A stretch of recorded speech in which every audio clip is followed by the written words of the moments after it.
Chapter 1. The Black Satin Blindfold. In the sweltering heat of August, the air was filled with the jarring cacophony of cicadas mingling with the blaring of horns, resonating through the bustling streets. The scorching sunlight seared the gray-brown asphalt, causing heat waves to ripple, distorting the very fabric of the thoroughfare. Beneath the scant shade of a few trees, a cluster of young individuals huddled together, smoking and awaiting the traffic signal. Suddenly, one of the youths, exhaling a plume of smoke, seemed to notice something and exclaimed softly, his gaze fixated on a particular corner of the street. "Arno, what are you looking at?" inquired a companion beside him. The young man named Arno stared blankly at the corner for a moment before responding, "Tell me, how do blind people cross the street?" His companion paused, contemplating for a brief moment before answering. Generally, blind individuals are accompanied by someone or guided by a service dog.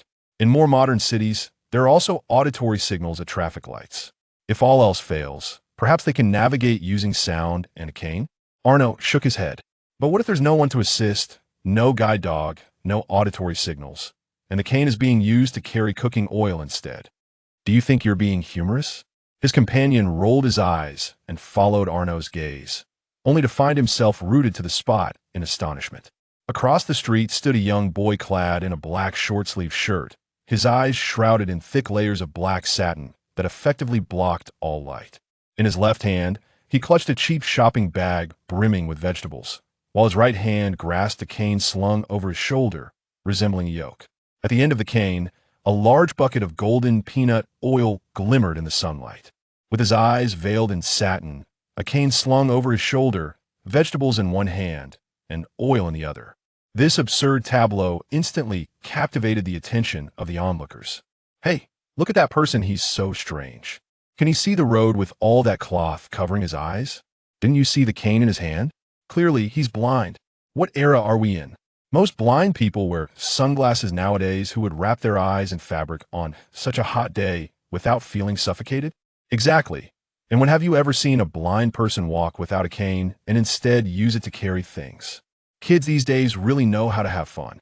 The summer cicadas failed to drown out the hushed whispers of curiosity from the crowd as they scrutinized the boy, speculating whether he was genuinely blind or merely pretending, their anticipation building as they watched the flickering red light. At that moment, a melodious voice emerged from beside the boy. "Brother, may I help you cross the street?" It was a young girl in a school uniform, around 12 or 13 years old, her cheeks glistening with beads of sweat. Her large, dark eyes were filled with concern as she gazed at the boy, pure and uncomplicated. The boy paused in surprise, turning his head toward the girl, a gentle smile gracing his lips. "Sure." He transferred the vegetable-laden bag to his right hand, wiped his brow with the edge of his shirt, and gently grasped the girl's small hand. A soft click resounded as the green light illuminated. The youth took a confident stride forward, accompanied by a young girl, both making their way across the street. The girl appeared anxious, glancing nervously side to side, her steps cautious and timid. In contrast, the boy's gait was steady and assured. To the onlookers, this scene did not resemble a kind-hearted girl guiding a blind individual. Rather, it appeared as if an older brother was escorting a little friend across the road. The street was not wide, and within mere seconds, the two reached the opposite side. The boy expressed his gratitude to the girl before turning away and heading toward a secluded alley. "He's not blind," Arno declared with certainty upon witnessing the scene. "He must be able to see." A young man behind Arno rested his chin on his hand, deep in thought, and then suddenly exclaimed, "I understand now. He's cosplaying as a blind monk." A sharp slap landed on the back of his head, and Arno grumbled, "Fool! All you do is play games. Who on earth would idly cosplay as a blind monk in the middle of the street? Are you trying to court danger?" After a brief pause, he muttered under his breath, "Besides the blind monks I cover is red, this doesn't quite match." "Arno, you shouldn't talk to me like that." Silence. "Oh." As the two quarreled, a quiet young man nearby observed the boy's retreating figure, his brow slightly furrowed. "What's the matter?" Arno noticed his gaze. "I know him." "You know him?" "Indeed." The young man nodded. "When my cousin was in elementary school, I heard that a student from his school had an accident that impaired his eyesight. He had to wear a black satin eye cover and was said to have mental issues." "Mental issues?" Arno paused, recalling the earlier situation. "He seemed fine to me. That was 10 years ago." Perhaps he has recovered by now, but back then, it seemed quite serious. Within days, that student withdrew from school and reportedly transferred to a special school for the blind. At that moment, another person eagerly interjected, what kind of accident could cause blindness and mental issues? Was it some sort of supernatural encounter? I don't know. The young man hesitated. However, I've heard it was even more bizarre than that. He's a tragic figure, Arno sighed. What was his name? I believe it was Lin Chia. As the evening glow bathed the surroundings, Lin Chia pushed open the door. Almost immediately, the enticing aroma of food wafted from within, tickling his nostrils. He inhaled deeply, swallowed, and entered the house with his belongings. Creak! The old door emitted a piercing squeal, drowned out by the sounds of cooking from the kitchen. A middle-aged woman emerged from the kitchen, and upon seeing Lin Chia laden with bags, she gasped and hurriedly approached him.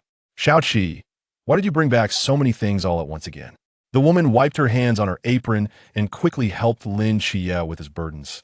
Chattering away, a bucket of peanut oil this large. Child, are you misusing the government subsidy again? Aunt, the subsidies for the disabled are meant for living expenses. Using them to purchase oil is merely making the most of what I have, Lin Chia replied with a smile. Nonsense. This money is reserved for your university education. You cannot squander it. Let me tell you, Aunt's earnings are sufficient to support the three of us, so don't go digging into your funds unnecessarily. Aunt gently wiped the oil barrel with her hand, her expression tinged with concern as she murmured, such a large bucket of oil, and of a brand too, it must have cost quite a bit, right? Before Lin Chia could respond, Aunt suddenly realized something. Wait, how did you manage to bring back so many items? Oh, I encountered a few kind-hearted souls along the way who helped me carry them back, Lin Chia replied calmly. Well, that's wonderful. It appears there are still many good people in society. Did you remember to thank them properly? I did. Lin Chia deftly shifted the topic. Aunt, where's Jean? He's on the balcony doing his homework, by the way. The doctor from the mental hospital is here for the routine checkup and is resting in the room. You should go see him while Aunt prepares dinner. He'll call you both when it's ready. Lin Chia hesitated for a moment, then responded with an "oh" before turning towards the bedroom. Hello, I am Dr. Li from Sunshine Mental Hospital. As Lin Chia entered the room, the young man sitting on a small stool stood up, speaking gently. He wore large black-framed glasses, giving him a scholarly appearance. Lin Chia raised an eyebrow in surprise. Didn't Dr. Han always come before? Dr. Han was promoted to deputy director last year, Dr. Li replied with a smile, a hint of envy flickering in his eyes. Lin Chia nodded slightly, responding with an "oh." Indeed, Dr. Han was of considerable age and possessed remarkable medical skills. His promotion was hardly surprising. It was only natural for a younger doctor to conduct regular checkups in his stead. Seeing Lin Chia seated, Dr. Li cleared his throat and produced a stack of medical files from his bag. I apologize, but as I am new here, I am not very familiar with your case. Allow me to gather some basic information first, Dr. Li said apologetically. Lin Chia nodded in acknowledgement. Your name is Lin Chia? Yes. You are 17 years old? Yes. Your birthday? October 5th.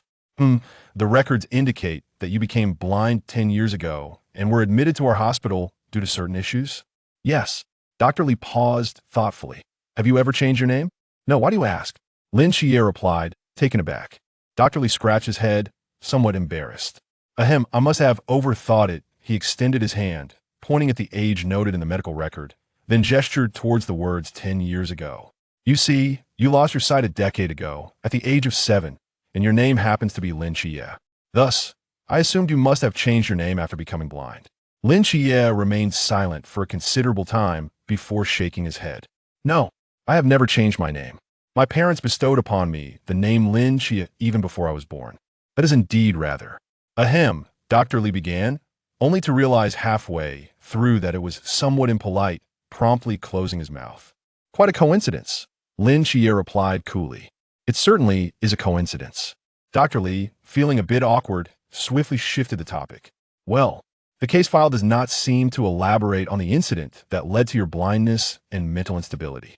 If you would be so kind, could you share it with me? Before Lin Chia could respond, Dr. Li hastily added, I do not intend to offend. The more I understand my patients, the better I can assist them. Of course, if you prefer not to share, I will not press you. Lin Chia sat quietly and beneath the black satin his eyes seemed to scrutinize Dr. Lee. After a pause, he slowly spoke. There is nothing I cannot disclose.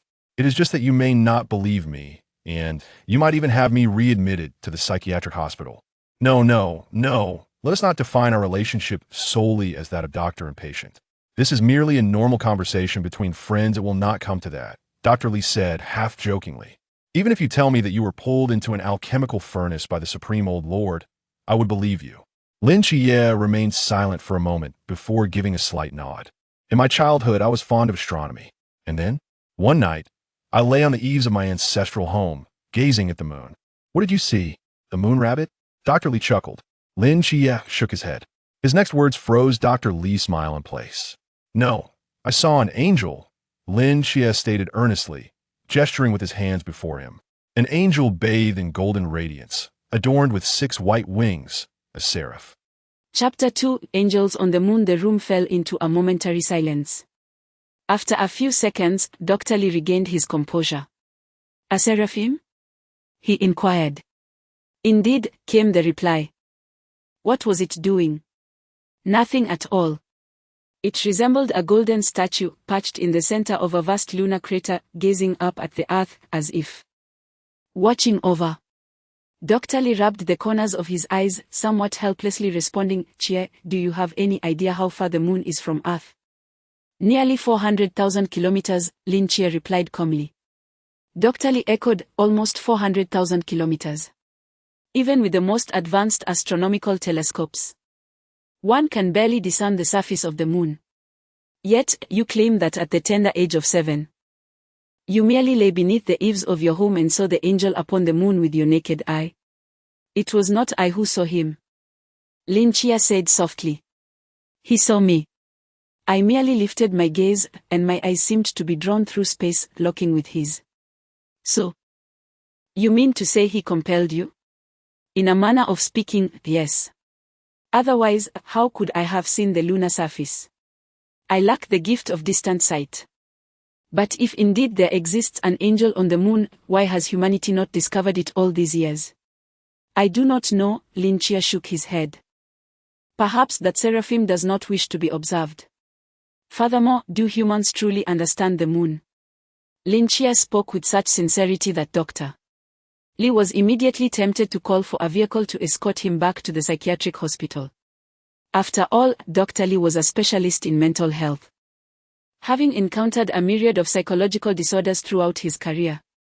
He had discerned a pattern: the more solemnly absurd the claims, and the more plausible they sounded, the more severe the affliction. And your eyes? What is the situation? Lin Chie extended his hand, gently rubbing the black satin over his eyes. His tone devoid of emotional fluctuation. That day, I exchanged gazes with him for but a moment, and then I was blinded.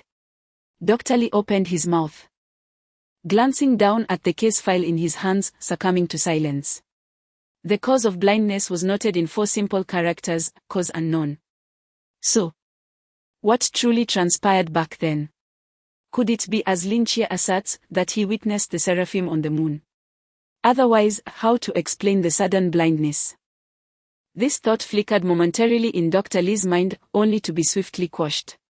How fortunate that he had not been led astray by a patient. He could almost envision the expressions of the doctors present a decade ago when young Lin Chie, then blind, recounted such tales. It was no wonder this child had been forcibly retained, irrespective of perspective. His claims were the musings of a disturbed mind. Such individuals were not uncommon within the facility. There were those who declared themselves reincarnated as the Monkey King, hanging on bars in a daze. Others who believed themselves to be court racks, standing motionless for hours, and some who perceived everyone as their spouse, furtively attempting to grope others. The last patient was a greasy middle-aged man. You speak of events past, what of the present? What is your view on this matter? Dr. Lee adjusted his emotions and continued with the examination process. It's merely a delusion, Lin Chie spoke calmly. That day, I accidentally rolled off the eaves and struck my head on the ground. As for my eyes, perhaps a nerve was damaged, resulting in my blindness. He had uttered this line countless times, with practiced composure. Dr. Lee raised an eyebrow, jotting down some notes in the medical record. Then engaged Lin Chia in casual conversation about daily life. After approximately 20 minutes, he glanced at the time, smiled, and stood up. Well, let us conclude the examination here. Your condition appears to be stable. I hope you can adjust your mindset and live well, Dr. Lee encouraged as he shook hands with Lin Chia. Lin Chia smiled faintly and nodded slightly. Dr. Lee, why not stay for a meal?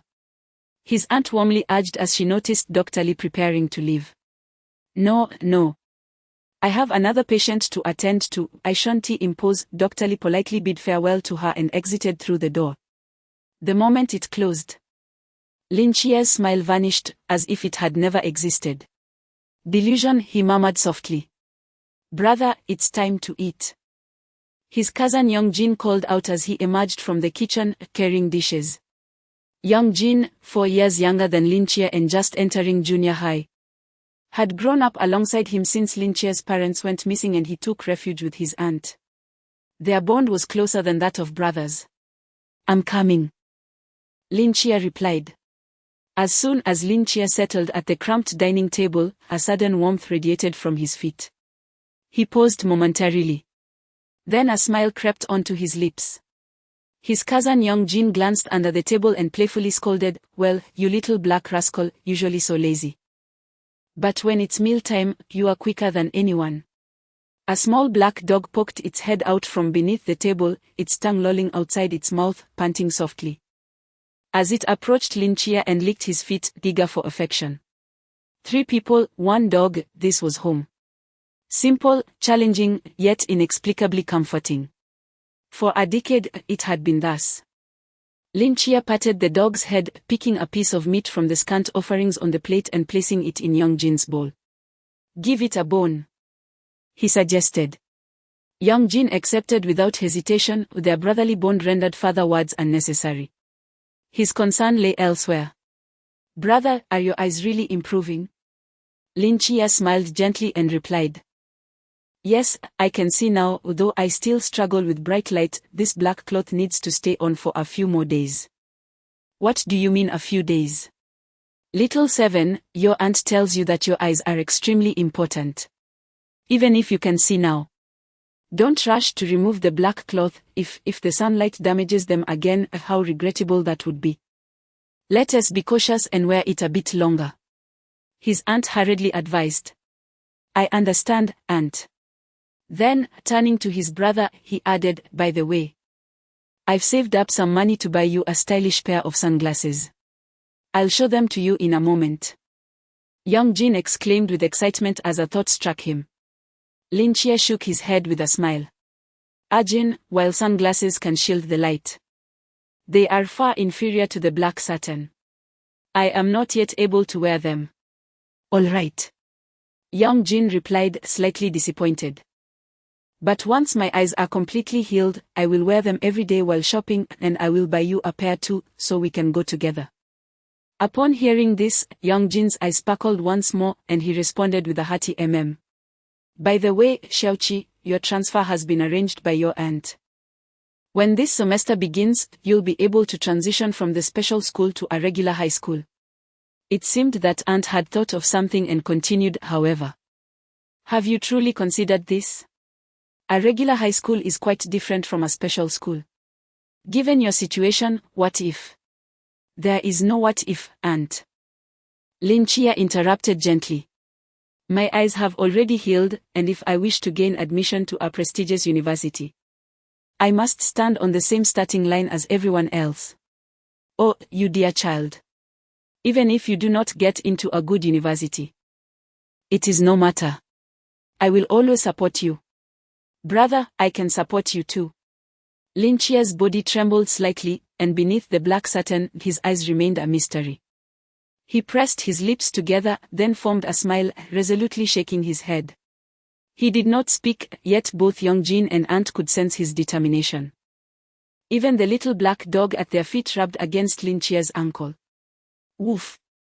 Chapter 3, knocking on the door upon returning to his chamber. Lin Chia gently closed the door behind him. He did not turn on the lights. The hour was late. and the twinkling stars outside cast a delicate glow upon the floor. In the darkness of the room, Lin Chia seated himself at his desk and slowly removed the black satin blindfold that shrouded his eyes. The mirror atop the desk reflected the striking visage of a youthful boy. Lin Chia possessed a remarkable beauty, were he to remove the blindfold and tidy himself slightly. Complemented by an enigmatic aloofness and profound aura, he would undoubtedly be deemed the most handsome boy in school. Regrettably, his long-term concealment of his eyes, coupled with his identity as a person with a disability, entirely eclipsed his brilliance. In the mirror, Lin Chia's eyes remained closed, his brow slightly furrowed. The eyelids covering his eyes trembled, as if he was straining to open them, his hands clenched into fists with exertion. 1 second, 2 seconds, 3 seconds. His body trembled for an extended period, but ultimately he could withstand it no longer and suddenly relaxed, gasping for breath. A few drops of sweat trickled down Lin Chia's cheeks, and a flicker of anger emerged between his brows. So close, just a fraction away. Why, every time? Must it be so close yet so far? When would he be able to open his eyes once more and behold the world with his own gaze? He had claimed he could see now, but that was a falsehood. His eyes simply could not open, not even a sliver. Yet, he was not entirely dishonest. For even with his eyes closed, he could perceive everything around him with remarkable clarity.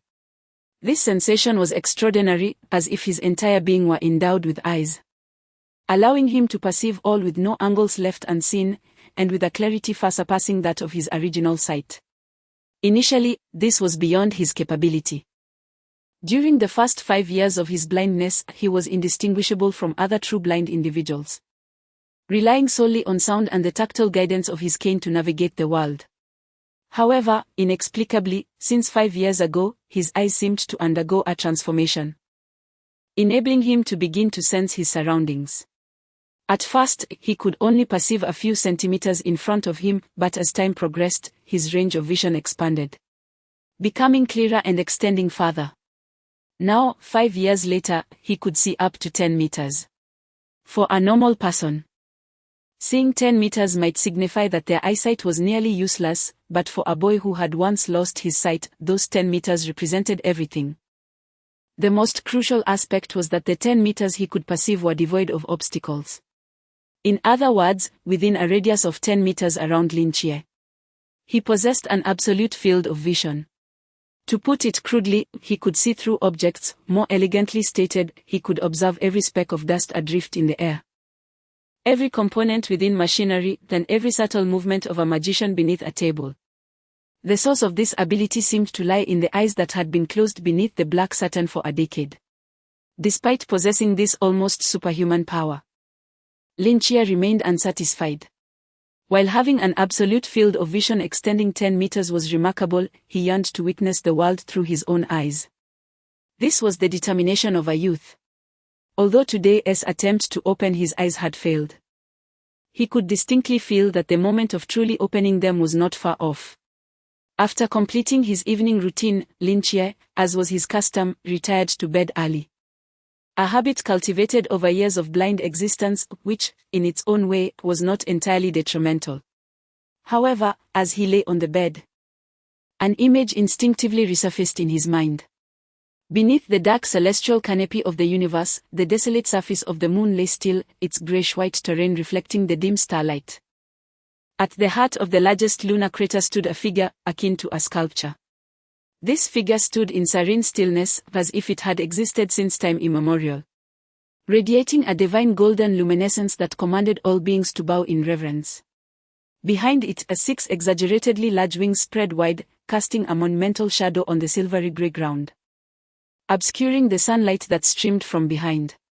Yet what truly left an indelible mark in Lin Chia's mind were its eyes, those eyes, imbued with divine authority, burned like a furnace, blinding in their brilliance, reminiscent of a sun viewed at close range. He beheld those eyes for but a fleeting moment, and in that instant, his world was enveloped in darkness. A decade prior, he had spoken the truth, only to be diagnosed with a mental illness. Yet he understood deeply what was real and what was mere illusion. Ever since he had encountered the seraph on the moon, He had come to realize that this world was far more complex than it appeared. Gradually, Lin Chia succumbed to a deep slumber. Unbeknownst to him, at the very moment he drifted into dreams, two brilliant golden beams emanated from the crevices of his closed eyes, flickering momentarily in the darkened room. In a mist-laden world, Lin Chia wandered alone.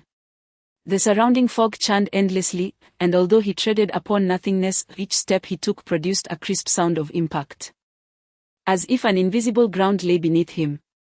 Glancing down at his own form, he sighed. Once again, this dream knocking at his door every night, how exhausting. With a resigned shake of his head, Lin Chia took a step forward. In the next instant, the fog swirled back, revealing an oddly styled modern edifice before him. Its peculiarity stemmed from the juxtaposition of contemporary architecture with an aura of mystique.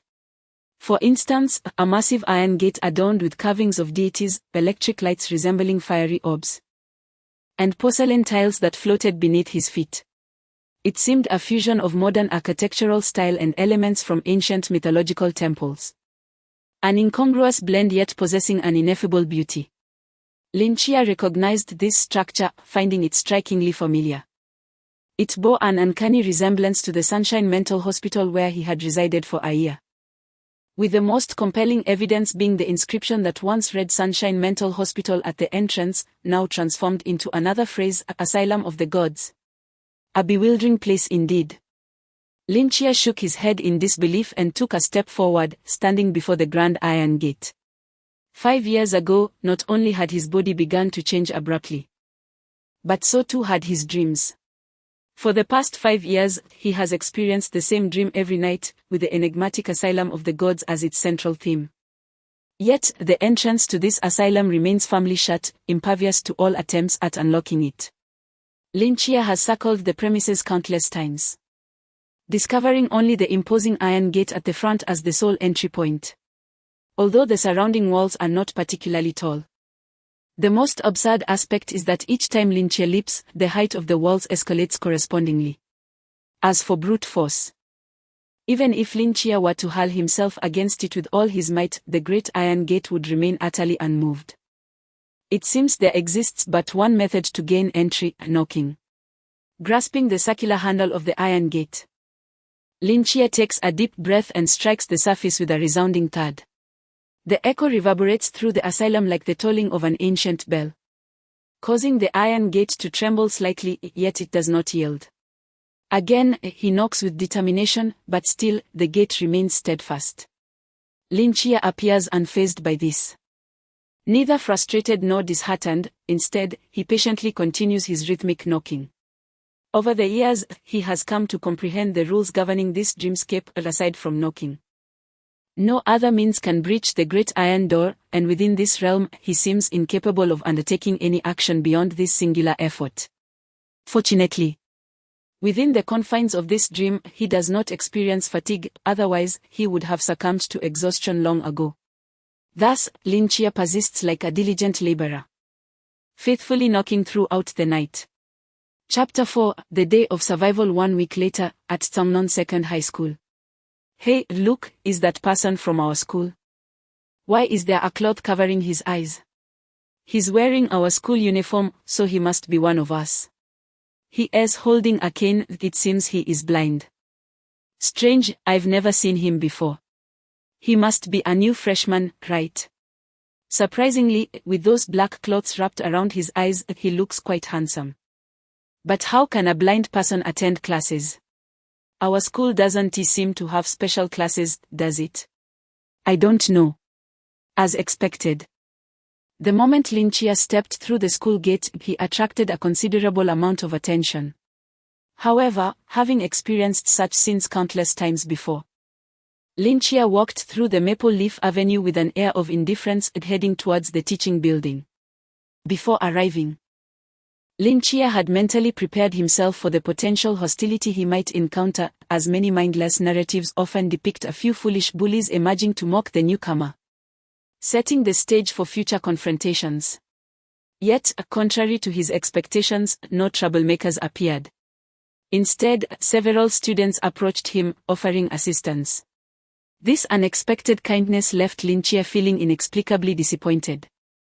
After all, these were modern students who had undergone 9 years of compulsory education. How could there be so many oblivious troublemakers? Moreover, even if there were small cliques, they now valued camaraderie. While they might help each other resolve issues in daily life, openly bullying a person with disabilities would lead to their disgrace and utter ruin the very next day. Ascending the stairs, Lin Chia quickly located his classroom. Class 2 of the second year. Having spent a year in a special school for his first year of high school, he now found himself as a transfer student. In most films and novels, transfer students are often portrayed as neglected, isolated, and tragic figures, as various cliques would have already formed by the end of the first year. Without proactive engagement, it would be challenging to truly integrate into the class. Lin Chia was acutely aware that he was not the type to take the initiative. Even if he had mingled with them during his first year, his aloof demeanor would likely have left him solitary to this day. However, being alone was not without its merits. Lin Chia relished in this solitude, free from disturbances, allowing him to cultivate his mind and focus on his studies. If forced to forge relationships with others, he would likely resist. Standing at the classroom door, Lin Chia took a deep breath to compose himself and stepped inside. The moment he entered the classroom, the previously boisterous chatter abruptly ceased, and an eerie silence enveloped the air. 1 second, 2 seconds, 3 seconds. Just as Lin Chia was about to utter something, the classroom erupted into a flurry of activity. You must be Lin Chia. Your seat is ready for you. Right over there. Lin Chia, can you not see? Let me guide you. Classmate, please walk slowly, there are many things on the ground. Hey, you. Quickly put your backpack away. Before Lin Chia could fully comprehend the situation, several classmates approached him cautiously, guiding him towards their respective seats. One tall boy even took Lin Chia's backpack and slung it over his shoulder. Surrounded by their enthusiastic company, Lin Chia safely arrived at his designated spot. Lin Chia. This is not quite what I had envisioned. Greetings, I am Jiang Qian, the class monitor. Should you require any assistance, feel free to approach me. A girl with a ponytail declared, patting her chest with assurance. My name is Li Yifei. If you wish to grab a meal, just call out. And I shall escort you, the boy who had helped with the bag added with a smile. And I am Wang Xiao. A multitude of voices enveloped him, each student warmly extending their greetings. For a moment, Lin Chia found himself in a state of bewilderment. To be candid, this was far removed from his expectations. You all know me? Lin Chia inquired, his expression somewhat peculiar. Our homeroom teacher has spoken of you, Jiang Qian replied, however. What truly left an impression on us was your aunt. That day, she stood here with a basket of eggs, distributing them one by one, imploring us to look after you. A thunderous realization struck Lin Chia's mind, rendering him momentarily frozen. The subsequent chatter of his classmates faded away. As he stared blankly at the classroom, his thoughts involuntarily conjuring the image of that hunchbacked middle-aged woman, tenderly carrying a basket of freshly boiled eggs, earnestly beseeching the students. Classmates, please help my nephew, his eyesight is not great, and he tends to be reserved. Do take care of him. Young lady, you are truly lovely. My nephew is quite handsome as well, you are certain to like him. This child, Chia, may seem aloof, but he has a warm heart. Once you become familiar with him, I assure you, you will get along splendidly. Unbeknownst to him, the black ribbon around his wrist had begun to dampen. And he murmured softly. As the lively chatter continued, the female teacher entered, clutching a stack of books. Upon noticing Lin Chia seated at the front, she offered a few words of comfort before briefly introducing herself and commencing the lesson. Everyone, please turn to page 91. Today, we shall discuss the history and challenges of modern Dexia. Perhaps due to Lin Chia's presence, the teacher bypassed the usual reading of the textbook and delved directly into the content. A century ago, the Earth was home to over 200 nations, spread across 7 continents and 4 oceans, each with its unique customs and cultures. Even in an age of limited technological advancement, we could still embark on journeys by ship to various countries, experiencing the rich tapestry of cultural exchange.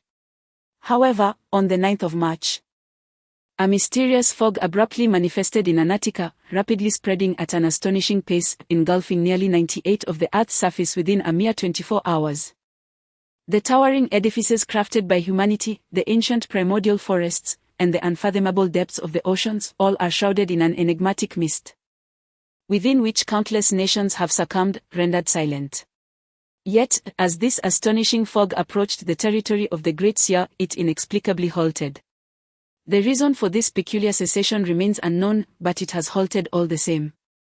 Over the course of a century, innumerable theories and conjectures have emerged. Some suggest that this mist is, in fact, a living entity that, having devoured 98% of the Earth, has finally reached satiation and thus paused near Great Seer. Others posit that the unique magnetic field surrounding Great Seer impedes the fog's advance, while still others believe it is the culmination of 5 millennia of accumulated essence that shields this land.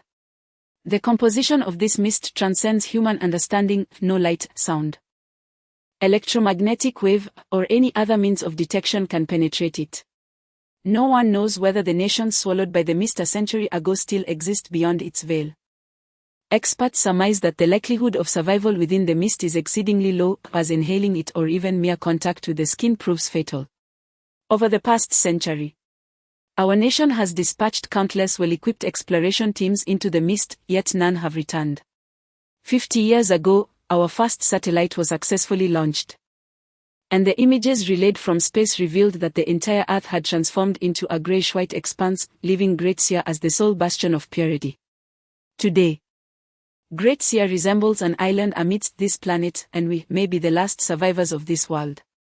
Thus, the day the mist first appeared, March 9th, is commemorated annually as Survival Day. Chapter 5, The Boundless Void. As the bell signaling the end of evening study rang, clusters of students emerged from the classrooms, laughing and chatting as they meandered into the night. After a day of trials, this fleeting moment might be their most cherished respite. With no homework to burden them, no teachers to oversee, and the company of a few close friends, the prospect of returning home, taking a refreshing shower, and comfortably retreating to bed was indeed delightful. Amidst this scattered throng, a formidable group of over a dozen individuals surged forth, marching in unison and with purpose towards the school's exit. At the center of this assembly stood a boy, shrouded in black satin, much like a filling enveloped within a dumpling. The sheer size of the group instantly captivated the attention of all surrounding students.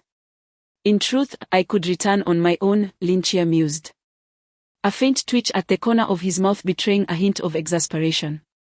I can see, though my eyes do not handle the light well. Enough, Lin Chia. Jiang Qian interjected, her tone resolute. We promised your aunt we would look after you, and we shall. Indeed, Chia, our homes lie in the same direction.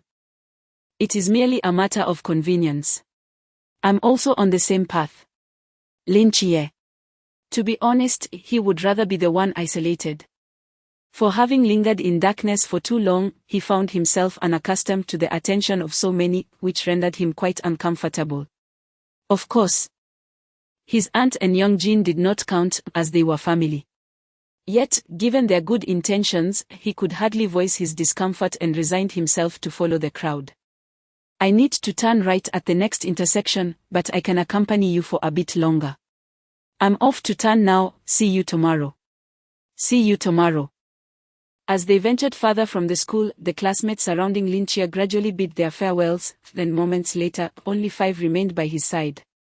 The lively atmosphere began to quiet, and space opened up around them, allowing Lin Chia to exhale deeply. Do you think that mist will truly awaken again and engulf the Great Seer? Li Yifei, with his backpack slung over his shoulder, inquired with curiosity. Did you not hear what those experts said? The probability of the mist reviving is exceedingly low, perhaps it will remain unchanged for the next century. As for what happens after that, well, we won't be around to worry about it, Jiang Chen remarked, rolling her eyes. Oh. You know as well as I do that what those so-called experts say is often unreliable. What if we manage to get into college, yet before we can save a life? The mist swallows the entire Great Seer. That would be an utter loss.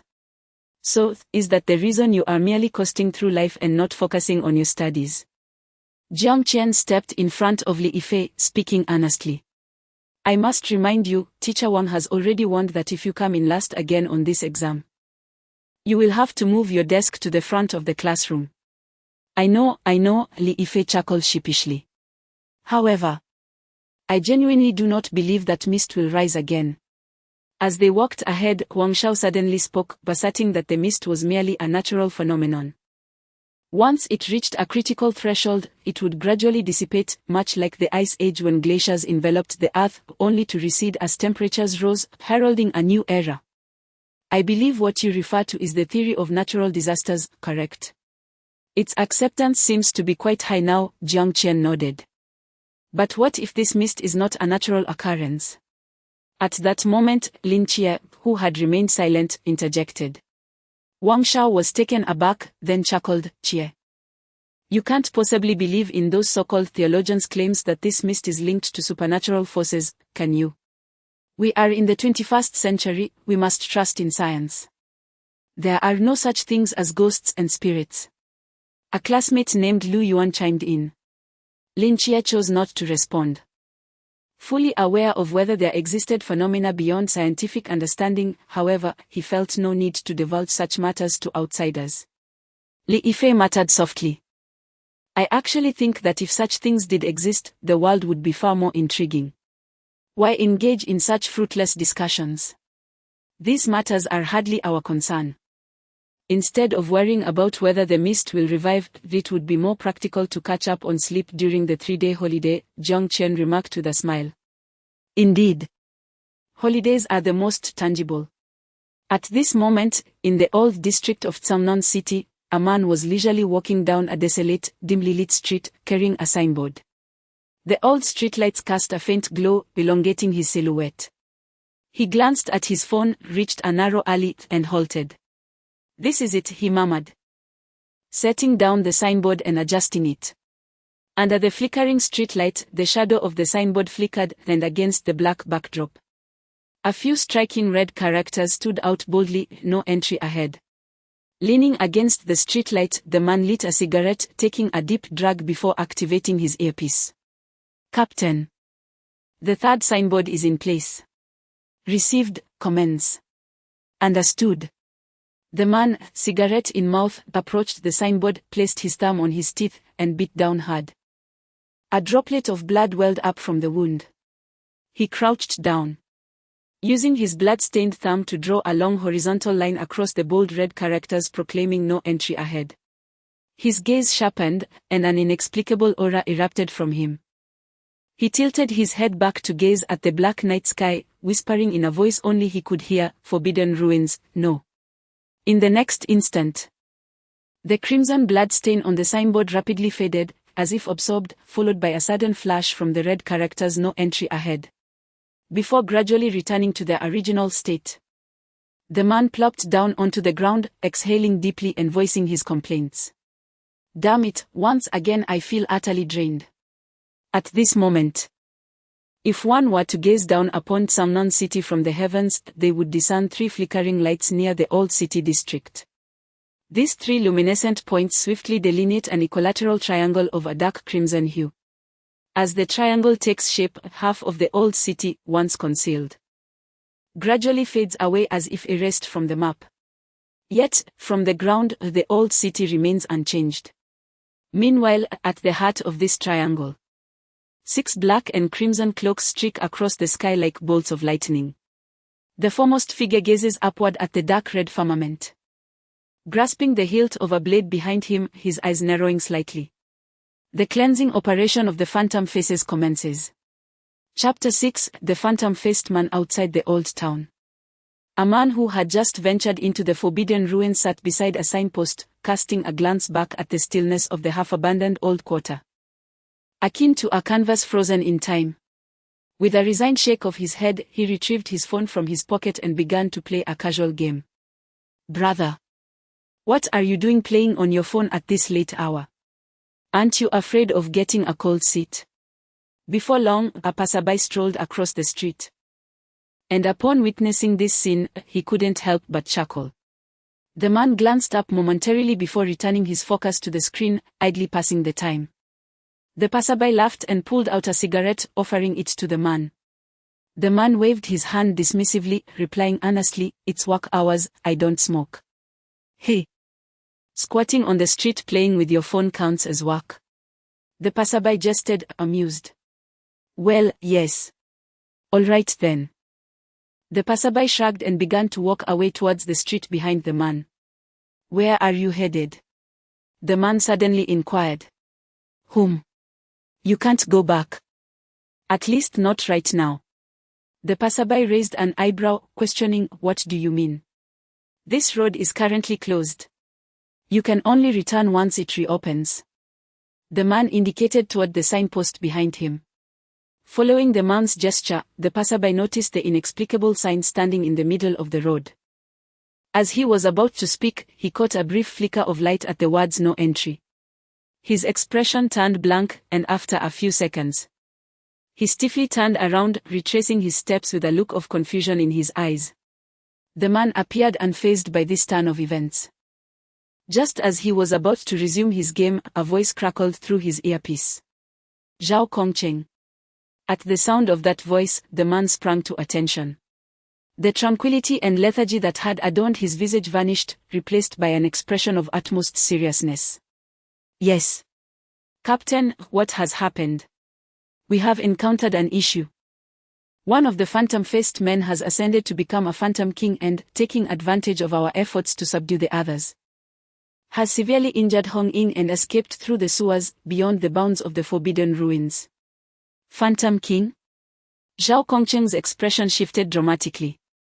"In which direction did it flee?" "I will intercept it." "No, Kongcheng, you are not adept in combat, you cannot defeat the Phantom King." "I will pursue it." Zhao Kongcheng hesitated, then I.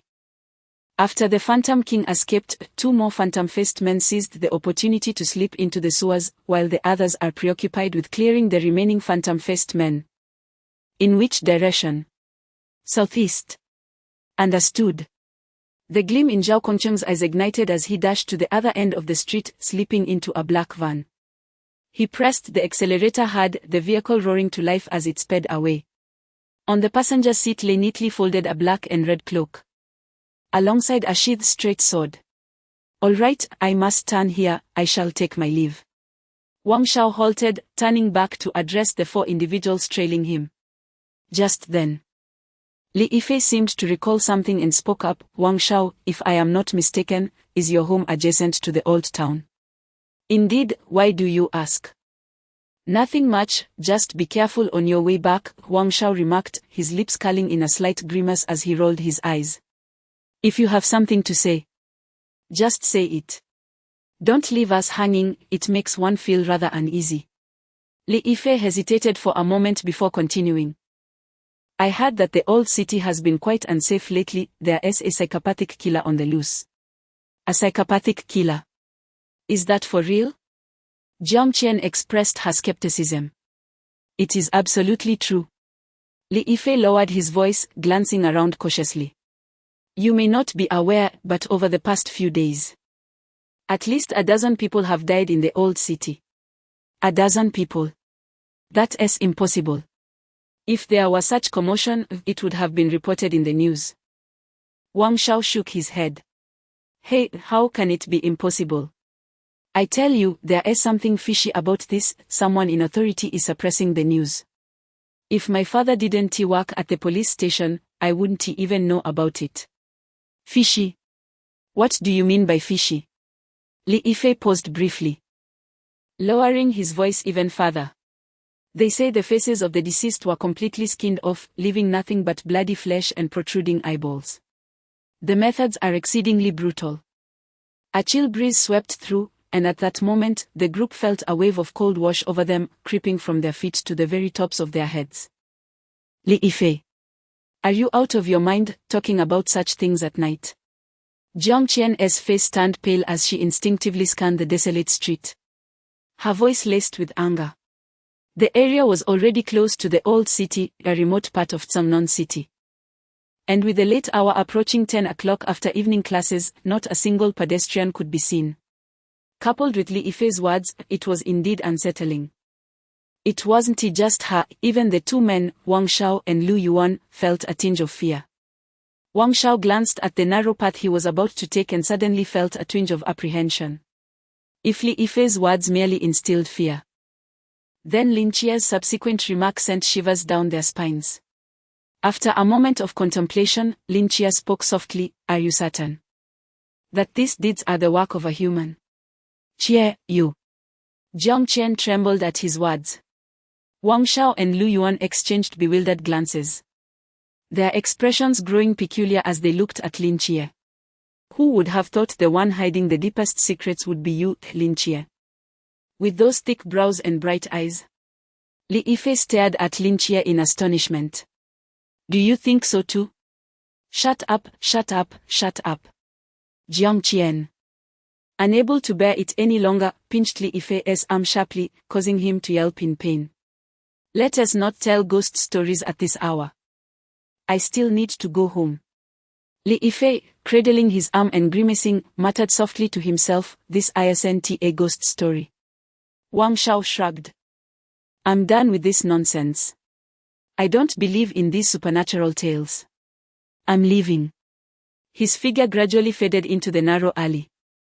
Jiang Qian shot Li Yifei another glare, took a few steps forward, and suddenly halted. She took a deep sniff, her brows knitting together as confusion flickered in her eyes. Turning to the others, she asked, "Do you smell something foul?" "Foul smell? Like the stench of something decaying?" "I did not perceive any odor, Lu Yuan." "What about you?" "I did not either." "Ugh."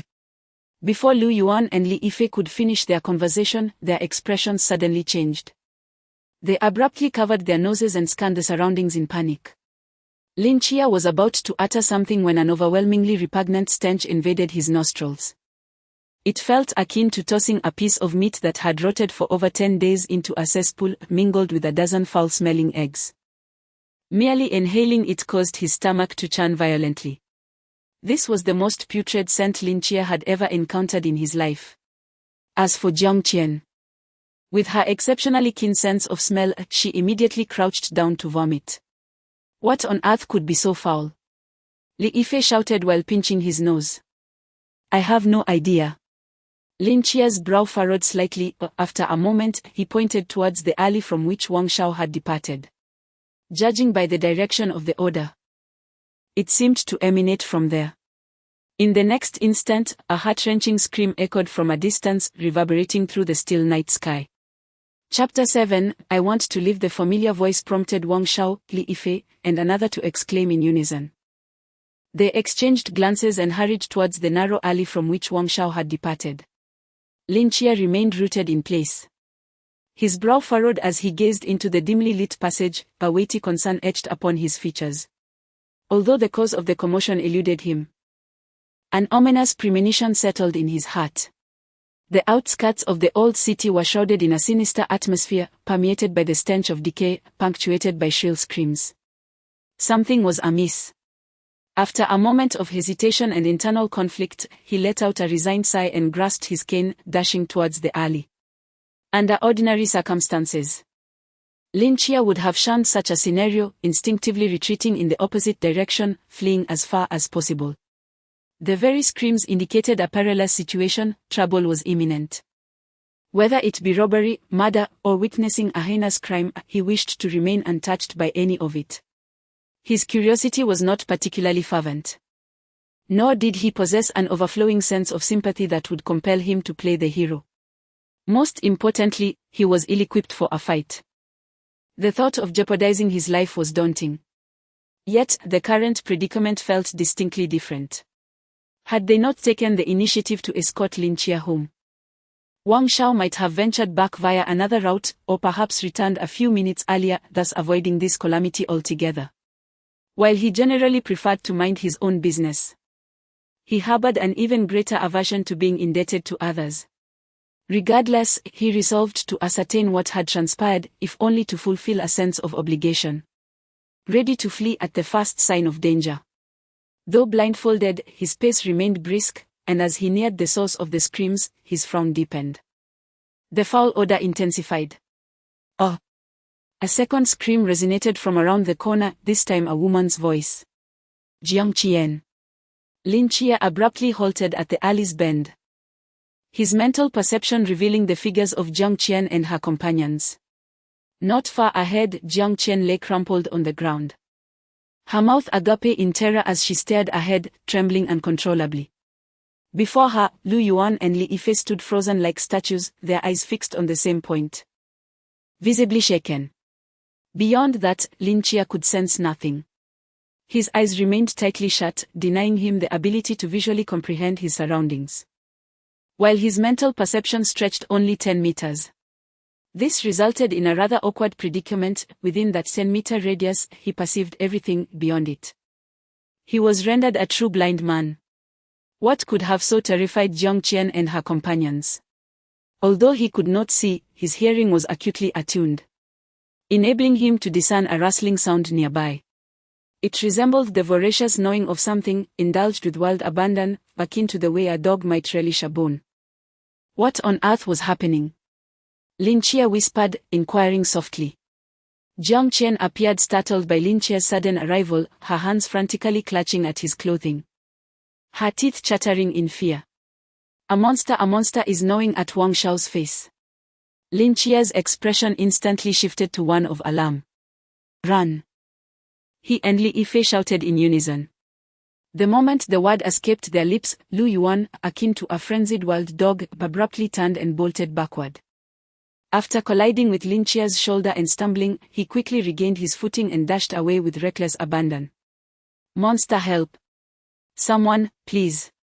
A monster! He screamed as he ran. Caught off guard by the collision, Lin Chia staggered but quickly steadied himself. Only to be met with the sound of a dull thud from afar. It was as if a grizzly bear was charging towards him, trampling the ground. Jiang Qian's pupils dilated in fear. She seemed to summon an inexplicable strength, springing up from the ground and fleeing with a shriek. As for Li Yifei, he had already taken off at a speed that surpassed even Lu Yuan's frantic shove of Lin Chia. Had it not been for the momentary delay caused by Lu Yuan's collision, he too would have been far ahead by now. But in that fleeting moment, he found himself lagging behind, just like Jiang Qian. At that moment, it felt as if everyone had forgotten Lin Chia's status as a disabled person. The classmates who had fervently promised to escort him home had entirely abandoned him in their haste. Faced with such a gruesome and horrifying scene, terror enveloped their hearts. As Lin Chia managed to take a few steps, something intruded into his psychic perception within a 10-meter radius. It resembled a human yet was distinctly unhuman. It had limbs and a head like a person, yet it moved like a hyena, sprinting on all fours, its bulk reminiscent of a grizzly bear. Most alarming of all was the grotesque visage that adorned its head, pale and contorted, with a long, crimson tongue that slithered from its mouth like a serpent, extending half a meter and writhing with agility. Lin Chia's countenance darkened. Its speed was astonishing in mere moments. It leaped from 10 meters away into the realm of his psychic awareness, closing in on him with incredible velocity. He could feel a gust of wind sweeping in from behind. Jiang Qian, too, sensed it, her complexion draining of color, terror and panic flooding her mind. She stiffly turned her head, yearning to gauge how far the monster was from her. Surely it must be quite far away, right? Don't look back. Lin Chia's voice suddenly rang out beside her. But it was too late. Jiang Qian's pupils contracted sharply as the horrific, ghastly face was nearly upon her. She could feel the overwhelming stench of blood emanating from it. Oh! The piercing scream reverberated through the alley as she abruptly shut her eyes, turning to grab her backpack in a desperate attempt to hurl it at the creature. She was utterly panicked. The backpack was no weapon. And she was not a trained warrior. In this moment of life and death, the one who first loses their composure is the one who forfeits their chance of survival. The figure with a ghastly visage abruptly seized the strap of Jiang Qian's backpack, a forceful grip overwhelming her, causing her to lose her balance and stumble to the ground. In an instant, a heavy shadow plummeted down, crashing onto her. The next moment, blood stained the night with a deep scarlet hue. Chapter 8. His eyes. Jiangqian has perished. Lin Chia witnessed the entirety of her demise. A monstrous entity descended from the heavens. Its claws slicing through her neck with the ease of cutting tofu, and then it ravenously devoured her flesh. Until her final moments. Jiangqian's eyes brimmed with terror and despair. Lin Chia's mind sharply absorbed every detail, his stomach churning violently, on the verge of expulsion. Despite having endured considerable suffering and hardship, his intellect had matured far beyond that of his peers, yet this was the first time he had encountered such a gruesome scene. Moreover, this was not the moment for retching. Without the slightest hesitation, Lin Chia turned and fled towards the opposite end of the alley while the monster feasted upon Jiangqian's remains. The original escape route had been irrevocably blocked by the creature, compelling him to reverse his course towards the direction where Wang Shao had fallen victim. The beast appeared more engrossed in the corpse than in pursuit, granting Lin Chia a slight reprieve. He was uncertain of the creature's true nature. But it was unequivocally beyond the realm of humanity and the known animal kingdom. Were it a mutated simian from radiation, he might entertain that notion. Its size, strength, and speed were simply beyond the capacity of any ordinary human. Yet, that was merely a possibility. In this fog-laden world, having personally witnessed the existence of seraphs, he did not regard science as the sole truth of existence. He believed in the presence of the mysterious. Furthermore, Lin Chia felt an unsettling familiarity with the monstrosity's form, as though he had heard of it before. While he was lost in thought, another entity entered his mental perception, prompting Lin Chia to abruptly halt. His breath became increasingly labored. A mere 10 meters before him, the silhouette of the monster re-emerged, and Lin Chia was certain this was not the same creature as before. Although similar in grotesqueness, it was undeniably a different entity. The most compelling evidence lay in the fact that this creature cradled the lifeless body of Wang Shao, continuing its gruesome feast. At that moment, Wang Shao's face had entirely vanished, reduced to a blood mass of flesh and blood, without the distinctiveness of his clothing. Lin Chia might have been unable to recognize him. This was the second monster, the very one that had slain Wang Shao. While he had been with Jiangqian and the others, he had not perceived the scene 10 meters away, instinctively believing there to be only one creature. Now, in retrospect, he realized the folly of that assumption. The behavior of the monster that had killed Jiangqian indicated a preference for consuming corpses rather than pursuing the living, otherwise Lin Chia would not have managed to escape the scene. Yet, immediately following Wang Shao's death, a creature had indeed pursued Lin Chia and his companions. This could only imply that another monster was already indulging in Wang Shao's remains. A narrow alley, 2 monsters, utterly sealing off any possible escape for Lin Chia. His complexion turned ashen, and a long-forgotten emotion named despair surfaced within him. In 17 years, he had truly experienced despair on only 2 occasions. 10 years ago, he had seen the eyes on the moon. The second time was now. Before him, the grotesque creature, having devoured Wang Shao, carelessly discarded the corpse as one might discard refuse, then turned its gaze toward Lin Chia, its crimson tongue licking the blood from the corner of its mouth. In that moment, Lin Chia felt an urge to curse. Why must misfortune befall me once more? In his childhood, he had glimpsed seraphs while climbing rooftops, only to fall and be thought mad, spending a year in a psychiatric ward. Now, just as he had finally persevered through adversity and was preparing to study diligently for the college entrance examination, he encountered this hideous monster. While others might go a lifetime without such an encounter, he faced 2 in quick succession. It was absurd. Under the pressure of impending death, the pent-up rage and sorrow that had simmered within Lin Chia for years erupted like a volcano. This seething anger burned fiercely, compressing his fear to a mere whisper, as a surge of unrecognized ferocity coursed through him. Gripping his cane tightly, he faced the poised creature, his chest heaving violently. At that moment, it seemed as if the creature before him was not merely a beast that had just feasted on flesh, but rather a manifestation of all the grievances and setbacks he had endured over the past decade. Even his aunt and young Jin were unaware of the tempest of wrath concealed within this young man, suppressed for 10 long years. He refused to be defeated. Perhaps even he did not realize that beneath this turbulent emotion, his eyes, which had remained shut for a decade, trembled violently, as if on the verge of opening. The creature, gazing hungrily at the tender Lin Chia, emitted a shrill shriek, leaping forth like a rogue captivated by beauty. "Damn it, I fear you not." Lin Chia roared defiantly, brandishing his cane and charging at the leaping monster. The distance between them narrowed rapidly. Just as the creature's claw was about to slice through Lin Chia's throat, he suddenly sidestepped, narrowly evading the strike.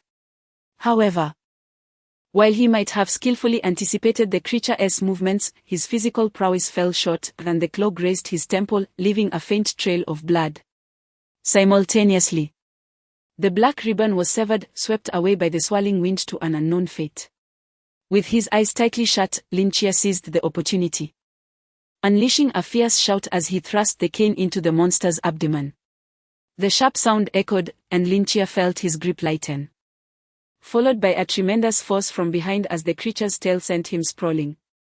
He rolled on the ground, enduring the pain as he scrambled to his feet, sensing that his cane had shattered into 2 pieces.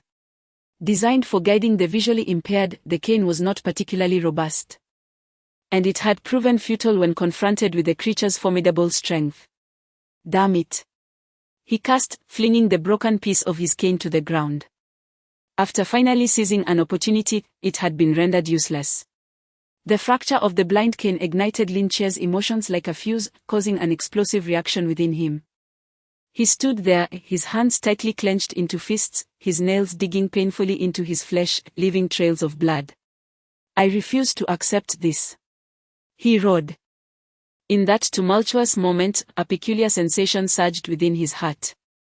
It was as if the gentle spring breeze had transformed into a nourishing rain, bringing forth a refreshing coolness that flowed from his heart to the stagnant corners of his mind, lightly touching, and that thin veil of ignorance was instantly pierced. Lin Chia felt as though a sun had erupted within him, an unprecedented warmth enveloping his entire being. His eyelids felt as if they were being scorched, burning with intensity. Thus, quite naturally, he opened the pair of eyes that had been sealed shut for a decade. The final image they beheld was that of another pair of eyes, the eyes of a seraphim. In an instant, a brilliant pillar of searing light erupted from the alley at the edge of the old city, reaching skyward. At that moment, the night was as bright as day. Chapter 9, The Half-Broken Staff. How brilliant! What is that? Is there a fire somewhere? How is it possible?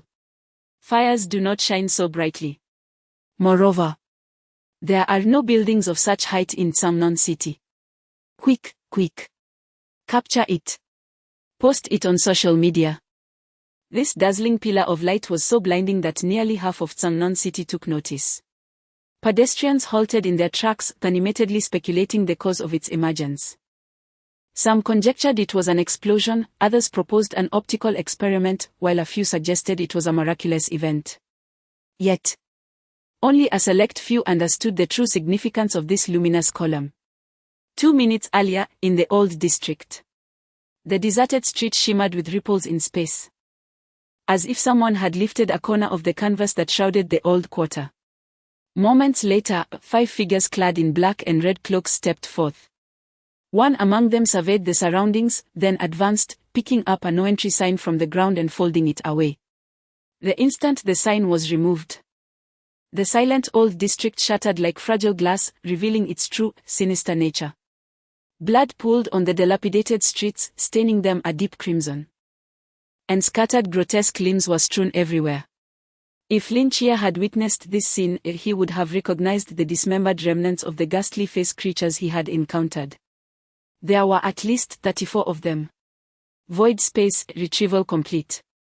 The figure holding the sign spoke calmly, indicating that the logistics team could be summoned to clean up the battlefield. "Where is old Zhao?" He went after the 2 escaped ghastly-faced beings. "We were careless." A wounded woman clutched her right shoulder, her expression somewhat despondent. "Do not say that, Hong Ying." None could have anticipated that among this horde of ghastly-faced beings lurked a king of the faceless. A man beside her consoled. The captain can handle the king alone, right?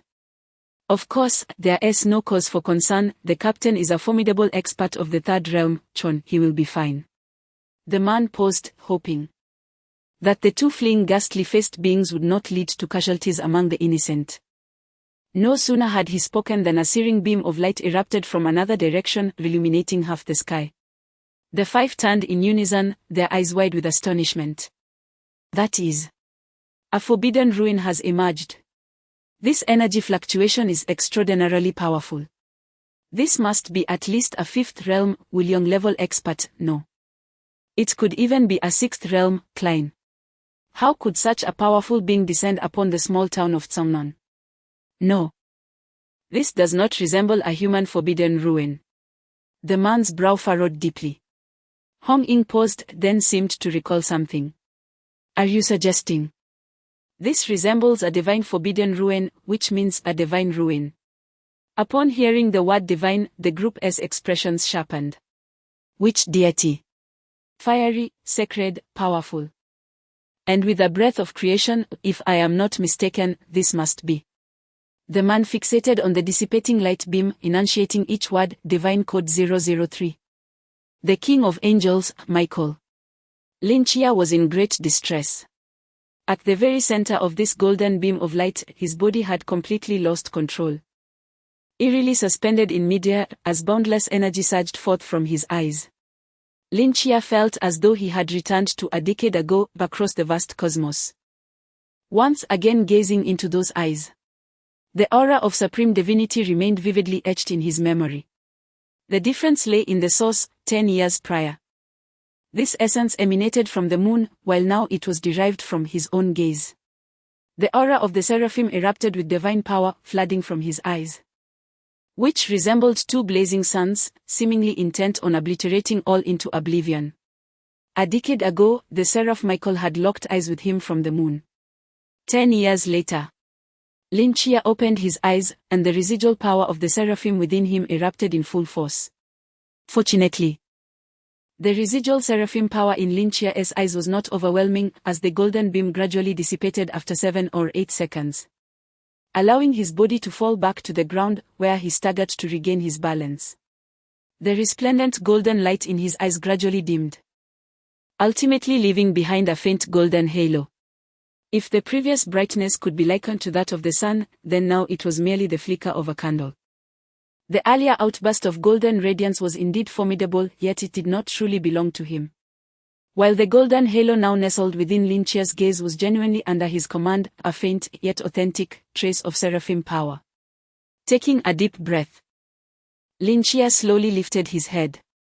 The pitch-black night sky, the dilapidated streets, the eerie monsters, the blood-soaked ground. As this far from beautiful tableau unfolded before Lin Chia's eyes, he smiled. He smiled with genuine joy. After 10 long years, he finally beheld this world anew through his own eyes. At that moment, in Lin Chia's perception, the blood-soaked monstrosities appeared somewhat endearing. Even before the seraphim's power erupted from Lin Chia, these two monsters had been firmly pinned to the ground, nearly crushed into oblivion. It was only after the golden beam vanished that they regained their wits, bewilderedly glancing around before fixing their gaze back on Lin Chia, their eyes once again reflecting a ravenous thirst for blood. With a shriek, one of the monsters lunged fiercely toward Lin Chia. In contrast to before, Lin Chia now exhibited remarkable composure. At the very instant the monster made its move, he instinctively assessed its trajectory and swiftly dove to the side. Although Lin Chia's speed was relatively slow compared to the monster, his reaction time was astonishingly quick, as his preemptive judgment afforded him precious moments to evade. This was not due to any prophetic insight, but rather, upon opening his eyes, his sensory abilities had undergone a profound transformation. One aspect was the expansion of his mental perception range, which had doubled from 10 meters to 20 meters. It is worth noting that it had taken Lin Chia 5 years to achieve a mere 10-meter range, while now it had directly increased by a factor of 2. The other enhancement was in dynamic vision. Within this 20-meter radius, Lin Chia possessed nearly 3 times the dynamic vision of an ordinary person, with reflexes that could be deemed extraordinary. In the midst of close combat, he could almost predict movements with uncanny precision. As for the other abilities bestowed upon him by his remarkable eyesight, he had yet to fully comprehend them. However, given the current situation, he had no time to explore further. The monster, akin to an arrow released from a bow, lunged toward the spot where Lin Chia had just stood, demolishing a significant portion of the wall.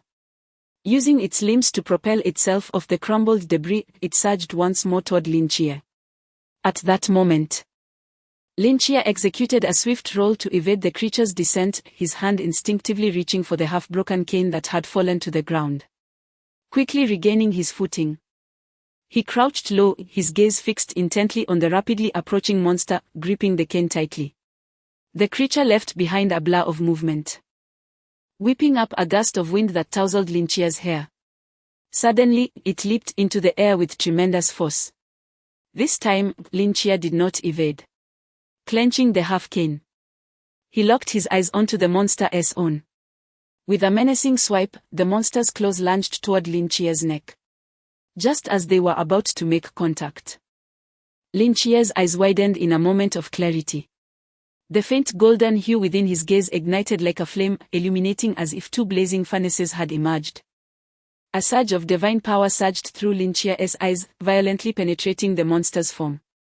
In that instant, the Lin Chia reflected in the monster's eyes transformed into a supreme deity, adorned with 6 wings and radiating an overwhelming aura of terror. Consequently, under the weight of this divine presence, the monster's body succumbed to a fleeting paralysis. In that brief moment, Lin Chia raised the half-CA Chapter 10, the straight blade beneath the moon. The sharp, severed pole pierced the creature's brain, extinguishing all traces of its vitality. Yet, even so, the inertia of its leap persisted. Its massive form plummeted like a cannonball, crashing violently into Lin Chia, who clutched the broken pole, sending him sprawling to the ground. Ultimately, Lin Chia's ability to vanquish this beast was solely reliant on his extraordinary dynamic vision and the divine might of the Seraph.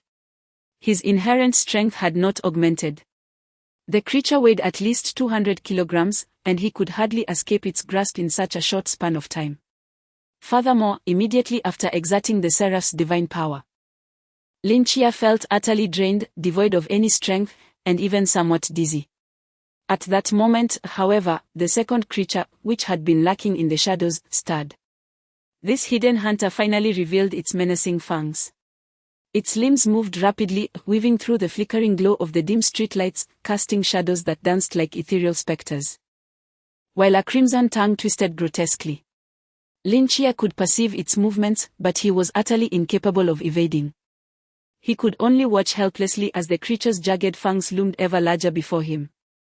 In the instant the monster closed to within 2 meters of Lin Chia, his pupils suddenly contracted. Within his perceptual range, the figure faster than the creature was rapidly approaching. It appeared to be a person. A genuine human being. Swish! Lin Chia barely had time to register the blur before a silhouette descended from the night sky, landing firmly on the ground. The gust of wind generated by his descent billowed a dark red cloak, revealing the profile of a middle-aged man. He was neither handsome nor ugly. Resembling an ordinary uncle one might encounter on the street, easily overlooked. Yet, the murderous intent blazing in his eyes was as glaring as a sword. He crouched low, his gaze fixed intently on the monster less than a meter away, his right hand gripping the hilt of a sword at his back. Clang! A sharp sound erupted from the sheath, and the pale blue blade reflected the muted moonlight as it sliced through the heavy air, silently cleaving forward. It was a straightforward blade devoid of embellishment. The blade traced a crescent arc, clashing against the creature's talons and igniting a shower of sparks. Zhao Kongqing let out a low growl, his muscles tensing as he lunged forward with a sudden step. To Lin Chia's astonishment, the creature, as large as a grizzly bear, was forced back several paces. Lin Chia's eyes widened in disbelief. He had first-hand experience with this monster's terrifying strength, and yet this man was able to repel it. Who on earth was he? After forcing the creature back, Zhao Kongqing maneuvered his feet with an uncanny grace, adhering to the monster as if he were a parasite. His straight blade struck repeatedly, carving ghastly gashes into the creature's flesh. The monster let out a wretched scream, glaring fiercely at Zhao Kongcheng, its elongated limbs raised, intent on slaying the detestable human before it. However, in a flash of steel, 2 arcs of blade light flickered, and its forelimbs were severed cleanly away. Before the monster could let out a scream, a frigid glint erupted from Zhao Kongcheng's eyes as he swiftly swung his blade towards the creature's neck. The pale blue edge effortlessly sliced through flesh, and in the next moment, the monster's head was sent soaring into the air, rolling lifelessly to the ground. With a crisp sound, he sheathed his dagger, the dark red cloak now stained with the creature's blood, though the hue was so similar that it was hardly noticeable at first glance. Zhao Kongcheng cast not a single glance at the fallen monster's corpse. Instead, he leisurely extracted a cigarette from his pocket, igniting it with a deep inhale. He then produced a walkie-talkie. The 2 fleeing ghost-faced men have been dealt with. Summon the logistics team to clean up the battlefield. Having spoken, he tucked the device away and strode over to Lin Jie, who had just freed himself. Lin Jie silently regarded him, and Zhao Kongcheng returned the gaze with equal quietude. Beneath the night sky, beside the pool of blood, the 2 men observed one another in a profound silence. After a prolonged pause, Zhao Kongcheng could no longer contain himself and broke the silence. "Did I look handsome just now?" Lin Jie paused, studying his eyes, realizing he was honest, and finally replied softly, "Yes, handsome." "That's right," Zhao Kongcheng chuckled. "Do you wish to be as handsome as me?" "Not really." A slight twitch of Zhao Kongcheng's lips betrayed his surprise. "Why not?" "Because it's easy to die," Lin Jie stated with utmost seriousness. For a moment, Zhao Kongcheng found himself at a loss for words. "But you just witnessed it. You possess supernatural powers that ordinary people can only dream of. Don't you desire to be a superhero like in the movies?"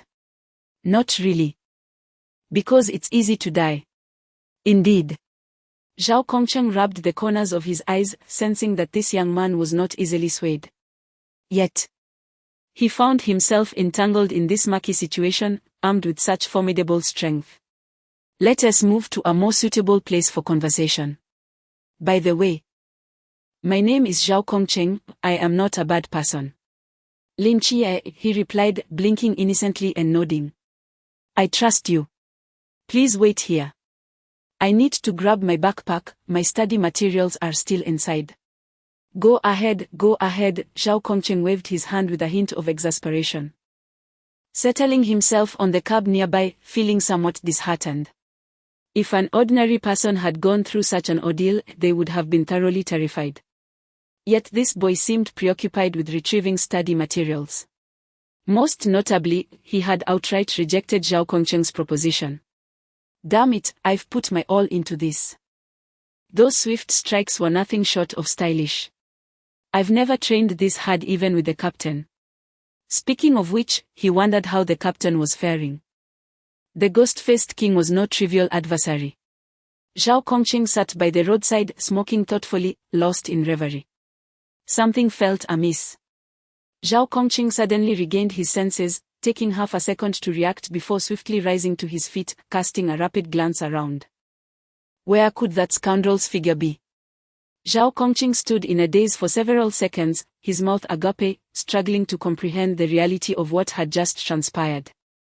Damn it, that rascal actually fled. "Brother, why have you returned so late?" Young Jin inquired, observing Lin Jie's weary visage with curiosity. "Where is your cane?" Lin Jie, having exchanged his shoes for slippers, forced a smile. "I encountered a bit of trouble on the way and inadvertently lost it." To conceal the scar near his temple from Young Jin's view, Lin Jie rewrapped a portion of black satin around it. However, the cane was indeed broken. Rather than bringing it home to cause his family distress, he chose to dispose of it entirely.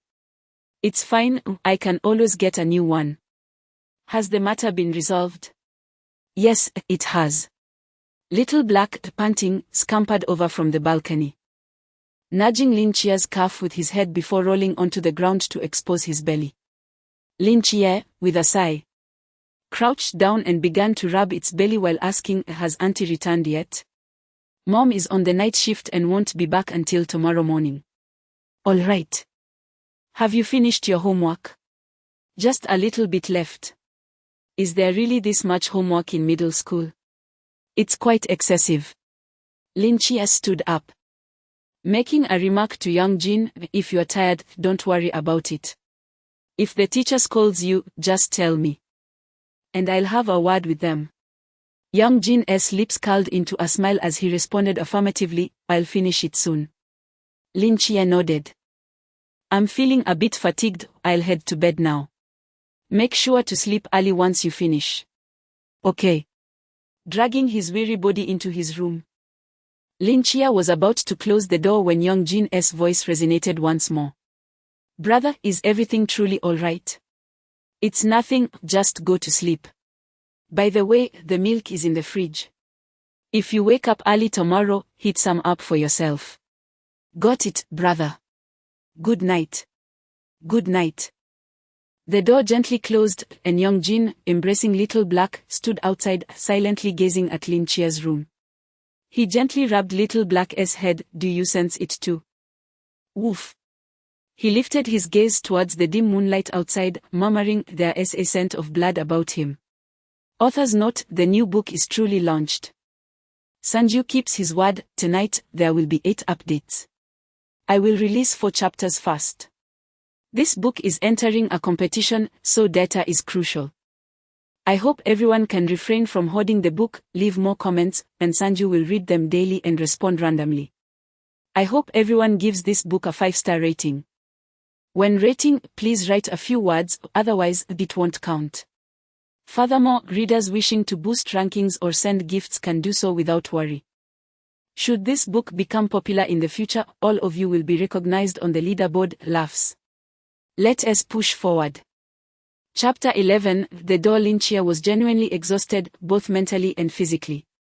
He had not anticipated that on his very first day at his new school, he would encounter such extraordinary events, monsters, betrayal from classmates, perilous battles, inexplicable awakenings, and the sudden appearance of a formidable man who discreetly slipped away.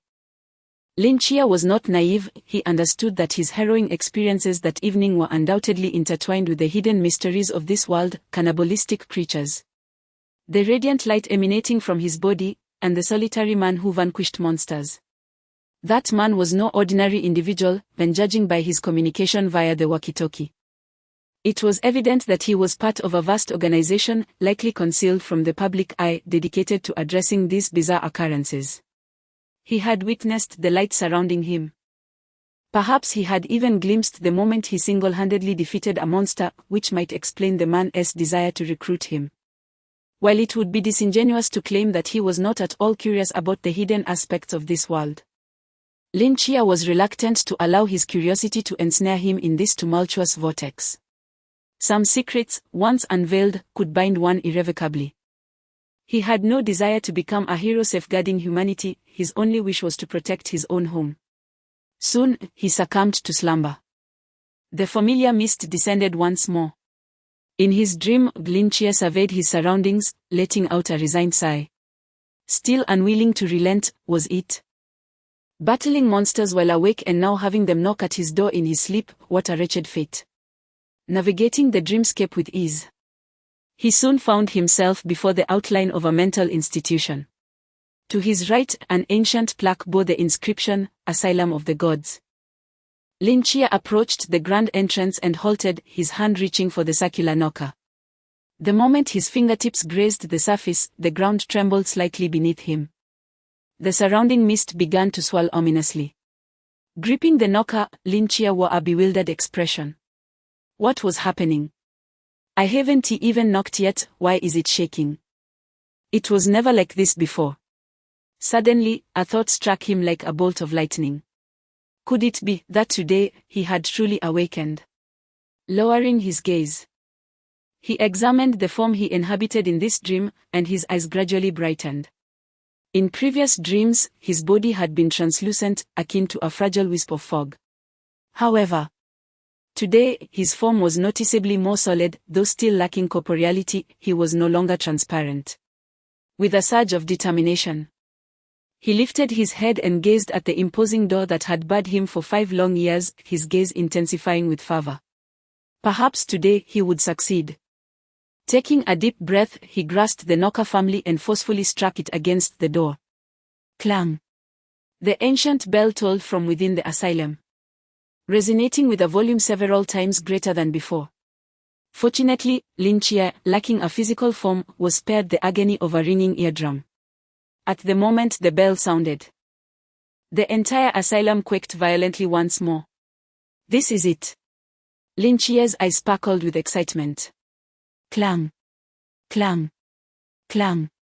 Lin Chia did not pause, striking the door 3 more times, causing the mental hospital to tremble as if it were in the throes of an earthquake. Finally, with the last blow, a thunderous sound erupted from within the asylum, only for everything to fall back into silence. Just as Lin Chia was about to strike again, the heavy front door emitted a groaning creak and began to move slowly. The door opened. Buzz, a thud. Once the door swung wide open, an ancient and dimly lit corridor was revealed before Lin Chia. The floor of the corridor was composed of an unknown material that emitted a faint glow, while luminescent orbs were suspended from the walls, creating an air of mystery. Lin Chia walked along this corridor and soon encountered a fork in the path, above which hung a modern-style signpost. The left path led to the patient rooms, while the right led to the activity area. Lin Chia gazed at the signpost, murmuring to himself, "This layout is eerily reminiscent of the mental hospital I once resided in." After a moment's hesitation, he ventured into the activity area. Though the rooms were few, they were adequately equipped: a multimedia room for watching films, a lounge for chess and entertainment, and a study for reading and learning. There was even a circular outdoor lawn furnished with a variety of sports equipment. Indeed, everything was identical. This dream was undeniably strange. Furrowing his brow, Lin Chia shook his head in confusion. After exploring the activity area, he turned back toward the patient rooms. Upon reaching the entrance to the patient wing, Lin Chia suddenly halted. This place felt different. He surveyed the dim and monotonous corridor before him, murmuring to himself. He distinctly remembered that during his time at Sunshine Mental Hospital, the patient rooms were spread across several floors, and although the facilities were not luxurious, they were at least clean and tidy. Yet, the patient area before Lin Chia was confined to a single floor with only 6 rooms. Each door of these 6 chambers was adorned with peculiar symbols and designs, densely packed as if they were some sort of seal, causing Lin Chia to feel dizzy with just a glance. He forcibly averted his gaze from the doors, steadying his mind as he looked elsewhere. In the upper right corner of the patient area hung an ancient nameplate, with each room's plaque bearing a distinct pattern. For instance, the doorplate of room 1, where Lin Chia stood, depicted a large black circle, while the doorplate of room 2 illustrated an object resembling a staff or a pen. Continuing down the corridor towards the final room 6, Lin Chia remained perplexed by these nameplates. He stared at the peculiar door before him, lost in contemplation. In this dreamlike mental hospital, the patient area was the only aspect that diverged from his memories of Sunshine Mental Hospital. Thus, did actual patients reside within these rooms? Or, as the name of this asylum suggested, did it house deities? After a moment's hesitation, Lin Chia slowly extended his hand toward the doorknob of room 6. Lin Chia was not acting recklessly. On one hand, this was his dreamscape, and any potential issues would not significantly impact him.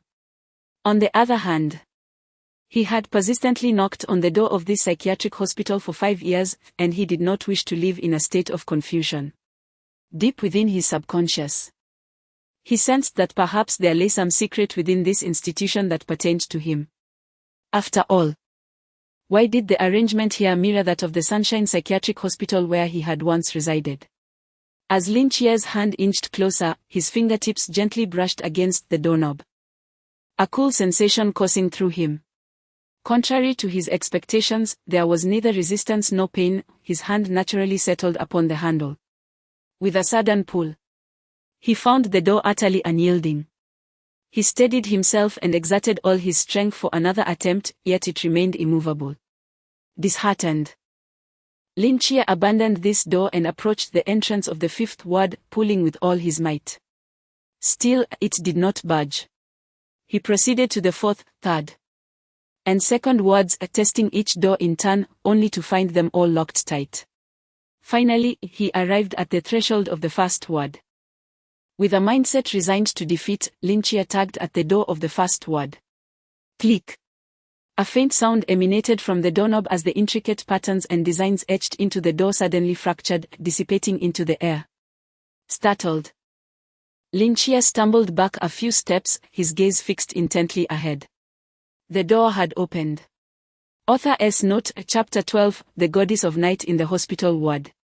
Only the first door could be opened.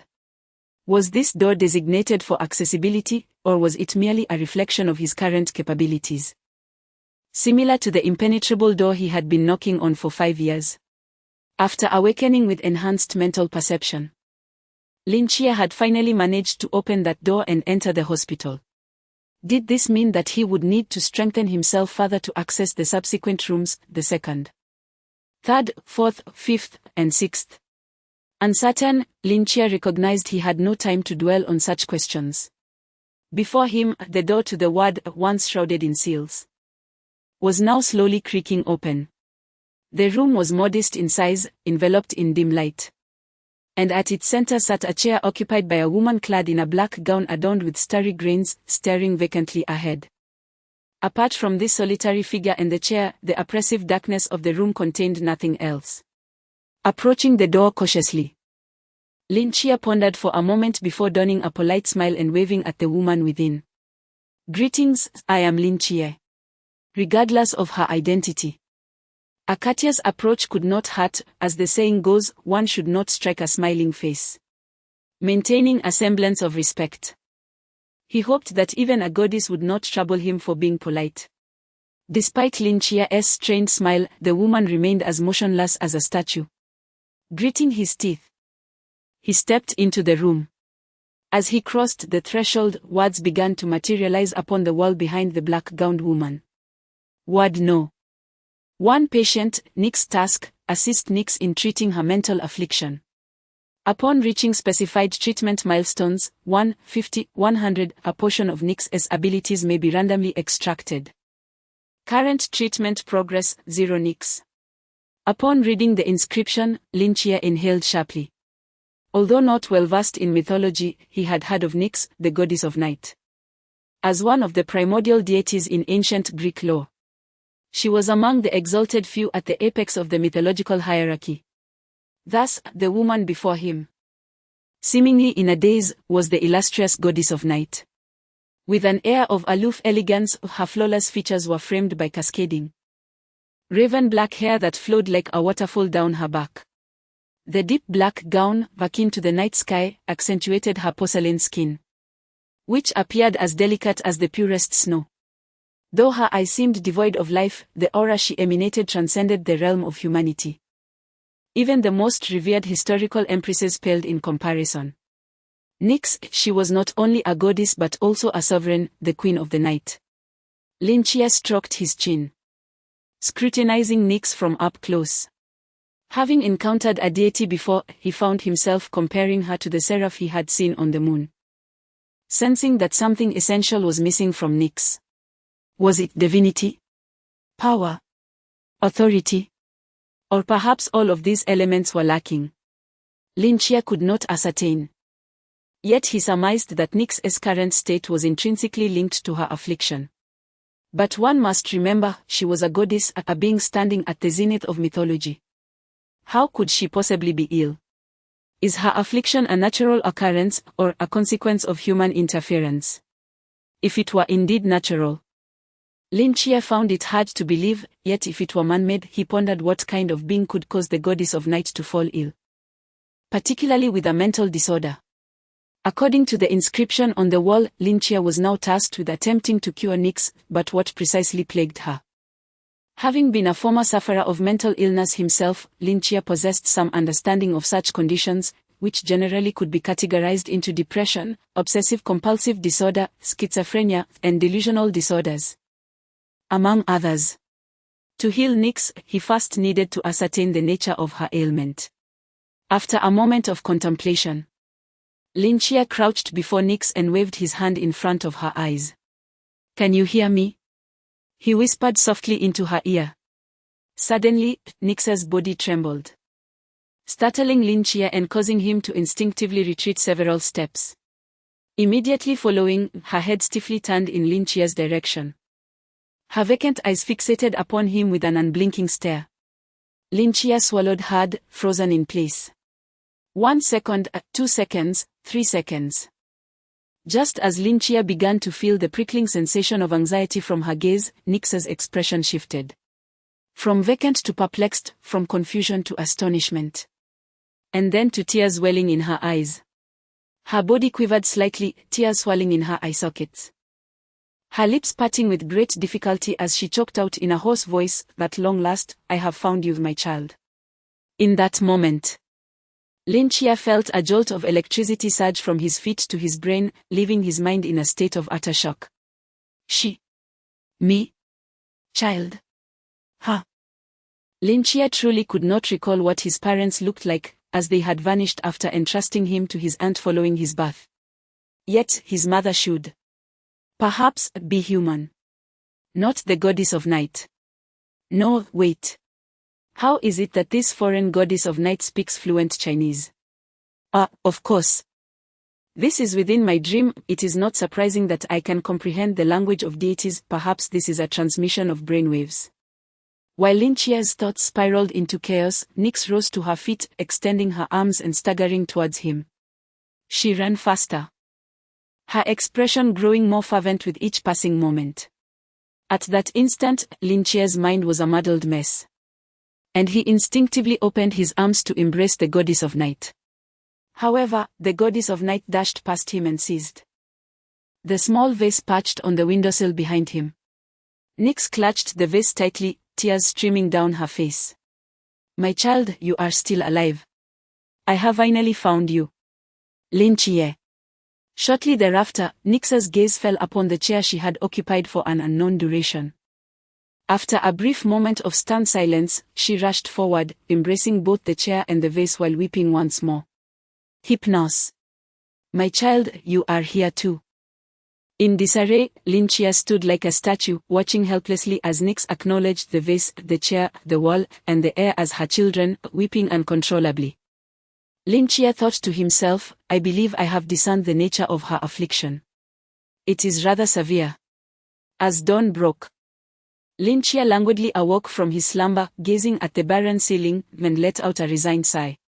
After spending an entire night with Nyx, he felt as though his spirit had been drained. Just as he was about to rise, the soft exclamation escaped his lips. In his mind, the mental asylum shrouded in mist floated before him, and he sensed an inexplicable connection with it. Now, he found that he could immerse his consciousness within the asylum without the need for slumber. Was this the benefit of having opened the door? Lin Chia contemplated linking his consciousness to the asylum, eager to perceive all that transpired within its walls. However, the 5 sealed wards remained impervious to his exploration. At that moment, Nyx was in the courtyard, cradling the vase and chair, engaging in a soliloquy with the surrounding air, oblivious to the content of her words. Lin Chia, seated on his bed, rubbed the corners of his eyes in frustration, healing. "I am not a physician, how can I assist her in her recovery?" Suddenly, a spark ignited in Lin Chia's eyes, as if a thought had struck him. His gaze narrowed slightly, then a smile graced his lips. "The author has something to say." Chapter 13. He fled in a towering building in Sangnon City. The door creaked open slowly as Zhao Kongcheng entered, his demeanor lethargic, punctuated by occasional sighs. "Old Zhao, what troubles you?" questioned the 5 individuals seated within, their expressions tinged with surprise at his woeful appearance. "Were you injured last night? Given your demeanor, it seems more likely you've suffered a heartbreak." "Goodness, old Zhao, could it be that your wife is contemplating divorce?" "Stop with the foolishness." The 5 began to speculate, their voices overlapping. After a prolonged silence, the taciturn Zhao Kongcheng let out a deep sigh. "Am I truly that lacking in charm?" In unison, the five rolled their eyes, feigning ignorance to his lament, returning to their respective tasks, some sharpening blades, others cleaning firearms, a few engrossed in their phones, while others succumbed to slumber. "No, I am genuinely asking you," Zhao Kongqing implored, irritation creeping into his tone. Noticing his continued exclusion, Hong Ying, who was polishing a gun, sighed and remarked, "Brother Kongqing, are you feeling a bit shaken?" "Perhaps," Zhao Kongqing hesitated before continuing, "I encountered the owner of the Golden Forbidden Ruins last night." At this revelation, all heads snapped up, halting their activities, eyes alight with intrigue. That individual suspected to be the agent of the Seraph. Indeed. Is he formidable? Who is he? You are overthinking it, Zhao Kongqing shook his head. He is merely an ordinary high school student. The Klein-level power fluctuations were likely just residual energies left by the Seraph. He is still a novice, just having stepped into the lamp realm. Upon hearing this, a flicker of disappointment crossed the faces of the group. They had hoped that Sangnon City had welcomed a Klein-level powerhouse. However, they also reasoned that if such a dangerously powerful deity had indeed chosen an agent and that individual had risen to Klein status, the higher-ups would undoubtedly be aware. The man seated on the sofa narrowed his eyes slightly. Regardless, the selection of an agent by the Seraph, along with the bestowal of a divine ruin, was significant news that warranted immediate reporting to the higher echelons. By the way, old Zhao, since you encountered him, where is he? You didn't bring back such an important person. He fled. Zhao Kongqing replied softly. He told me he was going to fetch his backpack. And while I was momentarily distracted, he made his escape. The group fell silent. Just as they were preparing to voice their grievances, the door swung open once more. A man draped in a dark red cloak entered, blood still staining his visage, his steps heavy as if laden with lead. Upon sight of this man, everyone, including Zhao Kongqing, instantly rose to their feet. "Captain, are you all right?" The captain waved his hand dismissively.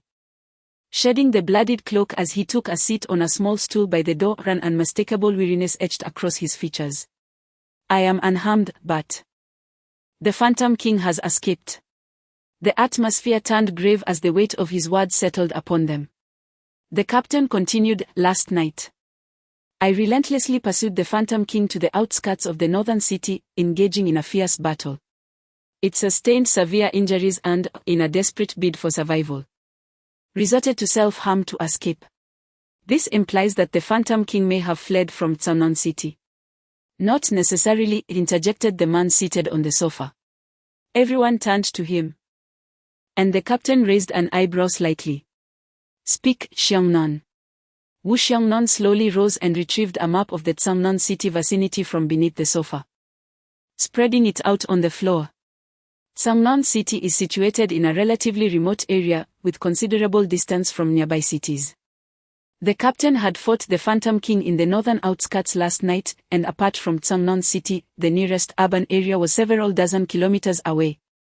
Wu Xiongnan circled a spot on the map. "What does this imply?" Hong Ying inquired, her eyes filled with confusion. At that moment, the captain's eyes began to gleam with realization. The Phantom King, having been gravely wounded, could not traverse such a vast distance without regaining strength. Wu Xiongnan continued the captain's line of thought: if the Phantom King wishes to recover its power, it must resort to consuming humans, which means it will undoubtedly return to Sangnon City. Precisely. Zhao Kongqing frowned slightly. However, Sangnon City is vast, and we have no idea where it might emerge. The sewers. Wu Xiongnan adjusted his glasses and traced a curving line on the map with a red pen. The Phantom King is quite fond of navigating through the sewers, and it had previously escaped via this route. There is only one sewer connecting the northern outskirts, suggesting that the Phantom King is likely to appear at a location along this sewer line. Immediately dispatch teams to search along this sewer, this time. We cannot allow it to escape. The captain's eyes glinted with determination as he issued the command. Understood. By the way, there's another matter. Wu Xiongnan turned to Zhao Kongqing. We must bring back the agent of the Seraphim. Their potential is immense and must not fall into the hands of the ancient God Church. In a sense, this task takes precedence over eliminating the Phantom King. Zhao Kongqing straightened his posture. Leave this matter to me. I will personally ensure that we apprehend the boy. But he has already fled. Can you still track him down? Hong Ying murmured. He is wearing the uniform of number 2 high school. I will be waiting for him at the school gate today. I'm confident I can catch him. A confident smile spread across Zhao Kongqing's face. Brother, why aren't you going to school today? Young Jin asked Lin Chia, who was neither in uniform nor carrying a backpack. I have some matters to attend to. So I won't be going for now. Lin Chia replied, slipping on his shoes as he opened the door. Is Aunt still asleep? She just returned an hour ago. I see. Be sure to head to school early. Don't follow my example. All right. Lin Chia closed the door and quietly removed the black satin covering his eyes, placing it into his pocket. His vision restored. He had yet to inform his aunt and Young Jin, partly because his aunt had been on the night shift and they hadn't crossed paths. Regarding the second point, Lin Chia had only recently acquired these eyes and was still struggling to master the formidable power they possessed. Occasionally, a golden gleam would unexpectedly emerge from the depths of his gaze. Although it was not particularly conspicuous, should his aunt and others catch a glimpse, they would undoubtedly pressure him to investigate further, resulting in unnecessary expenses. He intended to announce this matter only when he had completely mastered the control of his eyes. However, since he was already out, Lin Chia deemed it unnecessary to linger in the shadows, as that would attract undue attention. He retrieved the sunglasses that Young Jin had previously gifted him from his pocket, donned them, and strode purposefully towards the bus station. After enduring over an hour of jolting travel, Lin Chia finally arrived at his destination, Sunshine Psychiatric Hospital. The last time he had visited this place was a decade ago. In the span of those 10 years, both Lin Chia and the hospital had undergone significant transformations. All the old walls had been refurbished. The entrance was now twice as spacious, and 2 modern high-rises had supplanted the original 3-story building. Even the name Sunshine Psychiatric Hospital had been elegantly embossed in gilded letters. Standing at the entrance, Lin Chia found it impossible to reconcile the contemporary hospital before him with the small building etched in his memory. The only aspect that seemed unchanged was the elderly doorman, who had become notably more stooped and whose hair had turned considerably grayer. The old man appeared to recognize Lin Chia, squinting slightly and raising his right hand to point at him. Just as Lin Chia anticipated a warm greeting, the doorman bellowed. Hey, you foolish lad over there. You're blocking the cars behind you. Chapter 14, I have a friend. Knock, knock, knock. Come in. Lin Chia pushed open the door and entered the consultation room. Seated on the opposite side of the desk was a middle-aged male doctor, donned in a pristine white coat. His thinning Mediterranean hairstyle serving as a clear emblem of wisdom. Lin Chia settled into the chair as the doctor leisurely began. So, what seems to be the problem? I have no ailments, Lin Chia replied. If you are in good health, then what brings you here? The doctor inquired. Well, I am fine. I have a friend who suffers from a severe mental illness. Upon hearing this, the doctor regarded Lin Chia with a peculiar expression, a smile playing on his lips as he absent-mindedly adjusted the few strands of hair atop his head. Your friend, I presume, is not merely a reflection of yourself? Lin Chia responded earnestly. No, I assure you, it is genuinely a friend. Very well, then. Please describe the afflictions of your friend. What are the specific symptoms? Lin Chia pondered for a moment, realizing that articulating this might prove somewhat challenging. The doctor chuckled. Then envision yourself as that friend and demonstrate your actual manifestations to me. Lin Chia cast a few odd glances at the doctor, hesitating briefly before reluctantly nodding. Gradually, he rose from his seat and, under the doctor's watchful gaze, walked directly to him. He extended his arms, enveloping the middle-aged doctor in a warm embrace. while gently stroking the sparse hair on the doctor's scalp with a look of tenderness in his eyes, softly whispering, "My dear child, father has finally found you."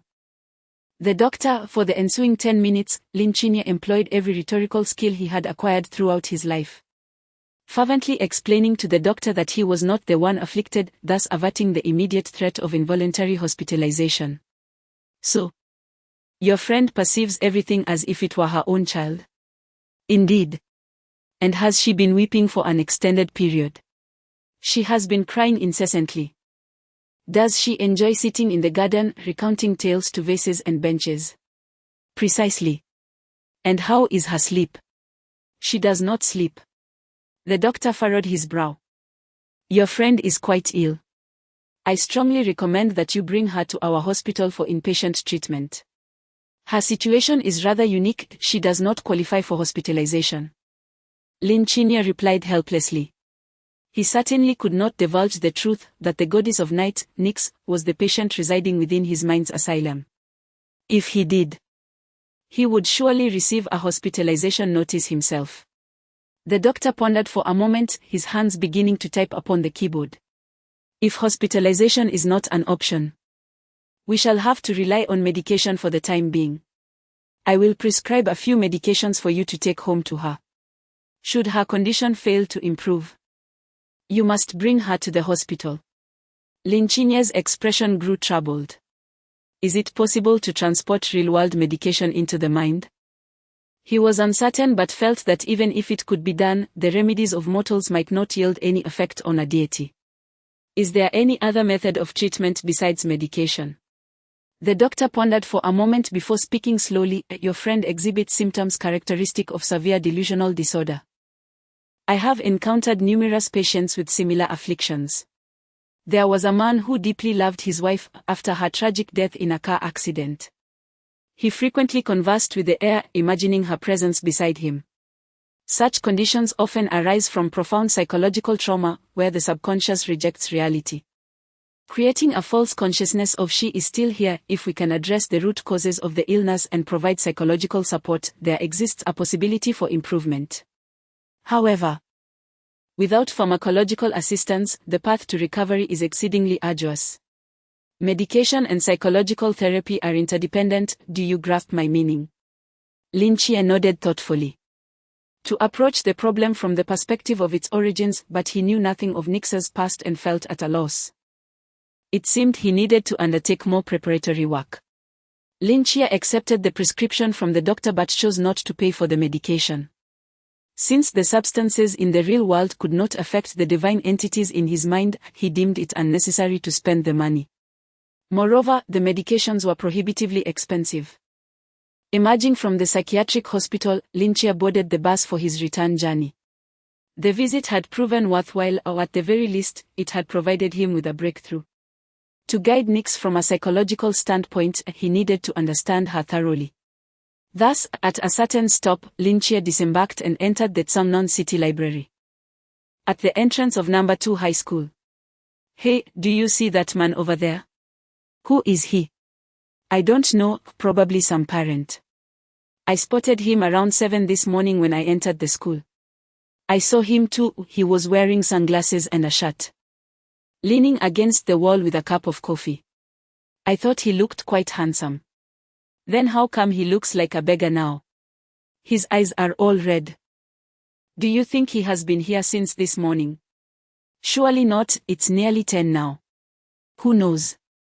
Oh, by the way, did you hear about the 2 students who were murdered on their way home last night?" "Is that true?" "Of course it is, I heard." On the curb opposite the school gate, a desolate man sat alone, surrounded by discarded cigarette butts, his silhouette under the streetlight exuding an indescribable sorrow. Zhao Kongqing flicked the ash off his cigarette, unable to comprehend where things had gone awry. He had been waiting from 6 in the morning until 10 at night. The sun having drained his energy, yet he had not caught a glimpse of that young man. It was undeniably the No. 2 high school uniform he had seen last night. Could it be that the young man anticipated his arrival and chose not to come? Damn it. His backside was sore from sitting. Zhao Kongqing propped himself up with his hands, slowly rising from the cab. feigning nonchalance as he brushed off the dust from his pants and began to stretch. At that moment, from the corner of his eye, he suddenly spotted a casually dressed youth ambling leisurely across the street, clutching a few books. That fellow bears a striking resemblance to that young lad. A bit. Zhao Kongcheng was momentarily taken aback, blinking vigorously. Goodness. Whooshed. Without a moment's hesitation, Zhao Kongcheng dashed towards the youth like a gust of wind. His eyes ablaze, embodying a fierce demeanor. However, when he was about 20 meters away, the youth seemed to sense something. His entire body jolting as he too took off running. Thus, the two of them raced down the street, one in pursuit of the other. At this moment, Lin Chia wished he could slap himself twice. Why did he choose this particular road when there were so many others? Now, after having stood someone up just yesterday, here he was being chased down. Although Lin Chia was not slow, he paled in comparison to Zhao Kongcheng, and within mere seconds, he was caught. Zhao Kongcheng seized Lin Chia's shoulder with a menacing grip, letting out a cold chuckle. Well, young lad, it seems we meet again. Lin Chia turned his head stiffly, tilting it slightly. Who are you? Chapter 15, 003. Zhao Kongcheng felt as though he might burst with frustration. Who do you think I am? I am the innocent victim who was deceived by you last night, left to endure the cold winds for most of the night. Zhao Kongcheng firmly grasped Lin Chia's hand, resembling a naive uncle terrified of losing his beloved to another. Do not feign ignorance with me, there is no escape for you today. Lin Chia glanced at his restrained arm and surrendered to the futility of resistance, adopting a demeanor of submission. Very well, where shall we converse? Follow me. With that, Zhao Kongcheng took hold of Lin Chia's hand and strode towards an unknown destination. As Lin Chia realized they were nearing a couple's hotel, his expression shifted dramatically, and he attempted to flee.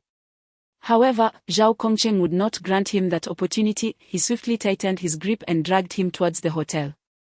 What do you intend to do? I must inform you, I have hemorrhoids, do not act recklessly. What are you young men thinking? It's merely a place to talk. Do we need to go to a couple's hotel for a chat?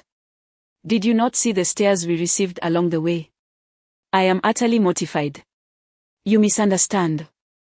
This is a safe haven. I have no ulterior motives. Besides, do I appear to be that sort of person? Zhao Kongcheng rolled his eyes and, while dragging the struggling Lin Chia to the front desk, shot a rather sleazy wink at the flabbergasted female clerk. A dynamic passion-themed room, please, he requested. Lin Chia remained speechless. The female clerk stood frozen for a moment, her mind briefly shutting down before inexplicably becoming excited. Certainly, sir. I will need your identification.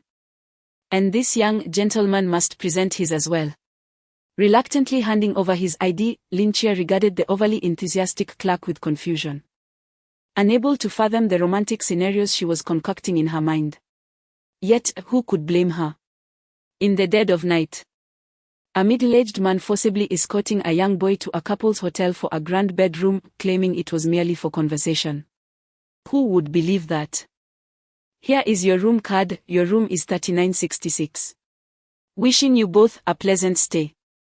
The clerk beamed at Lin Chia, whose expression was one of utter dismay, her eyes nearly squinting with delight. Lin Chia's fists clenched. Why are you just standing there? Come with me, Zhao Kongcheng urged as he pulled Lin Chia towards the elevator. Upon entering the room with the card, Lin Chia's eyes widened at the array of peculiar amenities, and the innocent youth realized that the affluent indulged in such extravagant pleasures. Indeed, it was quite passionate. Zhao Kongcheng locked the door behind them and finally released Lin Chia, who was overwhelmed by the peculiar surroundings. He made his way to the electric bed and sank down, his body, tense from the day's events, finally beginning to relax. Do not be so anxious. It is truly just a conversation, Zhao Kongcheng remarked, observing Lin Chia's apprehensive expression. With a sigh, Lin Chia settled onto the sofa beside the door. What do you wish to discuss? Naturally, I wish to talk about you. Lin Chia, a 17-year-old young man, stood at a height of 175 centimeters and was single. Zhao Kongqing, with a hand pressed against his forehead, gestured towards Lin Chia's eyes with the other. What I refer to is your gaze. Lin Chia fell into silence. Have you encountered Michael? Upon hearing this, Lin Chia's body quivered slightly. After a moment of hesitation, he nodded gently. Indeed, the man before him possessed vast knowledge. And the forces supporting him were undoubtedly formidable. This statement revealed a crucial piece of information to Lin Chia. The seraph he had encountered a decade ago was none other than the illustrious Archangel Michael. Seeing Lin Chia nod, Zhao Kongqing finally relaxed, his gaze upon Lin Chia becoming increasingly fervent. Why does he seek you? What did he convey to you? To what extent can you now wield the forbidden ruins? Zhao Kongqing's inquiries came forth in rapid succession like a barrage of cannon fire. Lin Chia furrowed his brow and shook his head. Your questions are too numerous. Zhao Kongqing realized he had perhaps overstepped, letting out a dry chuckle. Indeed. You must have many uncertainties at present. Allow me to clarify, or feel free to ask whatever you wish. Lin Chia pondered for a moment, locking eyes with Zhao Kongqing. Before posing his first question, in this world, do mythical deities truly exist? They do, Zhao Kongqing replied without hesitation. Yet, not all deities are real. What do you mean? Zhao Kongqing fell into contemplation, as if considering where to begin. What do you believe mythology represents? Lin Chia considered the question. Is it not the spiritual solace of ancient peoples? A manifestation of fear and fantasy regarding the unknown forces of nature. You are correct, Zhao Kongqing affirmed with a nod. Until a century ago, that was the prevailing belief. A century ago. Indeed. Before the appearance of the mist, no trace of deities had ever graced this world. Zhao Kongqing's eyes narrowed slightly. However, since that shroud of mist enveloped the earth, everything seems to have changed. In September 1922, a year after the mist's emergence, a reconnaissance team dispatched by the Great Seer observed a colossal dragon soaring slowly through the sky above the Maria Trench. This marked humanity's first encounter with a mythical creature. Upon investigation, it was determined that this dragon was the Leviathan, the chaos dragon mentioned in the Bible, a being said to have been crafted by God. The discovery of this dragon fundamentally altered the perceptions of the Great Seer's leadership, who realized that from the onset of this fog, the world had diverged starkly from its former self. At the time, the emergence of the mist had plunged the entire Great Seer into panic. To maintain national stability, the higher-ups concealed the results of this expedition. The chaos dragon Leviathan, as the first mythical creature observed by humanity, was assigned the codename 001. Subsequent discoveries of additional mythical beings led to a systematic numbering. The seraph Michael that you encountered was the third mythical entity observed by humanity in 1928, designated as 003. 1928? Lin Chia was taken aback. At that time, we had yet to master the technology for lunar exploration, correct? How did they discover the seraphim on the moon? It was not we who found him. Zhao Kongqing shook his head. In March 1928, a beam of golden sword light emanated from the moon, traversing the cosmos and leveling a great volcano in North America.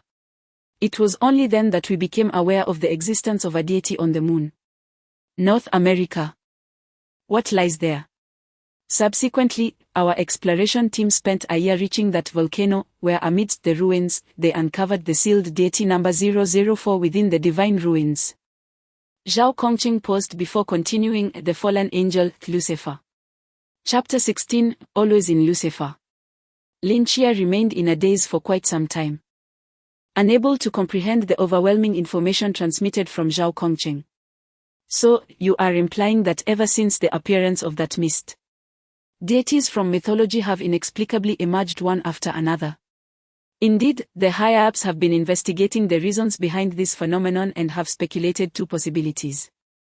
Zhao Kongqing extended two fingers. The first possibility is that these deities do not exist in reality, rather. The appearance of the mist has triggered some mysterious transformation that has materialized them from myth. The second possibility is that these myths are not mere fantasies of the ancients but rather exist in reality. After humanity has become increasingly active, for some reason, they have lain dormant somewhere on Earth, and the sudden emergence of the mist has awakened them. Lin Chia nodded. Then inquired about what Zhao had just mentioned. Does this mean that not all deities exist? The number of deities currently present on Earth is quite limited. Not all mythological beings have descended here. What has manifested thus far is merely a minuscule portion of an extensive mythological system. We do not understand why it is them. This is unrelated to strength, the spread of their stories, notions of good and evil, or even borders. Their emergence appears to follow no discernible pattern. It seems entirely random. This phenomenon encompasses not only the Bible, Greek mythology, Norse mythology, and Cthulhu mythos, but all known pantheons of deities among humanity. If it includes all mythological systems, then what about the deities of our Great Seer? Lin Chia curiously asked. For instance, the Great Sage equal to heaven, the Third Prince, the Four Heavenly Kings, the Jade Emperor. Where are they? If they exist, they could surely vanquish the Western deities. After a brief moment of silence, Zhao Kongcheng shook his head. The thoughts you are entertaining, we have pondered as well. Over the past century, we have tirelessly searched within the borders of Great Seer, attempting to uncover their whereabouts. Yet after a full century, we have found nothing. Not even a trace of a land deity. Some say this is because the mist has yet to engulf Great Seer, thus its deities do not appear. Others claim. Lin Chia could not help but ask, others claim what? They claim they have always been here. Always been here. Why do you think that the entire earth has been swallowed by the mist, yet only Great Seer remains unscathed? The mist has encroached upon Great Seer's borders. Yet it is repelled just outside the national boundary, unable to advance even an inch. Lin Chia's mouth fell agape. Are you suggesting this is merely a hypothesis? Or perhaps a beautiful fantasy? Zhao Kongcheng shook his head. Regardless, we have never encountered a trace of the deities of Great Seer. Very well. The sheer volume of information he had just received left Lin Chia feeling as though his worldview had shattered. Had he not witnessed the existence of the seraphim with his own eyes, he might have called a mental institution to have Zhao Kongcheng committed. This affliction is far worse than it was in his time. Then what was that golden beam of light emanating from me last night? Lin Chia posed the next question. The Forbidden Abyss. Zhao Kongcheng replied, stating that the changes that occurred after the mist enveloped the earth were not merely confined to the emergence of deities. These mists also seemed to exert a mysterious influence on the human body. Although the mists did not penetrate the territory of the Great Seer, they appeared to harbor some energy akin to radiation, which acted as a catalyst for certain individuals. Children born after the arrival of the mist had a probability of developing a peculiar power within them. Under specific environmental influences, these powers could be awakened, forming a unique ability to impact the surrounding reality, akin to a domain. The characteristics of these powers varied from person to person, each possessing its own distinctiveness. This extraordinary domain, capable of influencing its surroundings, was referred to as Forbidden Ruins. Lin Chia contemplated this. In simple terms, Forbidden Ruins represented the superhuman domains of a select few fortunate individuals. Upon reflection, his ability to perceive everything within a radius of 20 meters through a form of mental awareness, coupled with exceptional dynamic vision and the capacity to wield the might of the seraph, also exemplified a manifestation of Forbidden Ruins. Could these Forbidden Ruins evolve? Indeed, the abilities, range, and uniqueness of the Forbidden Ruins would increase in accordance with the host's mental strength, which was a crucial criterion for determining the intensity of the Forbidden Ruins. Through mental strength, the Forbidden Ruins could be classified into 6 realms. When mental strength resembled a cup of water, minimal and stagnant, it was termed the first realm, cup. When it resembled the water of a pond, abundant yet still, it was the second realm, pond, if akin to the flowing water of a river, plentiful and circulating. It was the third realm, river, if it resembled the vastness of the ocean, boundless and expansive. It was the fourth realm, ocean, if mental strength approached the infinite, vast and magnificent. It was the fifth realm, infinite, and if mental strength was inexhaustible, transcending spatial dimensions and resembling a Klein bottle, it was the sixth realm, Klein. And what about me? What realm am I currently in? Lin Chia inquired. You are merely at the Cup realm, just a novice beginning to wield the forbidden ruins. Zhao Kongqing seemed to relish in delivering this blow to Lin Chia, deeming him only the slightly more capable ordinary person. Lin Chia was momentarily speechless. It seemed that the reason he could unlock the door to the mental hospital in his mind last night was due to his breakthrough into the Cup realm. The same applied to opening the door to Nike's ward. Did this mean that with each advancement to a new realm, he could release another patient? And what about you? With your prowess, what realm do you belong to? Lin Chia asked Zhao Kongqing. Zhao Kongqing's face flashed with embarrassment as he turned to gaze out the window. I do not possess forbidden ruins, and naturally, I have no mental strength. You lack forbidden ruins. Lin Chia's eyes widened in astonishment. Then how did you defeat that creature? Lin Chia was genuinely astounded. That monster was something he could barely contend with, even with his exceptional dynamic vision. Zhao Kongqing had completely dominated the fight against it. How could such a formidable individual lack forbidden ruins? That creature is known as the ghost-faced man, Zhao Kongqing corrected. My ability to slay it stems solely from years of rigorous training and extensive combat experience. Prior to joining the Night Watch, I was a Special Forces soldier. Proficient in close-quarters combat. He continued, there are 3 paths to acquire the forbidden ruins. The first, as I mentioned earlier, is that only a fortunate few are born with the innate talent to access the forbidden ruins. The second involves utilizing objects imbued with the essence of the forbidden ruins.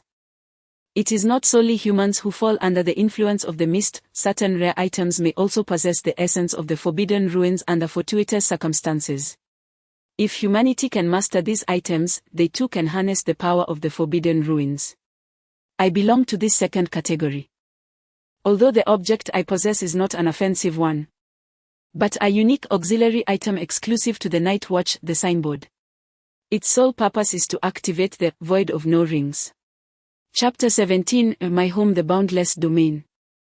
A forbidden expanse capable of isolating the inner realm from the outer world, designed to prevent our battles with foes from affecting the ordinary populace. Each city's sentinels are equipped with 3 placards that can invoke the boundless domain, entrusted to a single individual, as we typically do not engage directly in combat. Thus, we are referred to as Watchers. Lin Chia raised an eyebrow, implying that you merely serve as a lookout.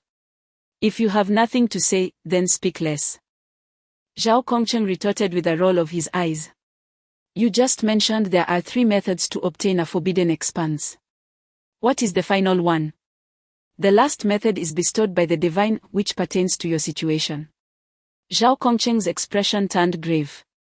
Some deities grant a portion of their power to selected humans, enabling them to act as their agents on earth.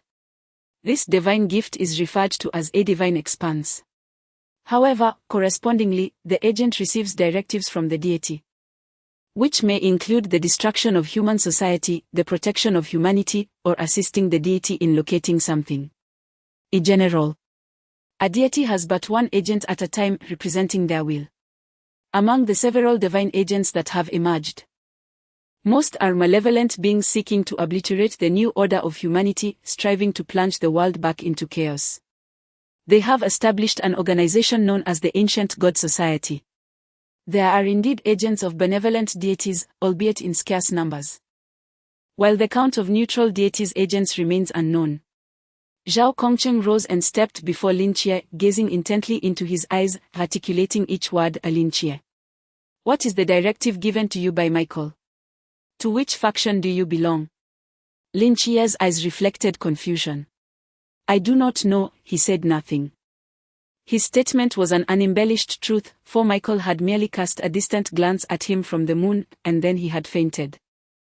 The deity had indeed uttered not a single word. Zhao Kongqing furrowed his brow.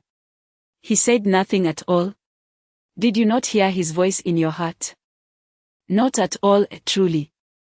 Zhao Kongqing scrutinized Lin Chia for a long while, as if seeking signs of deceit. After a prolonged silence, he finally averted his gaze and slowly sat down. Based on our conjectures, Michael should belong to the neutral or benevolent faction, otherwise, we would have slain you by now.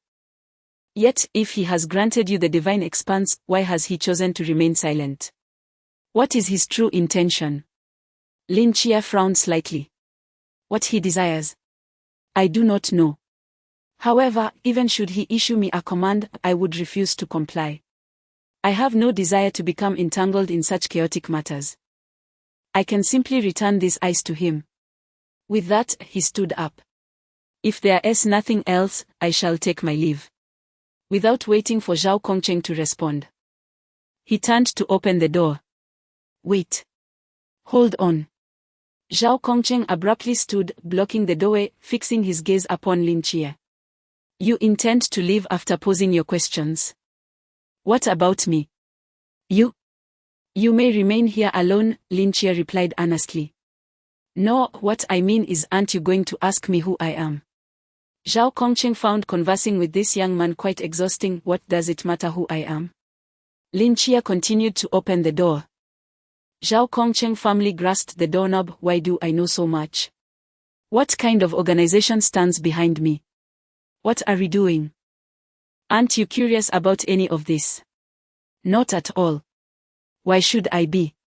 According to the logic of film and novels, once I become aware of your existence, I am left with only two choices. Lin Chia held up two fingers. Either I join, or I become someone who can never reveal the secret, such as being killed, imprisoned, or brainwashed. You really ought to watch less television. Zhao Kongqing exclaimed, feeling speechless. Besides, you don't understand us at all. How can you know that joining us isn't a good choice? Lin Chia raised an eyebrow. So, you are saying that even if I know about you and choose not to join, I want to be in danger? Of course not. We are like soldiers, at most. We would have you sign a non-disclosure agreement. What you're saying is pure nonsense. Then I would be interested to hear more. Upon hearing this, Lin Chia sat back down. Zhao Kongqing sighed. Chatting with this young man for a few minutes felt more exhausting than a day spent on surveillance outside. In 1922, after our reconnaissance team discovered the first mythical creature, the Chaos Dragon Leviathan, the high-ranking officials of the Great Seer urgently established a military organization, always prepared to confront the invasion of mythical beings, known as the Special Biological Response Group 139. At that time, our technology was rather primitive, and we were entirely oblivious to the world before us, rendering the so-called Special Biological Response Group little more than a FARD, utterly ineffective. As time passed, we observed an increasing number of mythical creatures, attempted to establish contact with several of them, and uncovered the secrets of the Forbidden Ruins, beginning to train specialized combat talents. As the number of individuals possessing the Forbidden Ruins increased, we realized that due to the randomness of these possessors, it was impossible to incorporate everyone into the military framework.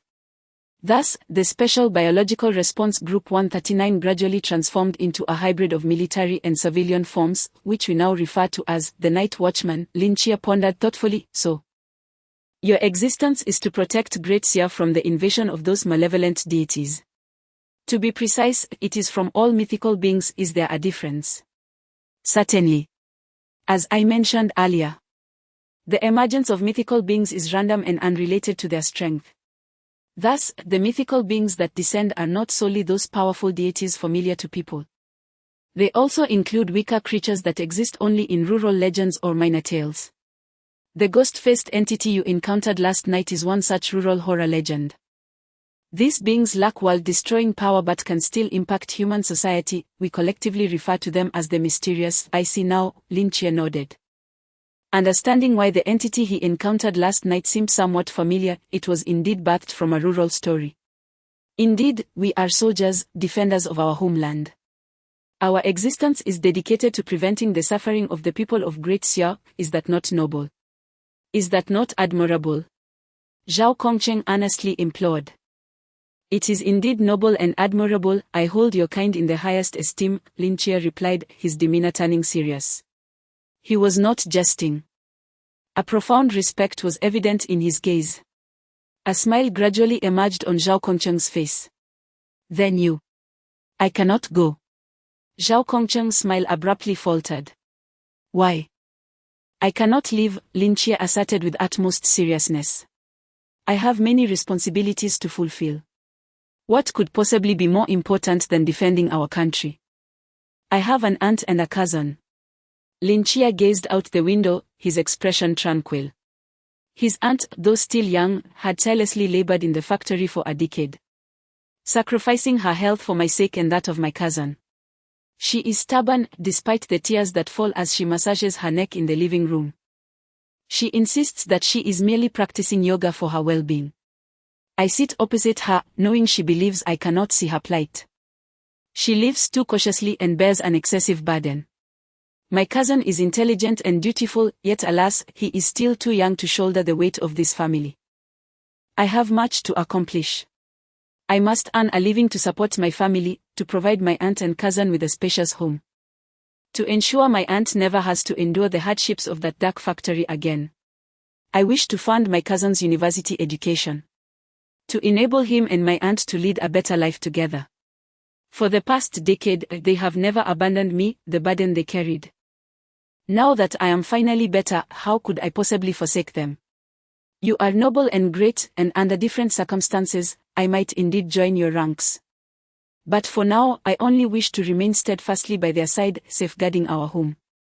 Chapter 18. Welcome back. Zhao Kongcheng was taken aback. He truly did not anticipate that this seemingly ordinary high school student would articulate such profound sentiments, exhibiting such maturity of thought. At that moment, he recognized how ludicrous his previous attempts to exploit the boy's typical adolescent bravado and fervor had been. Lin Chia was no ordinary high school student. Lin Chia rose, walking directly to the door. After a moment's hesitation, he paused. Thank you for sharing so much with me. I will sign the confidentiality agreement. With that, he pushed the door open and stepped outside. This time, Zhao Kongcheng merely sat silently on the edge of the bed, his body slightly rising as if he wished to stop him, but after a brief pause, he slumped back down in resignation. He understood the significance of this young man, and he was acutely aware of the mission he bore to bring him back, yet he found himself incapable of doing so. Shao-Chi, you are finally back. Why aren't you wearing your school uniform today? And I woke up in a rush this morning and forgot to put it on. You silly child. Won't the teachers scold you for not wearing your uniform? They only said a couple of words, it was nothing serious. Sigh, Shao-Chi. You just transferred to a new school. You shouldn't leave a bad impression on the teachers, you must be a bit more diligent. I understand, Aunt. How have you been getting along with your classmates? They aren't ostracizing you, are they? Not at all. We get along quite well, they even walked me home. And I returned the favor. That is good, that is good. I'm heading back to my room now, Aunt. Okay, sleep early. Third. Lin Chia closed the door to his room, reclined on his bed, and gazed out at the night sky, letting out a long sigh. This world was far more intricate than he had imagined. However, it bore little relevance to him. After resting for a while, Lin Chia sat up. As he began to undress, a hard object fell from his pocket. Clang. Lin Chia looked down, retrieving the item with a furrowed brow. It was a metallic ornament, resembling a crest, slightly larger than a 1 yuan coin, crafted from an unknown material that emanated a faint chill upon contact. On the front of the crest, 2 straight blades crossed each other, their edges aglow with a soft blue luminescence set against a backdrop of a starry night sky, exquisitely crafted. Beneath the design, the name Zhao Kongcheng was inscribed in delicate characters. This. Lin Chia narrowed his eyes slightly. He recalled that during Zhao Kongcheng's insistence on leading him to the hotel, he seemed to have brushed against his pocket. Had he dropped it inadvertently? As Lin Chia fidgeted with the crest, he turned it over, revealing several lines of small text engraved on the back. If the dark night should fall, I shall stand before countless souls, brandishing my sword towards the abyss, staining the heavens with blood. What a magnificent spirit! Did Zhao Kongcheng compose this himself? Or was it a saying from their night watchman? Lin Chia murmured to himself, observing the dazed expression on his face, which seemed uncharacteristic of someone capable of crafting such profound words. After a moment of contemplation, he placed the item on the table, changed into his attire, and climbed into bed. Tonight, he had a significant task to undertake. He closed his eyes, allowing his consciousness to descend into the depths of the divine asylum within his mind. At that moment, in the small courtyard of the asylum, Nyx sat in a rocking chair, cradling an assortment of jars and bottles, seemingly murmuring to herself, with occasional smiles gracing her lips. If one were to overlook the murkiness in her eyes and the peculiar objects in her embrace, the noble aura she exuded would render the scene a breathtaking tableau. Soon after, Lin Chia, donned in a pristine lab coat, approached slowly to immerse himself more fully in the role of a psychiatrist. He had procured a lab coat from the director's office, even adorning the collar with a pair of plain glasses. At first glance, he indeed resembled a doctor. As Lin Chia stood beside the rocking chair, he silently gazed into Nyx's murky, vacant eyes, letting out a soft sigh. From the mythological texts he had perused, he recognized Nyx as one of the most ancient and powerful deities in Greek mythology, holding a position and power of the utmost caliber. However, in contrast to other deities, she possessed a notable trait, her fondness for procreation. According to Lin Chia's estimations, Nyx had at least 20 offspring, including the renowned god of death, Thanatos, the god of sleep, Hypnos, as well as deities of space, fate, and misfortune, among others. With only a few exceptions, the vast majority of Nyx's progeny were malevolent beings, bringing calamity to the world upon their birth, many of whom met with tragic fates. From the fragmented tales of mythology, Lin Chia was unable to glean more detailed information about this goddess of night, but he speculated that Nyx's current affliction might be linked to her children. The doctor at the Sunshine Asylum had mentioned a male patient who, consumed by longing for his wife, had begun to imagine her presence beside him. Could Nyx's condition be similar? Perhaps her overwhelming yearning for her children led her to perceive those jars and bottles as her offspring. Yet, what calamity had befallen her progeny to evoke such intense reactions from Nyx? Moreover, could an ancient deity, endowed with divinity, truly experience such profound emotions? Or was it possible that prior to her affliction, her divine essence had been stripped away, rendering her mortal? Lin Chia could not ascertain the truth. Hypnos, do not fret. Your brother shall return soon. He merely indulged in some mischief, Nyx softly reassured, her fingers caressing a vase, her gaze drifting into the distance, a flicker of hope illuminating her eyes before they clouded once more. After a brief pause, her voice, hoarse and quivering, broke the silence. But it has been 3,000 years, why hasn't he returned? Witnessing this poignant scene, Lin Chia felt an inexplicable pang of sorrow swell within his heart. Who could have imagined that the once exalted goddess of the night now finds herself in such a state of helplessness and humility? She is both the goddess of the night and a mother yearning for the return of her child. To cure her affliction, one must address its very roots. The words of the doctor echoed once more in Lin Chia's mind as he lowered his head in deep contemplation. The root of Nyx's ailment lies in the loss of her child. To heal her, one must embark on the quest to find her offspring, yet it is essential to recognize that her children are renowned deities of Greece. Surely, it would be impossible for him to seek them out one by one and present them before Nyx. Moreover, Lin Chia could not even ascertain whether they had been brought into this world by the mist, leaving him at a loss for where to locate such numerous divine beings. Even if he were to find them, would those malevolent gods truly comply and accompany him willingly? As Lin Chia furrowed his brow in thought, a sudden spark of inspiration flickered within his mind. Perhaps this could work. He rose to his feet, his conflicted gaze fixed upon Nyx for an extended moment before summoning the resolve to step forward. In the depths of Nyx's vacant stare, Lin Chia approached her slowly. Gently crouching down, he extended his arms to embrace Nyx, whispering tenderly into her ear, "Mother, I have returned." In that instant, a radiant glimmer ignited in Nyx's eyes. One never seen before. Trembling, she reached out her hands and enveloped Lynchia in a tight embrace. After what felt like an eternity, she finally managed to utter a complete sentence, her voice quivering, "Welcome back, Denatus, my child."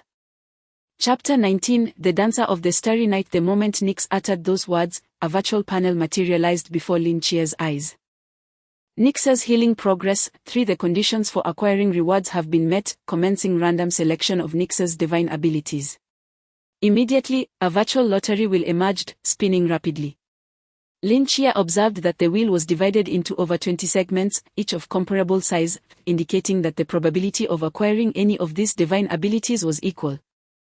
As the night descended, the abilities displayed included Nightfall, Fallen Stars, Stellar Rapture, Dark Flicker, Night's Chosen, and Extraordinary Progeny. The dazzling array of powers left Lynchia somewhat bewildered, yet he sensed an oddity amidst them. Extraordinary Progeny. What sort of nonsense is that? Is that truly a divine ability? If I were to acquire this power, would I not need to seek a wife? As I could simply birth a multitude of divine offspring? That doesn't sound too bad. Meanwhile, Lynchia noticed a slender black segment, distinct from the others, occupying about one of the wheel's total area. This divine ability was named Unknown. Unknown. What does that signify? However, the specifics were inconsequential. Lynchia believed that with his abysmal luck, given 1,000 attempts would likely not yield that unknown. Taking a deep breath, he fixed his gaze intently upon the wheel. And with a thought, the spinning began to decelerate. The pointer glided over each ability before finally halting at one segment. Dancer of the Starry Night. Lynchia sighed in resignation upon reading those words. By its name, this ability seemed inferior to Stellar Rapture and Fallen Stars, yet thankfully, it was not Extraordinary Progeny. Such fortune, indeed, was characteristic of me. As the pointer came to a stop, the wheel gradually faded from view, leaving the words Dancer of the Starry Night suspended in the air, their hue deepening. Lynchia reached out and grasped them. Instantly, the 4 characters transformed into a beam of black light that surged into Lynchia's body. He felt a mysterious energy rapidly reshaping him, as though both his soul and flesh were being cleansed, leaving him in an extraordinary state of comfort. This sensation was truly remarkable. This state persisted for roughly 5 seconds. And when it finally dissipated, Lynchia distinctly sensed a change within his body. Before him, additional lines of text began to materialize slowly. Dancer of the Starry Night, in the darkness, your speed, strength, durability, and recovery abilities are quintupled. In the darkness, your presence is less detectable. In the darkness, your intimidation against other beings is heightened. You possess the ability to communicate with other nocturnal creatures. Upon reading this, Lynchia couldn't help but gasp in astonishment.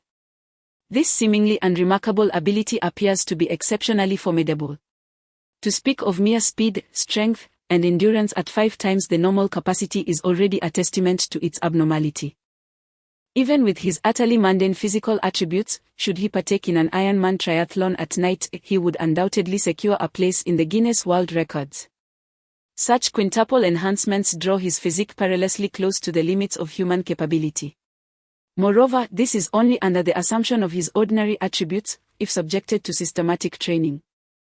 Lynchia could scarcely fathom the heights of his potential. Not to mention the subsequent stealth and the ability to communicate with nocturnal creatures, which transcends the realm of humanity entirely. Suppressing his inner excitement, Lynchia inhaled deeply. He had no intention of joining the Night Watchers or battling those mythological beings, yet. As a high school student, it was impossible for him to deny his fascination with supernatural powers. Furthermore, only by growing stronger could he better protect his family. With resolve, Lynchia fixed his gaze upon Nyx, who was tenderly watching him, gently stroking his hair and murmuring to herself, "Denatus, where have you been these 3,000 years? Do you have any idea how much I've missed you?" Lynchia sat quietly, his gaze toward Nyx filled with complexity. Just as he suspected. Nix could no longer distinguish between her children and her vases. How could she possibly recognize that Lynchia was not her child? Consumed by her yearning, she had transformed everything around her into figments of her children. Yet, those vases were not real beings and would not respond to her. Thus, when Lynchia, alive, animated, and capable of calling her mother, appeared, it was as if she had awakened, finally finding her emotional anchor. This marked the first step in opening her heart and was the reason for the rapid progress in her healing, jumping to 3%. Danades. Do you know how much your brother longs for you? Come, give him a hug. Nix smiled as she raised a vase before Lynchia. Lynchia, resigned, reluctantly accepted the vase and pretended to caress it. At that moment, his peripheral vision caught sight of Nix holding several labeled jars in her embrace, each of varying colors. A jolt coursed through him. Among those jars, he clearly saw a label with bold letters, Flufenazine, Divine Use. Lynchia stared at it, his mouth agape. Flufenazine? That name sounded strikingly familiar. Wasn't it one of the medications listed by that psychiatrist during the day? Furthermore, it bore the inscription Divine Use. In that instant, a realization struck him, igniting an overwhelming surge of excitement. He hurriedly handed the vase back to Nix and exclaimed, "I'll be right back." Subsequently, he ascended the second floor of the psychiatric hospital with the swiftness of a gust of wind, seeking a room at the end of the staircase. It was the medication storage room.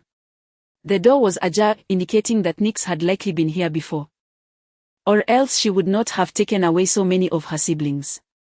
Lynchia hurried inside and began to search, ultimately coming to a halt before an enormous metal cabinet, his eyes gleaming with increasing brilliance. Before him lay an entire wall of medications. The variety was extensive, with the vast majority intended for the treatment of psychiatric disorders, including the haloperidol and chlorpromazine he had just observed, alongside a plethora of tranquilizers. Each of these medications bore the inscription, Divine Use. A smile crept across Lynchia's lips. He should have anticipated this. This was a psychiatric hospital dedicated to healing deities. Naturally, there would be a storage room for medications, and the contents would consist of specialized drugs tailored to the constitution of divine beings. While he could not bring earthly medications to the hospital, he could indeed find their divine counterparts here. With this revelation, matters appeared to become significantly simpler. Lynchia selected a few bottles of the medications listed by the doctor earlier that day and rushed downstairs to Nix's side. This one is to be taken once daily. 2 capsules at a time, and this one is thrice daily, 1 capsule each. Be sure to take them.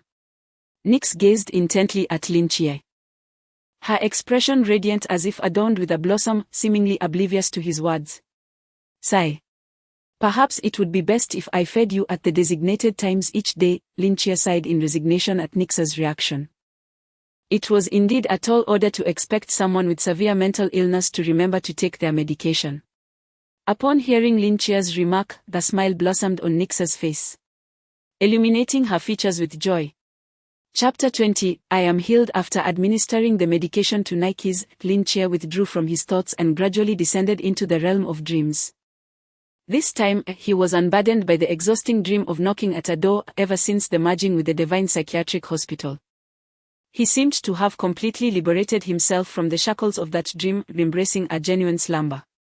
In his dream, he envisioned himself successfully gaining admission to university, flourishing in his career, and residing in a spacious home with his aunt and young Jean. He dreamt of the 3 of them finally embarking on journeys to witness the mountains and waters he had only seen on television. For the past 17 years, due to his physical disability and his family's strained finances, he had not ventured beyond the city of Tsamnon, let alone traveled. Deep down, he harbored a yearning for the world beyond. When the alarm clock rang, Lynchia reluctantly rose from his dreams, donned his clothes, and prepared to head to school. As he opened the door, he spotted his aunt hurriedly changing her shoes at the entrance, preparing to leave. "Aunt, why are you leaving for work so early?" "The factory has received a new batch of parts that require urgent processing. I must leave now." You continue having breakfast with your brother and remember not to be late. His aunt chattered. All right. Just as his aunt was about to close the door, Lynchia spoke again. Aunt. What is it? His aunt paused, looking at him with curiosity. Nothing at all.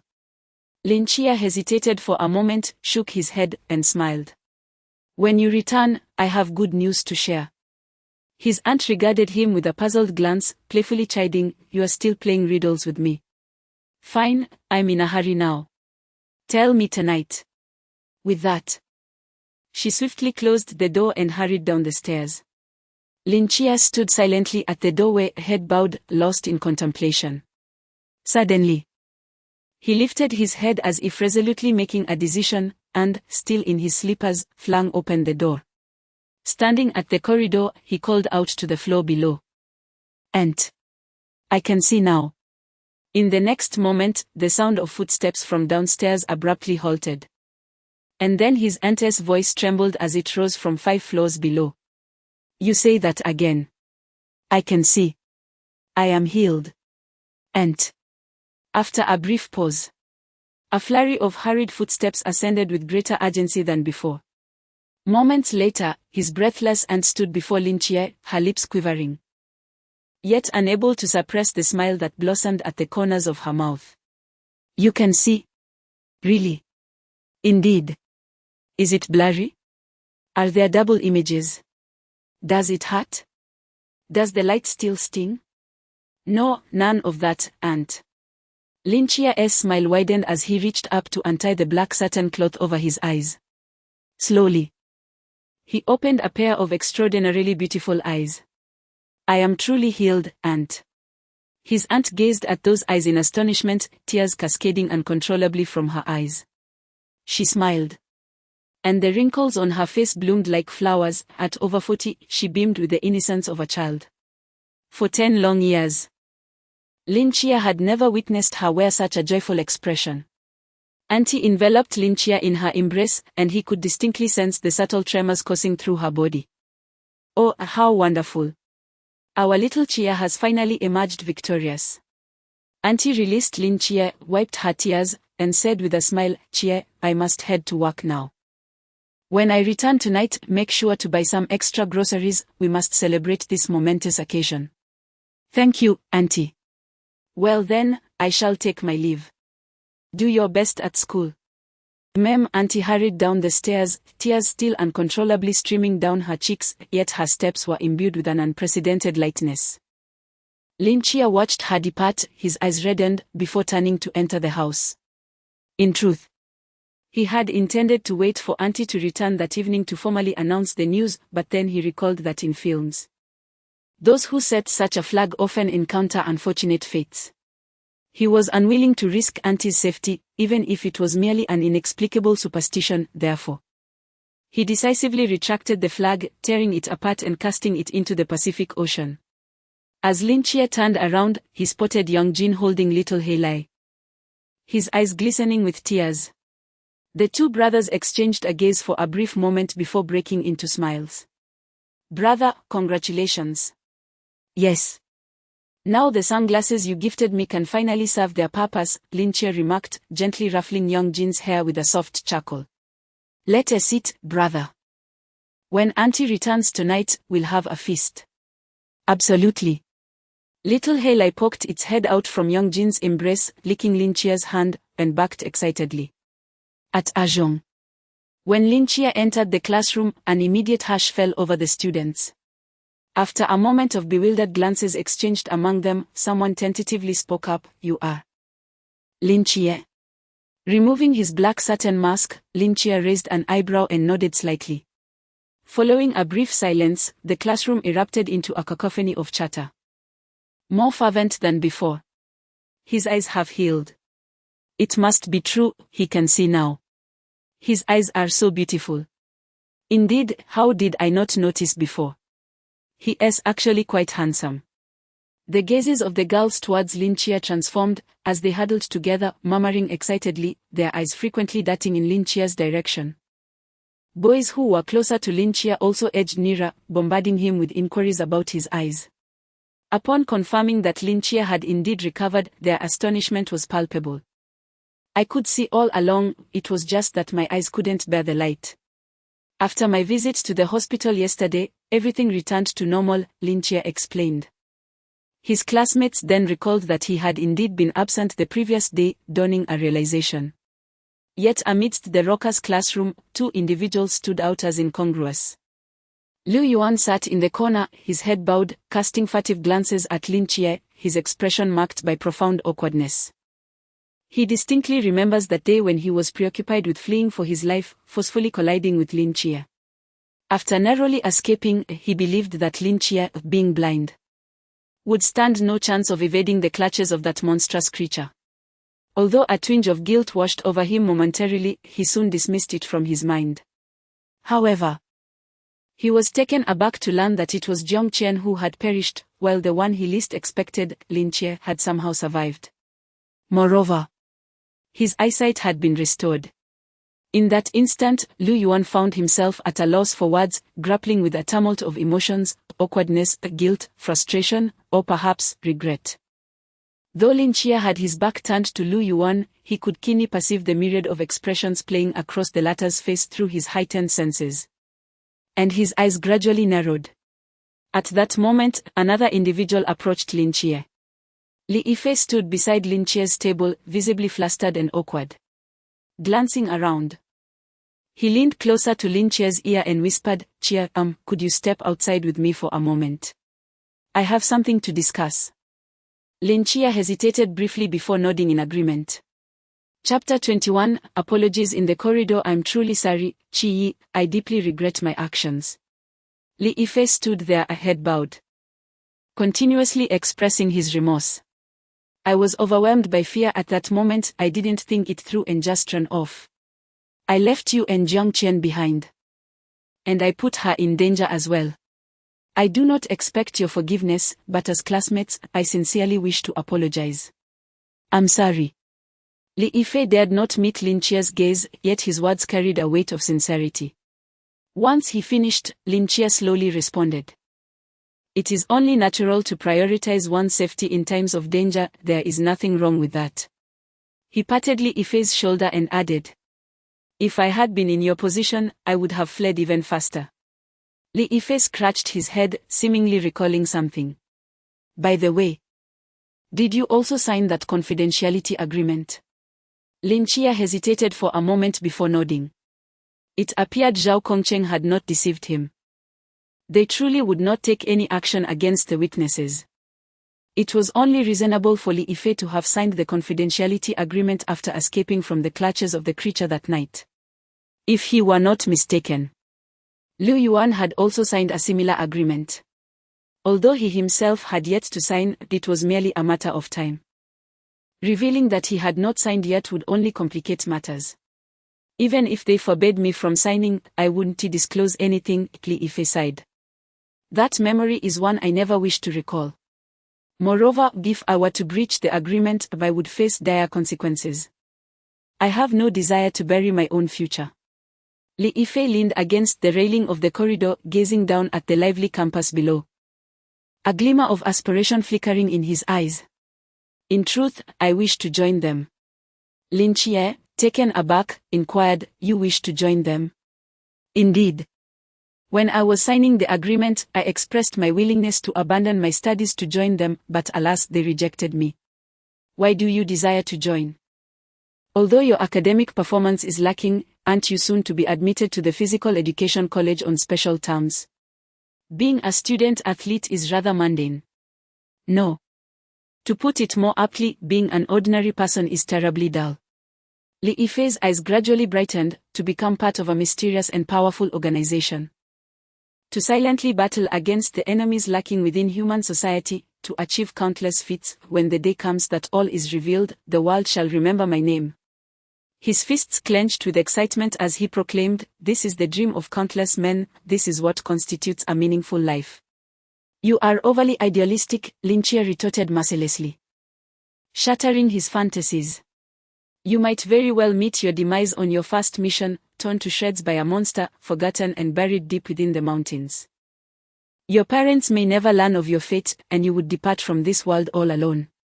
Li Yifei responded, Chie, your imagination is rather gruesome, isn't it? This is no mere imagination, Lin Chia shook his head. What you just described is the reality. Li Yifei let out a resigned sigh. Regardless of the circumstances. They did not want him, and there was no need for him to dwell on it. From now on, he simply needed to carry this secret to his grave. Lin Chia glanced at the time. It was time to return, as class was about to commence. As they walked back to the classroom, Lin Chia could sense that. Compared to before, Li Yifei appeared significantly more relaxed. It seemed that his guilt over Lin Chia and Jiang Qian had indeed weighed heavily upon him. Though both had chosen to flee, Li Yifei and Lu Yuan had made entirely different decisions. Lin Chia held no interest in seeking out trouble with Lu Yuan, however. He would not mind teaching him a lesson if the opportunity arose in the future. After a day of classes, Lin Chia slung his backpack over his shoulder and headed home. The recent deaths of Wang Shao and Jiang Qian had caused quite a stir at school, compelling the administration to abolish evening study sessions and allow students to return home early. What surprised Lin Chia was that the night watchers seemed to possess considerable authority. Typically, after 2 students had perished, individuals like Lin Chia and Li Yifei, who had been in the company of the deceased, would inevitably face police interrogation. Yet, 2 days had passed since the incident, and no one had come to question them. It appeared that the night watchers had taken full control of the case, wielding enough power to silence local law enforcement regarding the matter. As he walked, the sky gradually darkened, and a light drizzle began to fall. By 6 o'clock, the daylight had faded completely. Lin Chia furrowed his brow. Without an umbrella, he quickened his pace toward home. The rain intensified, then by the time Lin Chia hurried back, he was thoroughly drenched. However, upon opening the door, a rich aroma of food enveloped him, dissipating all his negative emotions. Oh, Shao-Chi, my dear. Why have you come back in such a state?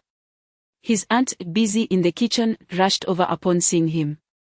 It's pouring outside. I didn't bring an umbrella. Lin Chia replied with a smile. You should have sought shelter or called me to pick you up. What if you catch a cold? His aunt feigned anger. With a cheerful scratch of his head, Lin Chia remained silent. Quickly dry off. Oh, by the way, your teacher just came looking for you. I told him to wait in your room. His aunt seemed to recall something. Teacher? Lin Chia was taken aback. Yes, your PE teacher. He said he needed to speak with you. Hurry and go meet him. Don't keep your teacher waiting. Lin Chia, towel in hand, bewilderedly dried his hair. What could he want? I've only just transferred and haven't even attended gym class yet. Why would he be looking for me? A thought crossed Lin Chia's mind as he dropped the towel and hurriedly entered his room. There, he found a familiar middle-aged man reclining in a chair, holding a teacup and smiling at him. Lin Chia's brow furrowed slightly. It's you? How did you find my house? Zhao Kongcheng smiled faintly, lifting the emblem from the table and shaking it gently. Ever since that fateful night when you cast me aside, I have become more vigilant. Last night, I discreetly placed this item in your pocket. It possesses a tracking capability. Lin Chia locked the door behind him and walked directly to the edge of the bed, declaring, I have made it clear that I will not join you. I am aware, Zhao Kongcheng replied, and that is not the purpose of my visit this time. Then you have come to have me sign a confidentiality agreement? Lin Chia queried. Not at all, Zhao Kongcheng shook his head. I have informed others that you are missing. Since I have resolved to let you go, I cannot allow you to sign any agreement. If they discover you are not truly missing, they will send others to persuade you, and they will be far less accommodating than I. Lin Chia paused, taken aback. So, you have come to. Zhao Kongcheng retrieved a roll of parchment from his pocket and placed it on Lin Chia's desk, slowly unfurling it. The benefits of being a night watchman are far superior to what you might imagine. After many years of service, I have accumulated a considerable savings, he continued, as he opened the parchment. At the moment the parchment was unveiled, Lin Chia's gaze sharpened. Inside lay a substantial stack of money. Chapter 22 General Zhao Lin Chia furrowed his brow. What do you mean by that? Zhao Kongqing smiled faintly, leisurely retrieving a cigarette from his pocket. Mind if I smoke? I do mind. Zhao Kongqing sighed softly, tucking the cigarette back away. Leaning back in his chair, a glimmer of nostalgia flickered in his eyes. In my youth, I was much like you. To be honest, this introduction feels a bit cliché. That's all right, please continue. When I was 6, my father passed away due to illness. My mother worked 2 jobs to barely raise me, Zhao Kongqing said, his fingers absently rubbing the cigarette case, his voice remarkably calm. Life back then moved at a leisurely pace. My mother hoped I would finish middle school, return to become a village official, marry a young bride, have a few children, and live joyfully together as a family. You know how it is with youth, there is always a rebellious streak. I graduated from middle school with good grades, and returning to serve as a village official wouldn't have been difficult. Yet, disregarding her objections, I resolutely chose to enlist in the army.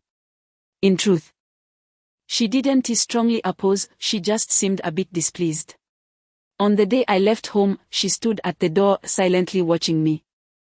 As I walked down the path behind our house, she kept her gaze fixed on me.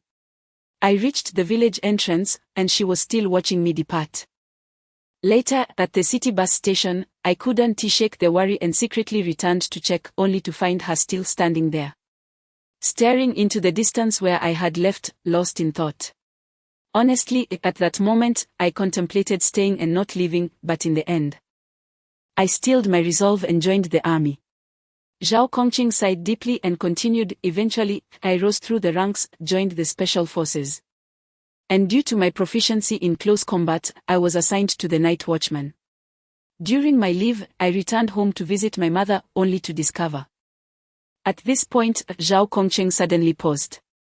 Lin Chia cautiously inquired, Your mother, has she passed away? No, she remarried. Lin Chia responded. My mother worked herself to exhaustion in her youth, damaging her health.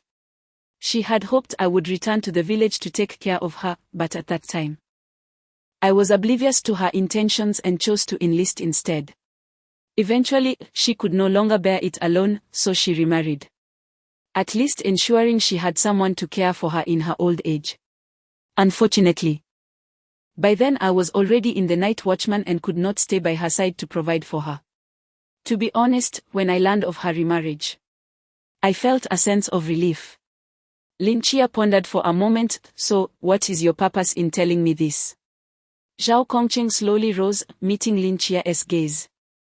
We have all cherished certain things, yet as we grow, we often unconsciously neglect their existence, diverted by other distractions. I was once like that. But you are different, Lin Chia. You are wiser than I was at your age, more understanding, and you have your own thoughts.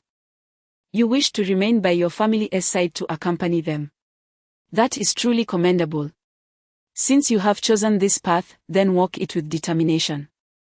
Leave the guardianship of the world to those of us who are capable. He turned and picked up the parchment from the table, presenting it to Lin Chia. I have just met your aunt. In this era, such good souls are indeed scarce. I am aware of your family's current situation, so take this money.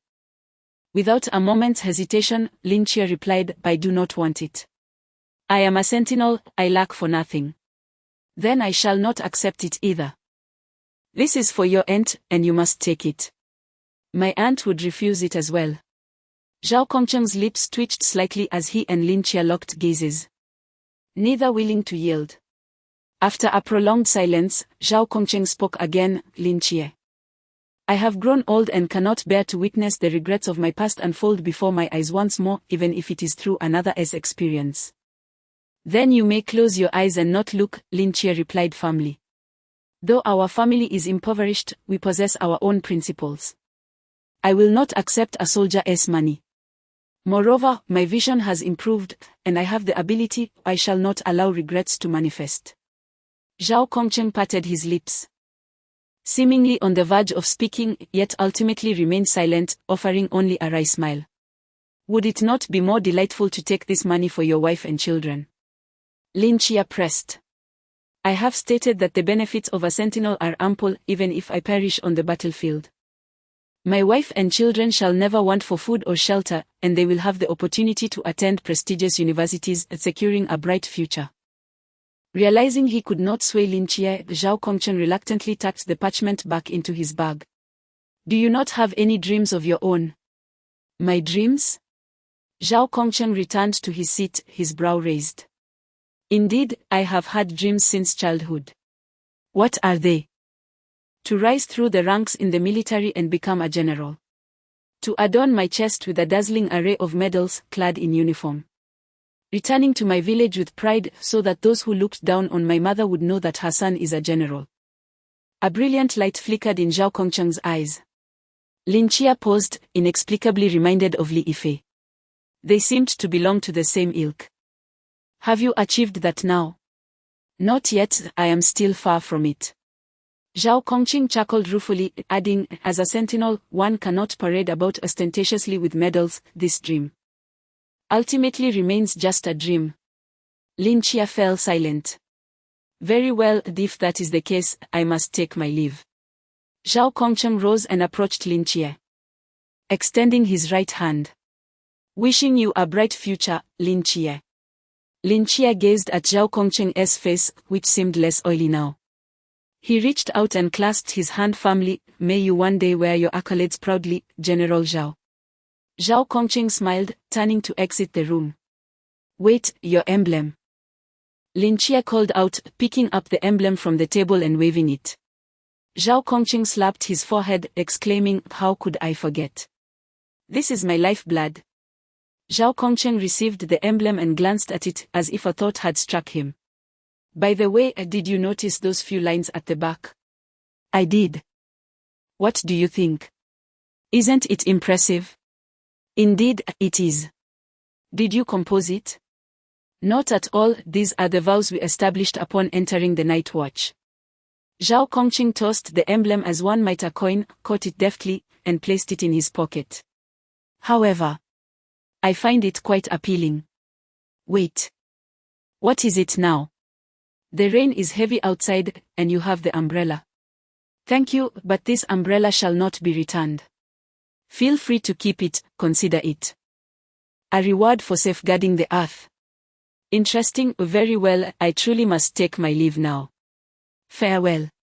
Zhao Kongqing, grasping the black umbrella, opened the door and stepped outside, while Lin Chia stood by the window, silently watching him depart. In the rain, he rubbed his fingers against the emblem in his pocket, softly reciting, if the dark night should descend, I shall stand before countless souls, sword drawn towards the abyss, blood staining the heavens. The rain intensified. Zhao Kongqing, unfazed, settled into the black limousine, retrieving a cigarette case from his pocket, ready to indulge in a fleeting moment of tranquility. Just then, his earpiece emitted a sudden sound. A man's voice resonated from within. His hand, poised to smoke, trembled violently, and his pupils constricted sharply. Chapter 23, The Phantom-Faced King Shaoqi, Has Your Teacher Left? After bidding farewell to Zhao Kongqing, Aunt hurriedly emerged from the kitchen. Oh dear, why didn't we invite him to stay for dinner? Lin Chia shook his head. He had matters to attend to and wouldn't he be able to stay? What did your teacher say? Nothing much. He mentioned something about a physical test and came specifically to inquire about my eyesight. Zhao is truly a good person, taking the time to visit his students at home. By the way, before you returned, he was in the kitchen helping me wash vegetables. He appears quite burly, yet surprisingly meticulous in his work. Aunt wiped her hands on her apron and turned off the loudly humming range hood. Dinner is nearly ready. Call your brother to join us. All right. A short while later, the three of them gathered neatly around the table, which was adorned with a feast of 7 dishes, a veritable banquet that tantalized the senses. Scrambled eggs with tomatoes, stewed chicken soup, dry-fried green beans, and sweet and sour ribs. Young Jin gazed at the spread before him, swallowing hard. Mom, when was the last time we had such a sumptuous meal? Shao Qi's eyesight has improved, this is a celebration more splendid than the new year. Aunt replied with a sense of pride. Lin Chia glanced down at the wildly wagging tail of the little black mat and chuckled, it seems tonight Shao Heilai will also enjoy a feast. Consider it a treat for him. Aunt smiled as she lifted her teacup. Let us toast to Shao Qi's recovery. Cheers. Cheers. Cheers. Beneath the dim clouds, the twilight glow had long vanished, and the earth appeared shrouded in a veil of darkness. Rain swayed in the wind while distant city lights shimmered. In this dilapidated old residential area, a figure cloaked in dark red was sprinting through the rain, clutching a large suitcase. Raindrops cascaded down Zhao Kongcheng's cheeks, although it was summer rain, an inexplicable chill permeated the air. Are you certain the phantom-faced king is headed this way? Zhao Kongcheng's brow furrowed. From his earpiece, Wu Xiongnan's voice resonated, uncertain. 10 minutes ago, our search team found traces of the phantom-faced king's blood in the nearby sewer system. Based on its movements, the destination can only be either this old residential area or the city center. 2 potential destinations. Indeed. What shall we do? Should we split into 2 teams to monitor both areas? In theory, yes, but the city center has a massive influx of people, making it challenging to evacuate the crowd. If the phantom-faced king appears in the city center, it would not only result in numerous casualties but could also incite widespread panic. Thus, we have dispatched the majority of our forces to the city center. And what about the old residential area? If the phantom-faced king appears here, the residents will be in danger. The old residential area has fewer residents, and they are more dispersed, making evacuation easier compared to the city center. Moreover, even if the phantom-faced king were to manifest here, it wouldn't lead to significant losses, would it? The voice of Zhao Kongcheng was tinged with anger. After all, this place was inhabited by living, breathing individuals. Calm down, Lao Zhao.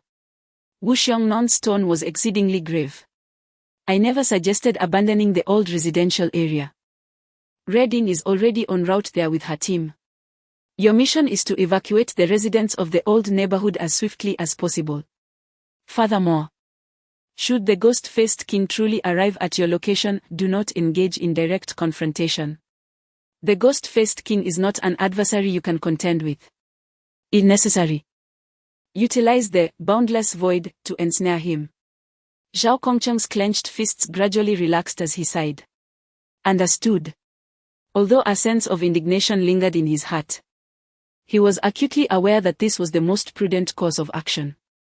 After all, should the ghost-faced king infiltrate the urban area, the dense populace would allow it to hide in the shadows and claim a few lives, sufficiently restoring its strength.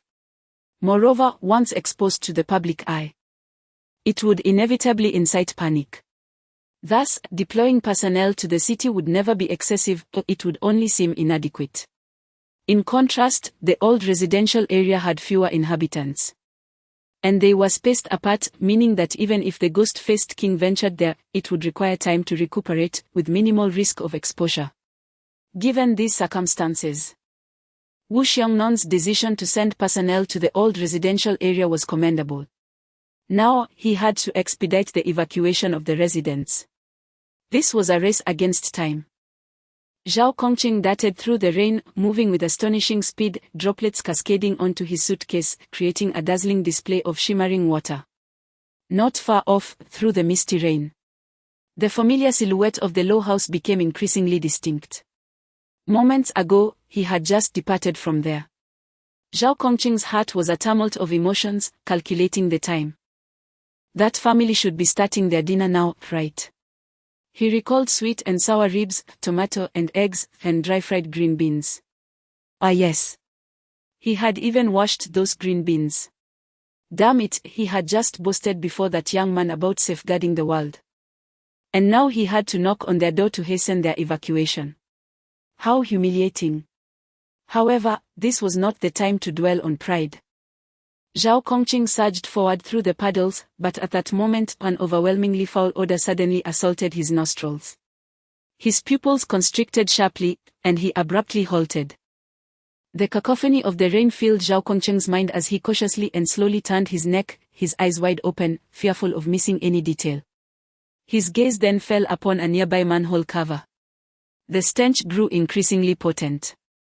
Zhao Kongcheng's grip tightened around the suitcase handle, he inhaled deeply, bent slightly, and set the suitcase down on the ground. He knew all too well what this order signified. Report: Watcher Zhao Kongcheng has detected the ghost-faced king in the old residential area. He activated his earpiece, his voice remarkably calm. As he spoke, he pressed the button on the suitcase. Snap! The suitcase sprung open, revealing 3 pristine, neatly arranged signs within. Zhao Kongcheng hoisted 3 signboards and placed one down at his original spot, then swiftly dashed towards the opposite direction. Almost instantly after Zhao Kongcheng finished speaking, Wu Xiangnan's voice crackled through the earpiece. Received. I have already issued the orders. The sentinels are moving towards the old residential area. And Hong Ying and the others will arrive shortly, within 10 minutes at most. 10 minutes. Old Zhao set up the boundless domain to temporarily contain it. Zhao Kongcheng set down the second signboard and, while racing towards another vertex of the triangle, replied with resignation, Xiangnan, the boundless domain is meant for concealing battles, not for confinement. It cannot hold the Phantom King for 10 minutes. Gurgle, gurgle, gurgle. Rainwater flowed along the sloped ground into a manhole cover. When suddenly the entire cover began to tremble violently, as if the rainwater within was boiling, surging outwards in a frenzy. No matter what. Do not engage the Phantom King directly. Wu Xiangnan's voice grew increasingly urgent. Old Zhao, the old residential area is vast, even if the Phantom King emerges. It may not cause immediate damage. These 10 minutes, even if it claims a few lives, will not restore much strength. The casualties among civilians caused by the mystery occur every moment. We sentinels are not deities and cannot prevent all deaths and injuries. However, losing a core team member to a severely wounded Phantom King would be an absolute loss. Old Zhao, can you hear me? Bang! The manhole cover was propelled like a cannonball, soaring into the sky. From the darkened mouth of the sewer, a grotesque arm shot out, followed by a creature that was several times larger than the original Phantom King, leaping forth. Zhao Kongcheng observed this scene with calmness. Slowly placing down the last signboard in his hand, he bit his fingertip and smeared a line of fresh blood onto the surface of the signboard. Xiangnan. Do you remember the vow you once made? Zhao Kongcheng gazed at the Phantom King before him, crouching slightly as his peripheral vision caught sight of the nearby low residential building. When the dark night ultimately descends, I shall stand before millions this time. I do not stand before millions, but behind me is the entire world of that child. His hands came together in prayer. An invisible canvas enveloped the small triangle. Forbidden Ruins, Boundless Domain. Chapter 24, The Heavy Rain. Shao-Chi, don't just eat vegetables, have some ribs too. Ant picked up a piece of rib and placed it into Lin Chia's bowl. Lin Chia smiled, thanking Ant. Today is a splendid day, one must eat well. Lest Ant save money. Understood, Ant. Ajin, you should eat more as well, you are in your growth phase. Ajin? Ajin. Lin Chia called out twice, observing young Jin, who seemed lost in thought. Ha! Oh, I'll eat now. Young Jin snapped back to reality, scratching his head. How absent-minded can this child be? Is he now picky with food? Refusing to eat meat? Ant shot a disapproving glance at young Jin and added more pieces of meat to his bowl. Perhaps Jin is overwhelmed by homework, Lin Chia chuckled, picking up a bone he had just gnawed on. He glanced around, a hint of confusion crossing his face. Ant also regained her senses, exclaiming in surprise, odd. Where is Xiao Lai?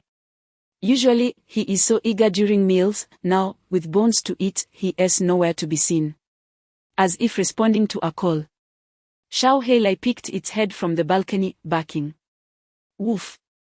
Lin Chia waved the bone in the air, beckoning Xiao Lai to come and eat.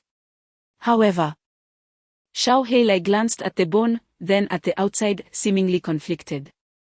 What has gotten into this little creature today? Ant mused suspiciously. After a moment of hesitation, Lin Chia stood up with the bone, walked to the balcony, and gently stroked Xiao Heilai's head, softly asking, "What is wrong? Is there something outside?" Lin Chia tossed the bone to the ground and, while Xiao Heilai gnawed on it, turned to look out the window. In the vast, dark night, there was nothing but the torrential rain. Not even the distant residential buildings were illuminated. The world was enveloped in a profound silence, as if only the relentless rain remained. "Strange, there is nothing out there," Lin Chia muttered, about to turn away when suddenly, a few sounds came from outside, resembling someone tapping on the window. Turning back, Lin Chia discovered a small bat outside the window. The bat seemed drenched by the rain, repeatedly hitting the window as if seeking shelter. Lin Chia's eyes sparkled with intrigue. He realized he had yet to utilize the ability to communicate with nocturnal creatures bestowed upon him by the Starry Night Dancer. This rare encounter with a bat seemed like an opportunity to test it. Thus, Lin Chia stood quietly by the window, observing the bat. "Shao Qi, what are you doing over there? Hurry back to eat, the food is getting cold." Ant called out as she noticed Lin Chia lost in thought. However, Lin Chia stood as still as a statue, unmoving for an extended period. Just as Ant was about to say something further, Lin Chia suddenly turned around, his eyes trembling with intensity. He dashed to the door, slipping on his shoes. "Shao Qi, what are you up to? I just remembered something important. I need to step out." "Dear child, what are you saying? It's pitch dark outside, and the rain is so heavy. Why would you go out?" "It's important." "And what about the food?" "Wait for me to return before eating." In the midst of her aunt's bewildered gaze, Lin Chia hastily donned her shoes and flung open the door, eager to venture outside. At that precise moment, young Jin's voice pierced through the atmosphere. "Brother, it's pouring outside. Perhaps you should reconsider." "No, I must go," Lin Chia insisted resolutely. "No matter how significant the matter, there are always those willing to act. The earth shall continue its rotation, even in your absence. Yet some tasks are imperative for me to undertake." Taking a deep breath, she managed to force a smile. "Do not fret too much, it is merely a trivial affair. Once resolved, I shall return post-haste. After all, such a delectable meal is a rarity. I cannot bear to waste it." With that, Lin Chia swiftly closed the door and dashed down the stairs. As she vanished from sight, her aunt finally snapped back to reality, hastening to the entrance to shout down, "Foolish child. It's pouring, or you should take an umbrella." In the corridor, Lin Chia's footsteps grew fainter, met with silence. Her aunt sighed in resignation, returning to her seat, suddenly finding the meal before her to be utterly unappetizing. Meanwhile, young Jin sat quietly, his gaze fixed on the torrential rain outside, lost in thought. In the rain, crack, crack, crack, Zhao Kongcheng repeatedly pressed the lighter. But each spark was extinguished by the relentless downpour. With a cigarette clenched between his teeth, he sighed in resignation, "What dreadful luck today." Nearby, the ghost-face king loomed like a malevolent specter amidst the rain, exuding an overwhelming aura of intimidation. Towering over the common ghost-faced beings, the ghost-face king appeared almost mountainous in stature. Unlike the ordinary creatures that scuttled on all fours, this formidable being stood upright, head held high, chest thrust forward. Aside from its pallid visage and crimson tongue, it bore a striking resemblance to a human. Yet this fearsome entity was marred by an array of gaping wounds, each cut seemingly carved into its flesh, leaving it drenched in its own blood. Zhao Kongcheng observed the injuries on the ghost-face king's body, clicking his tongue in admiration. The captain is truly formidable to inflict such grievous wounds. It seems he has been holding back during our training sessions. Monsters from the Chon realm, even when severely injured, are still grotesquely powerful. I wonder how many blows I can withstand under its might. Muttering to himself, Zhao Kongcheng reached for the hilt of his straight blade, drawing it slowly. The pale blue edge sliced through the rain, emitting a faint hum. A storm. A cigarette, the cloak, and a blade. The ghost face king fixated its gaze on Zhao Kongcheng, its crimson tongue flicking out, eyes glistening with a bloodthirsty yearning. In an instant, both adversaries surged forward. Zhao Kongcheng, wielding his straight blade, shot forth like an arrow released from its bow, his eyes ablaze with intensity, irradiating lethal intent.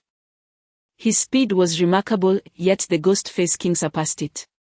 That massive form barreled through the downpour, its ghastly face contorting in a frenzied delight at the sight of its prey. Clang! Clang! Clang! In the fleeting moment when their figures collided, a glimmer of steel flashed with lethal intensity. The resounding clang of metal resonated through the curtain of rain as claws met blade, igniting brilliant sparks. Zhao Kongcheng, a veritable master of close combat, unleashed 3 precise strikes aimed at the vital points of the Demon Face King, only to have them intercepted with even greater speed. After delivering his third blow, he was violently repelled by the terrifying force of the Demon Face King, landing unceremoniously in the muddy ground. The disparity between them was insurmountable. One was a mythical being, having reached the threshold of the Chon realm, endowed with the powers of the Forbidden Ruins and formidable physical prowess. The other was but a mortal, relying solely on skill and experience. Rising from the mire, Zhao Kongcheng spat out the drenched remnants of his cigarette, cursing under his breath. So what if you're a mythical creature? Is sheer strength all that matters? The Demon Face King harbored no notions of fair combat, roaring towards Zhao Kongcheng, his voice booming like thunder. As he approached, a colossal, menacing visage of a demon began to materialize on the ground, centered around the Demon Face King. Zhao Kongcheng's expression shifted dramatically. Forbidden Ruins Sequence 176. Demon Face Manifestation. Chapter 25, The Demon Mask Realm. The instant the demon visage emerged, Zhao Kongcheng felt as though the very heavens and earth had been turned upside down. An unprecedented wave of dizziness surging through him. His brow furrowed tightly, his body tensed, barely managing to steady himself. Before his eyes, everything appeared akin to a swirling kaleidoscope. Disordered and fragmented, leaving no trace to follow. This is bad. It can still wield the forbidden void, or I am truly doomed. Zhao Kongcheng murmured to himself, the words of Wu Shangnan echoing in his mind from before the battle. Forbidden Void Sequence 176, Demon Mask Realm. Within the confines of the Forbidden Void, can deceive the perceptions of all beings whose realms are equal to or lesser than its own, inverting the very concept of space. In the Demon Mask Realm, up becomes down, left becomes right, forward becomes backward, all at the whim of the Demon Mask King. Although one can resist to a certain extent through awareness and experience, it is undeniable that within this forbidden void, all of one's offensive capabilities would be compromised, severely diminishing combat effectiveness. Thus, apart from the captain, who also resides within the Chon realm, no other members could confront the Demon Mask King directly, lest they meet their demise. Indeed, it is an exceedingly nauseating forbidden void. As a first-hand witness, Zhao Kongcheng truly grasped the grotesque nature of this realm. So, it was within this very void that the captain managed to severely wound the Demon Mask King. He too is a perverse individual. Taking a deep breath, Zhao Kongcheng slowly closed his eyes. Roar! The sound of ferocious growls reverberated from all directions, rendering it impossible to ascertain the location of the Demon Mask King. The ground trembled slightly, and Zhao Kongcheng sensed the Demon Mask King rapidly approaching. From where would it strike? In reality, amidst the eerie and grotesque features of the demon mask, Zhao Kongcheng stood like a statue, eyes closed, hands gripping his blade directed forward, brow knitted in concentration. He remained oblivious to the fact that the Demon Mask King had stealthily maneuvered behind him. In Zhao Kongcheng's perception, his senses, sight, hearing, smell, and touch were in a frenzied flux, as if he had been thrust into an extraordinarily powerful washing machine, erroneous information flooding his mind, rendering him incapable of distinguishing the reality around him. The Demon Mask King's gaze fixated upon the unsuspecting Zhao Kongcheng, its pallid face twisting into a bloodthirsty grin. It leaned slightly forward and then, like a colossal cannonball, burst through the curtain of rain, moving so swiftly that it left a lingering afterimage. Its sharp claws glinted ominously as they slashed towards Zhao Kongcheng's neck. It seemed to anticipate the warm blood gushing forth, envisioning the exhilarating scene of it staining its form. Yet, just as its claws were about to make contact with Zhao Kongcheng's body, an unexpected turn of events unfolded. Zhao Kongcheng's back seemed to possess a mind of its own, abruptly twisting aside, narrowly evading the Demon Mask King's strike. In the next moment, the blade in his hand carved a long arc through the rain, aimed directly at the Demon Mask King's head. Clang! The sharp sound of impact rang out as the Demon Mask King gripped Zhao Kongcheng's blade tightly, then delivered a powerful kick, sending Zhao Kongcheng hurtling through the air like a sandbag. Yet, even amidst this, the astonishment in its eyes could not be concealed. It struggled to comprehend how Zhao Kongcheng had detected its attack. Zhao Kongcheng crashed heavily to the ground, letting out a cry of pain as he laboriously rose to his feet, the corners of his mouth involuntarily curling upwards. Surprised, intrigued, Zhao Kongcheng propped himself up with a straight blade, a mocking smile illuminating his face. This forbidden domain of yours is indeed twisted. Under normal circumstances, I would have fallen into your trap, perishing at your hands. Alas! Zhao Kongcheng extended a finger towards the sky, where rain was falling. You may deceive the senses of living beings, yet you cannot impede the rain that descends by the force of gravity. The droplets upon my skin impart a tactile sensation. You can manipulate my sense of touch, making me perceive the rain as falling from all directions, and yet, I can use this to deduce the true direction. As long as I discern one standard direction, the rest becomes considerably simpler. Zhao Kongcheng chuckled, spitting out a mouthful of blood, defiantly raising his blade towards the Ghost-Face King. I'm not boasting. Had I possessed a forbidden domain as well, you would have met your demise countless times over. Roaring with laughter, he successfully provoked the Ghost-Face King, who charged at him in a frenzy.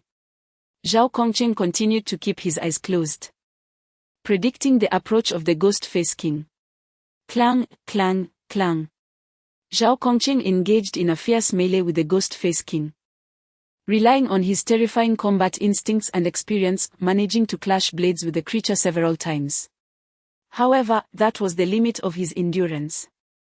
Under the relentless assault of the Ghost-Face King, the frail Zhao Kongcheng quickly faltered, allowing the beast to seize an opportunity to strike his chest, shattering 2 ribs and sending him flying.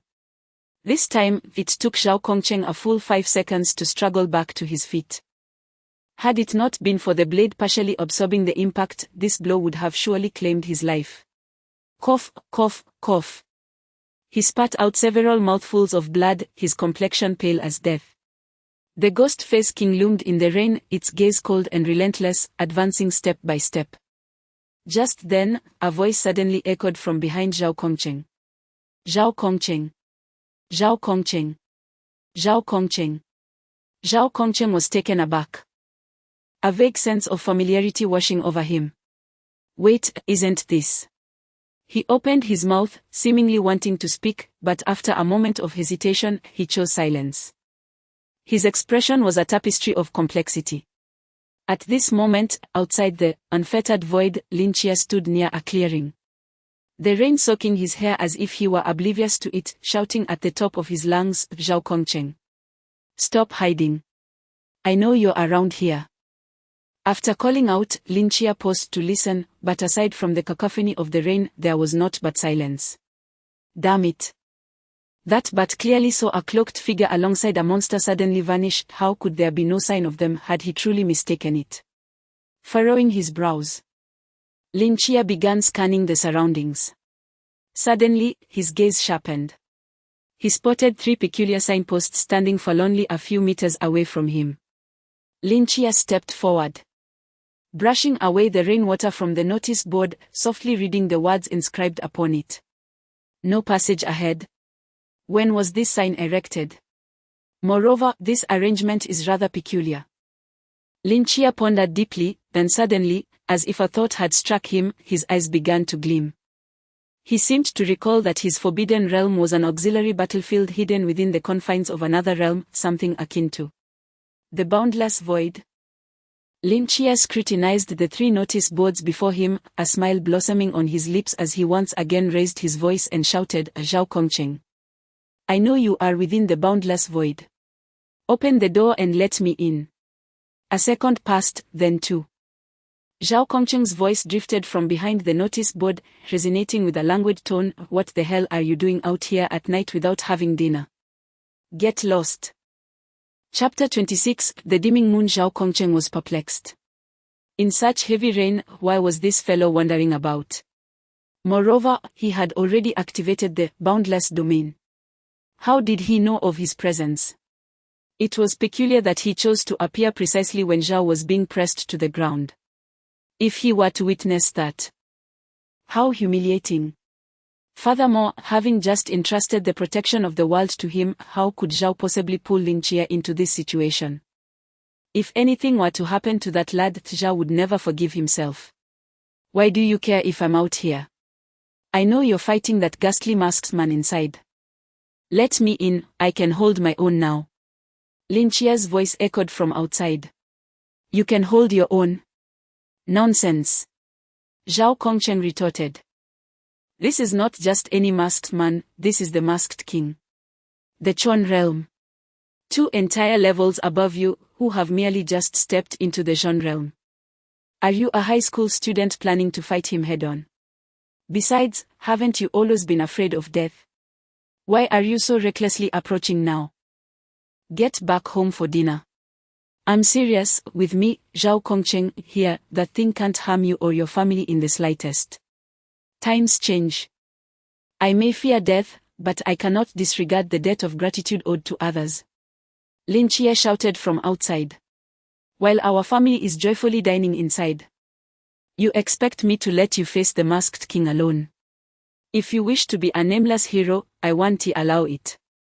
If we are to eat, it must be after we defeat the masked king, and you'll return with me. Lin Chia forcefully slammed against the air beside the notice board.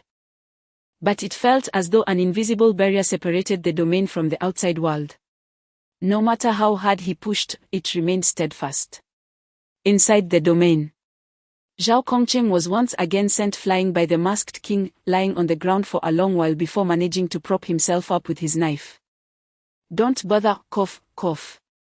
Although I lack a realm, the activated, boundless domain is more than sufficient to block those below the Chi realm. To enter here, there are only 2 possibilities: either I allow you in, or I must perish. You cannot even break through my boundless domain. What difference does it make to face the masked king here, if not for death? Zhao Kongqing's gaze was fixed on the masked king, his voice growing increasingly feeble. After he uttered his final words, the commotion outside ceased. No further attempts were made to breach the boundless domain, and silence enveloped him. Zhao Kongqing waited 1 second, 2 seconds. 3 seconds. A smile crept upon his lips. That's more like it. Obediently return home for dinner, the rest shall be left to us. The night watchman.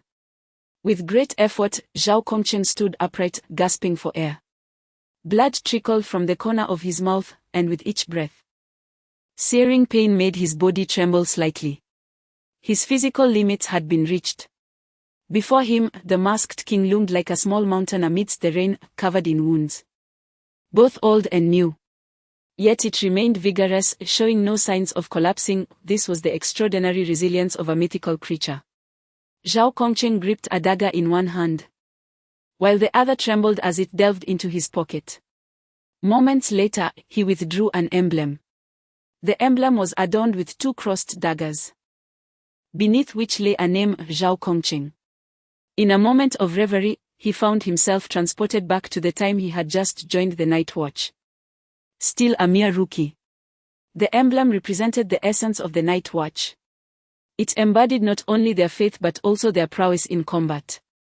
On the inner side of this emblem was a small needle. Pressing a switch would cause it to spring forth, the tip coated with a substance known as demon's call. This drug, when injected into the body, would unleash all of a person's latent potential for a fleeting moment, allowing one who already possessed a forbidden domain to harness its power for a significant enhancement. For those lacking a forbidden domain, the demon's call would forcibly stimulate their bodies, awakening hidden potential that had never surfaced in the essence of life. In essence, during the duration of the drug's effect, it could bestow a form of forbidden domain upon those who lacked it. This was a desperate measure, a means of turning the tide in a hopeless situation, and the only chance for warriors without a forbidden domain to experience their own latent power. It was not to be used lightly. Zhao Kongqing clutched the emblem, his form trembling uncontrollably as he gazed upon the advancing specter of the Demon Mask King, a smile creeping onto his lips. Do you know how long I have awaited this day? The rain poured torrentially.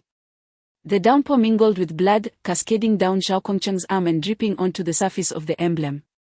He paid no mind to whether the Demon Mask King could hear or comprehend him, murmuring to himself amidst the rain, men, after all, were always drawn to supernatural powers, dreaming of a day when they could traverse the heavens and earth, shattering mountains with a mere punch, enveloping clouds with a single thought.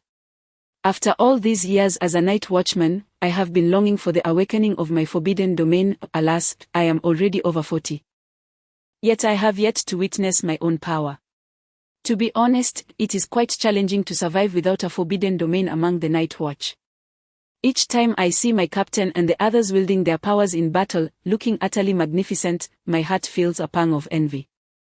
I began to think that if I ever faced an unbeatable foe, I must, before my demise, try the demon's call to see my forbidden domain, for even in death, I could face it with a smile. Regardless, I thank you for granting me this opportunity. Zhao Kongqing opened his palm, allowing the rain to wash over the emblem surface. He gently rubbed the side of the emblem, and a slender silver needle sprang forth. Taking a deep breath, he plunged the needle into his palm. Damn! That stings. Zhao Kongqing winced, cursing under his breath. Yet, in the instant the needle pierced his skin, he felt a wave of excruciating pain recede like an ebbing tide, replaced by an unprecedented surge of power. Every cell in his body seemed to pulse with vitality. As though invigorated by a potent elixir, his heart pounding like war drums on the battlefield, swift and powerful. Simultaneously, a mysterious force field radiated outward from Zhao Kongqing. His eyes gleamed with newfound brilliance. The Demon Face King seemed to sense impending danger, letting out a low growl as it swiftly sprinted through the rain, propelled by a terrifying surge of kinetic energy. Zhao Kongqing gradually straightened his back, gripping the hilt of his sword ever more tightly. Raindrops struck the blade surface, producing a delicate clinking sound. In the rain, he held the sword, and within his eyes an unprecedented brilliance burst forth. With a swift motion, he raised his hand and struck towards the rapidly approaching Phantom King. A blade sliced through the air, unleashing a crescent of darkness that soared to a height of 4 to 5 meters. This silent arc cleaved through the veil of rain, instantly piercing the space before the two figures. The speed of this crescent was astonishing, so much so that the Phantom King could scarcely turn in time. Thus, a grotesquely mutilated arm was raised high. With a swift stroke, it severed the arm of the Demon Face King. Zhao Kongqing gripped the blade, unable to suppress a smile that crept upon his lips. He laughed heartily towards the heavens, a Forbidden Ruin Sequence 083, Annihilating Life, Flashing Moon. Ha ha ha. I knew it, I, Zhao Kongqing, am indeed a genius. Chapter 27, A Glare. The rain fell in torrents.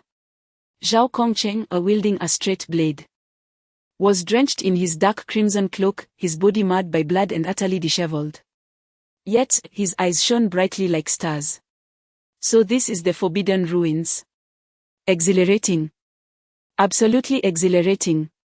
Before him, the ghost-faced king gazed in shock at its empty right arm, its pale visage contorted in disbelief. It could not fathom how the mouse it had just mercilessly tormented could unleash such formidable power in an instant. However, its intellect was insufficient, and moreover, time was not on its side. Zhao Kongqing sprang into action, under the influence of the ghostly deity's elixir. His body had forgotten all injuries and returned to its prime condition. He shot forth like an arrow released from its bow, hurtling towards the ghost-faced king. Roar! Roar! Roar. With crimson eyes ablaze, the ghost-faced king, having lost its right arm, had descended into a frenzied state. Its muscles bulged, its body swelling as it crouched low. Then leaped into the air, splashing water in all directions. In midair, the two figures collided with breathtaking speed. Bang! Bang! Bang!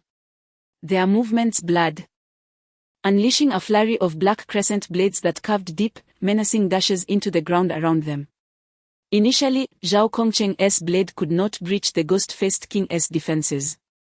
And in terms of both strength and speed, he found himself at a significant disadvantage. This was the very reason for his previous thrashing.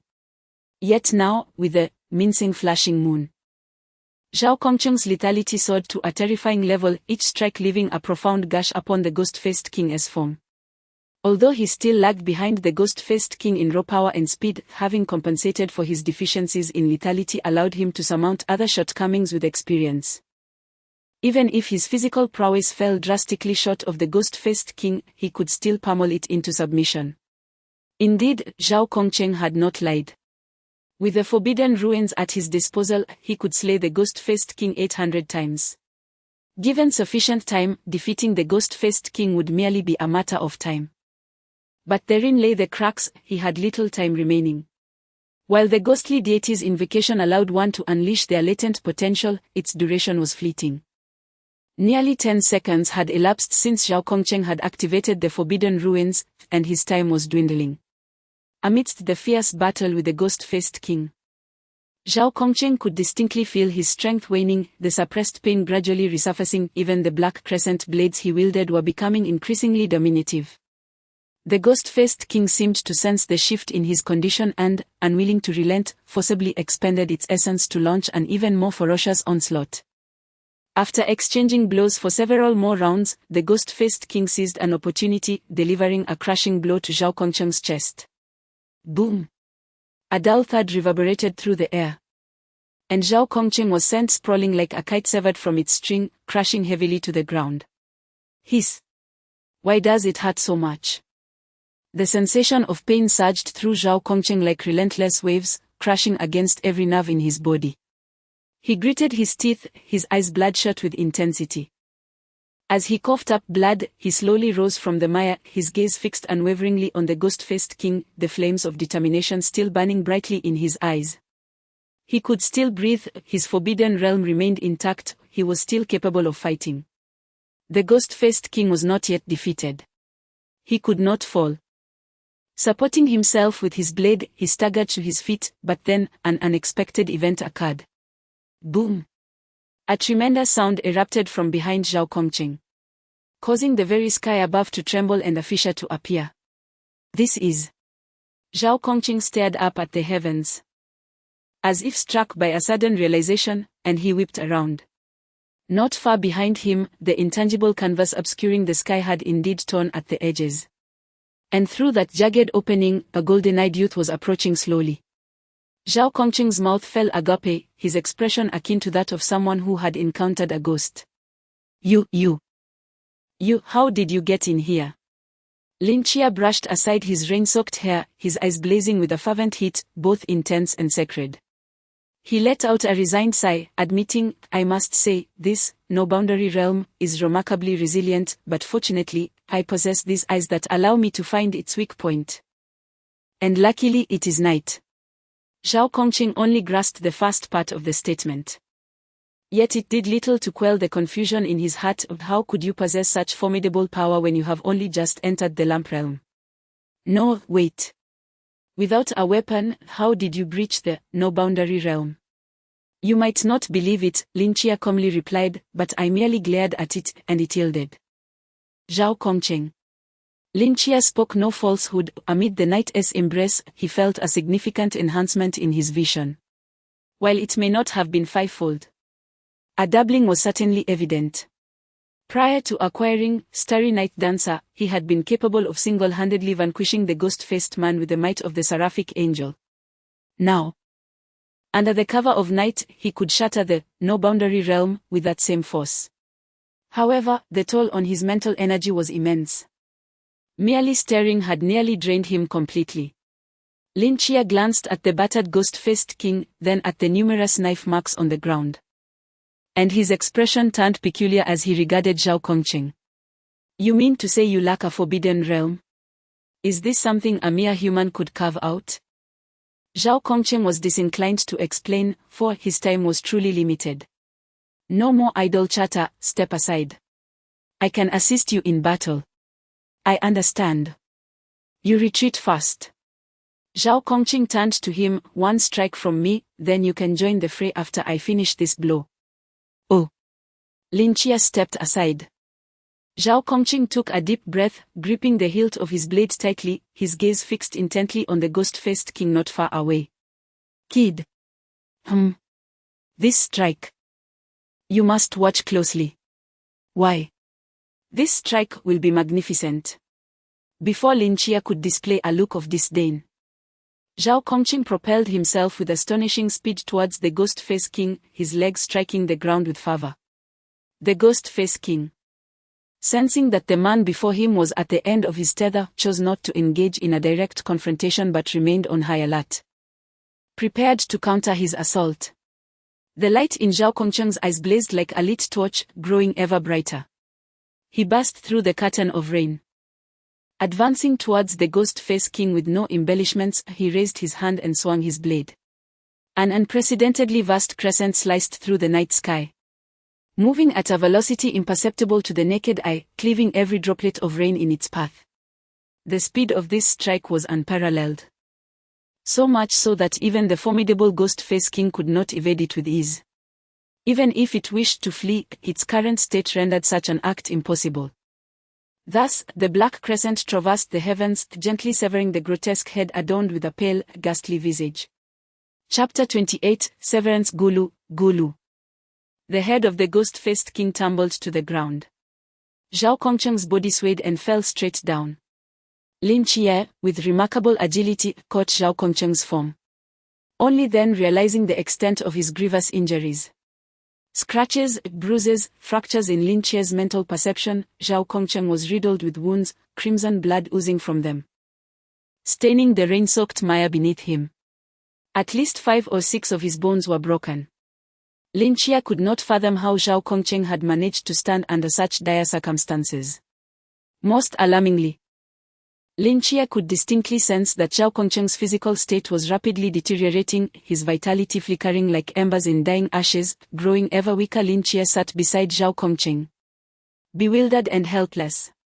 Your body cough, it's merely the aftereffects of forcibly unleashing my potential. At this rate, you will perish. I am aware. And you are indifferent to dying? Ha ha ha. Zhao Kongqing attempted a laugh, but midway, he began to cough up blood. At least before my demise, I experienced the forbidden abyss. And what? I succeeded in severing the ghost-faced king, staining the heavens with blood. Zhao Kongqing trembled as he reached down into the mire beneath him. Pulling out a handful of blood, though it might not stain the heavens, it would surely color the earth. Lin Chia was momentarily stunned. But there are not thousands behind you, aside from me, no one witnessed your efforts. Is this truly worthwhile? Zhao Kongqing smiled faintly, choosing not to reply. Do me a favor. Speak. There's a pack of cigarettes in my pocket, light one for me. Lin Chia rummaged through Zhao Kongqing's chest pocket, retrieving a cigarette dampened by the rain. And from his own pants pocket, he produced a lighter. He placed the cigarette between Zhao Kongqing's lips, shielding the lighter from the rain, and pressed it several times. Click, click, click. A small flame ignited, setting the cigarette alight. Zhao Kongqing inhaled deeply, releasing a long sigh, as if a weight had been lifted from his spirit. With the cigarette held between his lips, he gazed at the overcast sky, raindrops cascading down his face, tracing the contours of his cheeks. Lin Chia. Yes. I severed the ghost-faced king with a single stroke. Did you witness it? I did see. A smile uncontrollably crept upon Zhao Kongqing's lips.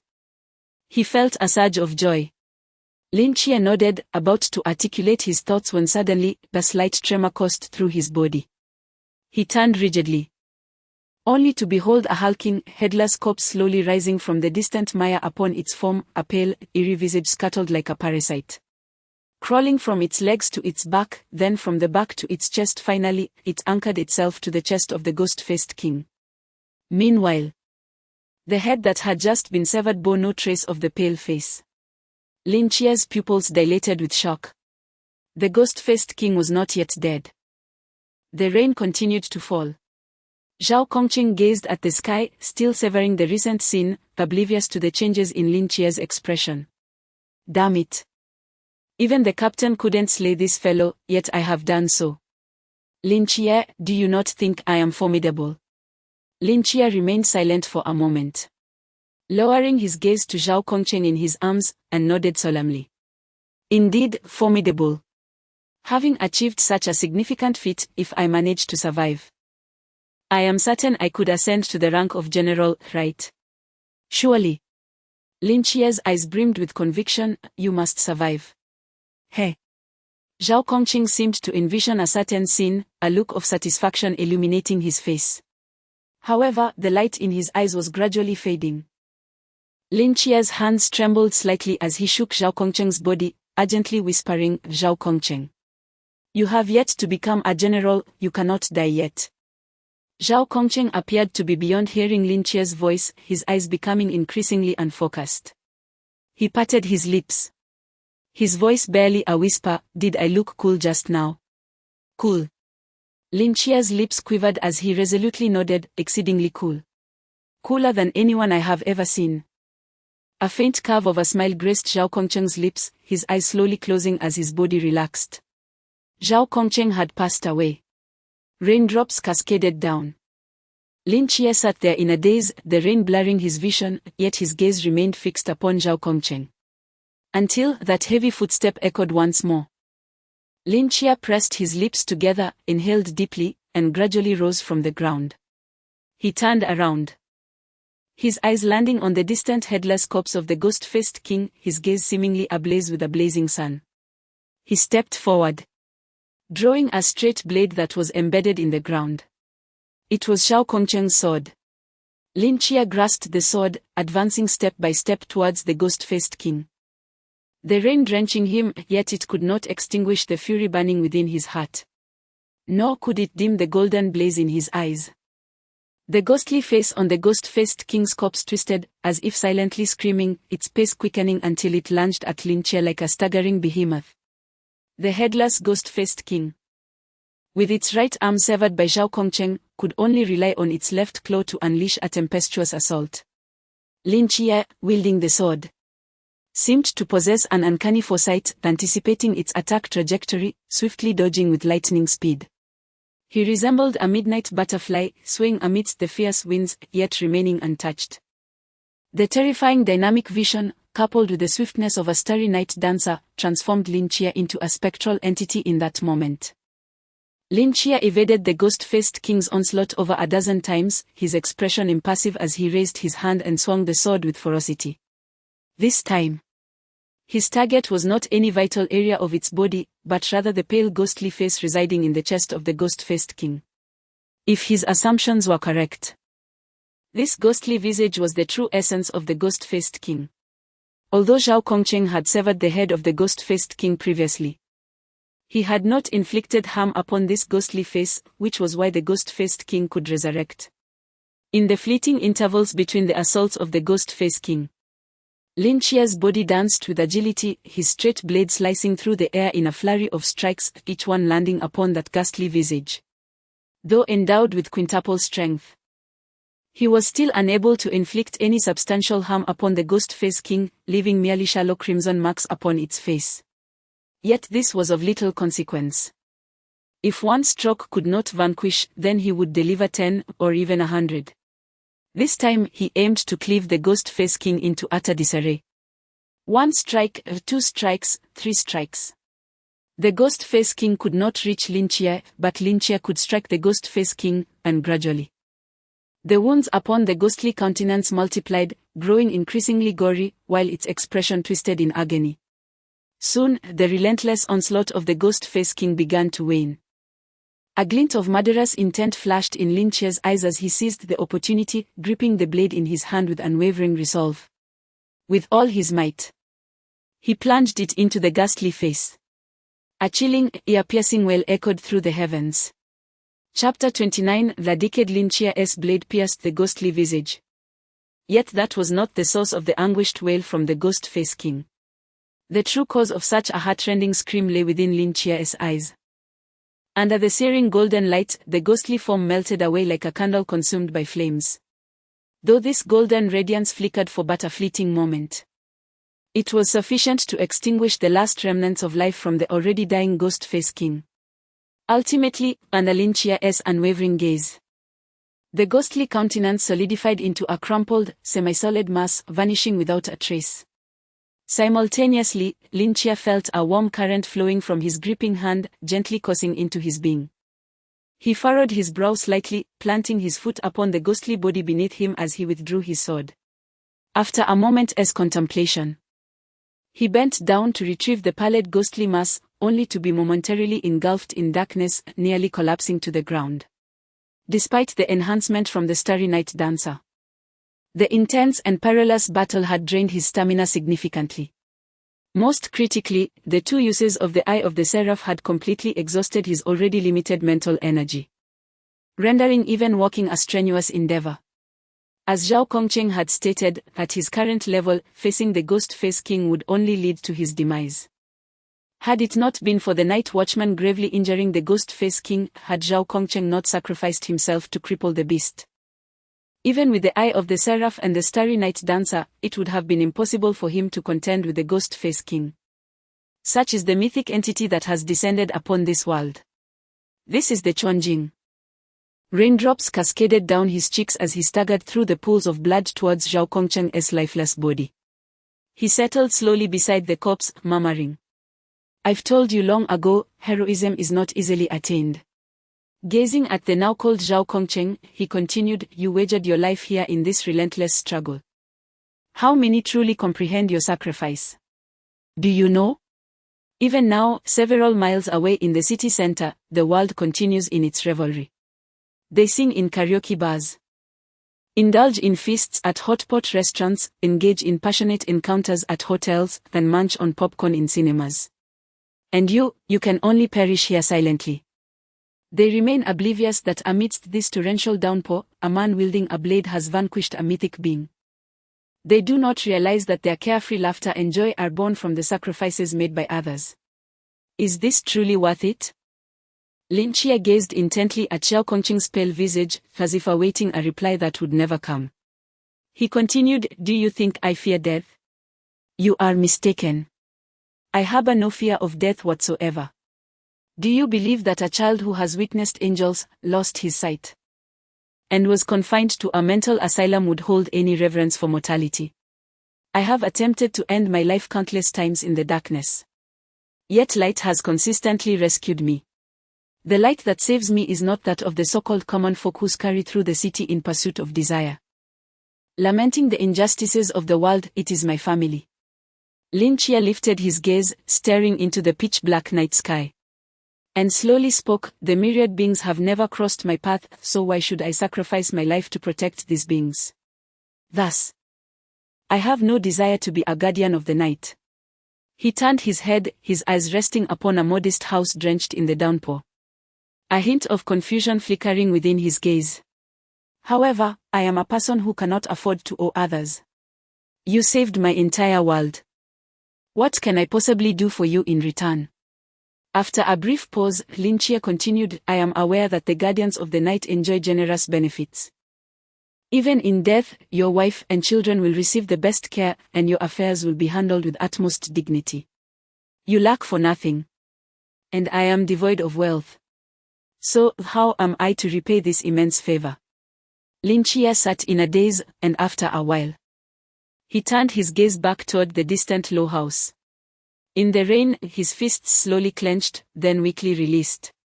It seemed he had made a resolution. Using his blade to prop himself up, struggling to stand as he murmured, "In my life, I owe apologies to only 3 individuals, my aunt, who toiled for a decade on my behalf, my cousin, who has borne the burden of my shortcomings for 10 long years, and you, who saved the lives of our family of 3. You have rescued my entire world. In exchange, I shall guard yours for 10 years. After a decade. Regardless of the circumstances, I shall have no further ties to the guardians of the night, nor to the beings. I will return to this home and resume my original life. Is this transaction fair enough? Lin Chia looked down at Xiao Kongqing, lying silently in a pool of blood, as if he were merely asleep. Since you do not object, it is settled. Lin Chia drove his straight blade into the ground, kneeling in one direction. There, in the rain, stood an ordinary low house. "Aunt, I must depart. Please forgive my abrupt farewell, for I fear that if I return, I shall never wish to live again. I have heard that the guardians of the night are well treated during these 10 years of my service. The subsidies provided will be sufficient for you and your son to live well. After 10 years, I shall ensure the finest life for you. Your kindness in raising me shall be repaid by me in a decade." Kneeling in the rain, droplets cascaded from his hair, moistening his eyes. He bowed deeply, pressing his forehead against the ground for a long while before slowly rising. He stood, cast a final glance at the low house, and withdrew the blade from the earth. Before turning to leave, "Xiangnan, I have arrived at the old residential area. Where is old Zhao?"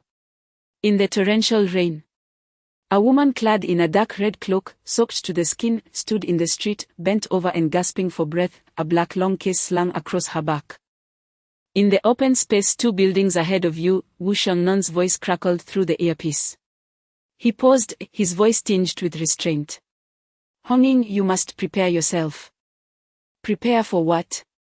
"Moments ago, we lost contact with him, and old Zhao's emblematic location has not shifted for several minutes." Hongying's pupils constricted abruptly, her body trembling slightly, before she surged forth like an arrow, racing ahead. "Do not speak foolishly. Perhaps he is merely fatigued."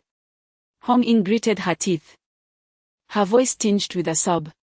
"Hongying, do not utter a word," she bellowed in fury. "Hongying, old Zhao's emblematic location has moved." Upon hearing this, a glimmer ignited in Hongying's eyes. "I knew it, I knew he would not perish so easily. Where is he?" "He is moving slowly, drawing ever closer to you."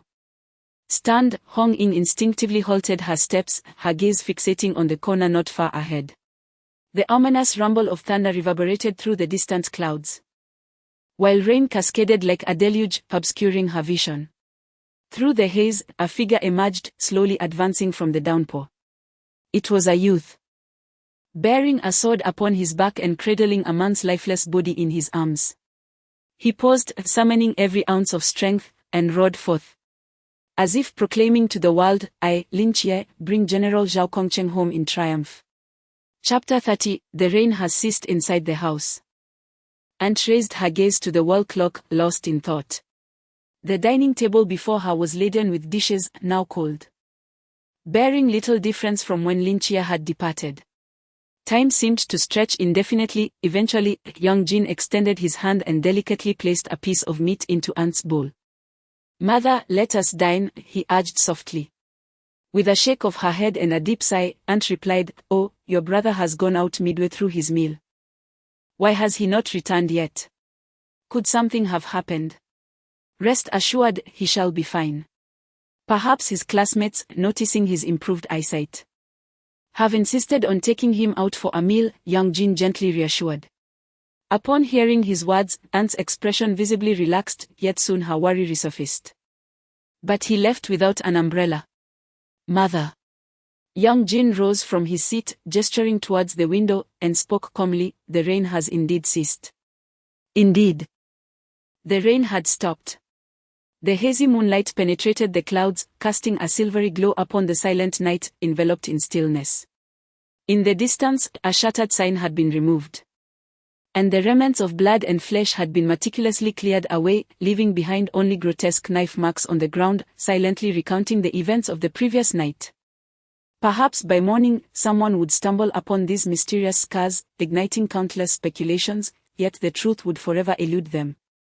A few drops of rain slid off the eaves, splashing into the muddy puddle below, creating ripples that danced across the surface. Plop! A foot stepped into the puddle, sending a spray of water upward. In the darkness of the scarred ground, a small black mat ambled forth unhurriedly. A tiny cloth pouch dangled from its neck. It traversed the fissures and approached a patch of clean ground, coming to a halt. Just moments prior, a man's lifeless body had lain here. The dog lowered its head, a faint glimmer appearing in its dark eyes. Suddenly, it opened its mouth and spoke in a deep, resonant voice, "The soul returns." Sangnon City, Peace Bridge. Peace Bridge, the prominent structure on the outskirts of Sangnon City, arches over the Grand Jongnan Canal that traverses the city. Countless pedestrians and vehicles pass over this bridge daily, making it a landmark of the region. At the bridge's entrance, an array of quaint shops flanks either side, among which one humble establishment stands out with its weathered crimson sign, Peace Agency. Like its neighboring shops, it is not large, occupying just over 200 square meters. Slightly more spacious than the typical Lansdowne noodle shop near a school. Its unassuming nature is not solely due to its commonplace name, rather. It is overshadowed by the more eye-catching establishments flanking it. On the left, a wedding planning company adorned in jubilant red and purple is named Peace Weddings. On the right, a funeral service shop draped in white satin and adorned with floral wreaths is called Peace Funeral Services. On the left, a wedding celebration unfolds, filled with joyous laughter.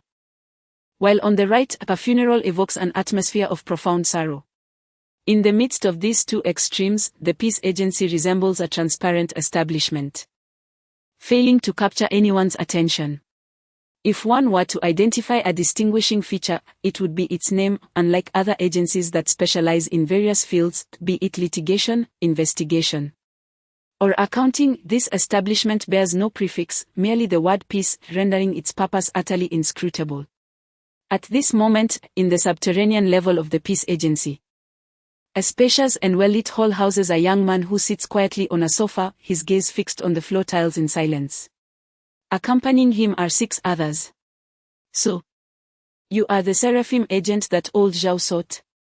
inquired Wu Xiongnan, seated on the opposite sofa, directing his attention towards Lin Chia. "Indeed," Lin Chia responded after a brief pause. Wu Xiongnan continued, "I am Wu Xiongnan, the vice captain of the Night Watch Team 136 stationed in Sangnon City.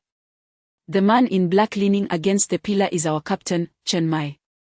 Following Wu Xiongnan gaze, Lin Chia noticed a man standing nearby with his hands tucked into his pockets, silently observing him. Acknowledging Lin Chia's glance, Chen Mai offered a subtle nod. Wu Xiongnan turned his attention to the remaining 4 individuals, urging, "Stop standing there foolishly, introduce yourselves." At this moment, a woman sat alone on a single sofa, hugging her knees with damp hair and slightly raised her head to reveal her reddened eyes. "Night Watch Team 136, frontline combatant, Hong Ying," she stated softly. Lin Chia recognized her. It was Hong Ying who had brought him here. After her introduction, a man standing beside her, towel in hand and smiling, chimed in. "Night Watch Team 136, frontline combatant, Wen Chimo." Next, a tearful girl, huddled in a corner, lifted her head slightly and said in a soft voice, "Night Watch Team 136. Combat Support Part-Time Medic, Si Shaonan." "Night Watch Team 136, Long-Range Fire Support, Leng Xian," declared the man seated nearby, cradling a sniper rifle. Once everyone had introduced themselves, Wu Xiongnan resumed, "So, you're Lin Chia, correct? Regarding the death of Zhao Kongchen, do you have anything to add?" "I have already made myself quite clear," Lin Chia replied calmly. Zhao Kongchen activated the Boundless Void and fought the Phantom King alone, ultimately leading to their mutual demise. "Were you present during their battle?" "I was." "How did you enter the Boundless Void?" "I merely glared at it, and it opened." Wu Xiongnan's mouth parted slightly, his brow furrowing as he asked, "Could you describe the circumstances of their battle in more detail? For instance, how did Zhao Kongchen defeat the Phantom King?" He swung his blade, unleashing a massive black crescent that severed the Phantom King's head, Lin Chia recounted. "A black crescent," Wu Xiongnan mused, his brow furrowing in contemplation. At that moment, Chen Mai, who had remained silent until now, suddenly spoke. It is Ming Sheng Shon Yu. Lao Zhao employed the ghostly spirit to awaken his own forbidden abyss. When Chimo expressed his astonishment, the Ming Sheng Shon Yu of sequence 083. That is a high-risk forbidden abyss. I never expected. Uncle Zhao was indeed correct. Previously, I thought he was merely egotistical. Si Shaonan passed her lips and timidly remarked, no, he is just egotistical. Chen Mai's lips curled slightly, a glimmer of reminiscence flashing in his eyes. I imagined that when that fellow first beheld his forbidden abyss, he could scarcely believe it himself. Had we been there at the time, he would undoubtedly have insisted on proclaiming that his forbidden abyss was the most magnificent of all. Hong Ying seemed to envision some amusing scene, her lips lifting slightly, but soon the light in her eyes dimmed. Wu Xiongnan gazed into Lin Chia's eyes and reiterated. There is yet another question. From the corpse of the ghostly face king, it is evident that the fatal injuries consist of a series of knife wounds and inexplicable burn marks. Yet, Ming Sheng Shon Yu does not appear to possess such characteristics. What could this possibly mean? Lin Chia furrowed his brow, fixing his gaze on Wu Xiongnan, and spoke deliberately. I have made it abundantly clear, Zhao Kongcheng faced the ghostly face king alone, fighting to the death. Ultimately, he single-handedly defeated the ghostly face king. Chapter 31, Chi Emo. Upon hearing Lin Chia's response, Wu Xiongnan's brow furrowed ever tighter. Just as he was about to inquire further, Hong Ying abruptly sat up, her crimson eyes fixed on Wu Xiongnan, and she shouted furiously, Wu Xiongnan, what do you mean by this? Zhao Kongcheng is dead. Our comrade is dead. Yet you continue to cling to this matter. Do you not feel even a shred of sorrow in your heart? Wu Xiongnan opened his mouth, pausing for a moment before calmly replying, old Zhao's death saddens me greatly, but the truth holds equal importance. Hong Ying glared intensely at him, her chest heaving violently. With a cold scoff, she slammed the black box in her hand onto the ground and turned towards the exit of the basement. When Chimo, standing nearby, wished to offer some words of comfort but felt a tug on his sleeve and turned in confusion. Si Shaonan stood beside him, shaking her head. Thus, the situation at hand. Xiongnan, enough. Just as Wu Xiongnan was about to question Lin Chia, their captain, Chen Mai, who had remained on the periphery, suddenly interjected, interrupting him. Lin Chia has already articulated his stance clearly. As for the details, there is no need to pursue further. This matter ends here. Chen Mai, with his hands in his pockets, approached Wu Xiongnan from behind and patted his shoulder. Wu Xiongnan turned in astonishment, meeting Chen Mai's resolute gaze, and after a moment of hesitation, nodded reluctantly. Chen Mai then took a seat on the sofa opposite Lin Chia. With Zhao Kongcheng's affairs concluded, it is time we discuss you, Lin Chia. What is there to discuss? As I understand it, Zhao Kongcheng once extended an invitation for you to join the Night Watchman, which you declined. Subsequently, he even mentioned that he lost track of you. Had you not emerged with Zhao Kongcheng's body, we might have searched for you in vain for eternity. So, why now do you wish to join the Night Watchman? Chen Mai's gaze bore into Lin Chia's eyes, profound and inscrutable. To repay a favor, Lin Chia stated calmly. Chen Mai was taken aback. A favor? I had an agreement with him, I would join the Night Watchman, Lin Chia continued, pausing before adding, however, I have one condition. What condition? I will remain with the Night Watchman for 10 years, and after that, I shall depart. At this declaration, everyone present was momentarily stunned, their expressions shifting to one of incredulity. The Night Watchmen are not mere community volunteers. Once you join, you cannot leave. Thus, your mention of 10 years. I cannot acquiesce to that. No one within the Night Watchman can offer you such an assurance. As Lin Chia was about to respond, Chen Mai continued, however, if after 10 years you possess the capability to leave the Night Watchman and render their higher-ups powerless to stop you, then that would be a different matter altogether. In short, seeking a conventional exit from the Night Watchman is out of the question. Very well. To everyone's surprise, Lin Chia nodded decisively. If I cannot leave after 10 years, then that shall be my own issue. Upon hearing Lin Chia's audacious response, both Si Xiaonan and Wen Qimo were taken aback. Their mouths agape in astonishment. Even the typically stoic Leng Xian raised an eyebrow, casting a lingering glance at Lin Chia. Given this, I shall promptly submit your application for membership to the higher-ups. However, until you complete the training camp, you cannot be considered a formal member, he stated. Training camp? Lin Chia inquired, his curiosity piqued. The Night Watchers operate under a semi-militarized structure. All newcomers must participate in a year-long intensive training regimen before officially joining, where they learn combat skills, firearms handling, tactical deployment, and the use of forbidden ruins, among other proficiencies. When does it commence? Lin Chia pressed further. It begins every September. A month from now. Until you have completed the training, you will only be classified as a temporary member of our squad. At this juncture, Chen Mai recalled something and solemnly warned, as a temporary member, we do not provide food or lodging. Lin Chia was taken aback. No food or lodging. I thought the Night Watchers offered excellent benefits. How can they be so stingy? Then, where will I stay for this month? Lin Chia panicked. Returning to his aunt's home. No, that was not an option. There was a 99% chance he would not return, perhaps even fleeing with his entire family. Yet, he felt compelled to inform his aunt, at least to assure her of his safety. Thus, he contemplated writing a letter explaining that he had enlisted, which might ease her worries. However, the pressing issue remained: if the Night Watchers would not accommodate him, was he destined to sleep on the streets? Fear not. You may stay at my home, came a soft voice from behind the door. It was Hong Ying, peeking out with her head. My place is quite spacious. You can have a room without issue. Hong Ying, didn't you leave in anger? Wen Qimo exclaimed, eyes wide. I just remembered I left something behind. Is it not permissible for me to return?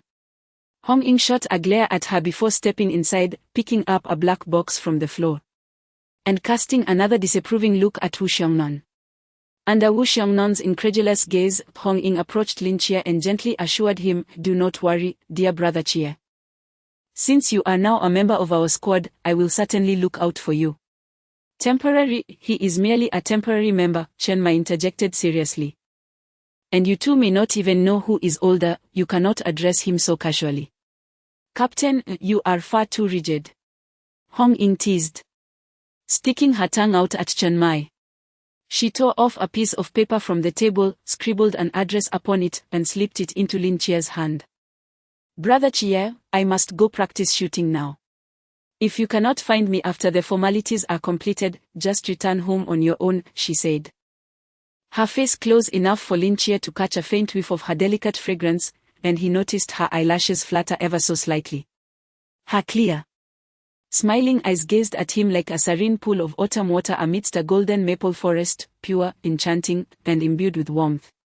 It must be said, Hong Ying was strikingly beautiful. Her fair skin, petite nose, luscious red lips, and exquisite features were captivating.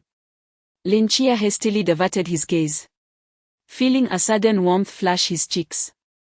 As he grew up, it was his first time coming so close to a girl, especially one as natural and clear as Hong Ying. Thank you, Sister Hong Ying. Suddenly, Hong Ying stood up, laughing excitedly, startling Wu Xiongnan behind her. Why are you acting so neurotic? Wu Xiongnan retorted irritably. Mind your own business. Hong Ying pouted. Who told our rookie brother to have such a pleasant voice? Lin Chia's lips twitched slightly as he instinctively turned his head aside. At that moment, Wen Qimo approached with a smile. Hong Ying, stop bullying the newcomer. Chia, come. Let me show you around and tell you about the Night Watchers. Lin Chia felt as if he had been granted amnesty, following Wen Qimo out the door and down the stairs towards the ground floor. Chia. In the corridor, Wen Qimo suddenly spoke. What is it, Senior Wen Qimo? Ahem. Please don't call me senior, it feels too distant, and I am only a couple of years older than you, Wenchimo said, somewhat bashfully scratching his head. Just call me by my name, or like them, call me Chimo. All right. Actually, I have an unusual request. Wenchimo stopped and looked intently into Lin Chia's eyes. What is it? Tonight, may I stay at Hong Ying's house with you? I have wanted to visit for a long time. Lin Chia. Chapter 32. The night watchman Lin Chia gazed at Wenchimo, whose expression gradually became peculiar. Wenchimo chuckled softly, jesting, I merely wished to lighten your spirits. I noticed your demeanor within was excessively strained. He met Lin Chia's gaze, his eyes softening with compassion. After all, witnessing such a harrowing battle would weigh heavily on anyone. Even more so for a mere high school student. Lin Chia was taken aback. He pressed his lips together, falling into silence. Wenchimo's observation was astute. Even Lin Chia himself had failed to recognize the extent of his own mental turmoil. Having witnessed Zhao Kongcheng's tragic demise and then engaging in a desperate struggle against the Ghost-Face King, he had left behind the small, familiar haven he had known for over a decade, venturing alone into the perilous world of the night watchman. Though he exhibited a certain maturity, at his core, he remained a mere youth. The weight of such monumental changes had rendered him breathless. I noticed your distress when you were seated earlier. It wasn't just me. Hong Ying noticed it too. Otherwise, she wouldn't have invited you to stay at her home. Nor would she have concealed her sorrow to banter playfully with the captain and vice-captain. You are still unfamiliar with her, but once you grow closer, you will realize. She possesses an extraordinary kindness. Lin Chia paused, recalling the image of Hong Ying weeping as he emerged from the rain, cradling Zhao Kongcheng. Reflecting on Hong Ying's faint smile just moments ago, he sensed an undercurrent of profound sadness. Yet, if she was already so heartbroken, why would she concern herself with his feelings? In truth, it isn't just me and Hong Ying, aside from Xiongnon, who is somewhat oblivious, and the stoic Leng Xian. The others have also perceived your plight. However, the captain, being somewhat proud, resorts to subtly relying on Hong Ying to uplift the atmosphere, while Xiaonan is simply too shy to speak up. Wenchimo turned and continued ascending the staircase, speaking in a contemplative tone, before your arrival. You may have envisioned the night watchman as a cadre of cold, mechanical killing machines. Yet, as you spend more time here, you will discover that this is far from the truth. As Lin Chia followed Wenchimo to the first floor, they traversed the lobby of the makeshift office and stepped outside. It was now deep into the night. The once bustling Hiping Bridge lay silent and deserted, the ground still glistening from the recent rain, with only the Hiping office remaining operational amidst the stillness. Before coming here, I imagined the night watchman to be a grand organization nestled within a forsaken military exclusion zone, complete with aircraft and tanks, frequently engaged in military drills, Lin Chia mused, surveying the tranquil streets. Wenchimo paused, turning to Lin Chia, unable to suppress a laugh. How coincidental. Before I joined the night watchman, I thought the same. Those sci-fi films do tend to skew one's perception. He looked up at the hazy moonlight filtering through the sky. While there may be no military exclusion zones, aircraft, or tanks, the night watchman indeed constitute a formidable organization. Why are there only 6 of us here? Lin Chia inquired. The night watchmen differ fundamentally from military forces. Wenchimo shook his head, stating that the centralized management of military restricted zones, while convenient and efficient, possesses a fatal flaw, its lack of mobility. For instance, if a mythical creature were to appear in Samnon City today, the local police would need to confirm it and send information to the base located in Shangjing City. Following a review at the base, personnel would then be dispatched to Samnon City to conduct an investigation, which would take at least 2 days to commence. During this time, many lives could be lost. Thus, the optimal solution would be to station a night watch team in each city, enabling them to investigate and resolve any sightings of suspected mythical creatures directly. We are the night watch team stationed in Samnon City. Lin Chia pondered this. Understanding why the roles among the team members were so distinctly defined, each possessing unique strengths. Indeed, from primary combat prowess to supportive roles, long-range assistance, and overarching leadership. Every individual has their specialization and can collaborate effectively. This is the standard model for every stationed team. But what if a mythical creature emerges that the local night watch team cannot handle?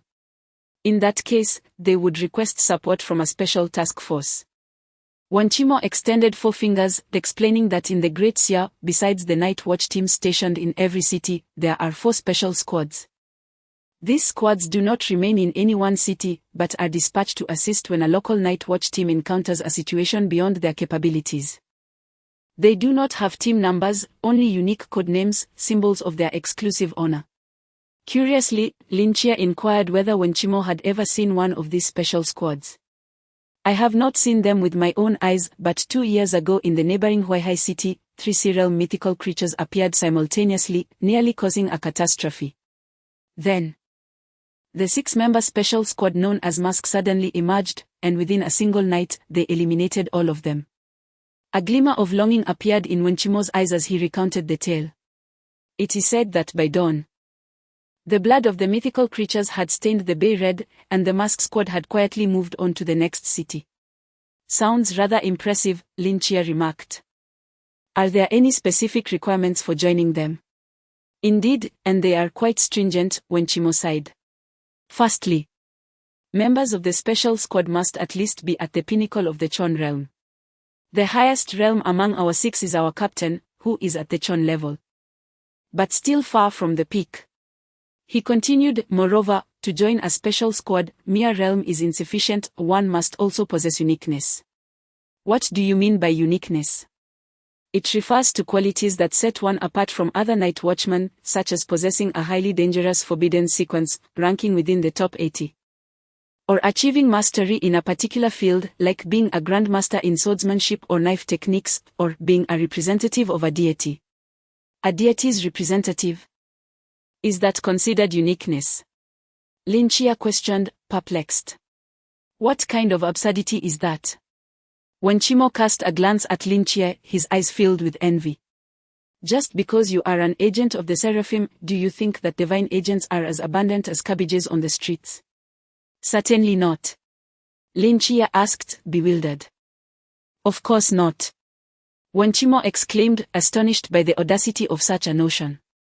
The agents of the deities who stand alongside humanity are an exceedingly rare breed. Among the Guardians, there are only 8 or 9, primarily distributed among various specialized teams or serving as captains of the Guardian squads in major cities, individuals of immense significance. Damn it, I truly envy you, he said, cursing in a rare moment of frustration, followed by a resigned sigh. You possess immense potential. Once you mature, this small city of Tsamnan will no longer be able to contain you. Perhaps in the future, you will become the captain of the Guardian squad stationed in the capital or join a specialized team, traveling the world. It is not impossible for you to lead such a team. In any case, your future is boundless. Chapter 33, The Monument. Lynchia's expression was remarkably tranquil. Wanchimo gazed at him in astonishment. Oh? Is that all? Don't you feel even a hint of exhilaration or fervor? A tinge, perhaps, but merely a tinge. Lynchia replied coolly. I hold no interest in promotions or such matters. Wanchimo cast him a peculiar glance. Momentarily forgetting that Lynchia was a heretic destined to betray the Night Watchers a decade hence. Lynchia remained noncommittal and continued to inquire, according to you, these 4 special squads represent the zenith of the Great Seer's combat capabilities? Certainly not.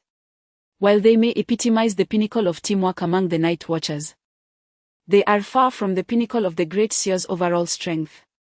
Are you suggesting that there exist organizations akin to the Night Watchers within the Great Seer?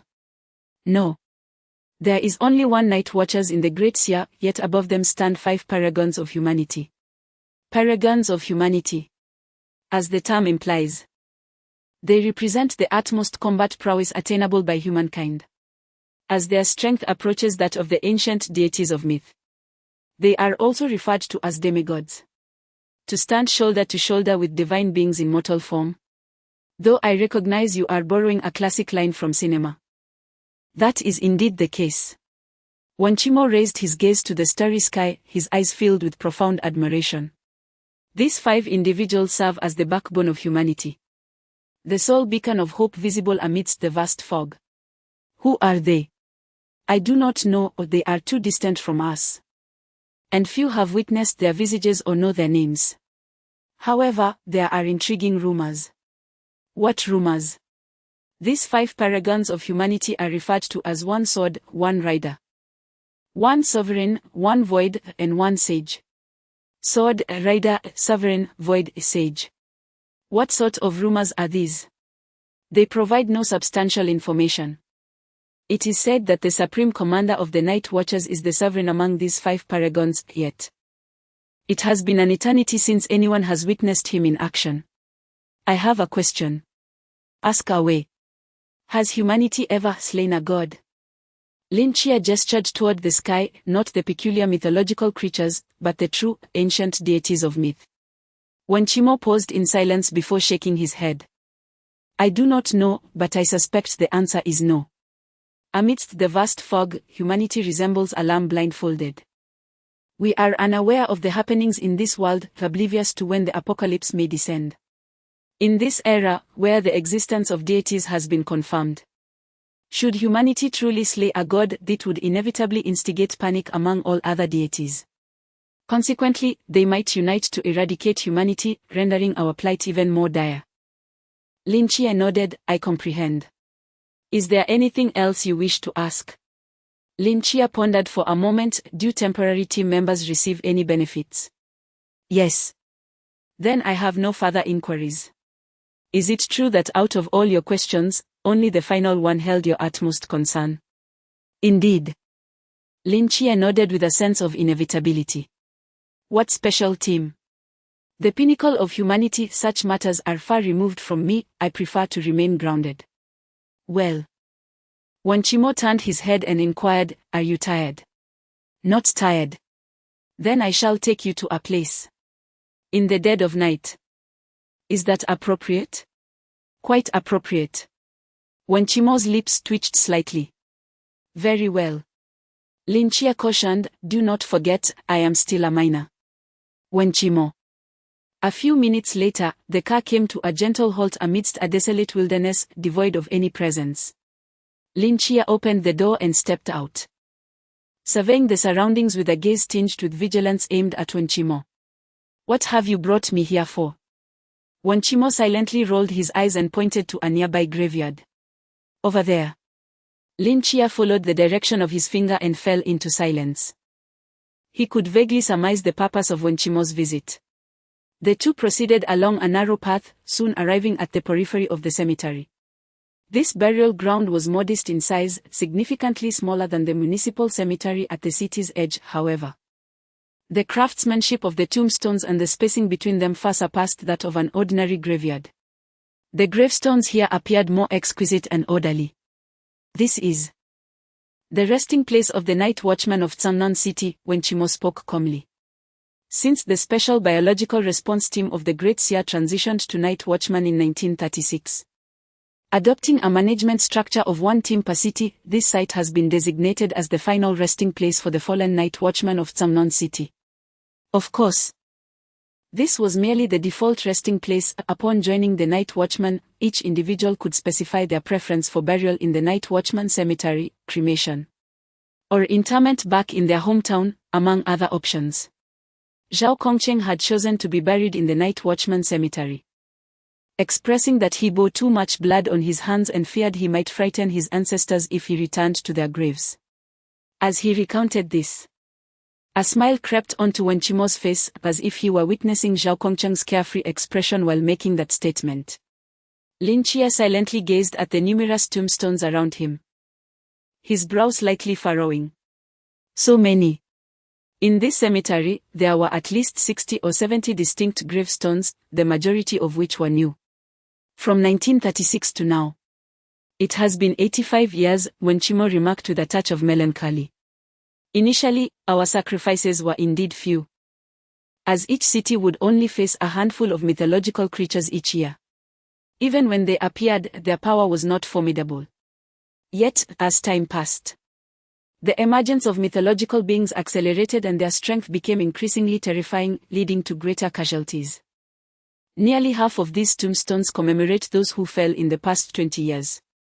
Before Captain Chen Mai took command in Sangnon City, it was said that 2 team members would perish each year. Only after his arrival did the mortality rate significantly decline. The silent figure clad in black surfaced in Lin Che's mind, evoking a sense of admiration within him.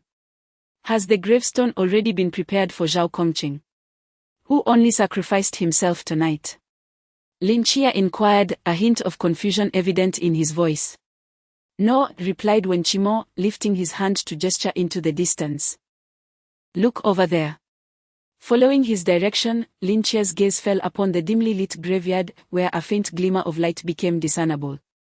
Beneath the weak illumination, Hong Ying sat by a vacant plot, her eyes rimmed in red, cradling a blank stone tablet in her arms. With a carving tool in her right hand, she painstakingly etched away at the surface. Tears streamed down her cheeks, splashing onto the stone, only to be hastily wiped away. In that moment, the vibrancy she once possessed seemed utterly absent. Didn't she say she was going to practice shooting? Lin Chia stared blankly at the scene unfolding before him.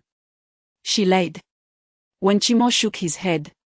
It is an unwritten rule that the gravestone of a night watchman is carved by their comrades. This stone should have been my responsibility. Although she hasn't voiced it, I am well aware that she yearned to be the one to carve Zhao Kongqing's gravestone. Their bond was profound, truly profound. Thus, despite the absurdity of her deception, I chose to turn a blind eye, allowing her to secretly engrave the stone. Lin Chia and Wen Qimo stood silently, observing Hong Ying, who was engrossed in her task, lost in thought. Under the hazy moonlight, in the stillness of the graveyard, only the gentle cries of her carving tool pierced the silence. Shouldn't we go over and say hello?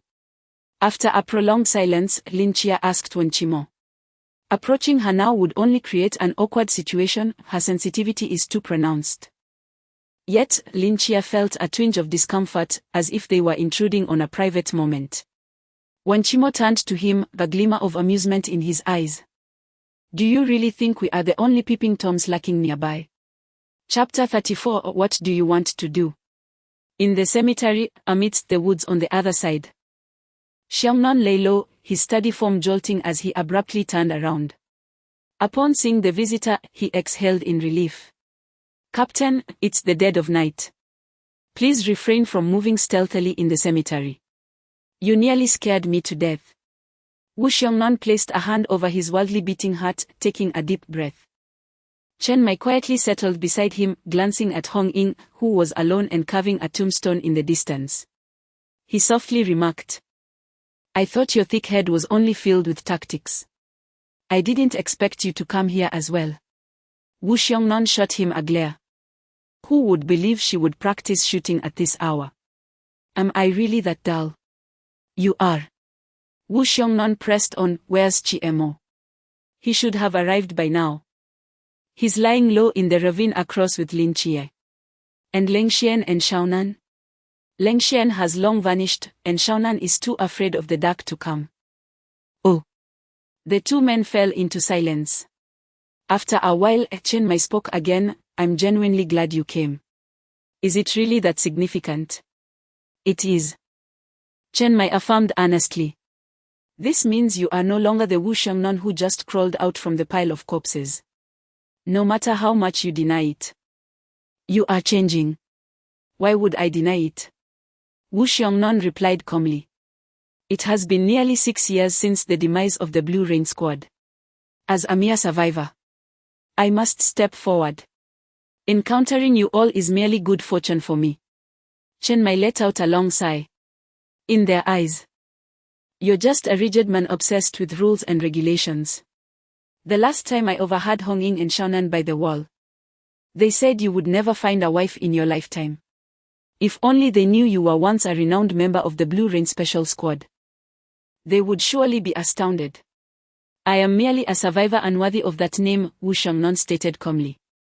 Now, I only wish to be an ordinary member of the 136 squad. Chen Mai patted Wu Xiangnan's shoulder, choosing not to respond. What do you think? Wu Xiangnan suddenly asked. What? The newcomer, Lin Jie. A fine young man. I'm not referring to his potential, I mean his character. I am speaking of character. Wu Xiangnan paused before continuing. He was the one who killed the Phantom King. If I am not mistaken, Zhao Kongcheng only seriously injured it but did not deliver the fatal blow. Does that matter? It does, doesn't it? Chen Mai met Wu Xiangnan's gaze, slowly articulating that boy chose to attribute the credit to Zhao Kongcheng. It is his decision. Why must you cling to this? You have worked alongside Zhao for so long, do you not know what his dreams are? Killing a mysterious creature from the Chon realm is a tremendous feat. It would greatly benefit that boy's future. Do you think he cares about that? Wu Xiangnan was left speechless. Chen Mai shifted his gaze away from Hong Ying and focused on the distant valley, speaking calmly. I have said before, this child is remarkable. Meanwhile, several dozen miles from the cemetery, Leng Xian, quietly crouched on a hilltop, lowered his binoculars with a slight smirk, one after another, lacking any skill in hiding. And I've captured them once again. Click, click. The binoculars in Leng Xian's hands emitted a few soft sounds, releasing several high-definition photographs that fell to the ground, some showing Hong Ying engraving a tombstone alone, others depicting Lin Jie and Wen Qili chatting, and some featuring two Bali men engaging in intimate antics in the woods. He cherished these photographs, carefully placing them into a locked box, which was filled with an array of images, humorous, awkward, yet heartwarming moments unique to Team 136. 2 hours later, Lin Jie stood before an opulent villa, utterly astonished. He lowered his gaze to reconfirm the address on the note, glanced up at the villa again, and gasped. So she is wealthy. If Lin Jie had not made a mistake, this grand residence was indeed Hong Ying's home. Faintly, Lin Jie recalled her words echoing in his mind, my house is quite spacious. Quite spacious. This was an understatement. Hesitating for a long while at the villa's entrance, Lin Jie finally resolved to step forward and knock on the door. Earlier, he and Wen Qimo had silently observed Hong Ying engrave the tombstone until she finished, and to avoid raising her suspicions, he had intentionally arrived half an hour late to create a time gap. After just 2 knocks, Lin Jie withdrew his hand. A flurry of slippered footsteps could be faintly heard from behind the door, followed by the grand entrance swinging open. There stood Hong Ying, clad in a plush pajama set. Her eyes slightly red-rimmed, but a smile blossomed upon seeing Lin Jie. Jie, come in quickly. Why are you back so late? Qimo has been chatting with me until now, she said, her tone inviting. As Lin Jie stepped inside, he lowered his gaze and noticed that Hong Ying had already prepared a pair of slippers for him. I didn't clean the house today, so it might be a bit messy, please don't mind, Hong Ying said, nervously twirling her hair around her fingers. It's quite tidy already, Lin Jie remarked, glancing around the room, a hint of resignation in his voice. And honestly, I'm just happy to have a place to stay. It must be noted that the decor and furnishings of Hong Ying's home exuded a sense of grandeur and elegance, leaving Lin Jie, who had never stayed in a villa before, feeling somewhat out of place. Furthermore, he had never spent the night at a girl's house before.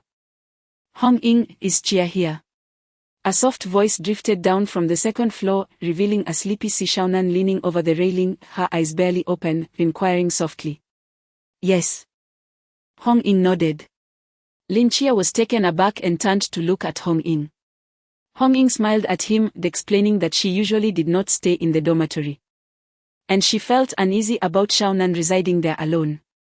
Thus, she had decided to let Xiaonan live with her here. Just then, Lin Jie seemed to recall something. What about your uncle and aunt? Will my presence here disturb them? Not at all, Hong Ying shook her head. 5 years ago, they disappeared into the mist. Before Xiaonan arrived, I lived here alone.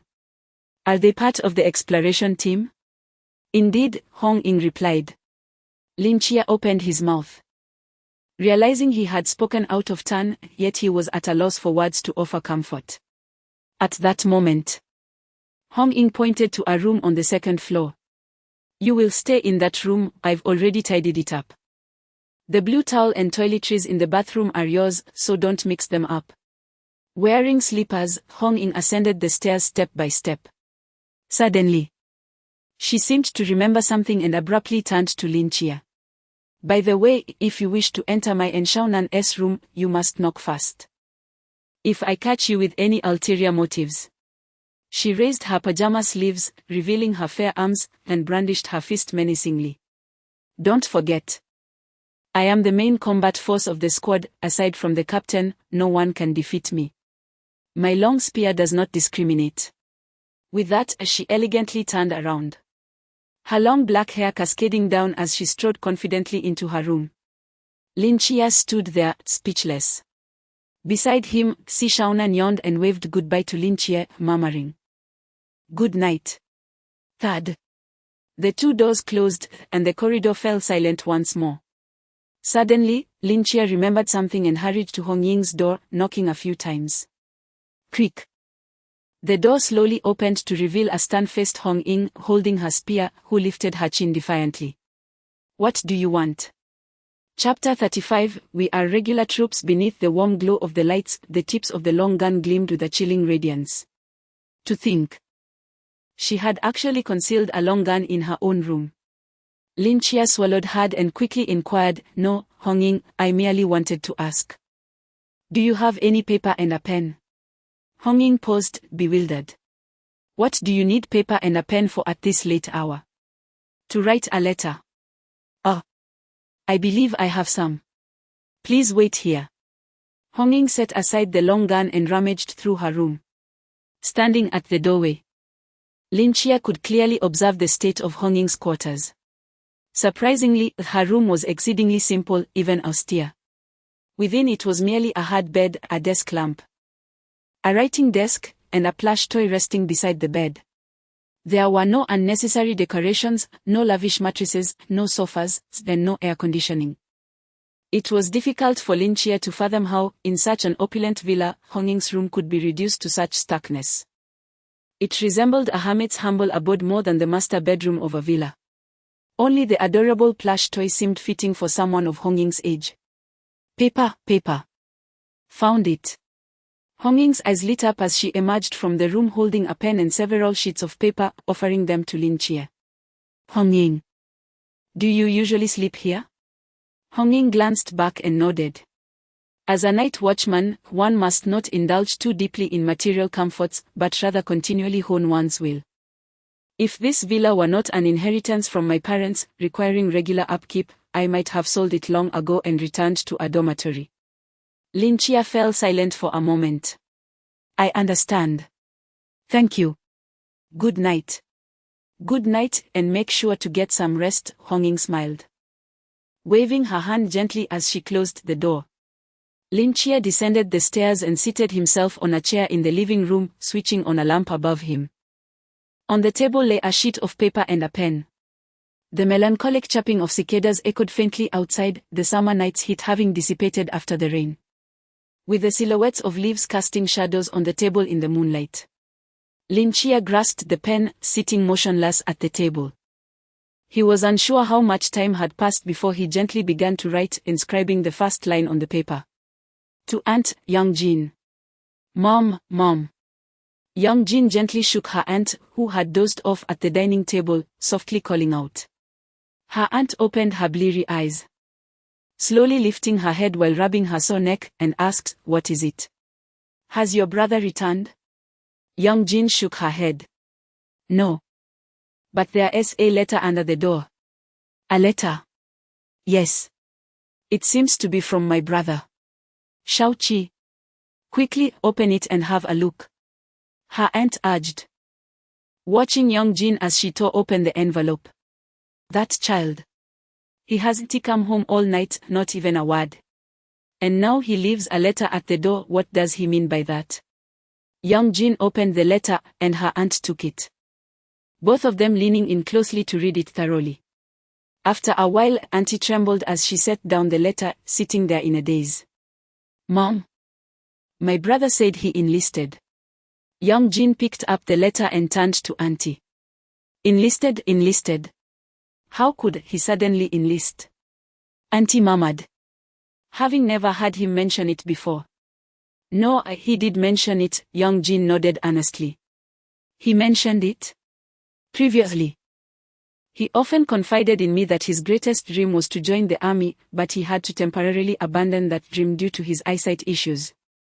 Young Jin paused. Then pointed to a few words in the letter, and look, he also stated in the letter that after his eyesight improved, he secretly enlisted. But he didn't tell you for fear that you would stop him. Last night, he quietly boarded the train to Chichiha.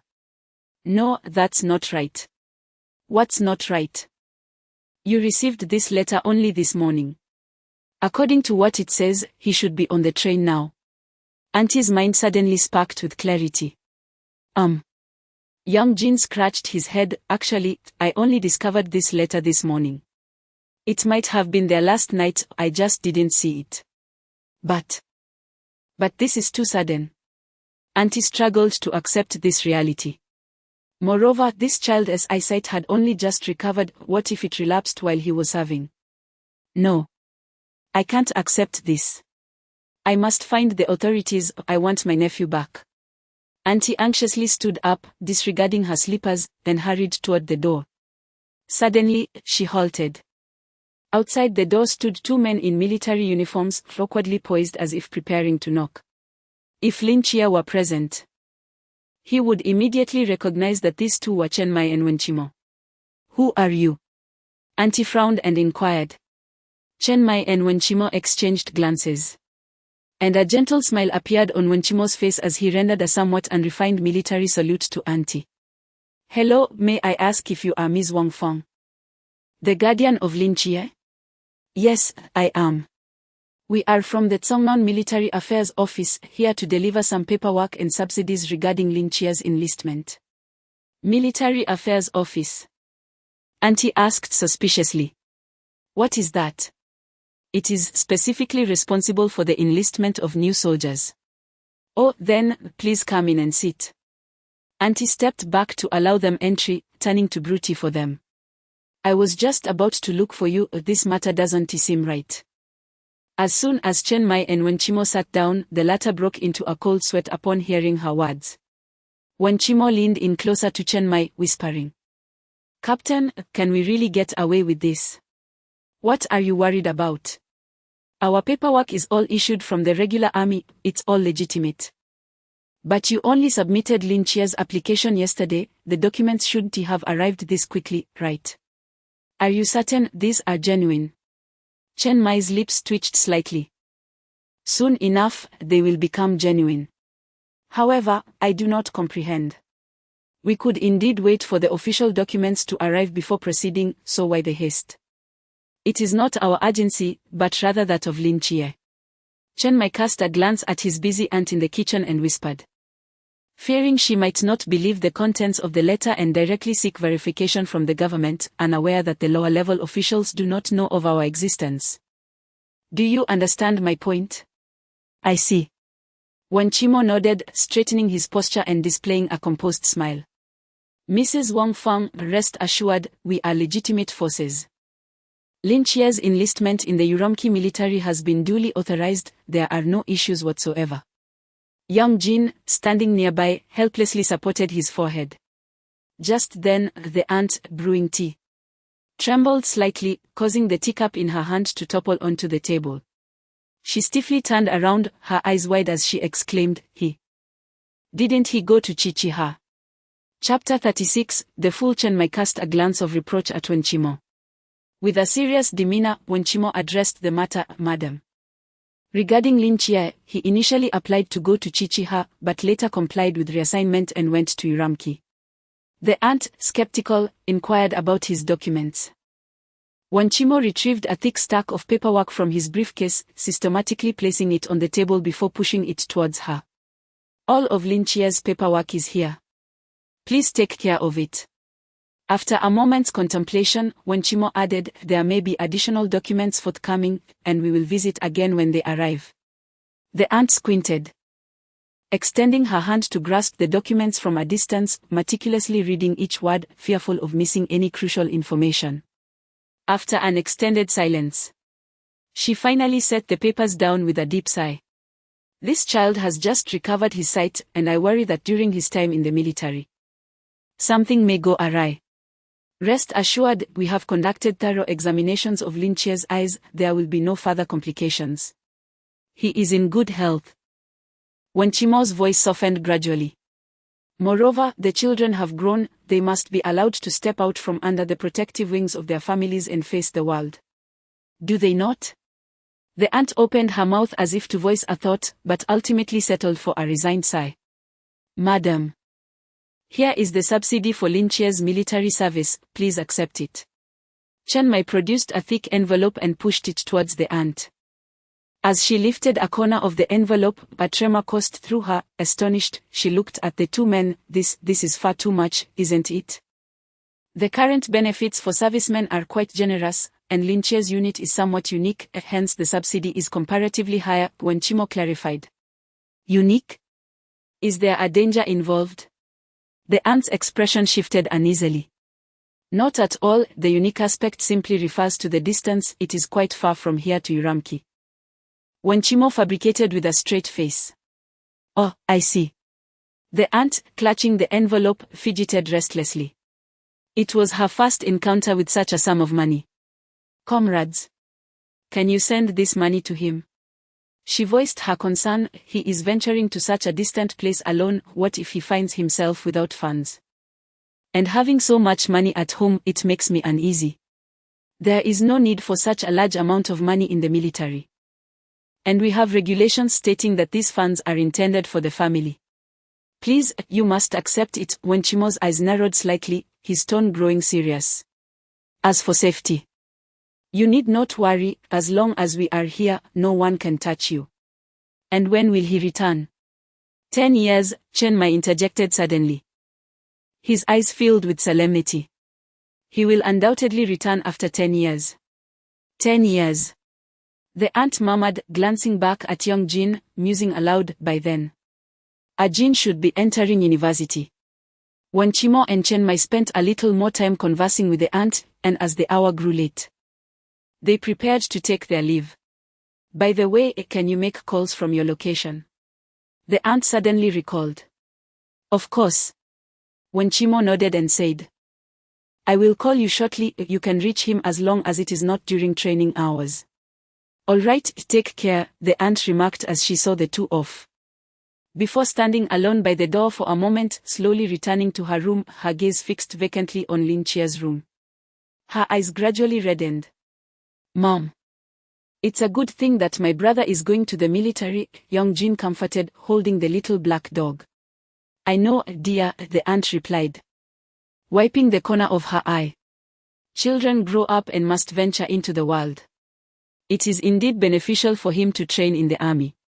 When he returns, he will be a veteran, and when it comes time for me to find him a wife, there will surely be many vying for him. Young Jin interjected. Mom, it's just that I'm worried. The aunt gazed out the window, lost in thought. It's time to leave. Chenmai descended the stairs and patted Linchia, who was secretly watching from the window. What did she say? Linchia inquired. His eyes fixed on his aunt on the balcony. She believes it, Chenmai replied. That's good, did you give her the money? I did. Chenmai paused. That was all your allowance and a year's worth of overdrawn salary. How will you manage now? I've saved a bit over the years, if I budget carefully. I can manage for a year, Linchia explained. Chenmai fell silent for a moment before adding, on days when you have free time, you can come to the office for meals. Linchia was taken aback, asking, aren't temporary recruits not provided with meals or accommodation? They aren't, but... Chenmai patted his shoulder as they walked toward the nearby van. I will cook for you. Linchia paused, a smile appearing on his lips. Just then, his newly acquired phone rang. Hello. Is this Xiaoqi? It's me, Aunt, came the reply. You, child, going off to the military without even telling me. If you wanted to go, I wouldn't have stopped you. Have you forgotten about your aunt? I'm sorry, Aunt, it was my mistake. Sigh. Are you on the train now? Yes. How long until you arrive? I've heard it takes 2 days, the little green train is rather slow. Once you reach the barracks, make sure to eat well, don't wear yourself out. I understand, Aunt. And about your allowance, I have received it. I will save it for when you return to find a wife. Aunt, the military pays well, I earn plenty each year. You should use that money for now. You, child, have no sense of saving. Keep your money for yourself and ensure you live well, do you hear me? I do, Aunt. Well, if there's nothing else. I'll hang up now. Okay, goodbye, Aunt. Oh, once you arrive in Chichiha, make sure to let me know you are safe. I certainly will, goodbye, Aunt. A long silence followed on the other end before her slightly hoarse voice resonated once more. Goodbye. The sound of a busy signal echoed from the other end of the line. Aunt tightly clutched her phone, resembling a statue, motionless and silent. Soon after, 2 streams of warm tears cascaded down her cheeks. She slowly leaned onto the table, burying her face in her shoulder, weeping silently. Nearby, young Jin let out a soft sigh, turning to gaze out the window, murmuring to himself, "Brother, you foolish soul." Outside the old residential area, Chen Mai turned back, calmly stating, "Chia, it's time to go." Lin Chia tucked his phone away, casting a final glance at the distant low houses, and nodded. A strong wind began to rise. The black hair on Lin Chia's forehead was gently lifted by the breeze as he tightened his collar and turned to walk into the wind. Their garments rustled in the gust. Chapter 37, The Girl Who Defeated the Gods, the Psychiatric Hospital of the Deities. In the spacious and tidy courtyard, Nix sat in a rocking chair, holding a vase and lost in thought. A young man clad in a white coat traversed the corridor, carrying several bottles of medication, and approached her. "You've come to see me, Daneduz, my child." Nix turned her head towards Lin Chia, a smile blossoming on her lips. Lin Chia settled beside her, nodding, "It's time for your medication." He poured out the contents of the bottle, meticulously dividing the pills into small heaps, placing them into Nix's hands. "Be good and take your medicine fast." Without hesitation, Nix swallowed the pills in one go, then gazed at Lin Chia with eyes brimming with affection. "Daneduz, do you seem troubled?" Lin Chia was taken aback. He hadn't expected this mentally ill woman to perceive his state so keenly. After a moment's hesitation, he nodded. "I suppose. Is there anything I can assist you with?" "Unfortunately, this is something you cannot help me with," Lin Chia replied, shaking his head. How could an outsider possibly aid in matters of personal sorrow and estrangement? Nix appeared somewhat disheartened, but then, as if struck by a sudden thought, she spoke, "In that case, Daneduz, I shall gift you something." "A gift?" Lin Chia was momentarily taken aback. "Yes, I bestow upon you my bracelet. Wear it close to you, and you will." Nix reached to touch her wrist, but then paused, lowering her gaze to her bare wrist. "Where is my bracelet?"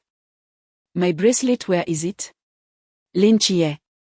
Indeed, Nix's condition is quite severe. Nix tilted her head, furrowing her brow as if pondering something. Just as Lin Chia prepared to rise and leave, Nix suddenly exclaimed, "I remember now." "What do you recall?" "My bracelet was won from me." "Won from you?" Lin Chia was taken aback, reflecting that he had not encountered any stories of bracelets being won in mythology. "Which deity won it?" "Not a deity," Nix shook her head, pointing at Lin Chia. "She is like you. Like me, another one of your children." Lin Chia attempted to follow Nix's line of reasoning. "No. She is like you, wearing this very white garment." Lin Chia's pupils constricted, his brow furrowing tightly. "Are you saying that before me someone else donned this garment and entered your room, winning your bracelet?" Nix nodded. Lin Chia's expression grew increasingly grave. Unintentionally, he had gleaned such crucial information from Nix's words. From her account, it seemed that before he had knocked on the door of this psychiatric hospital and released Nix, another individual had visited, having also opened Nix's door. He was not the sole master of this place. But how could there be another when this hospital resided solely within his mind? Lin Chia suddenly recalled that the first time he dreamt of knocking on the door of the psychiatric hospital was 5 years ago. It had appeared in his dreams so abruptly and mysteriously. Could it be that 5 years prior, before he dreamt of the hospital, others existed here? Contemplating this, Lin Chia immediately sat back down and solemnly inquired, "How did she manage to win your bracelet?" Nix pondered for a moment before responding.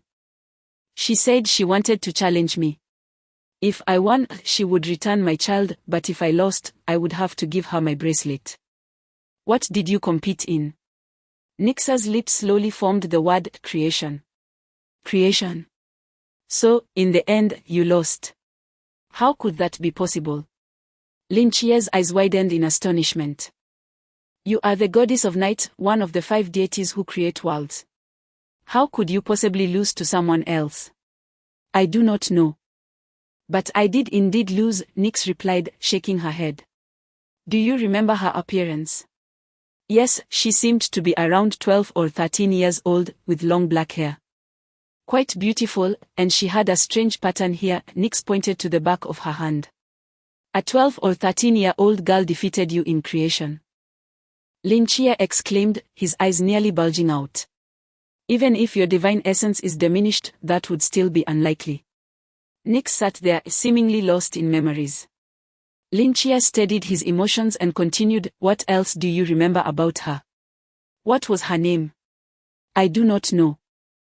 I only recall that her surname was Ji," Nix said uncertainly. "Ji." Lin Chia echoed the name thoughtfully.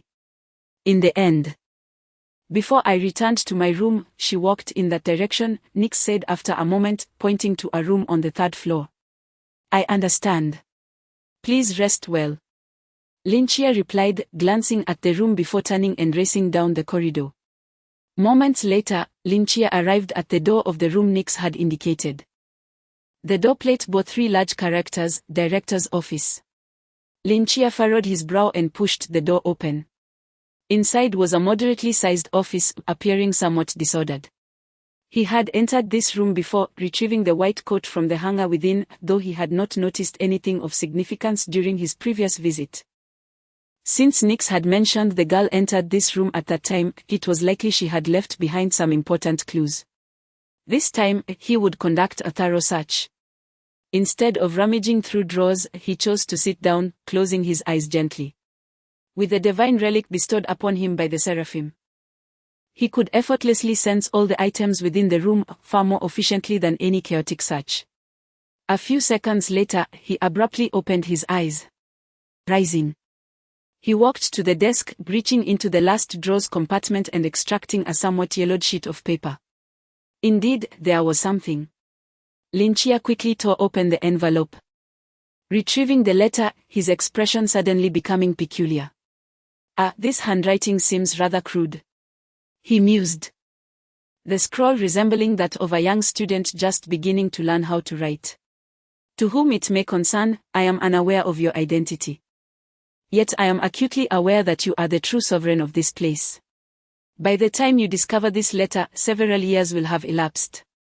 Please do not mock my handwriting, I am but a child, and I shall improve with age. I must apologize for having inadvertently retained your belongings within my possession for a spell, but now that they have been duly returned to their rightful owner, I trust you will forgive my transgression. Playful tongue-out doodle. Additionally, I have borrowed a few items from some of your patients, rest assured. I shall return them upon our next encounter. Lastly, allow me to remind you that there lies a hidden space beneath this office. When I have matured, I shall seek you out, dear stranger, for you embody the hope of my return home. Farewell." In Remembrance Chapter 38, the monster Lin Chia placed the letter aside. His expression somewhat peculiar. He had anticipated that this correspondence might unveil the secrets of the hospital, perhaps a message from a mysterious powerful entity. Or even reveal the truths of this world. Yet, what was this infuriating sense of a sixth-grade essay? Could it be that the previous director of this institution was indeed a mere little girl? That seemed implausible. What kind of child could possibly triumph over the goddess of night in creation? From this bewildering letter, Lin Chia gleaned little information. It appeared that prior to him, the hospital had been under the care of another girl who had even taken some belongings from the patients. Contemplating this, Lin Chia furrowed his brow once more. The letter mentioned a few patients, implying that besides Nyx, she had also accessed the chambers of other deities, perhaps even winning their possessions through competition. What kind of anomaly was this? However, she claimed there was something beneath this office.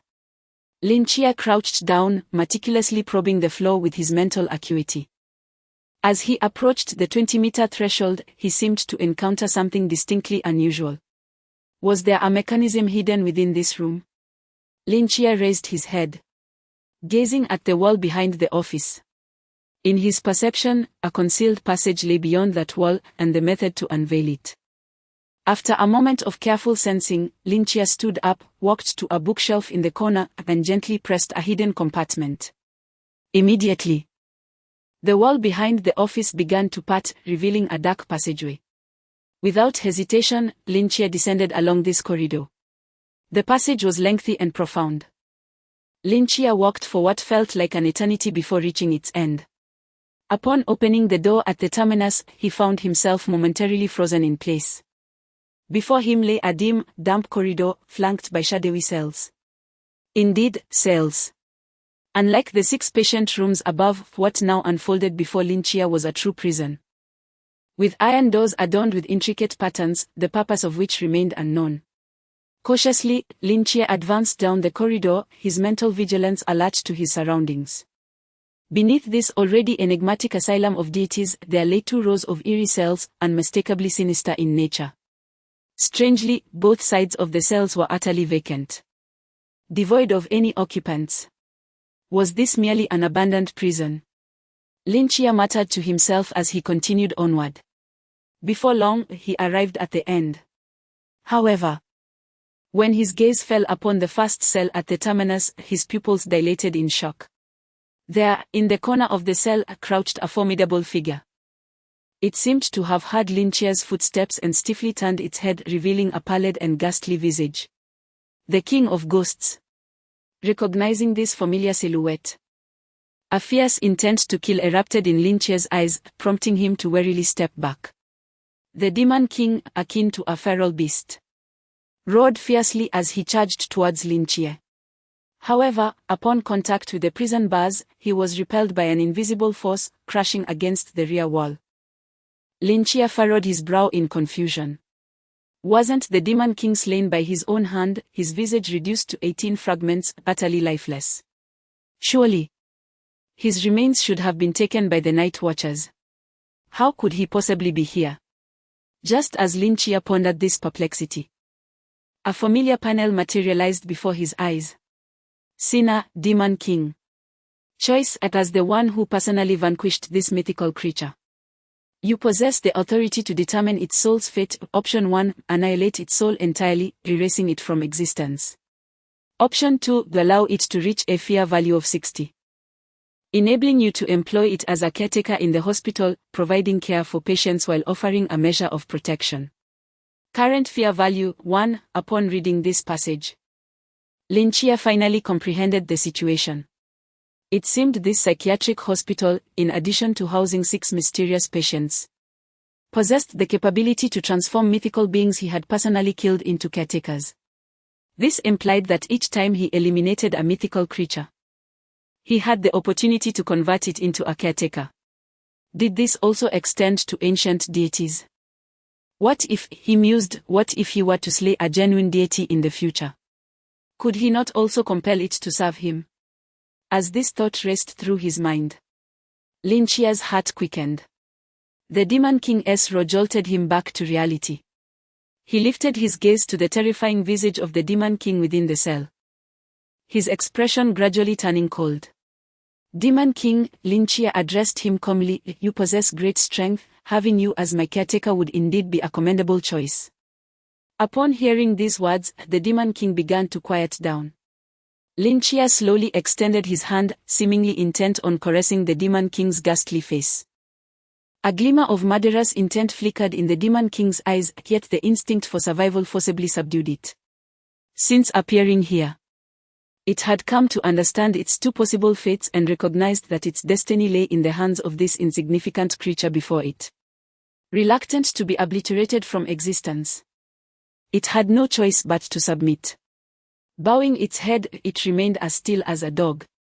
Lin Chia's palm made contact with its ghastly visage, gently rubbing it.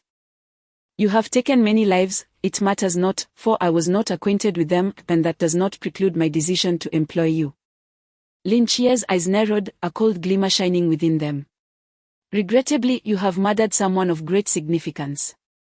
Suddenly, Lin Chia's grip tightened. The Demon King's face contorted in agony, the piercing wail reverberating throughout the cell. It flailed desperately, attempting to escape Lin Chia's grasp, but alas, it was futile. This was Lin Chia's domain. He was the master of this hospital. If he desired its demise, then it must meet its end. In Lin Chia's eyes, a chilling gleam flashed, then amidst the piercing screams, the ghost-faced king swelled rapidly like a balloon. Then it erupted with a thunderous blast. Blood and mangled flesh splattered across the entire cell, swiftly devoured by the walls and floor. Within mere seconds, a mythical creature from the Chon realm vanished entirely. This cell resembled a living beast, one that feasted upon human life. Lin Chia's white coat was similarly stained with blood as he gazed at the desolate cell. His expression devoid of emotion as he spoke. "You are formidable, but alas, my hospital does not welcome you." Having said that, he turned away. His hands tucked into the pockets of his coat, striding towards the exit. In the dimly lit corridor, the blood that had soaked into his coat quickly seeped away, vanishing like a ravenous creature. Chapter 39, Tutoring Ding Dong, Welcome. The crisp and melodious electronic chime resonated as Lin Chia pushed open the door to the office and stepped inside. Upon entering, he was momentarily taken aback. There, seated on the office's sofa, was a grandmother in her 50s. One hand resting on a cane while the other adjusted her reading glasses, animatedly recounting something. "Oh, let me tell you. My old partner, he has been acting like this. Back in the day, whenever we went out together, he would hold my hand tightly, fearing I might stumble. But since last week, he has been behaving like this. I bet he must be seeing another woman." Across from her, Hong Ying propped her chin on her hand, listening intently, occasionally exclaiming in surprise, "Really? He is that outrageous?" Yes, I believe you are right, Grandma. How unreasonable of him. Don't worry, this matter will be handled by our office." Beside her, Wenchimo sat earnestly, maintaining a warm smile. "I believe you are correct, Grandma. I concur with you, Hong Ying. Indeed, I think you both are right." Seeing Lin Chia standing in bewilderment at the entrance, Wenchimo cast him a knowing glance, rose from his seat, and followed Lin Chia to the back of the office. Hong Ying remained, enthusiastically chatting with the grandmother. What is going on?" In the dimly lit corridor leading to the basement, Lin Chia finally could not contain his curiosity. Just a normal day at work," Wenchimo replied. "I thought the storefront above was merely a facade. Yet it genuinely operates as a business. Chia, you still don't quite understand. The city of Changnan isn't particularly large or small, mysterious events do occur. Albeit only 5 or 6 times a year. What do you think we do when there are no mysterious cases to handle? We either train or engage in idle chatter. How dull would that be? So, you have expanded your services to investigate extramarital affairs." Lin Chia's expression turned peculiar. "And it's for a grandmother in her 50s? She is 60 this year. Look, taking on minor, inconsequential tasks allows us to keep busy while earning a bit on the side. What is not to like?" Lin Chia pondered, aside from investigating infidelity. Do we offer any other services? Indeed, our scope of services is vast, extremely vast. Wenchimo's eyes sparkled with enthusiasm. We help rescue kittens and puppies stuck in trees. Provide tutoring for children below middle school level, offer legal assistance to those in need, rescue abducted children, and occasionally don masks to apprehend bank robbers. Wait a moment, isn't that a bit excessive in terms of service range? Lin Chia's eyes widened. Rescue, education, law. Matters of relationships, are you even encroaching on the police's duties? Standard procedure. I find myself quite curious who among you is knowledgeable in law. Before joining the night watch, Leng Xian was a doctor of law from a prestigious political and legal university. Lin Chia, 6. The two of them arrived at the underground activity space, where Wenchimo patted his shoulder and mentioned that the captain was waiting for him at the training ground. Where is it? Just follow the corridor all the way to the end. All right. Lin Chia traversed the activity room, advancing along the corridor. During his previous visit, he had not paid attention. But now he realized the vastness of this underground space. Numerous long corridors and mysterious chambers suggested that this area was easily as wide as 2 streets combined. Finally, Lin Chia reached the corridor's end, facing a large iron door. He pushed it open to reveal an expansive and well-lit training ground. At least the size of 3 football fields. Did they excavate the entire canal bottom? Lin Chia murmured to himself. Upon seeing Lin Chia's arrival, Chen Mai, who was meditating in the center of the training ground, opened his eyes and waved at him. Captain. What do you think of this place? It feels quite contrasting, Lin Chia replied honestly. The unassuming entrance above belies such a vast space below, it feels like something out of a science fiction film. Chen Mai nodded slightly, explaining that this was constructed decades ago by a powerful individual with Earth-based abilities, allowing for such an extensive project without disturbing the surface. Now I understand. By the way, some documents regarding your membership in the Night Watch have arrived and are stored in the archives. You can retrieve them if you wish. Chen Mai paused before adding, however, your sword, cloak, and insignia will only be distributed after you enter training. For now, use this sword. He handed Lin Chia a straight sword from behind him, which Lin Chia accepted and examined, noticing 3 small characters inscribed on the hilt, Zhao Kongcheng. This is.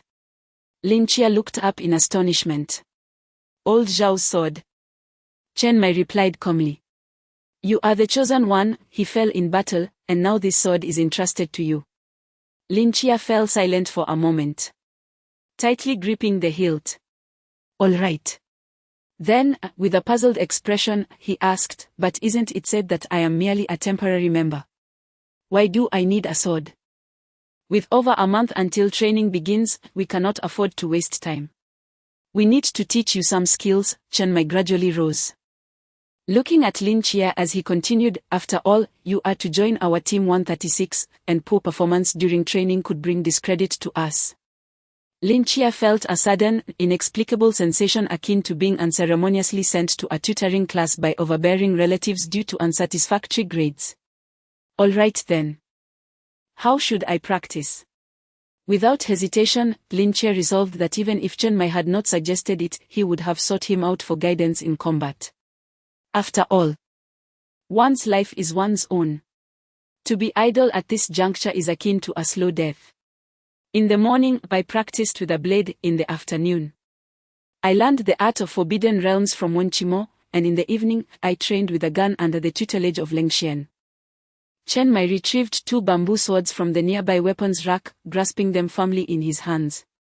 Pick up your weapon, we shall commence, he stated. Lin Chia glanced at the straight sword beside him, bewildered, and exclaimed, Captain, this is a real sword.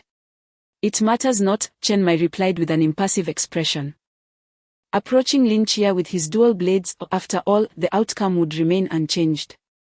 For reasons unbeknownst to him, Lin Chia felt a tightening in his chest, a vague sense of foreboding creeping in. He picked up the straight sword from the ground, unsheathing it with a deep breath. Captain, I am coming. Chen Mai nodded. Very well, proceed. Lin Chia's gaze sharpened, his grip tightening around the hilt as he swiftly charged towards Chen Mai. 3 seconds later, his scream echoed throughout the entire basement. Chapter 40, The Mortal Realm of the Divine Afternoon. Wen Qimo sat languidly in the Forbidden Ruins training ground, glancing at the time. Where on earth is that fellow? No sooner had he spoken than a figure slowly pushed open the door, shuffling towards him like a zombie. What the hell? Upon seeing the visitor, Wen Qimo exclaimed, 7 nights, what on earth happened to you? The bruised Lin Chia waved his hand, about to say something when he stumbled, nearly collapsing onto the floor. Wen Qimo rushed over to support him. Did you spar with the captain? Indeed. Well, it seems your talent is decent. Lin Chia fixed his gaze on him. You call this decent? The first time I sparred with the captain, I was knocked down on the training ground for an entire day and night before I recovered. Wen Qimo sighed. Now, the only one who can barely contend with the captain in close combat is Hong Ying. I heard Zhao Kongcheng is a master of close combat. Isn't he capable? Wen Qimo paused for a moment before responding, what he has with the captain isn't a mere contest, it's an even match, of course. Under the condition that neither side employs the Forbidden Ruins. All right. Lin Chia endured the pain in his body and managed to stand upright. If one were to lift his shirt, they would see his body marred with bruises. Chen Mai's blade was too swift, too heavy, and far too ruthless. Moreover, it seemed he had no intention of holding back. Don't worry, we'll seek Shao Nan for treatment shortly, and by tomorrow morning you'll be ready to take another beating. Wen Qimo reassured him. Lin Chia. Now, let us commence the lesson. Wen Qimo cleared his throat. Lin Chia straightened his posture. First, we shall discuss what the Forbidden Ruins are. Zhao Kongcheng has already mentioned this to me. Very well, then let us talk about the Divine Ruins. That too has been addressed. Alright, then let us discuss the Forbidden Ruins generated from objects. Already covered. Wen Qimo. How much has this fellow disclosed to you in secret? Wen Qimo rubbed his forehead. What about the Forbidden Ruins sequence? Has that been mentioned? That has not. Wen Qimo breathed a sigh of relief and began to explain. The so-called Forbidden Ruins sequence is a classification of the danger levels associated with the Forbidden Ruins, arranged in a sequence akin to the Divine Codes, starting from 001. The closer the sequence is to the beginning, the more perilous it is. Isn't that the same as the Divine Codes? Not at all. The Divine Codes represent the order in which humans discovered the deities, unrelated to their combat prowess or danger levels, while the Forbidden Ruins sequence ranks them by their threat. I understand now. The Forbidden Ruins sequence beyond 600 is referred to as harmless Forbidden Ruins. Such ruins have minimal effects, at most assisting in watering plants, eliminating cavities, or even conjuring a stick of spicy strips from thin air. The sequence from 400 to 599 is termed low-risk Forbidden Ruins. These ruins possess lethality but do not pose significant danger. If utilized wisely, they may yield extraordinary results. The sequences ranging from 200 to 399 are referred to as dangerous Forbidden Zones, which pose a significant threat to human society and possess the capability to engage in combat with the mysterious. The sequences from 90 to 199 are classified as high-risk Forbidden Zones, capable of inflicting large-scale threats to humanity and endowed with extraordinary combat abilities. Most entities within this range are of elite combat strength, such as captains. As for those sequences below 89, they are termed super high-risk Forbidden Zones. These entities either wield extraordinarily formidable large-scale destructive power or possess astonishing special abilities. In essence, such Forbidden Zones transcend the realm of humanity, often capable of annihilating an entire city with a mere flick of their power. Wen Qimo reiterated, this is not mere alarmism.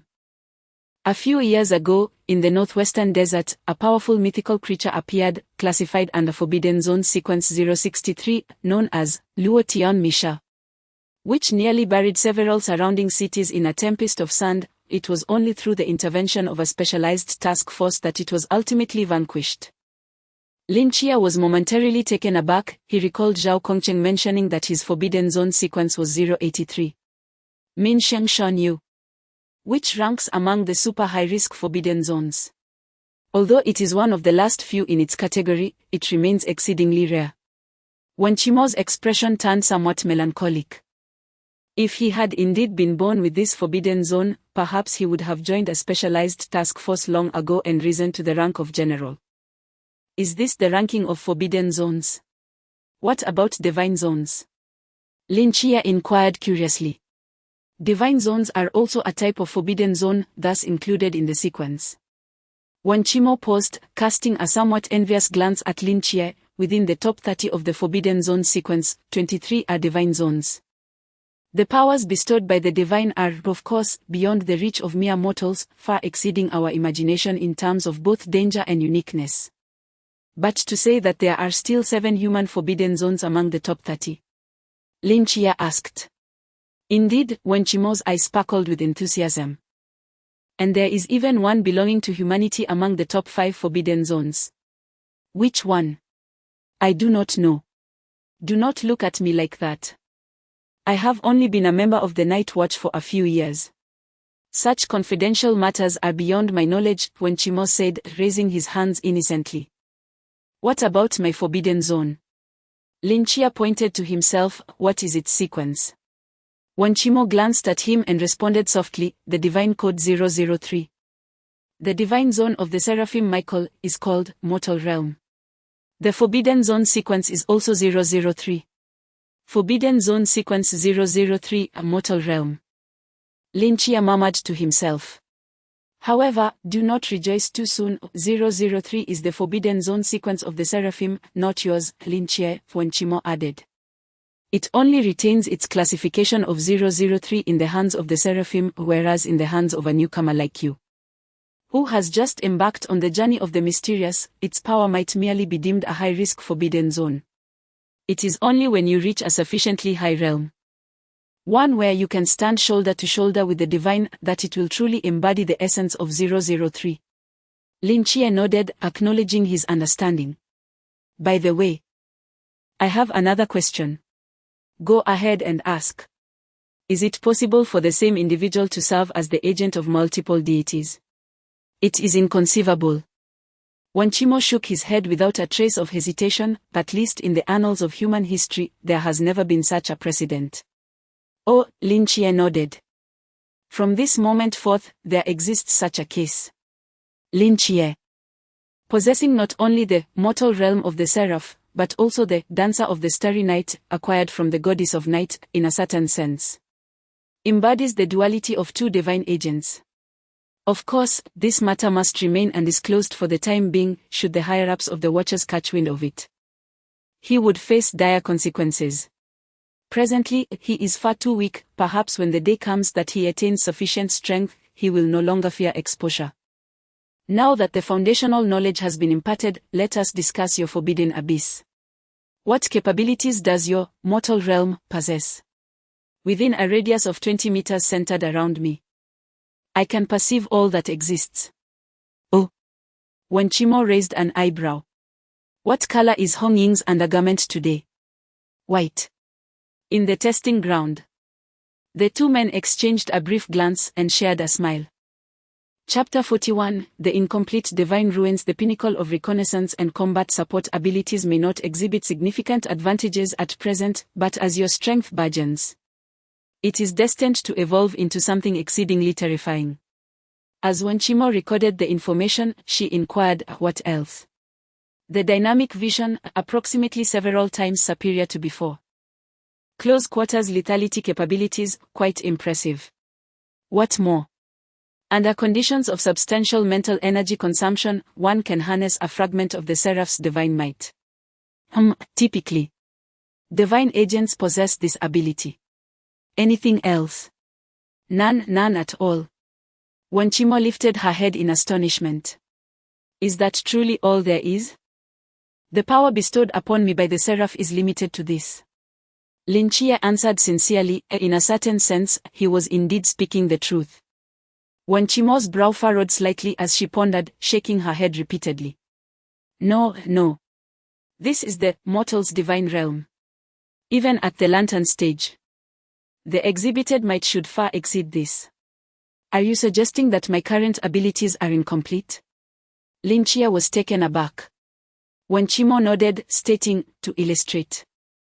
The Athena agent from the Phoenix team could demolish a building with a single punch upon entering the lantern stage, effortlessly tearing apart mythic creatures of the pool stage. Your capabilities, while commendable, are merely satisfactory. The crux is that what you currently display is solely combat support abilities. But this is the domain of Michael. How could it possibly possess such limited power? Lin Chia gazed at his hands in confusion, yet, I truly only perceive these capabilities. After a moment of contemplation, when Chimo continued, there are two possibilities. The first is that when the Seraph chose you as its agent, it only granted you this minuscule fraction of power, which I currently deem the most plausible. The second is that other abilities of your divine ruins have always existed but are presently unperceived, or perhaps you are subconsciously disregarding them. Subconsciously disregarding. Lin Chia pondered. For instance, if my ability enables me to breathe through my skin, prolonged use might lead to such familiarity that, after a lengthy period, I could be maintaining this ability yet begin to overlook it as its use becomes instinctual. Are you suggesting that I may have been utilizing this ability all along without realizing it? Precisely. Reflect carefully throughout your life. Have you noticed anything that sets you apart from others? Lin Chia contemplated for a moment blindness. That doesn't count. When Chimo sighed in exasperation, personally, I lean towards the first possibility. The Seraph did not endow you with the complete divine ruins from the outset. After all, given it is the Seraph's domain. Even if the second supposition holds true, and you have been using it all along, it would be illogical for you to remain so ordinary. A mere sneeze should be sufficient to unleash a tempest of talent. Lin Chia.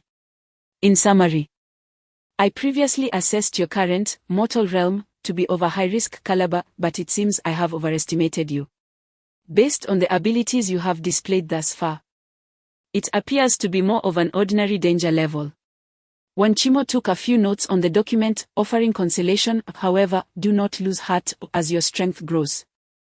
Your subsequent abilities will gradually unfold. After all, you are the agent of the Seraph, and he would not allow you to suffer such embarrassment. Lin Chia shrugged, hoping that would be the case. Although he felt a tinge of discouragement, it was but a fleeting moment. With the asylum of the gods at his disposal, he did not rely solely on the Seraph, for within his institution were 6 deities to choose from. Now that we have gained a preliminary understanding of your abilities, it is time to commence training. When Chimo summarized the documents and swiftly devised a training regimen for him. How shall we practice? In general, your current abilities lean towards perception and anticipation. Such abilities are comparatively easier to train than those that unleash powerful attacks at a moment's notice, as they merely require your body to gradually adapt to your capabilities. When Chimo gestured towards the chamber behind him, which housed a mechanism containing 39,000 concealed micro-rubber guns. Each second, it could unleash between 1 to 39,000 rubber bullets. Although the speed of the projectiles was slightly slower than that of real bullets, it was nonetheless sufficient for your current level. Your task is to step inside and utilize your perception and dynamic vision to evade the rubber bullets as best as you can. Considering your level, we shall begin with 50 bullets per second. Lin Chia glanced at the chamber and nodded, acknowledging his understanding. He pushed open the door and stepped into the room. Positioning himself in the center, gazing at the densely packed honeycomb of gun holes lining the walls. A sense of foreboding washed over him once more. Wait. Why are there gun holes beneath my feet as well? What if they hit where they shouldn't? Lin Chia felt a chill at his core as he noticed the myriad of gun holes beneath him, his expression shifting. Danger can emerge from any direction in a real combat scenario. There are no areas that are safe from attack. When Chimo's voice echoed from all around. If you are prepared, I shall begin. Lin Chia slowly closed his eyes and took a deep breath. Let us commence. Beep. Whoosh, whoosh, whoosh. At the sound of the prompt, rubber bullets began to rain down from all directions, moving with such swiftness that they were nearly imperceptible to the naked eye.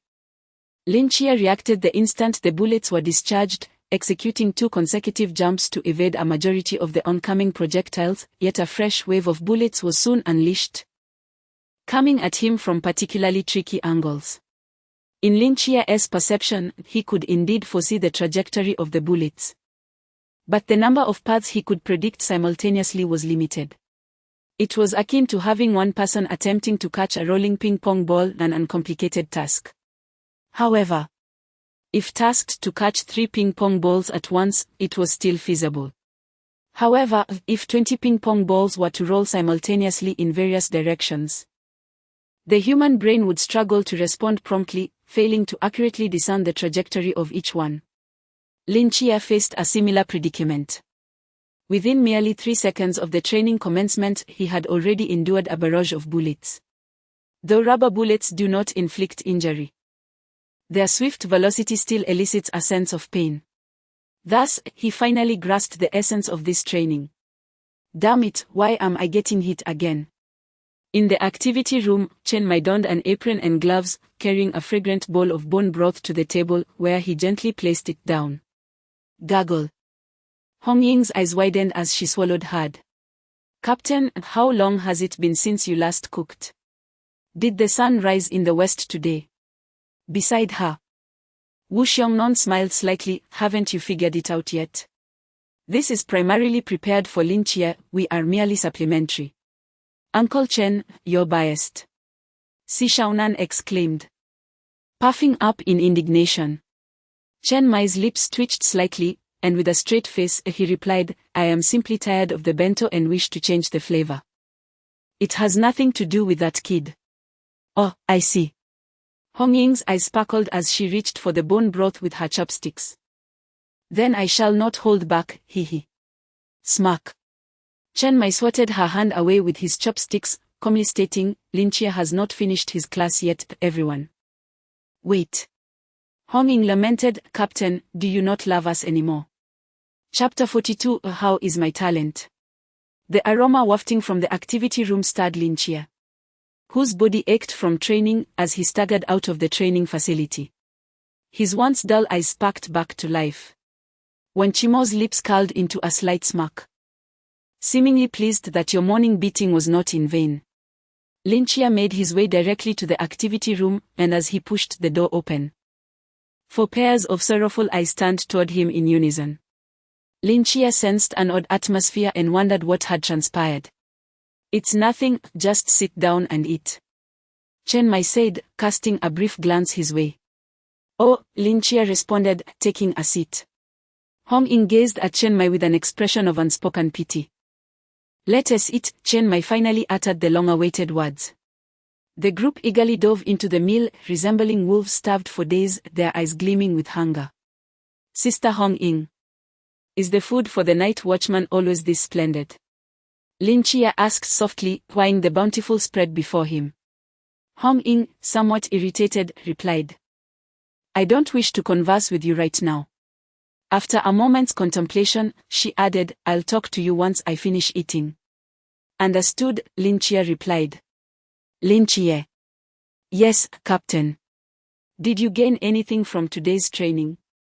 Indeed, I learned a great deal. Hong Chen Mai nodded thoughtfully before inquiring, does it hurt? A little, Lin Chia admitted. Shaonan, please assist him with treatment shortly. Si Shaonan pouted but obediently nodded, all right. After a moment's pause, Chen Mai added, no need to heal him completely. He should be able to endure more punishment tomorrow. Lin Chia. With a soft clatter, 2 pairs of chopsticks clashed against the bone soup, producing a gentle sound. The chopsticks remained locked in a stalemate, each gripping a piece of meat, neither yielding. Hong Ying and Wu Xiongnon exchanged fierce glares, their eyes igniting sparks in the thick air. Wu Xiongnon, I spotted that piece of meat first, Hong Ying declared defiantly. Wu Xiongnon calmly retorted, I picked it up first. Release it. I want tea. Let go. No. The intensity of their standoff escalated, and just then, the quietly dining Ling Xian, who had been maintaining a low profile, focused on the contested meat and discreetly reached for his waist. He produced an MP5 submachine gun and placed it on the table. "Both of you, let go," he stated coolly. Hong Ying. Chen Mai opened his mouth to remind, "If it accidentally goes off, it would be a pity to waste this meal." Ling Xian nodded, "Oh." Hong Ying and Wu Xiongnan exchanged glances and simultaneously lowered their heads to eat. Once Lin Chia had finished his meal, Ling Xian stood up and walked to his side, speaking casually, "Are you full?" "Yes. Let us practice shooting." "All right." Watching the two gradually vanish down the corridor, Wen Qimo sighed deeply and turned to see Xiaonan. "Xiaonan. What is the matter? Your status as the group's darling has been usurped." Si Xiaonan replied with a pout. "Guns are firearms, the culmination of human ingenuity. In the shooting range." Ling Xian stood before a wall neatly lined with various firearms, his expression devoid of emotion. For high-level mythical beings, firearms serve little purpose, but for lower-tier mythical entities, guns are often more effective than cold weapons. Especially for newcomers, learning to use firearms is essential when one lacks strong close combat skills. Ling Xian retrieved a handgun from the wall behind him and placed it before Lin Chia. "I will teach you two things, shooting techniques and the principles of firearm composition. Unless you intend to specialize in firearms later on, this will suffice for you." Lin Chia nodded repeatedly. "Now, take this gun and shoot at the target. Let me see your potential." Ling Xian pointed to a target not far away. Lin Chia nodded, grasped the handgun, and positioned himself at the shooting station. Taking a deep breath, he attempted to replicate the actions he had seen on television: raise the gun, aim, shoot. Bang! The sound of the gunshot caused their faces to darken. "You missed the target." Ling Xian approached the target, confirming multiple times that there were no bullet holes, his expression growing increasingly grim. "You missed a 30-meter target." "This." Lin Chia set down the gun and cleared his throat. "How is my talent?" Ling Xian glanced at him, despair evident in his closed eyes. You have absolutely no talent." Lin Chia remained silent. Returning to Hong Ying's grand villa, Lin Chia collapsed onto the sofa, rubbing his weary eyes. After a day of training, he felt he had endured a dual torment of body and spirit. First being mercilessly cut down by the captain, then turned into a sieve by rubber bullets. Although the evening's firearms lesson was not physically exhausting, it had repeatedly ground his self-esteem into the dirt. He truly had no talent for guns. After a night of training, upon exiting the practice room, Lin Chia distinctly noticed that Ling Xian appeared even more fatigued than he, and most importantly, the light in his eyes had faded. In the end, Ling Xian consoled him, saying that it was not unusual for a novice to struggle and encouraged him to work hard in the future. Yet, as they spoke, the roles reversed, and Lin Chia found himself comforting him instead. "Don't worry, I believe my current lack of talent is only temporary. With more practice, I will improve. You must have faith in me, and also in yourself. Your shooting skills are so impressive, it's unreasonable to think you can't teach me. Time, above all, is of utmost importance. One must possess patience. Maintain a sense of optimism. Within at least 20 meters, I can still hit the target. There is hope for me." Just as Lin Chia was enveloped in melancholy, a graceful figure quietly approached him. "Brother Chia, are you feeling weary?" Hong Ying, clad in a plush pajama, offered him a cup of tea with a smile. Lin Chia forced a smile, accepted the tea, and replied, "Thank you. It's not too bad. Although fatigued, I feel quite fulfilled." After sipping the tea, he glanced around and inquired, "Where is Xiaonan? She seems a bit upset that you have taken her favorite's position and has retreated to her room." "No wonder. I thought it was part of the normal procedure when she pinched me during treatment." Lin Chia touched the bruises on his arm, realizing the truth. Hong Ying let out a soft laugh. "In truth, the captain is strict with everyone, when I first arrived, he showed no leniency even though I was a girl. And I ended up crying from the blows. Looking out the window, Hongying seemed to reminisce, a smile gracing her lips. He can be quite harsh. Not at all. He's not harsh in the slightest. Shaking her head, she continued, the decrease in the casualty rate among the night watchers in Changnon City is largely due to the captain.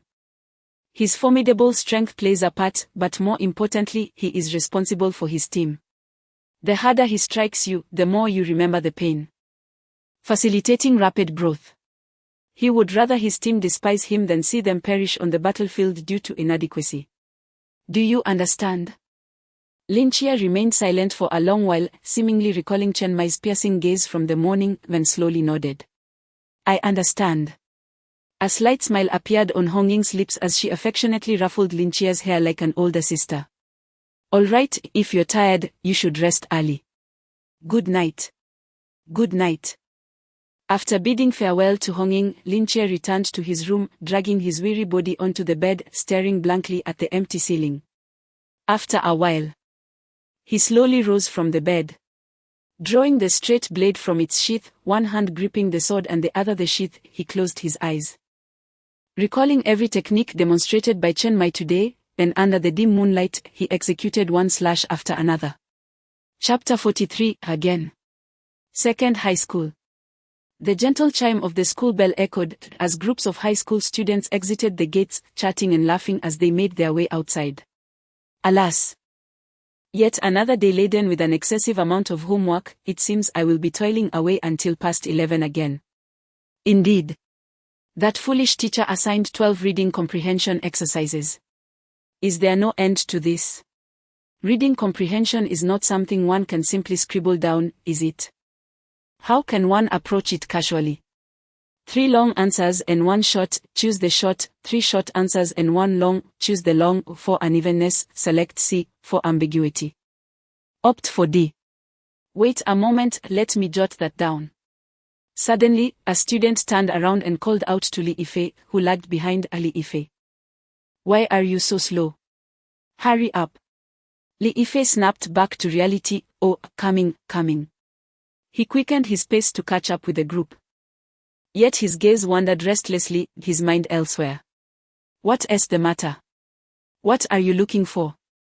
Wang Liang inquired, puzzled. Li Yifei hesitated for a moment, then sighed. After what happened before, I have developed a phobia about going home after school.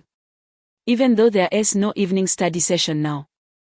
And it's still light out, I just feel unnerved. Wang Liang rolled his eyes, you encountered a murderer, and you're making it sound so dramatic. Li Yifei, you are built like a tank, yet you're so timid. It's not that, Sai, forget it, I can't explain it to you. Li Yifei shook his head. Then, as if struck by a revelation, he abruptly halted. What now? I just remembered I left my homework in the classroom drawer. Li Yifei said, a hint of frustration creeping into his voice. Honestly, with your brain, it's already slow, now it's even more unreliable. Luckily. The school hasn't closed yet. Hurry back to retrieve it, I'll head on with them, Wang Liang replied.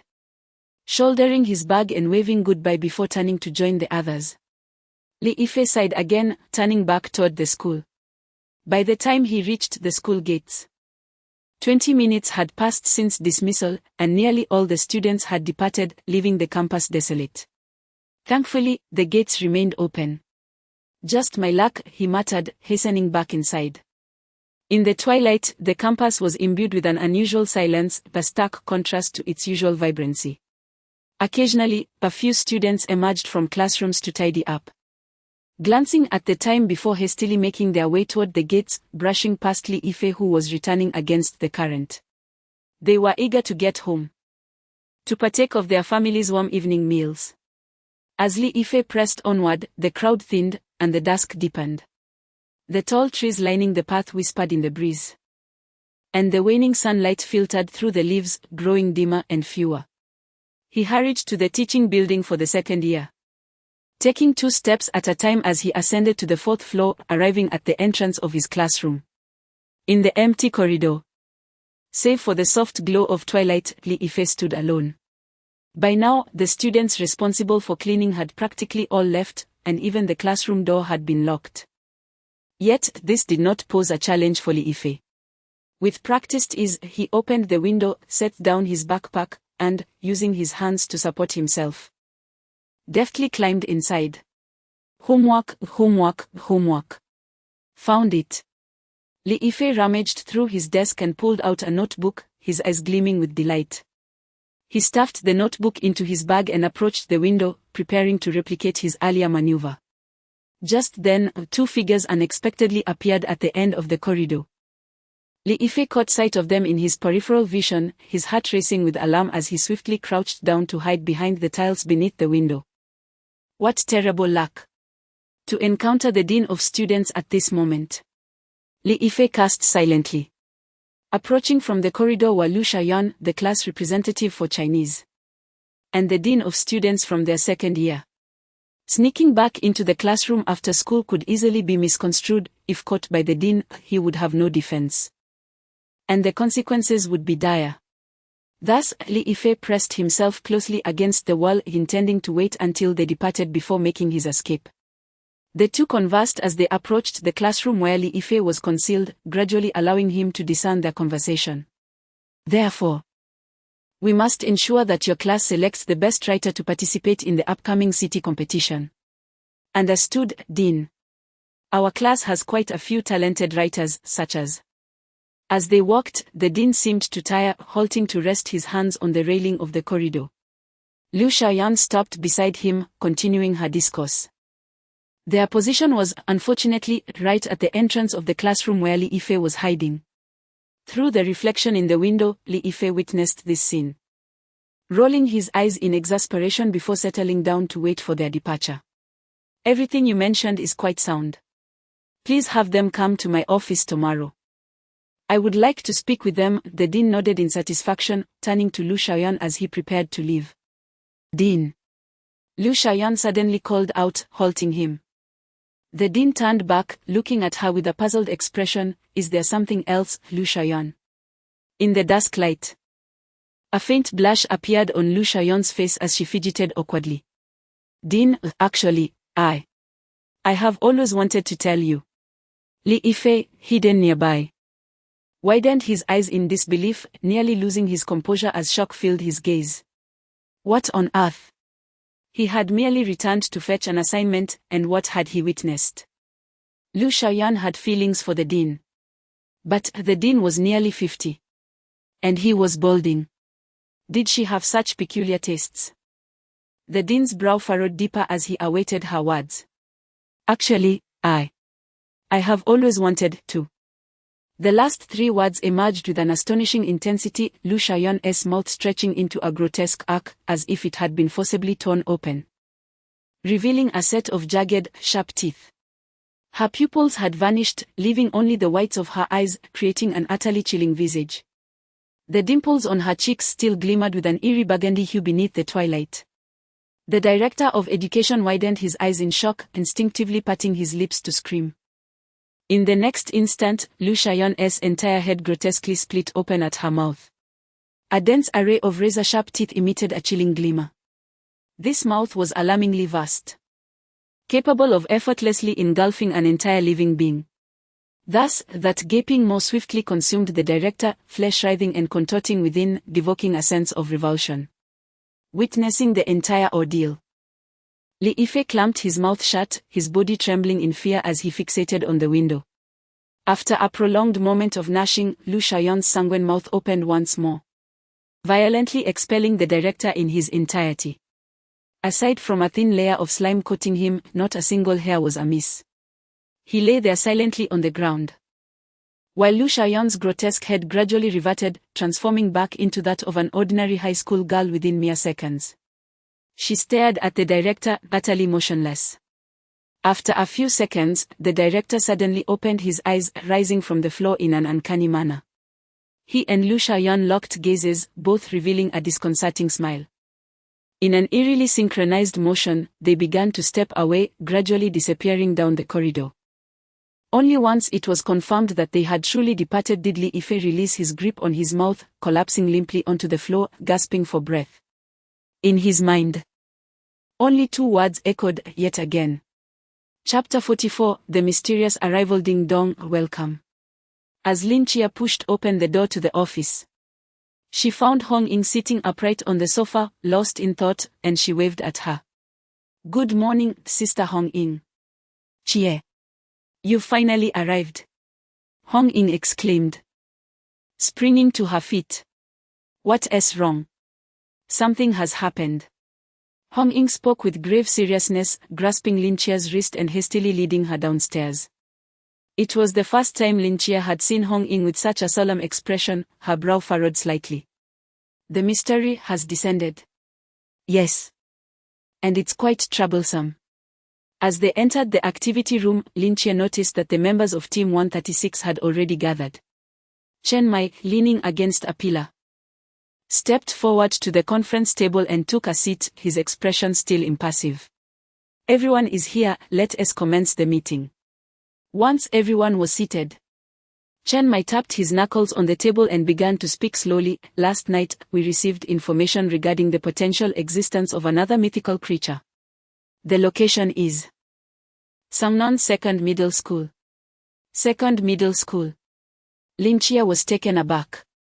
Yes, the very school you attended. Chen Mai nodded, adding, moreover, the one who reported it seems to be an old acquaintance of yours. Chen Mai called out to the back room, hey, has that kid awoken? If he is up, let him come out. Everyone turned to look, and soon, the door to the room creaked open, revealing a young man with bloodshot eyes. Upon seeing him, Lin Chia gasped. Li Yifei. Li Yifei was momentarily stunned, rubbing his eyes and confirming it was indeed her. Lin Chia. What are you doing here? Did you see that monster too? No. He is one of us, Wu Xiongnan shook his head, clarifying. A temporary member, Chen Mai corrected. Li Yifei gaped at Lin Chia, and after a moment, he exclaimed, wow. I heard you joined the army, but I didn't expect you to be here. Lin Chia shrugged, some unexpected events occurred. You can discuss your matters later. Let us address the case for now, Chen Mai reminded. Then, as if recalling something, he added, under normal circumstances, if a case involving the mysterious arises, it's typically reported to the police first, who then relay it to us. However, this kid had previously encountered the ghost face incident, had contact with us, and signed a confidentiality agreement, so he directly called us, bypassing the usual process. This is an exception, our standard procedure is not like this. The team members nodded. But Lin Chia understood that Chen Mai's explanation was primarily intended for her benefit. Go ahead, Chen Mai prompted. All right. Li Yifei swallowed hard, recalling, last night. I went back to school to fetch my homework, and by chance, I saw. Li Yifei recounted his experiences from the previous night in detail. And as he spoke, the frowns on the faces of the team members deepened with each passing moment. After Li Yifei finished speaking, Wu Xiongnan nodded. If what this young man said is true, then there is a 95% likelihood that this matter is entwined with the mysterious.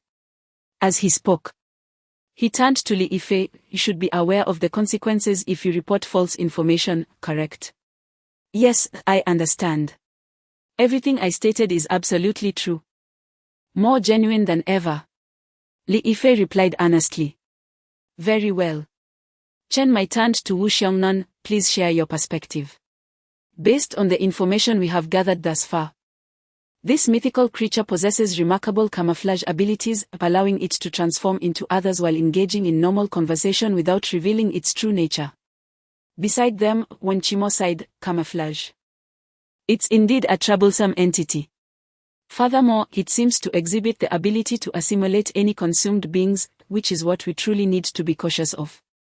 Wu Xiongnan added. Is it akin to the zombies in movies? An infinite infection? Hong Ying inquired. Although the methods of infection differ, the effects are indeed quite similar. Then does that mean we simply need to storm the school and eliminate Lu Shayan? Hong Ying's eyes brightened. It's not that straightforward.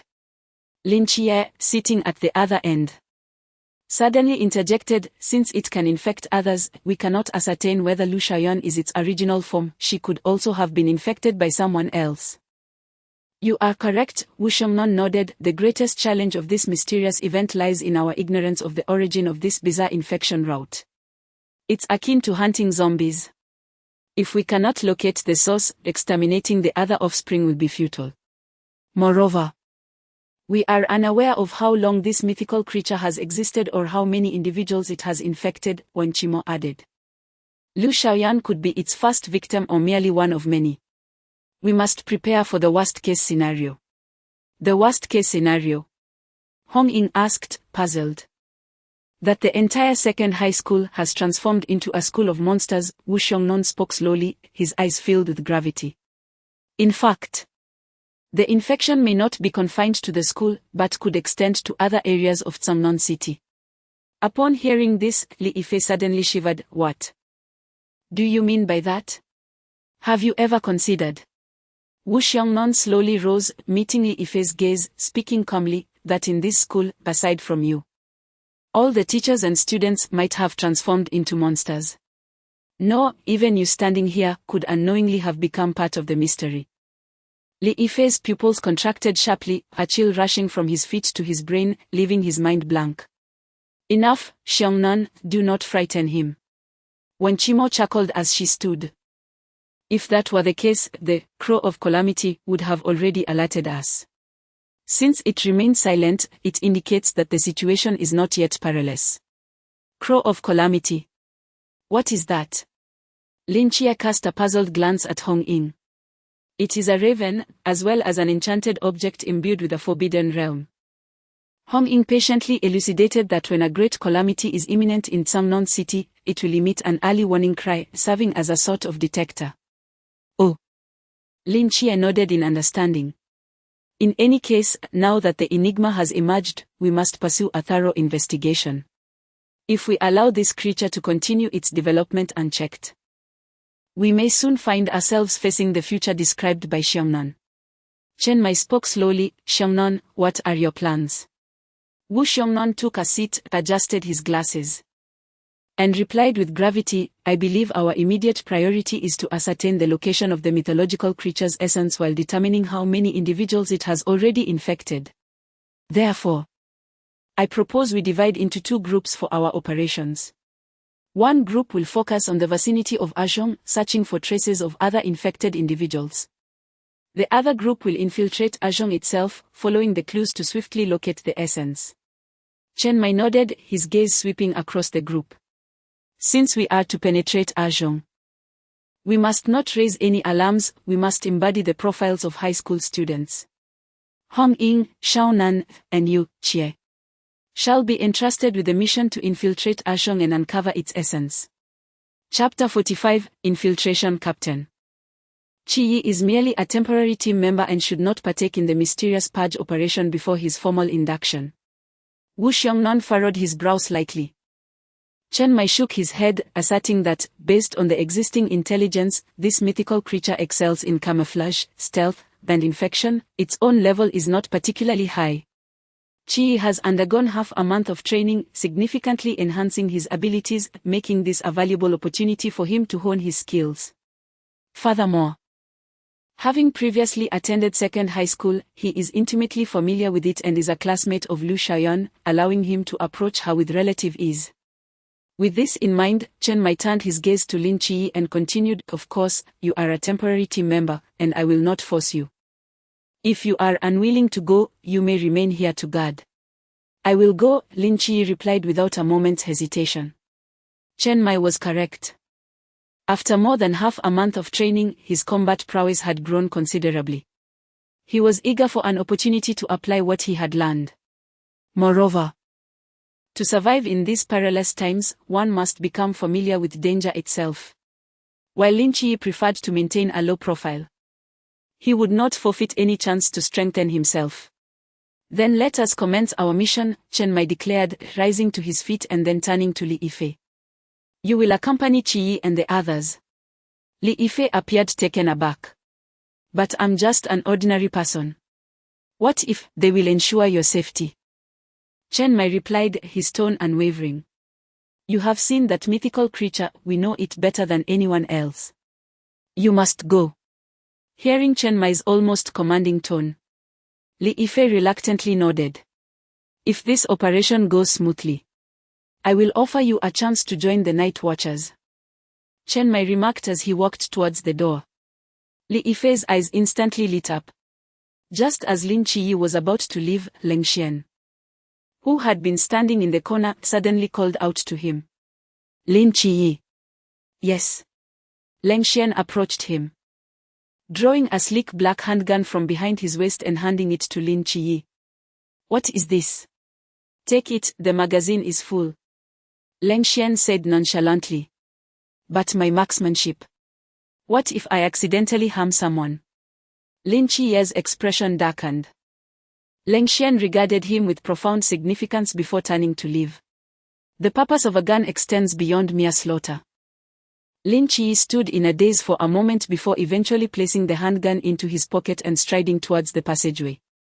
20 minutes later, 3 figures, each carrying different boxes, stood before the entrance of Second High School, their faces etched with concern.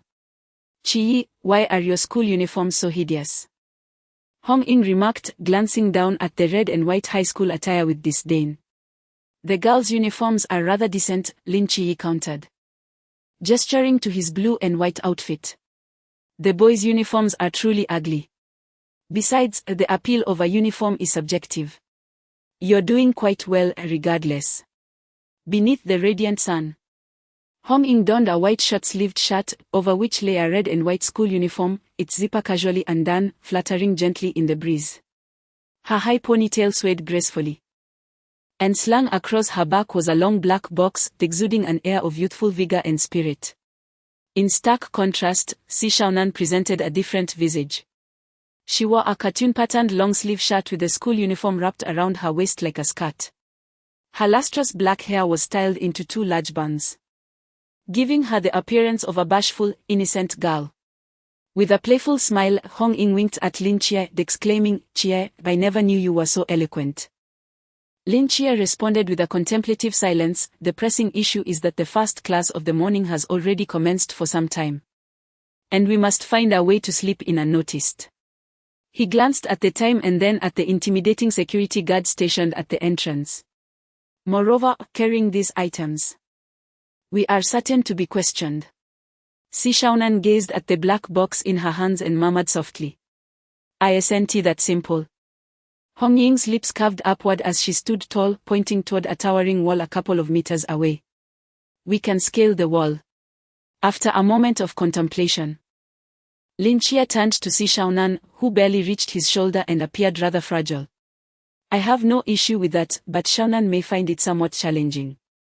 Si Shaonan rolled her eyes at him with a silent exasperation, then swiftly moved to the wall. In an instant, she danced alongside it, her toes barely touching the surface as she sprung upwards like a delicate butterfly, one hand clutching the black box. She gracefully twirled in the air, landing soundlessly on the other side of the wall. Lin Qiyi could only stare in astonishment. Hong Ying, stifling a giggle, remarked, "Qiyi, although Shaonan may seem timid, she has been a member of the Night Watch for 2 years, do not underestimate her." With that, she too dashed toward the wall, her movements fluid and elegant as she effortlessly vaulted over, akin to a startled swan. Approaching the base of the wall, Lin Qiyi replayed their dazzling display in his mind, a hint of embarrassment creeping over him. This is rather humiliating, he thought, inhaling deeply. He tossed the black box over before leaping high, using his hands to push against the wall's edge and easily clearing it. While his performance was commendable, the comparison to Hong Ying and Si Shaonan's graceful feats left him feeling somewhat inadequate. "Well done, quite dashing indeed." Hong Ying returned the black box to him, her smile encouraging. Lin Qiyi shook his head, eager to steer the conversation away. "Let us stick to the plan. I will approach Lu Shaoyan in class, while you two investigate the director's office in the administration building." "Understood. If anything arises, we shall communicate via earpieces," Hong Ying said, gesturing to the discreet device in her ear before turning with Si Shaonan to depart. After taking a few steps, she hesitated, turning back with a hint of bashfulness. Where is the administration building? And where can we find the director's office? With a resigned sigh, Lynchia pointed toward the distant high-rise. It's in building 403.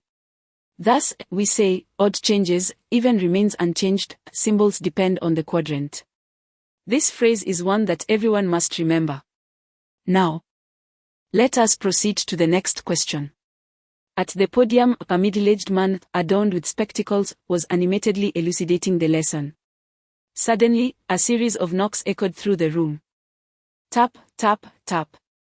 The crowd turned their gaze towards the entrance, where Lynchia stood quietly, having not been seen for over 10 days. Holding a black box and slightly bowing. Reporting in, he announced. Lynchia. The mathematics teacher, taken aback, inquired, why have you arrived so late? Where have you been these past few days? I had some issues with my eyesight and spent 2 weeks in the hospital. I see. Please. Come in and take a seat. The teacher adjusted his glasses, exhibiting considerable tolerance towards Lynchia, who was a previously disabled student, and refrained from causing him undue distress. Amidst the curious stares of his classmates, Lynchia calmly returned to his designated seat and settled down. He scanned his surroundings with mental acuity, his brow slightly furrowing. Classmates. Let us continue with the lesson. The mathematics teacher rapped the blackboard, redirecting everyone's attention back to the lecture. Lynchia subtly touched his earpiece. And the voice of Chen Mai resonated within. Lynchia, how is the situation? I have entered the classroom, Lynchia replied in a lowered tone. Can your forbidden domain discern them?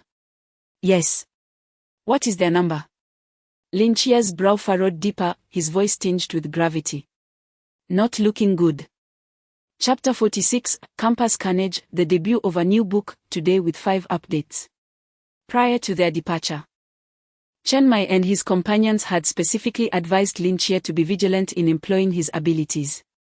Given that the human hosts infected by this mythical creature were indistinguishable by outward appearances, alternative methods of identification were necessary. As the sole individual among them endowed with the psychic perception of the Forbidden Ruins, Lynchia's role was undeniably significant. Just as Lynchia had surmised.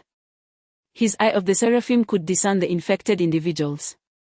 At this moment, within the realm of his psychic awareness, Lu Xiaoyan appeared as a grotesque creature clad in human skin, skillfully manipulating her facade while engaging in hushed whispers with her desk mate.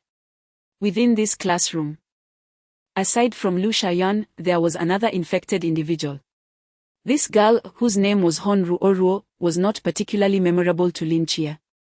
She belonged to the unassuming cohort of students.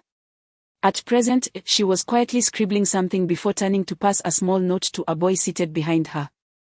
The boy behind her, Lynchia recognized, was Lu Yuan, who had once given him a shove during an encounter with a masked figure, an event he would not easily forget. How many are there? Came Chen Mai's voice through the earpiece once more. In my classroom, there are 2, and when I arrived, I made a thorough sweep of all the classrooms on this floor. Just on this level, there are approximately 6. Is there any hope for them? None. Lynchia replied with conviction. Their internal organs have vanished, replaced by grotesque masses of flesh and blood. Even if we were to eliminate those entities, they would undoubtedly not survive. They perished the moment they were consumed.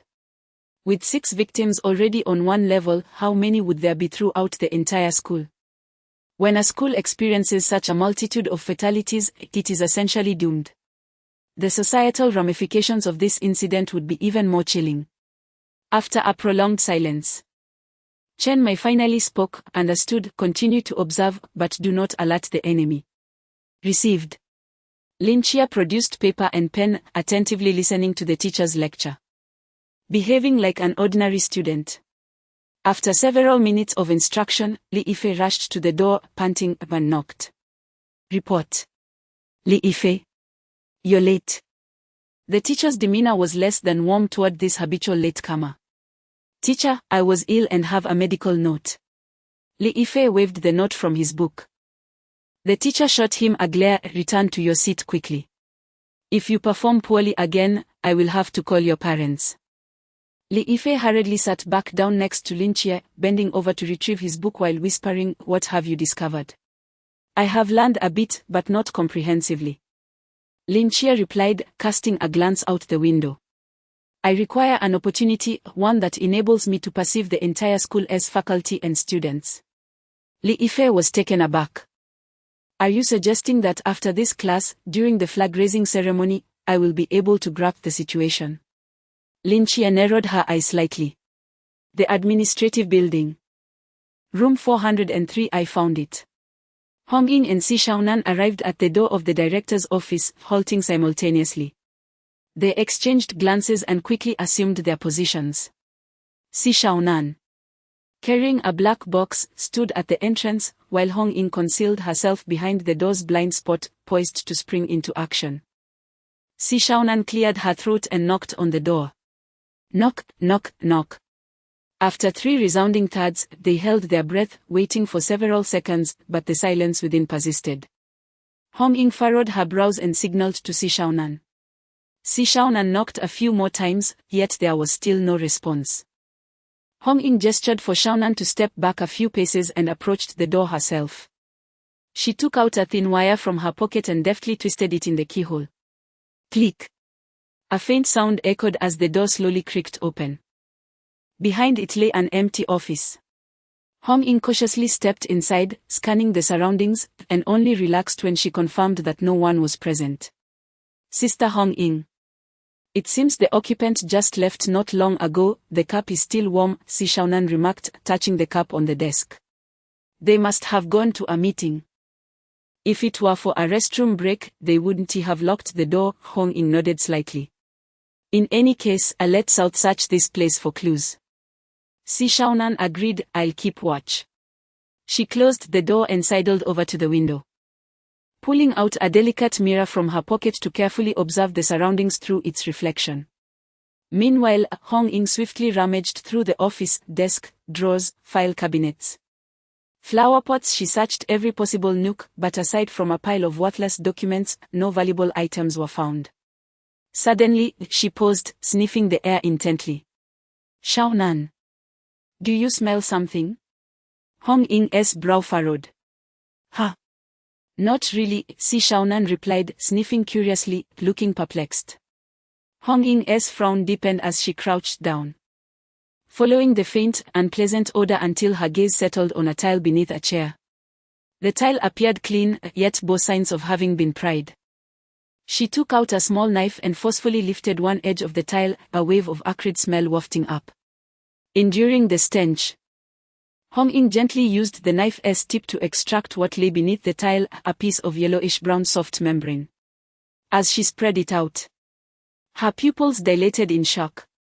"Skin. This is human skin." Hong Ying abruptly looked up at Si Shaonan. "These infected individuals can shed skin." Si Shaonan frowned. "A snake? It's possible. We should report this information to Wu Xiongnon. It may lead us to details about this mythical creature." Hong Ying swiftly shoved the skin back under the tile and replaced it. Just as she concealed all traces of her presence, a sudden melody wafted in from outside the window, startling her. Upon hearing the familiar melody, Hong Ying approached the window. Gazing down at the increasing throng of students emerging from the corridor, murmuring to herself, "Is it the flag-raising ceremony? Is the music for the flag-raising ceremony at the entire university standardized?" At this moment, Lin Jie and Li Yifei were slowly making their way down the corridor, following the cacophony of students. Li Yifei cautiously surveyed the surroundings, leaning closer to Lin Jie's ear. "Jie, your joining them suggests you possess that special ability as well, doesn't it?" "Indeed," Lin Jie replied vaguely. "Damn, I truly envy you. What exactly is your ability?" "It's akin to perceiving the things around me mentally," Lin Jie responded ambiguously. "Then, can you distinguish between monsters and humans?" "Yes." "So, tell me honestly, how many are there in our class?" "2, Lu Xiaoyan and Hon Ruoruo." Upon hearing these names, Li Yifei seemed to breathe a sigh of relief. Thank goodness, Wu Shujie is not one of them. I've had a crush on her for so many years. If she were to become a monster, I doubt I would ever find love in this lifetime. Lin Chia inquired. And what about now? How many are near me? Li Yifei asked anxiously. The fifth person in front of you, that girl, is also one. Huh? Li Yifei pondered for a moment. She's from the adjacent class. I believe her name is Tianli. She has also transformed into a monster. That isn't particularly surprising. Lin Chia was taken aback. Why is that? Li Yifei raised an eyebrow. Haven't you noticed? Oh, right, you've only just transferred a few days ago. So you wouldn't know. Notice what? Liu Xiaoyan, Hon Ruoruo, and Tianli. They all reside in the same dormitory. Chapter 47, The flag bearer. Lin Chia stood frozen in place upon hearing those words. Indeed, during his earlier sensory exploration of the building, he had discerned that the majority of those infected by the monsters were female. With Li Yifei's comment, he began to realize that something was amiss. Could it be that the mythical creature emerged from the girls' dormitory? Lin Chia murmured to himself. He activated his earpiece and lowered his voice. Sister Honging, where are you? Just stepped out of the office building. What's wrong? Lin Chia shared his suspicions, and on the other end, Honging immediately nodded. All right. While everyone is at the flag-raising ceremony, we will head to the girls' dormitory. Understood. As the march music played, Lin Chia's class filed out of the corridor, gradually making their way toward the flag-raising platform. The ceremony was set in a small open area in front of the teaching building, where students from all 3 grades of high school crowded together, leaving little space between them. Those at the back, keep up. Hurry. Don't push me. Hey. Can you move faster? How fast can I go? The people in front of me are blocked. Where is the person in front of me? Who is in front of you? Lin Chia. Where did he go? I don't know, he was just here. Hey. Li Yifei is missing too. As several students expressed their confusion, Lin Chia and Li Yifei had already slipped away from the line, swiftly weaving through the throng of classmates. Lin Chia's mental perception extended only 20 meters. To fully encompass the 2,000 students, he had to remain in constant motion. Lin Chia. Have you finished your exploration? The music has ended, the flag raising is about to begin. Li Yifei struggled to push through the crowd, calling out to Lin Chia ahead. Not yet, still have to go. What do we do? Everyone needs to line up. If the music stops, we'll be discovered. At that moment, the looping march music grew increasingly faint. And the 2 students navigating through the crowd became more conspicuous, drawing the attention of many who began to point at them. Lin Chia furrowed his brow. Li Yifei was correct. If they continued to weave through the throng after everyone had lined up, they would certainly attract attention. Persisting in their search could lead to being intercepted by the teachers. However, if they ceased their efforts now, to gain a comprehensive understanding of the students and faculty across all 3 grades, they would have to wait until school ended to block the exits. The time was too lengthy, and the variables too numerous. They could not afford to wait. Lin Chia's mind raced until, out of the corner of his eye, he spotted the flag-bearer team in the distance, and a spark of inspiration ignited within him. He altered his course and quickly navigated through the crowd. Approaching the front of the flag-bearer team. Hello, fellow student, Lin Chia greeted the leader of the group politely. The flag-bearer paused. Hello. You're off duty. The student looked at him in confusion. What are you talking about? The school administration has just issued an urgent notification, calling for exemplary student representatives to participate in the flag-raising ceremony, which will be followed by speeches. Consequently, there is a need for a sudden change in the flag-bearer. Lin Chia, with utmost seriousness, extended his hand and seized the flagpole from a fellow student. I am Li Yifei, the representative of the second-year outstanding students. Kindly hand over your flag to me. If you have any objections, you may address the leaders after the ceremony, Lin Chia stated. His expression unwavering as he took the flagpole and positioned himself in the rightful place, his demeanor solemn. Li Yifei, bewildered, scratched his head and, after a moment of hesitation, chose to return to his designated class line. Lin Jie, what are you up to? He couldn't help but inquire. What you're doing could lead to disciplinary action. Wait, I could face consequences too. I have usurped your title and deceived the flag bearer, which has nothing to do with you. Lin Jie replied coolly, moreover, I am no longer a student and am not bound by school rules. I am a night watchman. As the solemn music began to play, students, teachers, and administrators fell into silence, their eyes fixed on the flag held by the bearer, awaiting its ascent. In time with the rhythm of the music, Lin Jie raised the flag and marched forward with precise steps. Hey, does that flag bearer look familiar to you? One student remarked, to which another replied, indeed. He is quite handsome, resembling Lin Jie. Are you sure it's just a resemblance? I think it's really him. They exclaimed, and indeed. Most did not recognize Lin Jie, but his classmates soon identified him and began to whisper among themselves. The leaders on stage did not notice the change in flag bearers. Their smiles directed at the handsome youth before them, as such trivial matters were beneath their concern. With so many students, how could they possibly keep track of who was to raise the flag that day? However, the teacher responsible for the ceremony suddenly changed color upon seeing Lin Jie. An ominous premonition stirring within him. As Lin Jie completed his march under the gaze of the spectators, just as he was about to step onto the flag-raising platform, he abruptly executed a right-angle turn, resolutely heading towards another corner of the student formation. The leaders, prepared to receive the flag with smiles, were left in utter bewilderment. Their expressions frozen in shock as they watched Lin Jie disregard them. It took several seconds for them to react, turning in unison to the teacher overseeing the ceremony with looks of inquiry. The teacher in charge of the flag raising was instantly drenched in cold sweat.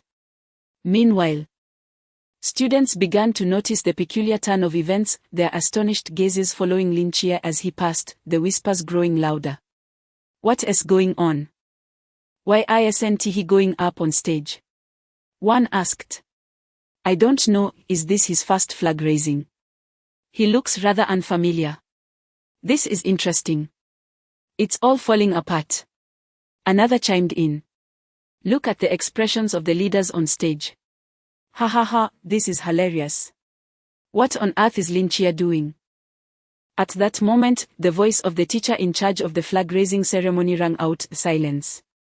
Everyone, be quiet. The student holding the flag. You are going the wrong way. Lin Jie appeared to disregard the call, showing no intention of turning around, and even quickened his pace. His gaze, sharp as a blade, swept across the faces of the students before him. In their eyes he perceived surprise, confusion, ridicule, and schadenfreude. Yet, Lin Jie's eyes remained like an unfathomable abyss. Profoundly deep. To him, they resembled a flock of sheep obliviously marching towards the jaws of a wolf, perilously unaware of their imminent danger.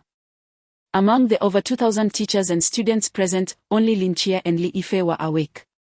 Perhaps it is true that while all others intoxicated themselves, he alone remained sober. Come back. Hurry back. Which class are you from? The furious teacher on the stage bellowed. At last, feigning surprise after surveying all the students, Lin Jie abruptly turned around and briskly retraced his steps, moving towards the flagpole alongside the flag-raising platform, swiftly securing the flag to the pole. The teacher fixed his gaze on Lin Jie, trembling with anger, seemingly wanting to question him, yet this was not the appropriate moment for such inquiries. Lin Jie chose to disregard his presence entirely. At this moment, he had no mind for the teacher's feelings. As the music transitioned and the national anthem was sung in unison, the flag rose slowly. Yet beneath the flagpole, a bead of cold sweat trickled down Lin Jie's cheek.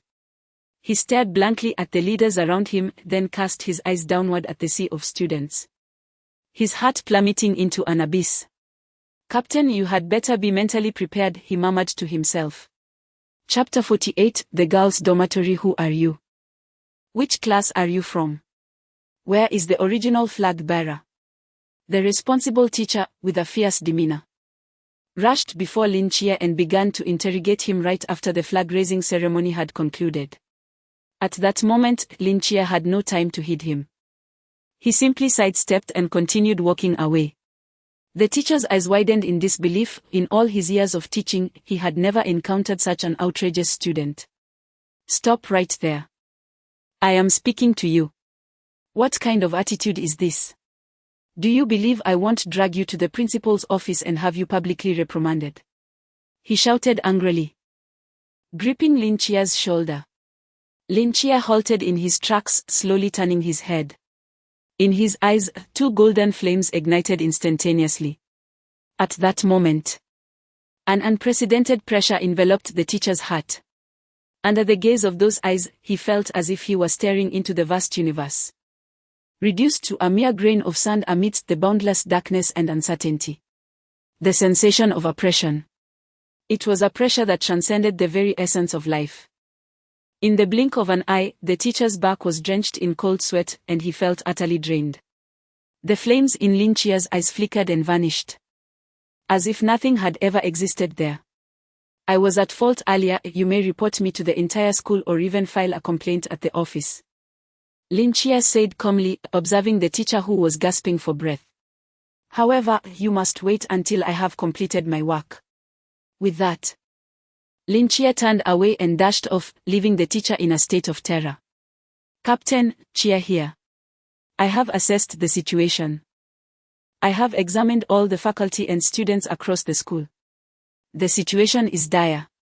I believe that resolving this matter quietly will be a Herculean task." "Elaborate," came the response. "Among the 3 grades, the number of infected individuals in the first and third years is relatively low, totaling no more than 10. However, the situation in the second year is most severe, with 36 infected individuals. One class even has half of its students infected. And this is only among the students. Nearly 20 teachers and administrators are also infected. Therefore, I can deduce that at least 60 individuals within the entire school have been transformed into monsters." A heavy silence fell on the other end of the earpiece. "Captain, over 60 infected individuals. Even if each one is merely at the lump level, that still means there are over 60 lump monsters in this high school. If we were to discover the true form of this mythical creature, those 60 or more lump infected would surely enter a berserk state, indiscriminately attacking the surrounding faculty and students. Moreover, there are too many of them. Should any escape the school, it would spell disaster for the entire Tsamnon city." Lin Chia calmly articulated his deductions. "Chia. It is not a matter of if any escape the school." A chopping sound echoed from the earpiece as Chen Mai slowly spoke. "They are already beginning to seep out." At that moment, several kilometers away from the school, in a rented room, Chen Mai wielded a knife, treading upon the remnants of blood and flesh scattered across the ground, accompanied by the grey-faced Wu Xiongnan. "We have investigated Lu Xiaoyan, Hon Ruoruo as you mentioned, and the home of the head of the teaching department. Discovering that their families too have succumbed to the infection, we have just managed to cleanse them. The situation is more dire than we anticipated. Therefore, we must visit each infected household one by one to swiftly halt the spread of the contagion. Which means we cannot provide immediate support to you. However, such a troublesome mythical creature is unlikely to possess significant combat strength. I believe the 3 of you should be able to eliminate it. Yet, this will inevitably incite chaos within the school, potentially exposing our presence and that of the mythical creature. There is no need for concern. We possess a forbidden object known as Whispers of Dreams, which can create a dreamscape within a certain radius, erasing portions of people's memories. Additionally, I will have Leng Shen temporarily assume the role of Watcher, establishing a no-entry zone around the second high school. No one shall enter or exit. In the coming time, the second high will become an isolated island, cut off from the world." Chen Mai approached the window, his gaze fixed in the direction where Lin Chia and the others were located, and calmly stated, "Our adversary this time is quite formidable. Do not hold back or conceal your strength. We must locate its essence and eliminate it in the shortest time possible while ensuring the safety of the teachers and students. We cannot afford any more sacrifices. This time, You may fight with all your might. On the other end of the earpiece, Lin Chia paused momentarily before nodding resolutely, acknowledging, I understand. After disconnecting the earpiece, Wu Xiongnan, standing beside Chen Mai, furrowed her brow and remarked, is it too much for him to encounter such a significant event on his first mission? Xiongnan. This child is different from you and me. Chen Mai shook his head slightly. He possesses potential, temperament, and resilience. All we need to do is provide him with a clear path and a broad stage, and he will ascend to great heights on his own. In the second high school girls' dormitory, Hong Ying stealthily peeked out from the window, glancing inside before waving her hand behind her. Harry, the dormitory supervisor is not here. Si Shaonan dashed in from outside, effortlessly leaping over the door barrier and slipping behind the duty room. Hong Ying followed suit, and after evading the duty room, they headed straight up the stairs, bounding 3 steps at a time with great agility. In no time, they reached the 5th floor.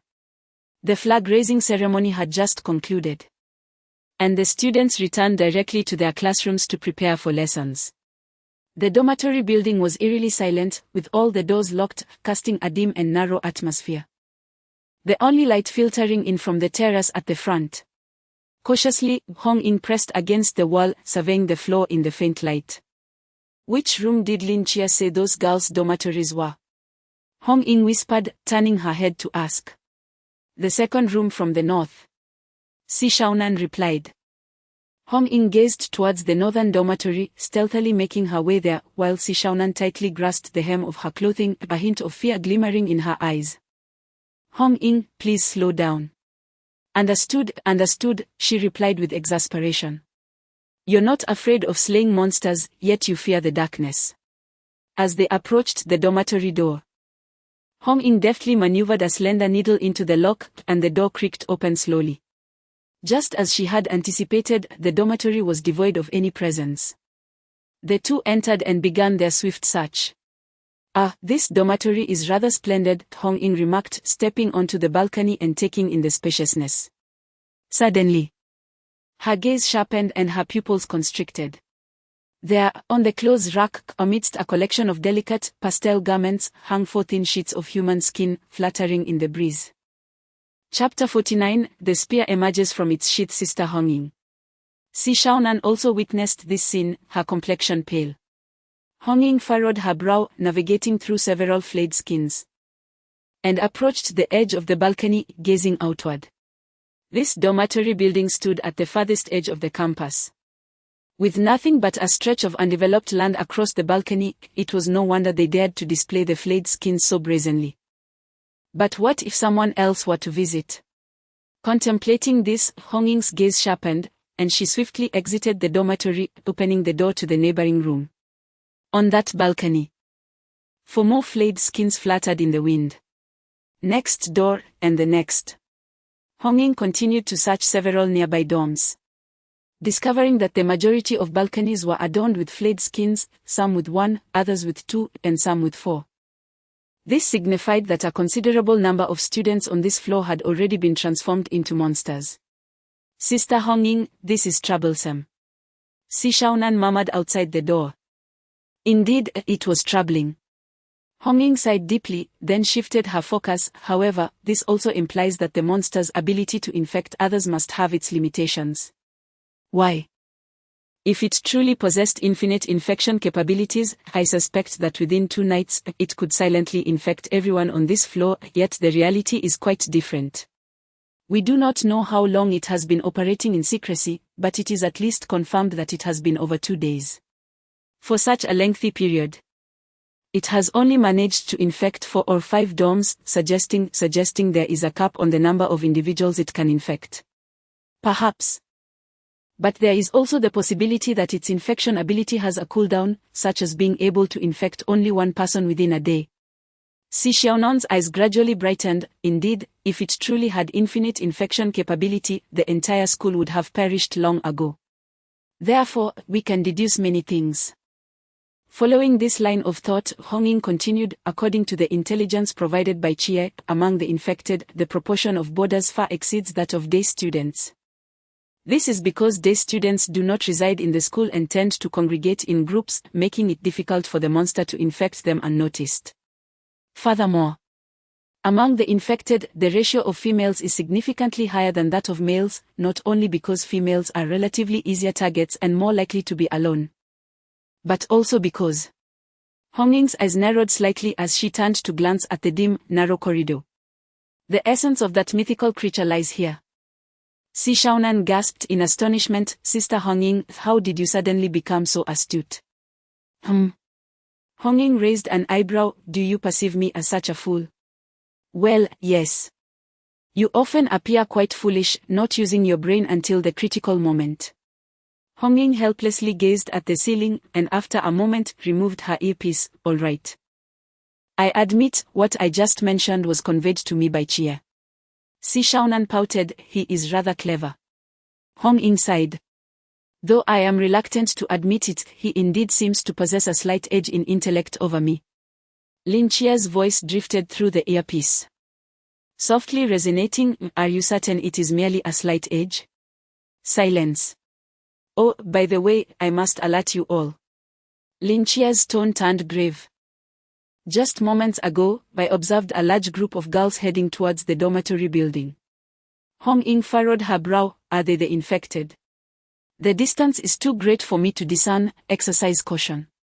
Understood. Hong Ying donned her earpiece, casting a glance at Si Shaonan. And the two swiftly made their way toward the hallway. At that moment, a few girls, chatting and laughing, ascended from the hallway. Hong Ying's gaze sharpened. Gripping Si Shaonan's hand, she halted her steps, her eyes filled with vigilance as she regarded them. The girls, noticing two unfamiliar faces in the hallway, exchanged puzzled glances before whispering to one another. Who are they? I don't recognize them. Perhaps they are from another class. But aren't there only our few classes on this floor? I've never seen them before. Perhaps they are here to find someone. Indeed, let me inquire. A girl with long hair approached, speaking politely. Hello, are you here to find someone? A smile graced Hong Ying's face. Yes. I am looking for Wang Nan from class 6, but I've forgotten which dormitory she resides in. Wang Nan. The girl with long hair tilted her head. There's no one by that name in class 6. Are you sure you have the right name? Is this not the senior high dormitory? No. This is the sophomore dormitory. The seniors are on the first floor. I see. Hong Ying scratched her head apologetically, grasping Si Shaonan's hand. She cheerfully replied. I'm sorry for the disturbance. No problem at all. The girl with long hair smiled politely.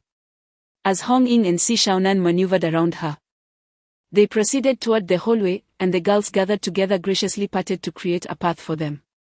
That girl is truly beautiful. As they brushed past, Hong Ying overheard the murmurs of admiration from the surrounding girls, their eyes brimming with envy. Indeed, her features are exquisite, and her skin flawless. How enviable. The shorter girl behind is also lovely. How adorable. So adorable that one would want to devour her whole. In the fleeting moment as Hong Ying and Si Shaonan passed by the group of girls, their eyes simultaneously ignited with a ravenous gleam, their heads unfurling like blooming buds, revealing crimson flesh and a menacing array of teeth.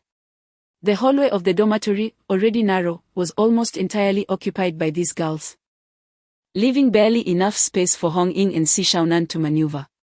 Too little for them to even dodge. Yet, at that instant, a subtle smile graced the corner of Hong Ying's mouth, as a surge of crimson radiance erupted around her. Boom! Rosy flames emanated from her and Si Shaonan. Sweeping outward in all directions, the terrifying repulsion forcefully propelled the monsters in the hallway away. Crack! Crack! Crack! Crack! Flames surged and roared, the searing heat causing the emergency lights flanking the corridor to shatter, plunging the entire passageway into profound darkness. Only the flickering flames remained, dancing in solitude. Then, a girl bearing a long box slowly ascended the stairs, her face illuminated by the fiery glow. She reached back to gently tap the long box, and a soft murmur emanated from within. Suddenly, a long spear sprang forth from the side of the box, landing gracefully in her grasp. With a deft flick of the spear, she conjured a blossoming display of weaponry, leisurely traversing the rose-hued flames, defiantly gazing at the terrified creatures ahead. Humph! I knew you were no good. The girl hoisted the spear onto her shoulder and, tapping her earpiece, declared. Let us see from now on who dares to call me foolish. Chapter 50, Not fully rescued. Si Xiaonan, with a heart still racing, approached Hong Ying from behind, wearing a look of sheer astonishment. They appeared quite fearsome, indeed. Hong Ying nodded in acknowledgement, yet their strength seemed rather unimpressive. With that, she forcefully stomped her feet against the ground, propelling herself forward like an arrow released from its bow. The tip of her spear ignited with a rosy flame, trailing a fiery arc through the air. Hiss, hiss, hiss. The creatures in the corridor, upon witnessing Hong Ying's advance, opened their grotesque, flesh-riddled maws, intent on swallowing her whole. Hong Ying narrowed her eyes slightly, her form not posing in the slightest, as she charged directly towards the gaping mouth. Howl! Just as the monster's colossal jaws were about to engulf her, a streak of fiery brilliance erupted from the spear's tip, illuminating the dark corridor in a flash of rosy light. In the next instant, a massive fireball ignited. The spear tip effortlessly cleaved through the creature's body, the flickering flames consuming the mangled flesh in a mere breath. Hong Ying came to a halt, casually resting the spear on her shoulder, the flames still dancing at its tip. With a light chuckle, she regarded the dumbfounded monsters before her, playfully waggling her finger. You lot, combined, are hardly a match for me. Si Xiaonan, exhilarated, clapped her hands from the sidelines. Sister Hong Ying, you are so cool. The creatures let out a furious roar, fixated on Hong Ying, and in the next moment, more figures began to emerge from the corridor's openings on either side. Some donned school uniforms, others casual attire, some carried water basins, while others held books. Their long, dark hair cascaded down, and pairs of eyes fixated intently on the central figure of Hong Ying. They simply stared at her in silence. Drip, drip. The sound of water droplets echoed from a nearby restroom, while faint rustling noises emanated from the ceiling above. Outside the window, the distant chatter of students could be heard. Yet the entire corridor remained eerily silent. The number of girls lining the corridor increased, standing in unison like a silent battalion. This scene sent shivers down one's spine. Si Xiaonan quietly inched closer to Hong Ying's back, retrieving a dagger from the black box in her hand, gripping it tightly. 16, 17, 18. Hong Ying meticulously counted the figures, murmuring to herself. 18, this number posed a bit of a dilemma. Nevertheless, merely a bit. Ruo, during the last class, you mentioned wanting to drink AD calcium. I picked up a bottle for you when I was at the convenience store just now. In the classroom, Lu Yuan held out a bottle of AD calcium milk to Hon Ruo, his cheeks slightly flushed. Hon Ruo turned around, flashing a sweet smile at Lu Yuan as she accepted the drink. Thank you, Lu Yuan, you are so kind to me. Upon seeing Hon Ruo's smile, Lu Yuan felt as though he were floating on air, immediately thumping his chest in assurance. Don't worry, Ruo. In the future, just tell me what you want to drink, and I'll get it for you. All right. Hon Ruo nodded slightly, hesitating for a moment before leaning closer to Lu Yuan's ear, her voice soft and sweet as she whispered, Lu Yuan, could you wait for me in the garage after school? Lu Yuan seemed to recall something, his heart racing rapidly. I have a few words to share with you. Hon Ruo's cheeks flashed a deep crimson as she cast him a shy glance, their unspoken connection palpable. Lu Yuan, filled with excitement, nodded vigorously. All right. I will definitely wait for you after school tonight. At that moment, Hon Ruo paused, appearing to sense something amiss, and suddenly stood up. What's wrong, Ruo? Where are you going? Lu Yuan inquired, puzzled. I just remembered that I left something behind. I need to return to the dorm, Hon Ruoro replied, her previously gentle demeanor now replaced with cold indifference as she turned to leave. Just then, a young man approached her desk, blocking her path. Lin Chie. Lu Yuan's brows furrowed slightly at the sight of the newcomer. Hon Ruoro's irritation flickered briefly before she quickly replaced it with a nervous smile. Lin Chie, do you need something? Ignoring Lu Yuan's gaze, Lin Chie pondered for a moment before speaking softly, actually, I have liked you for quite some time. Hon Ruoro was taken aback. Lu Yuan nearly choked on his words, resolutely standing up to glare at Lin Chie. Lin Chie, please don't do this. Hon Ruoro has someone she likes, you shouldn't pursue her. Before Lu Yuan could finish, Lin Chie swiftly pushed him back into his seat and covered his mouth with his hand. After a moment, Hon Ruoro seemed to arrive at a realization, a sudden blush blooming on her face. So. Be my girlfriend, Lin Chie stated naturally. The impact of his words, though softly spoken, was immensely powerful, causing a stir among the entire class. Wow. I never expected Lin Chie to have a crush on a girl like Hon Ruoro. Who would have thought? Upon closer inspection, it was evident that Hon Ruoro was indeed quite attractive, yet it was clear that Lin Chie was even more handsome. Wow. How domineering. I absolutely adore this. Unfortunately, the sight of Lu Yuan's expression was simply too entertaining. I agree. They should be together. Together. Amidst the clamor, Hon Ruoro lowered her head. Seemingly engrossed in observing her own toes, her face reddening to the roots of her ears. After a brief moment, she responded in a voice as small as a mosquito's. Well, okay then. Beside her, Lu Yuan stared at her in disbelief, as though struck by a bolt of lightning, his world collapsing around him. Lin Chie nodded impassively. Since that's settled, I'll see you in the garage tonight. All right. Lin Chie released his grip from Lu Yuan's mouth, who remained seated like a statue, staring blankly at the blushing Hon Ruoro, utterly motionless. Lin Chie cast him a sidelong glance before quietly walking away.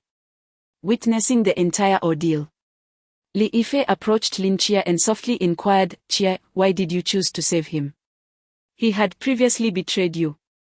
Lin Chie replied, I truly had no desire to rescue him. Had I been my former self, I would undoubtedly have refrained from meddling.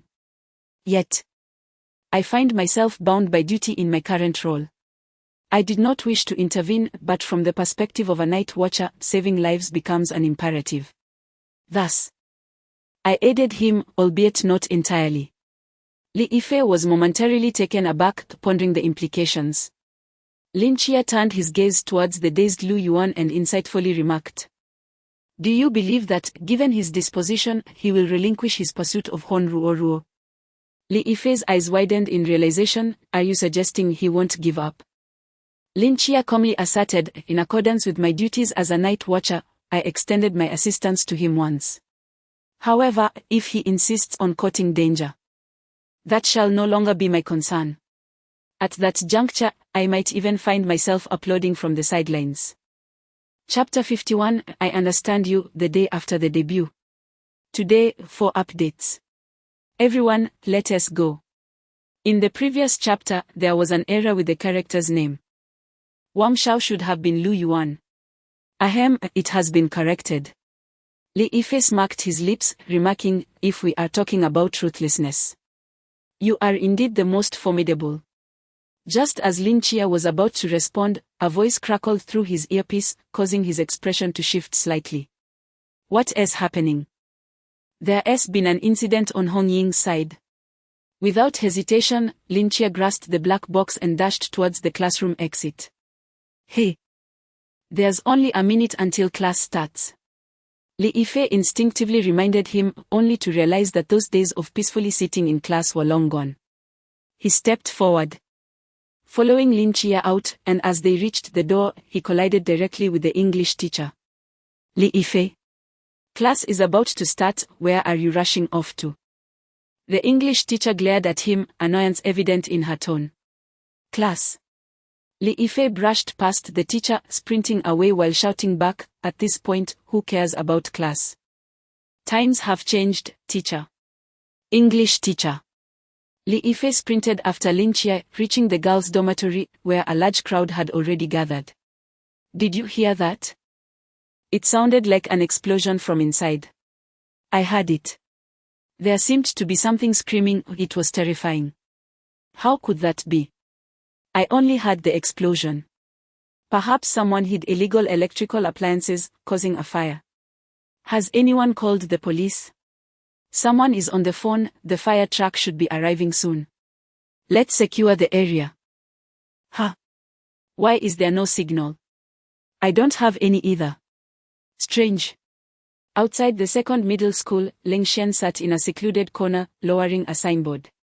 He lightly traced a blade across his fingertip, letting a few drops of blood seep out. With a blank expression, he extended his hand and drew a long line on the surface of the signboard. "How did old Zhao do it back then?" Leng Xian muttered, reminiscing for a moment, then suddenly pressed his hands together and pushed down. "Forbidden Wasteland, no. 1 second, 2 seconds, 3 seconds. 10 seconds passed. And the signboard remained unresponsive. The corners of Leng Xian's mouth twitched slightly. He pondered whether perhaps the blood was insufficient. Thus, he drew his knife again, making a cut on his left hand, and drew a horizontal line on the signboard. "Forbidden Wasteland, no." Still no reaction. Growing impatient, Leng Xian slapped the surface of the signboard, as if trying to revive a malfunctioning old television. After 2 slaps, the signboard quivered slightly, and an invisible canvas unfurled from its center, connecting with 2 other signboards, enveloping the entire second middle school in its expanse. This time it worked. Satisfied, Leng Xian stood up, gazing into the distance, only to be taken aback. "Huh? Why is the color of no different this time? Oh my! Look! Why has the sky turned green? It really has. How marvelous! Hurry, take a picture. Who among us has encountered such misfortune? To be adorned with such a large heart? What must one endure to witness such an anomaly?" The suddenly transformed sky instantly captivated everyone's attention. Even the students and teachers in class stepped outside, pointing and discussing the celestial spectacle. "Chia, what is happening?" Li Yifei gazed at the verdant sky, a peculiar feeling stirring within him.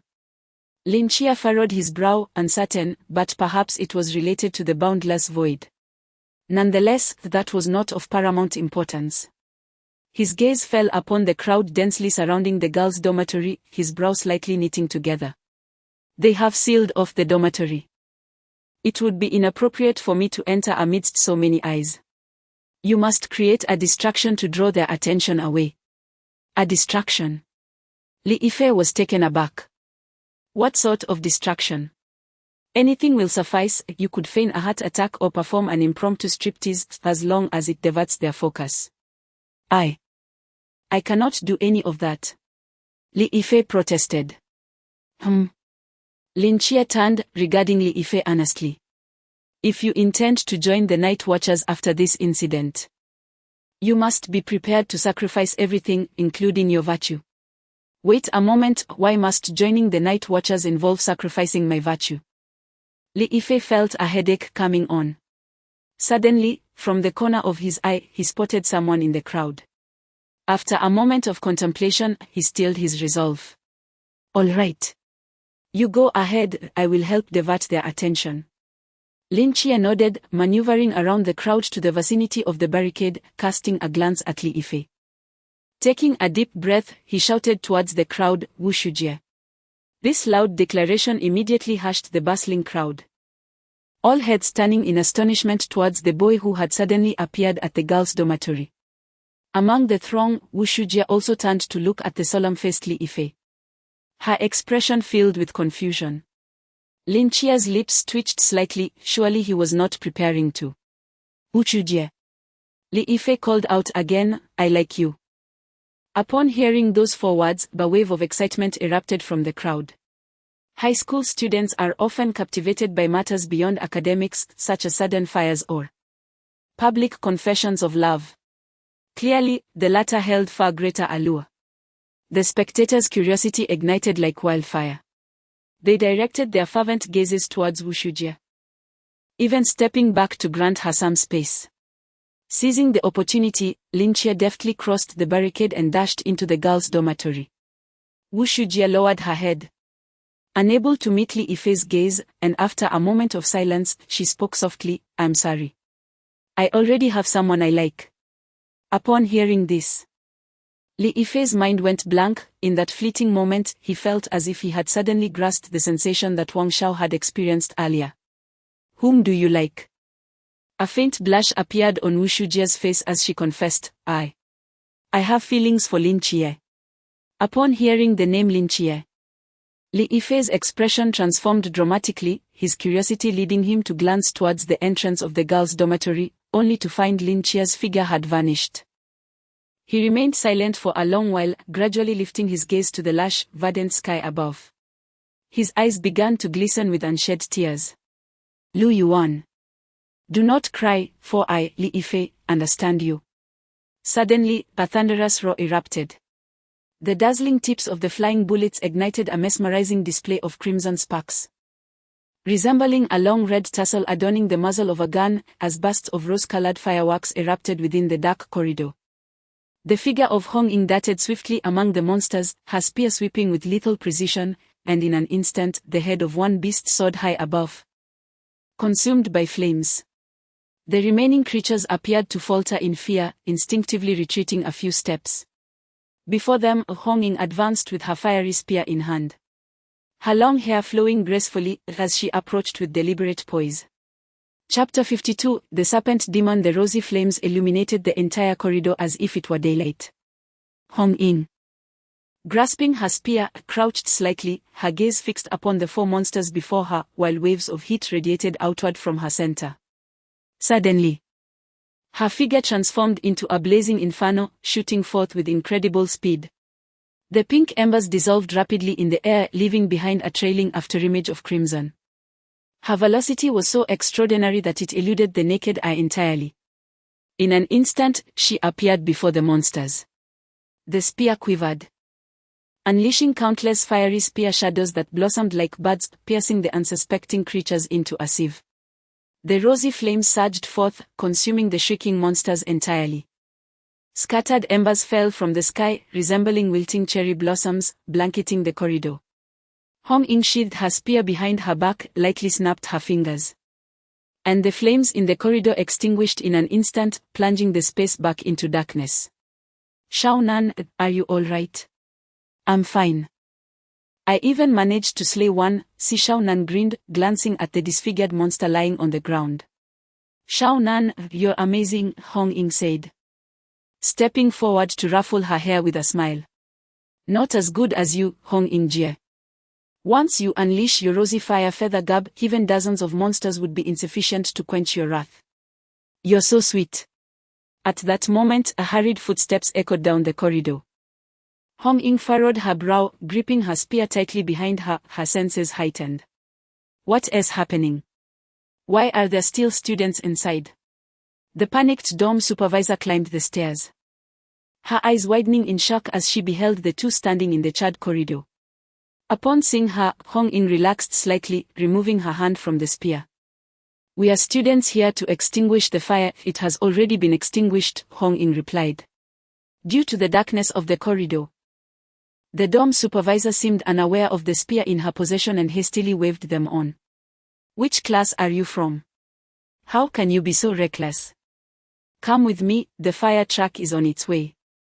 Hong Ying and Si Shao Nan exchanged glances, stowing their weapons into the black box, then hurried towards the corridor. As they approached the dorm supervisor, she appeared ready to say something when, bang! The deafening sound of gunfire erupted suddenly as a bullet pierced through the railing, striking the supervisor in the waist. Hong Ying and Si Shao Nan's pupils constricted, instinctively pulling away from her. The force of the recoil slammed the supervisor against the wall, her eyes wide with shock as she gazed down the stairs at the boy ascending slowly. In the next moment, her head burst open, transforming into a grotesque, bloodthirsty monster. It roared. That was aimed at her head. How did it hit her waist? At the corridor's corner, Lin Chia, holding a gun, muttered to himself. The barrel trained on the monster's gaping maw, expressionless as he pulled the trigger. Bang! Bang! Bang! 3 consecutive bullets pierced through the monster's mouth. Its body convulsed violently before it succumbed, rigidly tumbling down the stairs. Chie! Hong Ying exclaimed in surprise. I heard you were in dire straits, so I rushed over. Lin Chia sheathed his pistol and treaded over the ground strewn with blood and flesh as he ascended the staircase, casting a wary glance around. Where is the monster? It's been dispatched, Hong Ying replied, hands on her hips, a smug smile adorning her face, exuding an air of self-importance. Have you located its true form? Lin Chia's inquiry elicited a swift downturn of Hong Ying's expression as she shook her head in disappointment. No. With meticulous care, Lin Chia roamed this level, lost in contemplation. Logically, this was the place where the first infected had appeared. Could it be that its essence departed after infecting others? Was it truly so astute? This mythical creature undoubtedly possessed a significant degree of intelligence, Lin Chia asserted. It can flawlessly replicate an individual's character and behavioral habits, rendering it indistinguishable from the genuine article, something no mere beast could accomplish. Moreover, its infection strategy thus far exhibited remarkable logic. Logic? Is that so? Si Shaonan queried, her brow furrowing in confusion. Indeed. It commenced its infection in the girls' dormitory, not solely because females are physically weaker and easier to manipulate, but also by cleverly exploiting their unique charm to lower others' defenses. It engaged these girls in conversation with the boys, garnering their favor before luring them to secluded spots to infect them, completely undetected. Even the teachers fell victim. Its actions may appear random, yet they are imbued with a stealthy precision and a methodical approach. Were it not for Li Yifei fortuitously encountering Lu Xiaoyan as she infected the dean, we might not have realized its presence for another 6 months, and by then the number of infected would have escalated to an alarming extent. After hearing Lin Chia's analysis, both Hong Ying and Si Shaonan felt a chill run down their spines. This is the first time I've encountered a mythical creature of such high intelligence, Hong Ying remarked, her brow furrowed. If what you say is true, it must have known we were coming and would not linger here. That is highly probable, Lin Chia conceded with a sigh. Then, what is that over there? Si Shaonan tilted her head, pointing toward the end of the corridor. Lin Chia and Hong Ying paused, turning simultaneously to gaze in that direction, their pupils contracting in alarm. At the end of the corridor, on a small balcony, the creature with a serpentine tail and a human form coiled ominously, its jet-black scales reflecting an eerie chill in the faint sunlight, while a pair of ghostly green eyes fixed intently upon the trio.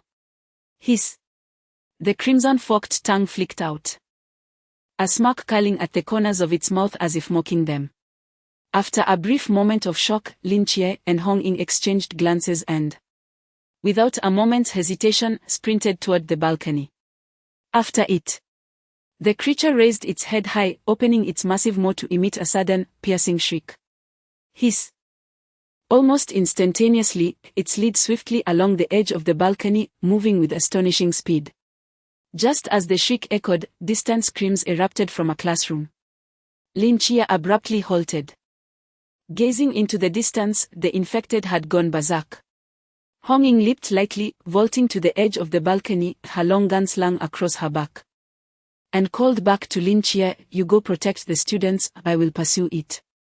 As her voice faded, she leaped gracefully from the balcony, vanishing into the abyss below. Lin Chia came to an abrupt halt, pivoting and sprinting back down the corridor. With Hong Ying's agility and prowess, descending from the 5th floor posed no challenge, however. Given his current capabilities, such a leap would spell disaster. Carrying the black box on his back, Lin Chia dashed forward, surrounded by a cacophony of students screaming and scattering like headless flies. In the distance, the ominous roars of creatures echoed. "Stop running. Follow me. We cannot escape the school now." Lin Chia shouted. Regrettably, amidst the chaos, no one heeded his words. Everyone was frantically rushing towards the school gates, only to be thwarted by an invisible barrier. This was to prevent the monsters and the infected from escaping the boundless void. Silence. Silence. Listen to me. Lin Chia shouted repeatedly, yet still, no one acknowledged him. At that moment, the words of the cold and distant Xian reverberated in his mind once more. Resolutely, Lin Chia withdrew a handgun from his pocket and fired a shot into the sky. The gunshot resonated across the campus, leaving the frenzied students momentarily stunned. Holding the weapon, Lin Chia aimed at the statue-like students, his expression stoic as he raised his chin slightly. I said, quiet down. Chapter 53, The Campus Apocalypse. The purpose of a firearm extends beyond mere annihilation, it also serves as a deterrent. In the face of the frenzied terror instigated by the sudden emergence of monstrous beings, only an alternative fear can temporarily pacify the pandemonium. Who are you? Why do you possess a gun? Are you a police officer? Please save us. There are monsters in the school. Help. After a momentary stupor, the students erupted once more into a cacophony, surging towards Lin Chia, their voices reverberating throughout the school gates. Lin Chia furrowed his brow, pressing forward rather than retreating. His fingers gently pressed the handle of a black box, which swiftly opened to reveal a sheathed straight blade that ejected with force.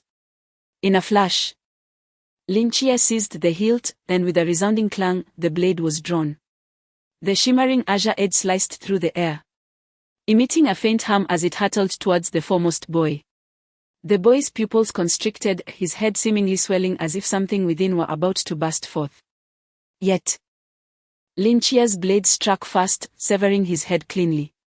A grotesque, bloodied visage, adorned with fangs, was hurled into the air, its viscous blood splattering the students nearby. They stood transfixed, like statues, unable to comprehend the shocking tableau before them. In the blink of an eye, the chaotic rush towards Lin Chia transformed into a swift act of beheading, leaving the students momentarily ensnared by the overwhelming visual impact of reality. Moments later, piercing screams erupted in madness. The monsters had been lurking among them all along. Silence. Lin Chia bellowed, the fleeting glimmer of golden light flashing in his eyes. The tumultuous crowd fell instantly silent as his voice rang out.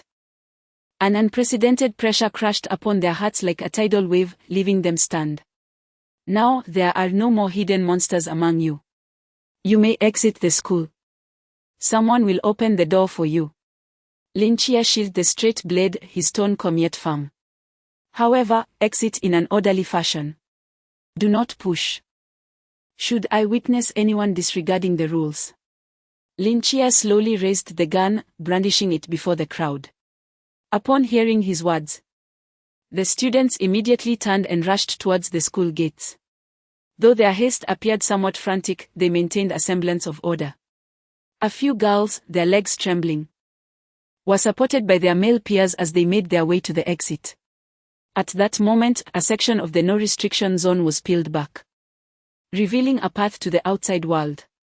Beyond this zone, individuals awaited to administer memory erasure, a matter Lin Chia need not concern himself with. This initial wave of students numbered around 400, with many more continuing to emerge from the classrooms, predominantly first-year and senior students. Given that the infected among the first and senior years were few, and the proximity of the classrooms to the gates facilitated their escape, the situation was manageable. However, the challenge remained that some infected individuals had not revealed themselves and were instead concealed within the chaotic throng of students. They resemble highly unstable bombs, with no one knowing when they might detonate. However, it is undeniable that the moment they do explode, it will undoubtedly serve as the final straw that breaks the students' psychological resilience. It is akin to a group of students who have just managed to escape a monstrous threat, finding refuge in a seemingly safe space, only to have one of their peers suddenly succumb to a gruesome fate. Though the monster's lethality may be limited, the absurd actions that humans undertake out of sheer panic know no bounds. Fortunately, there exists Lin Chia, a humanoid detector, capable of effortlessly identifying the monsters hidden within the crowd and eliminating them. Those students deemed harmless can then exit through the no. With such a large number of students, insisting they remain within the confines of the school would only increase the unpredictability of the situation. Lin Chia cannot escort every student to safety, but he can certainly help some. Thankfully, the current high school students possess decent resilience within just a few minutes. Around 13 to 1400 of them had already reached the school gate. After being screened by Lin Chia, they left the premises, leaving the first and third year buildings nearly vacant. It's time to close the passage. I must enter to rescue those in need. Lin Chia communicated through his earpiece to Leng Xian. Acknowledging with a sound, Leng Xian initiated the gradual closure of the no. Once again isolating the school from the outside world. Just as Lin Chia was about to set off, the sky flickered unexpectedly, reminiscent of a poorly functioning old television. Dimming ominously. What is happening?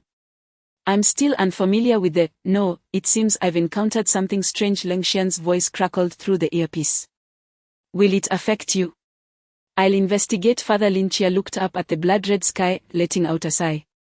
I believe a verdant green would be more welcoming. After all, doesn't this scene resemble the apocalypse? Beneath the crimson firmament, the atmosphere of the campus felt eerie and enigmatic. With distant screams from the sophomore building mingling with the monstrous roars echoing through the air. A faint metallic scent of blood wafted through, causing Lin Chia to furrow his brow. He shook his head, dispelling the chaotic thoughts swirling in his mind, and swiftly began searching the first and third year buildings with his blade drawn. Alan, I'm so scared. Shoo. Alan peeked out from a stall in the dim, narrow restroom, casting a wary glance outside before retreating slowly. Keep your voice down, and don't attract those monsters. But why aren't we fleeing with the others? Why hide here? Another girl queried. In that cramped, shadowy restroom stall, 3 girls huddled together, their faces pale with fear. Alan lowered her voice, her eyes glinting with an unexpected spark of excitement. Haven't you seen those disaster movies? When the apocalypse strikes, those who blindly rush out usually meet their demise. Based on my years of cinematic experience, the wisest course of action is to separate from the crowd and wait in a secure location for rescue. But this isn't a movie, replied the girl beside her, her voice tinged with a hint of sobbing. And are you sure the restroom is a safe place? I too wish to seek other places, but within this vast educational building, apart from classrooms and restrooms, where else could there be? Alan let out a helpless sigh, yet reassured them, rest assured, as long as we remain hidden here, we shall be safe. Just as Alan finished speaking, the door of the restroom stall was abruptly flung open. The 3 girls concealed within the stall simultaneously screamed. Upon realizing that the figure entering was not a monster, but rather a youth wielding a knife, they quickly covered their mouths and fell silent. Safe. It would be a miracle. Lin Chia spoke in a calm tone. In an instant, he drew the straight knife from his hand, and before the terrified eyes of the 3, he swiftly severed the head of one girl. A grotesque, bloodied head tumbled to the ground. Chapter 54, The Clever One. Silence. You have killed Xiuxiu. She is no longer herself, can't you see that? Witnessing a sister, who had just moments ago been hiding with her in a cubicle, transform into a monster and be severed in 2 left the 2 girls utterly petrified, their legs beginning to buckle beneath them. Lin Chia, with a sense of helplessness, assisted them out of the restroom. At the entrance, a small group of both men and women had gathered. Upon seeing Lin Chia emerge with the 2 girls, their eyes brimmed with admiration. Is there truly someone inside? Senior Chia, you are remarkable. You could sense someone was in there from 10 meters away. Are you a cultivator, Senior Chia? Can you take me with you? What are you standing there for? Is this the time for chatter? Hurry, come lend a hand. Only then did the crowd snap back to reality, rushing forward to support the 2 rescued girls. They were all survivors whom Lin Chia had saved during his first year, with many being like these 2, paralyzed by fear. Thankfully, most of the boys remained relatively composed, without succumbing to terror-induced immobility. What should we do next, Senior Chia? The 2 teaching buildings have been thoroughly searched. You all should take refuge in the auditorium we just passed, I have cleared it out. Lin Chia spoke nonchalantly. And you? The second-year teaching building is the most severely affected, I must go rescue more people. Can I accompany you? I also fended off a monster with a fire axe. I can assist. A sturdy-looking boy proposed. No need, I can manage alone, Lin Chia replied, shaking his head and gestured towards the trembling girls in the group. Your fire axe is better used to protect them. Very well.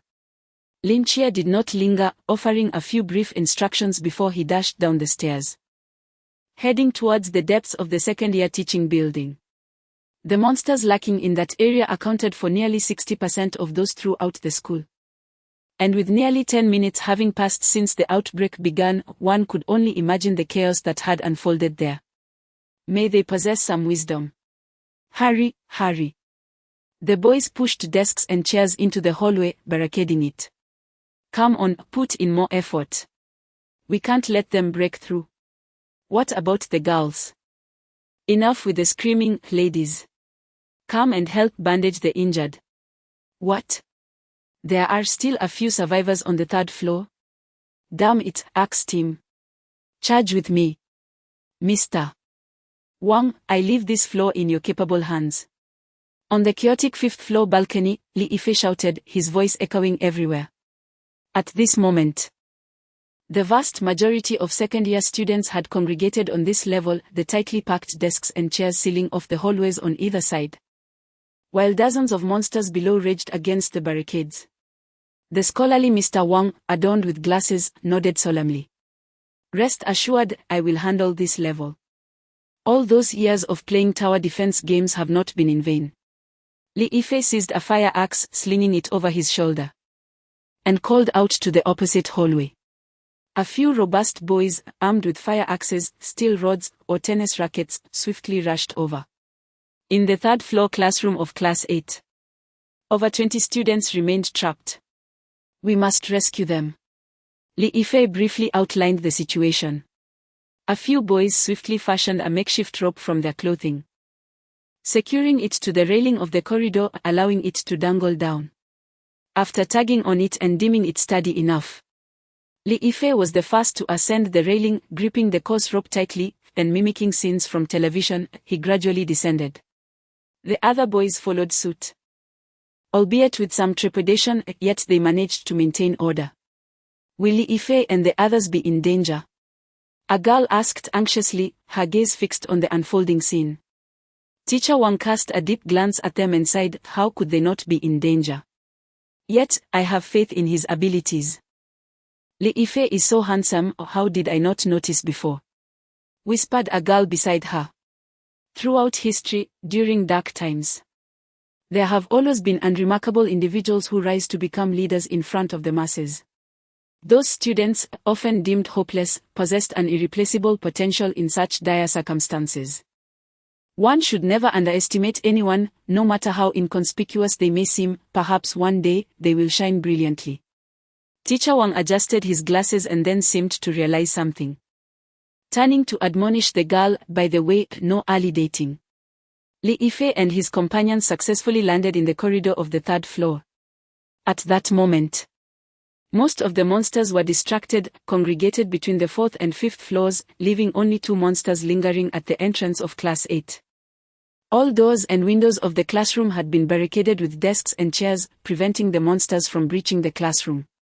Li Yifei was not the only clever one. The descent of Li Yifei and his friends was rather quiet, and the 2 monsters remained oblivious to their presence until the boys stealthily approached from behind. Suddenly, the monsters turned, their menacing jaws wide open, preparing to attack. Hold your ground, Li Yifei shouted. 4 or 5 boys grabbed chairs from the classroom, yelling as they charged toward the 2 monsters. Although the monsters were formidable predators, their strength was not significantly greater than that of an average person. Under the relentless assault of the boys wielding chairs, the monsters were momentarily thwarted, though their sharp, interlocking teeth quickly rendered the chairs useless. In that fleeting moment, the remaining boys surged forward, wielding fire axes and clubs, relentlessly striking at the monsters' mouths. After a frenzied onslaught, the creatures convulsed and collapsed, their heads shattered beyond recognition. The boys gasped for breath, yet their lips could not suppress the triumphant smiles that adorned their faces, their eyes alight with exhilaration. Together, they had vanquished two terrifying monsters. We must hurry and save the others. Li Yifei rushed to the classroom door, knocking urgently. The students in Class 8 had been observing the commotion outside through the gaps between their desks and chairs. Upon witnessing Li Yifei and his group successfully slay a monster, they swiftly opened a door, and several boys stepped out. I am Li Yifei from Class 2, quickly, join us in our retreat. Li Yifei called out. Retreat? Where can we possibly go?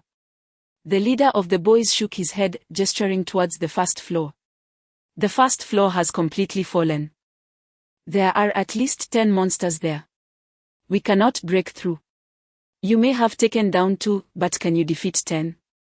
We will retreat upwards, Li Yifei stated earnestly. We have cleared the monsters on the 5th floor and have constructed a defensive barricade of desks and chairs in the corridors. Most of the students are hiding there. The 5th floor? The boy chuckled. Let me ask you, which floor are we currently on? The 3rd floor, came the reply. And where are the monsters congregating? On the 1st, 2nd, and 4th floors. Then, even if we were to break through to the 5th floor as you suggest, how do we circumvent the densely packed monsters on the 4th floor? Even if we somehow manage to escape from the 4th floor, as you noted, the corridors on the 5th floor are completely sealed. Will you have time to open the door for us, allow everyone to pass through, and then seal it again? He pointed to the thick rope hanging in the corridor on the 3rd floor. Or do you believe that all 28 of us can climb up to the 5th floor using this rope? Li Yifei was rendered speechless.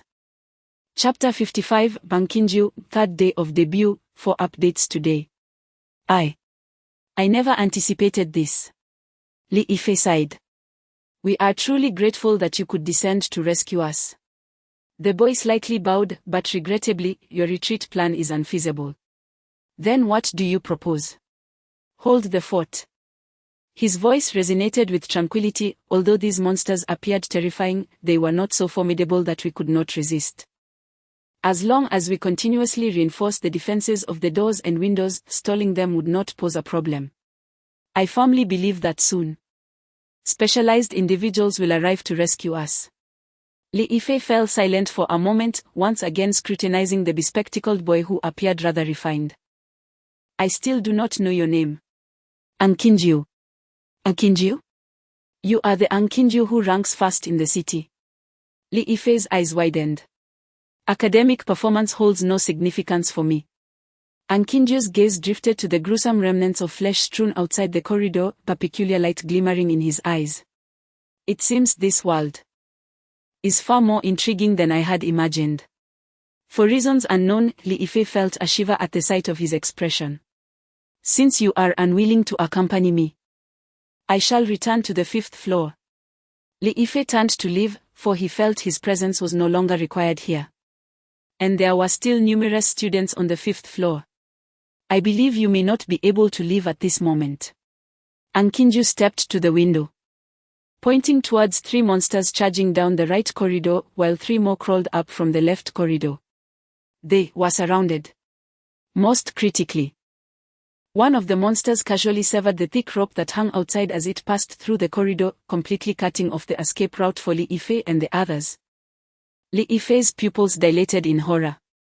They might be able to slay 2 monsters using chairs and fire axes, but facing 6 simultaneously, they would undoubtedly perish. Quickly, reinstate the desks and chairs. The boys inside the classroom hastily moved the furniture back into position from the doorway. Soon, the monsters reached the outer side of the classroom, shaking the desks and chairs with their bodies and sharp teeth, threatening to topple them. More than 20 boys strained with all their might, desperately holding the furniture in place, their faces turning purple from exertion. Inside and outside the room, this was a struggle for survival, the gamble of countless lives. The girls in the classroom were pale, screaming as they huddled in the corners, while the remaining boys were equally grim expressions. Only the frail Ankinju stood to the side, frowning as he contemplated the scene before him. Slaying 2 monsters immediately led to the appearance of 6 more, indicating that these creatures operated within an interconnected mental network, governed by a central brain that commanded all subordinate minds, and this central brain possessed intelligence rivaling that of humans. Yet the question remained: how did they know to sever the thick rope? Assuming that all monsters possess a shared visual perception, it stands to reason that when Li Yifei and his companions descended the rough rope into the corridor, they should have been oblivious to their presence. How, then, did these creatures comprehend that the coarse rope served as a crucial link between the 2 floors? Meanwhile, as Anqingyu pondered this conundrum in solitude, the foremost among Li Yifei and the others gritted their teeth, their figures gradually yielding to the mounting pressure from ahead. Damn it! They were on the brink of collapse. Just as exhaustion threatened to overwhelm them, a shadow streaked past the window with remarkable speed. A pale blue gleam slicing through the air like a crescent moon, and in the next moment, the grotesque monster's head was hurled skyward. The remaining 5 creatures had yet to react when the figure altered its stride, twisting its form in a bizarre manner, and swung its blade. The edge of the sword cleaved through the nearest monster, severing it from shoulder to waist with a single stroke. Blood gushed forth, and the remaining 4 monsters finally registered the threat, roaring as they lunged toward the figure. Just as they were about to make contact, 2 radiant orbs of light erupted from the person's eyes, blazing like a raging furnace, blindingly bright. A terrifying aura surged forth like a tidal wave, overwhelming the minds of the 4 monsters. Their movements faltered simultaneously. Thus, another pale blue arc of light was unleashed, gracefully sweeping through the air in a crescent-like curve, simultaneously severing the necks of the 4 creatures. The entire sequence unfolded seamlessly, without a hint of hesitation. Although the youth had swiftly retreated, the splattered blood still stained his uniform a deep crimson, and he furrowed his brow as the fiery glow in his eyes gradually dimmed, fading into obscurity. The blade was sheathed. A throng of students stood nearby, dumbfounded. What had they witnessed? A high school student, clad in the same uniform, had dispatched 6 monsters with just a few strikes. Chia, you have finally arrived, Li Yifei exclaimed upon seeing the figure, his voice tinged with a note of plaintive distress. I thought you had abandoned me. Spare me the melodrama, Lin Chia replied with a silent roll of his eyes. Classmate, are you here to rescue us? Someone in the crowd eagerly inquired. Sort of, Lin Chia affirmed with a nod, turning to Li Yifei. Briefly explain the situation to me. All right. Li Yifei organized his thoughts before speaking. After that strange cry echoed, the majority of the monsters went berserk, plunging the entire building into chaos. Our 4th floor was relatively fortunate, but on the 1st floor, in one class, half the students turned into monsters and slaughtered their classmates, completely blocking the stairway. We had no means of descending to escape the school. Some attempted to leap from the 2nd floor, but they were torn to shreds upon landing. Consequently, nearly all the students began fleeing upward. I led a group of capable boys and eliminated several monsters on the 5th floor, rescued the majority of students from the 2nd, 3rd, and 4th floors, then barricaded the corridor to endure their assault. Later, we heard of survivors on the 3rd floor, so we descended. Lin Chia inquired.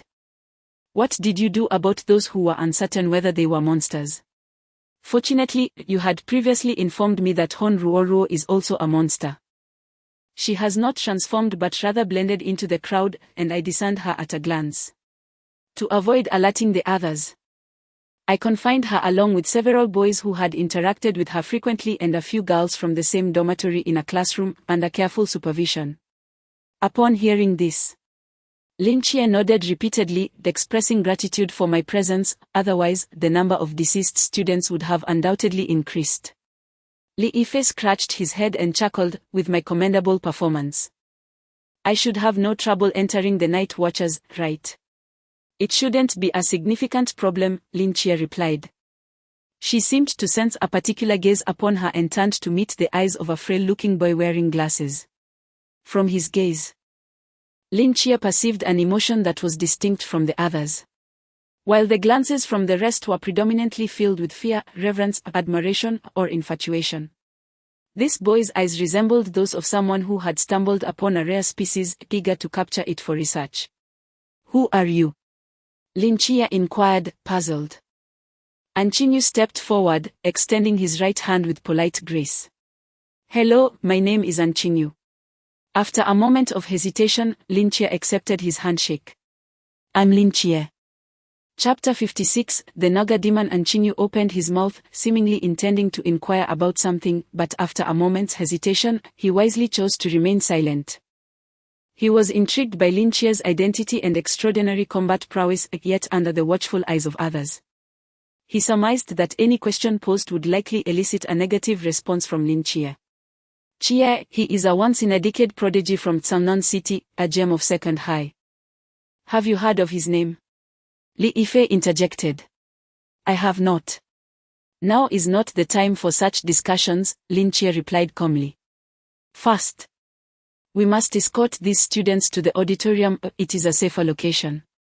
Li Yifei was taken aback. "But we can't go down. There are countless monsters on the first floor." Realizing the folly of his inquiry mid-sentence, he fell silent. "They have all perished. What did you think allowed me to ascend?" Lin Chia looked at Li Yifei as if he were a simpleton. "You truly are formidable," Li Yifei remarked, flashing a grin. "Are you planning to continue upwards to rescue others?" "Indeed. I will accompany you," Li Yifei asserted resolutely. "Rest assured, I will not hinder your efforts. And I have gained their trust, I can help manage the situation." After a brief moment of contemplation, Lin Chia nodded slightly. "Then bring your axe squad and join me." Though outwardly appearing unchanged, Lin Chia had already slain nearly 20 monsters throughout the day, leading to significant depletion of both his physical and mental stamina. He was fatigued, and the presence of Li Yifei and his axe squad would alleviate considerable pressure. "I will also go," Anchinyu suddenly interjected. "You? I can assist you by strategizing and analyzing the monster's behavioral patterns." Anchinyu gazed steadily into Lin Chia's eyes, unflinching. Li Yifei leaned closer to Lin Chia and whispered, "I think this fellow is quite intelligent." After a moment's hesitation, Lin Chia slightly nodded. "Very well, but let me make it clear that I cannot guarantee your safety." Since he was already leading an entire axe squad, the addition of one more individual would matter little. "Not a problem, I fear not for my life." Anchinyu's eyes sparkled with excitement. After advising the other students in his class, Lin Chia instructed them to make their way to the auditorium, which was not far from the second-year teaching building. Moreover, having just cleared the area of monsters, the likelihood of encountering further danger was minimal. "Li Yifei. What is it? How are things on the upper floors?" "Not bad, blocking the monsters on the fourth floor should pose no issue." "Good. Then let us take a moment to rest." Lin Chia casually found a stool to sit upon. There were indeed numerous monsters on the fourth floor, and he would require ample physical and mental strength to confront them. "Red Ing, how are things on your end?" Lin Chia activated his earpiece. "I couldn't catch it. I pursued it across much of the school, but it eventually slipped into the woods behind your school and vanished." The red tassel on the headset appeared somewhat despondent, causing Lin Chia's heart to sink once more. As long as the entity remained immortal, the current predicament would persist. Even if he managed to eliminate the monsters within the school one by one, it would merely be a superficial remedy. "So where are you now?" "Shao Nan is attempting to trace the monster's trail. We shall continue our pursuit. As long as the Wujie Void exists, it cannot escape this school." "Understood. By the way, Wu Xiongnon has identified what this creature is." Lin Chia's eyes brightened. "This creature is a Nanda serpent demon, likely derived from rural folklore." Wu Xiongnon had scoured all mythological texts but found no information until he stumbled upon a fragment in a tattered ancient book. Nanda serpent demon. This type of serpent demon possesses extraordinary camouflage abilities and intelligence comparable to that of humans. After swallowing a living being, it can implant a serpent seed within, transforming the host into its progeny and controlling their movements. However, the production of serpent seeds is limited, even the original can only generate one per day. While its progeny take 3 days to produce, when both the original and its offspring possess relatively low combat power, particularly in their juvenile stages. I see. Lynchia stroked his chin. It seems this serpent demon has existed longer than he had imagined. With so many offspring, it may have resided within this school for more than a month. It is quite cautious and meticulous. Just as Lynchia contemplated this, Anchinyu silently approached his side. Is there something you wish to ask? I have a question. If you are inquiring whether I am a superhero or an immortal, I would advise against it. No. What I want to know is, do such monsters exist in places we are oblivious to? Anchinyu pointed towards the dismembered monster outside. Lynchia hesitated for a moment before nodding. Then why can we live so leisurely and comfortably? Lynchia glanced at him and replied slowly. Because there are those who watch over humanity in the darkness. Logically, Lynchia should not have answered this question, but since they would eventually have their memories cleared, it mattered little how he responded now. Yet, Lynchia felt he could say no more. I understand. Anchinyu nodded. Are you not afraid? Afraid? Why should I be? Anchinyu's lips curled slightly. I simply find it fascinating. Fascinating? So there exist such remarkable beings in this world beyond science. Anchinyu licked his lips. His gaze fixated on the monster's remains in the corridor. I truly wish to take them back and conduct dissections. You are still just a high school student, aren't you? And what of it? Do you, like others, believe that a high school student should only learn what is deemed appropriate for their age? Anchinyu chuckled lightly. Spending 3 years acquiring rigid and monotonous knowledge is merely a waste of life. Recently, I have completed my master's degree in biology. And I plan to embark on my doctoral studies in the latter half of the year, focusing primarily on the genetics and mutations of organisms, with some exploration into clinical medicine. Lynchia stared blankly at Anchinyu, and after a moment, he managed to utter a few words. I apologize for the interruption. Is it truly possible that such a prodigy exists in this world?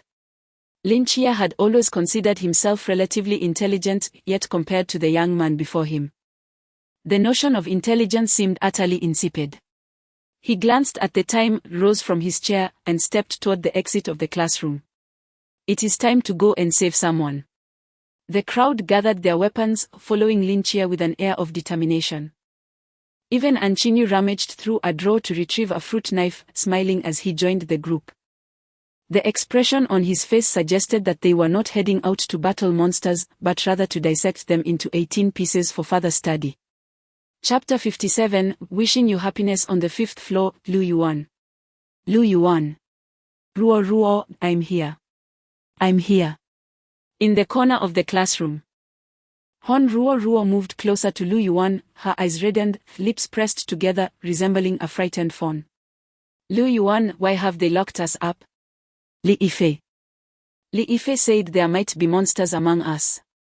Lu Yuan gritted his teeth, his gaze fixed intently on a group of boys outside the window. Lu Yuan. I'm so scared. Lu Yuan looked into her pitiful eyes, feeling his heart melt. Within him, the hatred for Lynchia burned fiercely, uncontrollable. Why? Hon Ruo Ruo should have been mine. How dare you? An outsider who has been here only a few days, take her away from me. I refuse to accept it. Lu Yuan suppressed the flames of his anger and gently reassured Hon Ruo Ruo, don't be afraid, I'm here, it's going to be alright. Lu Yuan. You are so kind. Hon Ruo Ruo rested her head against his chest, her gaze filled with melancholy, unlike Lynchia, who only ran away when danger approached. Showing no concern for me. Lynchia. Huh? He is nothing but scum, Lu Yuan scoffed. I've made up my mind. Hon Ruo lifted her head. Looking into Lu Yuan's eyes, her cheeks tinged with a rosy hue. I want to break up with him, a man like him is utterly unreliable. Lu Yuan trembled. His eyes sparkling with joy. Then you. I still prefer you, the one who gives me a sense of security. Hon Ruo shyly lowered her head. Upon hearing this, Lu Yuan felt as though he could soar to the heavens. He suddenly pulled Hon Ruo into his embrace and solemnly declared, Ruo, I like you. Be my girlfriend. I promise to be 100 times better than Lin Chie. Hon Ruo softly responded with a hum, nodding slightly, then nestled back into his arms. Lu Yuan's heart blossomed with happiness. Lu Yuan, what is wrong? I don't want to stay here, I'm so scared. Lu Yuan was taken aback. Glancing at the boys standing outside the door, his expression conflicted. However, they won't let us leave, claiming there might be a monster among us. Lu Yuan. Do you think I'm a monster? Hon Ruo looked into Lu Yuan's eyes, her expression so pitiful it seemed she might cry. Lu Yuan swallowed hard and resolutely shook his head. No. Then are you a monster?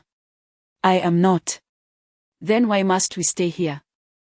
Just because Li Yifei says we should? Hon Ruo grasped Lu Yuan's hand, sobbing, Lu Yuan, I really don't want to stay here anymore. Please take me out. Each of her words struck deep within Lu Yuan's heart, and combined with her sorrowful gaze, it ignited his protective instincts. He took a deep breath, stood up, grasped Hon Ruo's hand firmly, and declared, rest assured, I will get you out of here. I will prove to you that I am a man braver than Lin Chie. As he spoke, he grasped Hon Ruo's hand and approached the classroom door, knocking vigorously. Lu Yuan, what are you doing? A man outside shouted through the window. Let us out. Lu Yuan bellowed in reply. You cannot leave, Li Yifei claims that one of you is a monster. You are talking nonsense. Lu Yuan pointed an accusatory finger at the boy, Li Chong. Open your eyes and see clearly, I am Lu Yuan. This is Hon Ruo. We are classmates. Is it just because of Li Yifei's word that you confine us here? Do you know what this is called? It's called illegal imprisonment. If you do not let us out, you are breaking the law. Li Yifei is insane, must you follow his madness? Lu Yuan's voice echoed throughout the floor, drawing the attention of all the students. The few tasked with guarding Lu Yuan and the others exchanged glances, their expressions shifting as hesitation crept in. After all, they were still students. The act of imprisoning others felt morally wrong, especially when it involved their classmates. It truly seemed excessive. Lu Yuan, do not slander us. This is a special circumstance, you have seen it, so many classmates have turned into monsters. Who can guarantee that one of you isn't one? Li Chong stood resolute. Why should it be us? Lu Yuan scoffed, pointing at everyone present. Aren't you all equally suspicious? How does Li Yifei know there is a monster among us? Does he possess X-ray vision? Just as the two debated, a deafening crash resonated from the right side of the corridor. Everyone's hearts leapt, and they turned in unison. Their eyes filled with dread. Could it be that a monster had broken through the defenses? It's Lin Chie. Lin Chie is slaughtering the monsters.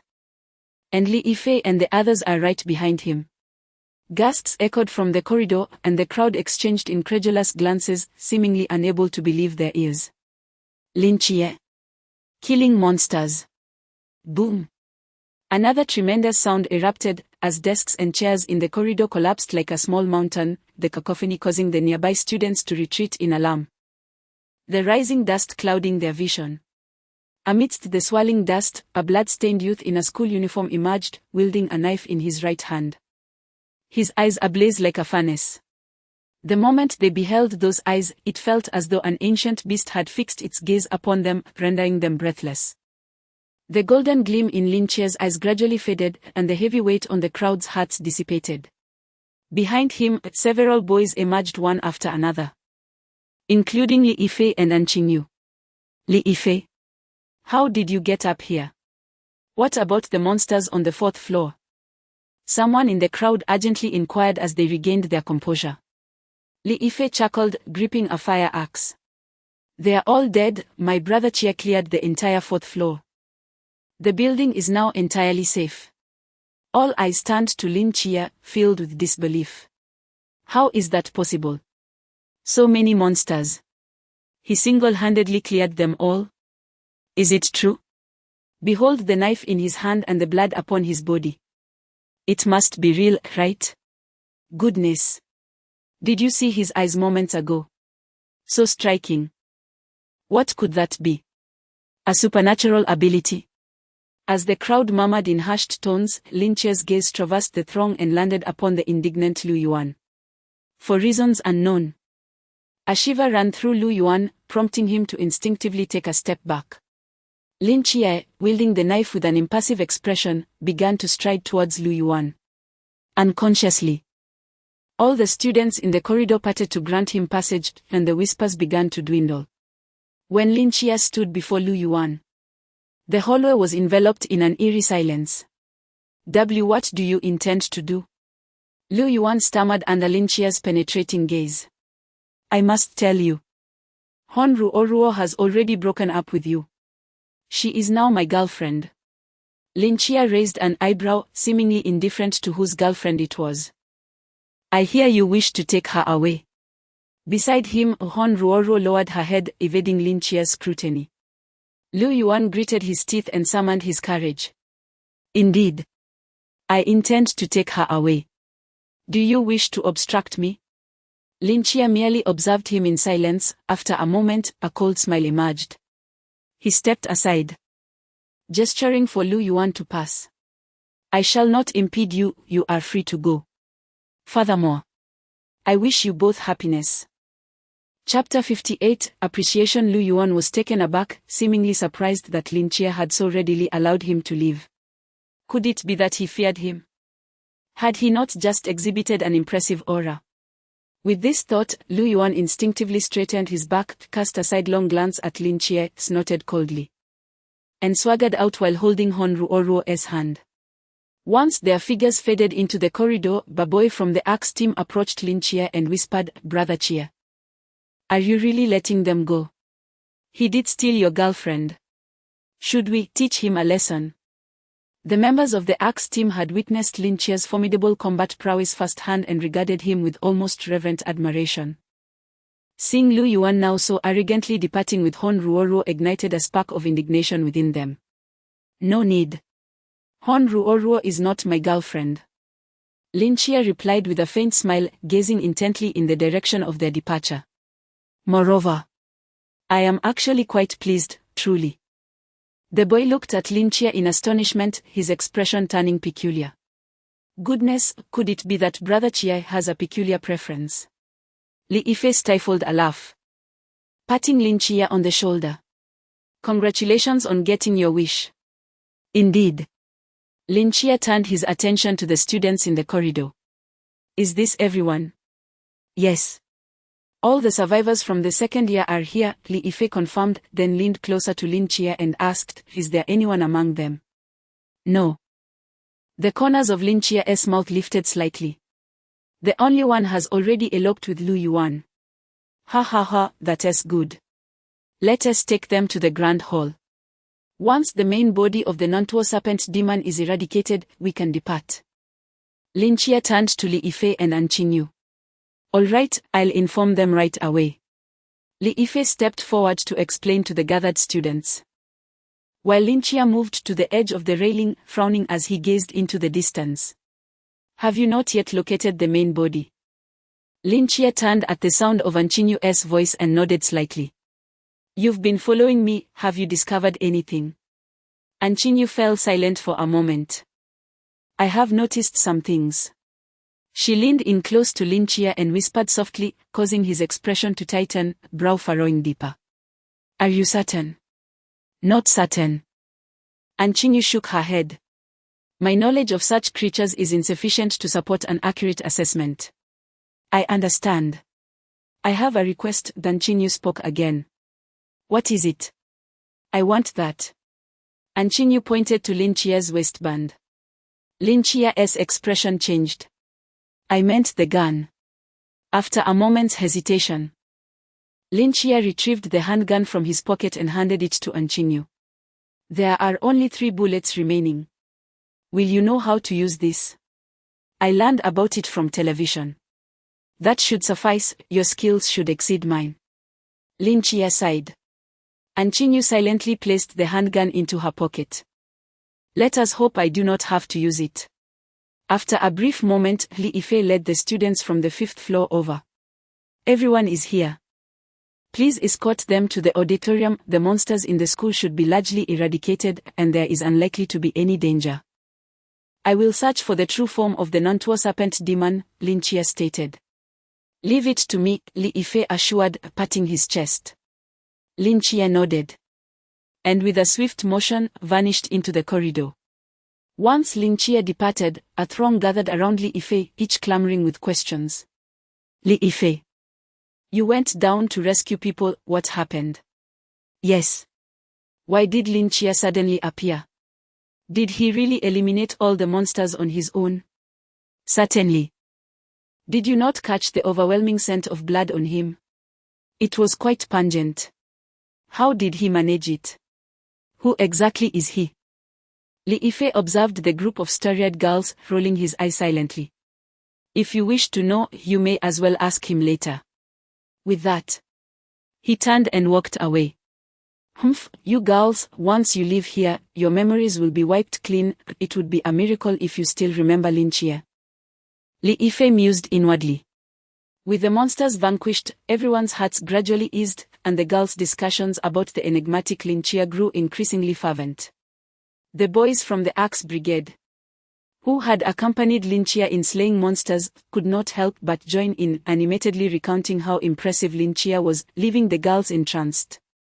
At that moment, Teacher Wang approached and nonchalantly remarked, "No early romances allowed."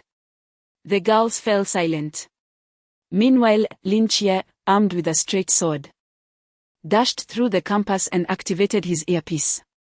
Sister Hong Ying, what is the situation? We've discovered some traces. The Nantuo serpent demon seems to have headed north. North? Lin Chia paused, pondering where exactly that could be. The cafeteria? The art building? The playground? The teaching block? I'm not sure. Shao Nan and I are searching the cafeteria. All right, I will head to the art building, Lin Chia said, changing direction and sprinting towards it. The art building was a recent addition to the school, constructed approximately 5 or 6 years ago, as part of a national initiative to promote the joint development of student culture and the arts. However, after its completion, students rarely attended art classes, as it seemed that teachers would mysteriously fall ill whenever art lessons were scheduled. The art building was modest in height, comprising only 3 stories. Yet it housed a diverse array of rooms dedicated to various disciplines, sketching, sculpture, and dance practice, among others. Lin Chia swiftly navigated the corridors of the first floor, sensing nothing amiss. However, upon reaching the second floor, an image suddenly appeared in his mental perception, causing Lin Chia's expression to shift dramatically. Ruo Ruo. Why are we hiding in the piano room instead of escaping the school? Liu Yuan whispered, holding Hon Ruo Ruo close, stealing a glance out the window. Hon Ruo Ruo lifted her head from his embrace, a subtle smile gracing her lips as she spoke softly, "What is the point of going out? It's far more peaceful here. In this place, I can engage in some intriguing activities." Liu Yuan felt a jolt coursing through him, leaving him in a state of tingling exhilaration. He swallowed hard, wondering what she meant by activities. "What do you think?" Hon Ruo Ruo leaned closer, her gentle voice whispering seductively in Liu Yuan's ear, igniting a fervent longing within him. "But there are still monsters outside, isn't that unwise?" Liu Yuan felt an insatiable fire rising within him, yet reason cautioned him against succumbing. "What is so bad about it? Do you?" Hon Ruo Ruo wrapped her arms around him, her tongue lightly brushing his cheek like a dragonfly touching the water's surface. Just as Liu Yuan was on the brink of surrendering to temptation, his last thread of rationality frayed. And he was about to let his hands roam over her when Hon Ruoruo uttered the latter part of her sentence. Do you not wish to be devoured by me? With a sinister grin, the grotesque, bloodied visage pressed against Lu Yuan's face, revealing a horrifying array of sharp teeth that sent chills down his spine. Lu Yuan's pupils dilated in terror. He opened his mouth and screamed desperately, frantically attempting to escape Hon Ruoruo's grasp, yet he found himself utterly trapped. Ruoruo, you are also. No, please. Don't. I beg you. I'm not ready to die yet. At that moment, he recalled his haughty departure from the 5th floor, wondering if he had stayed behind, perhaps he wouldn't be in such a dire predicament now. Lin Chie. Lin Chie. Save me. Amidst Lu Yuan's frantic cries, the clear sound of a door opening echoed. Both Hon Ruoruo and Lu Yuan turned in surprise. There stood Lin Chie, wielding a straight sword, quietly observing the scene unfold. Chie. Lin Chie. Ruoruo is a monster. Hurry. Save me. Lu Yuan's eyes sparkled with hope upon seeing a glimmer of salvation, summoning an unknown strength to struggle wildly in Ruoruo's embrace. Lin Chie scratched his nose. Offering an apologetic smile, my apologies for the interruption, I merely wished to observe. Please, continue. With a resounding bang. The door to the piano room was slammed shut, followed by the unmistakable sound of the lock clicking into place. Chapter 59, Dialogue with the Serpent Demon. A piercing scream echoed from the piano room, yet Lin Chie remained unfazed, leaning casually against the corridor railing, stifling a yawn. 1, 2, 3, 15, 16, 17, nearly there. Lin Chie murmured softly to himself, stepping forward to reopen the door. Inside the piano room, the serpent offspring, transformed from Hon Ruoruo, watched him warily, while Lu Yuan lay motionless on the ground, devoid of any wounds. Instead of tearing him apart, Lin Chie had chosen to plant the serpent seed, a more advantageous decision. With a smile, he reached behind him, and with a gentle sound, drew forth a straight blade. At that moment, Lu Yuan abruptly sat up as if resurrected, his eyes fixated on Lin Chie, the flicker of resentment still lingering within them. Rising in an exceedingly bizarre manner, his head gradually split open, revealing a gaping maw filled with jagged fangs, from which he let out a ferocious roar. Roar, roar, roar. Pfft. Before he could utter another sound, Lin Chie had already thrust his blade deep into the creature's mouth, twisting it with force. The serpent demon offspring let out a wretched cry as blood gushed forth, its massive mouth utterly shattered. Lin Chie sheathed his blade, casting a calm glance at the collapsing Lu Yuan, and spoke with a serene demeanor. Now, I can strike you without any psychological burden. Turning his attention to Hon Ruoruo, who had been staring restlessly nearby, he observed her open her colossal mouth to roar, slightly bending down, readying herself for battle. No need to rush. If all goes as expected, you may very well be the last serpent demon offspring in this school, he remarked, shaking the sheathed blade in his hand to convey his lack of murderous intent. Nanda serpent demon, I am aware that your true form can perceive me through this body. How about we set aside that fierce demeanor and engage in a meaningful conversation? After a brief pause, the bloodied head of the serpent offspring before him gradually reformed. Skin and bone knitting together, the crimson lines fading as it returned to Hon Ruoruo's likeness. With a stoic expression, Hon Ruoruo stood there, stating, I have nothing to discuss with the night watchman. You are indeed remarkable. Lin Chie raised an eyebrow, noting her words. Yet, despite claiming there is nothing to talk about, you ultimately chose to revert back. Was that merely to utter such nonsense? Hon Ruoruo's brow furrowed, bloodlines resurfacing on her face, as if she might transform once more at any moment. You seem to possess considerable knowledge of this society. If I am not mistaken, you must have descended upon this city long ago. Lin Chie gazed into Hon Ruoruo's eyes, seeking to discern something within them. Regrettably, the current Hon Ruoruo was but a puppet. The true dialogue unfolded with the Nanda serpent demon's essence, hidden away from sight. Nothing could be gleaned from Hon Ruoruo's visage. So what? She retorted. I fail to understand, with your terrifying talent for disguise, had you not proliferated your offspring extensively within the school, we might not have found you even after a decade. You could seamlessly integrate into human society, utilizing your disguise and intellect to subtly implant your kind among the affluent. With wealth and grandeur within easy reach, possessing unparalleled advantages, you could lead a carefree existence among humans. Yet, why have you suddenly chosen to proliferate your offspring in recent weeks? Lin Chia furrowed his brows, voicing his perplexity. Reproduction is an instinct inherent to my kind. Hon Ruoruo replied calmly. Moreover, when a wolf infiltrates the realm of sheep, do you think it would willingly remain in obscurity? Other mysteries may be reluctant, but you're different. Lin Chia asserted confidently. You possess extraordinary intelligence and are exceedingly cautious. All highly intelligent beings possess the ability to suppress their innate instincts. What a ridiculous logic. Hon Ruoruo scoffed. Since you enjoy reasoning so much, allow me to pose you a question.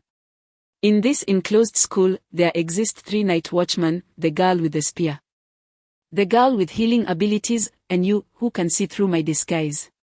The girl with the spear is Chirealm. I cannot plant my kind within her.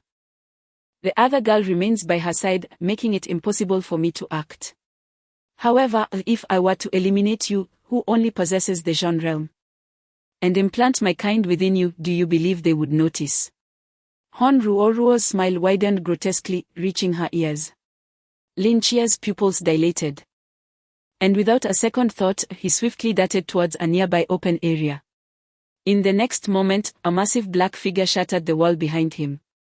Soaring past the spot where he had just stood, its powerful serpent tail striking the ground with a resounding crash. Lin Chia rolled on the ground, regaining his footing swiftly.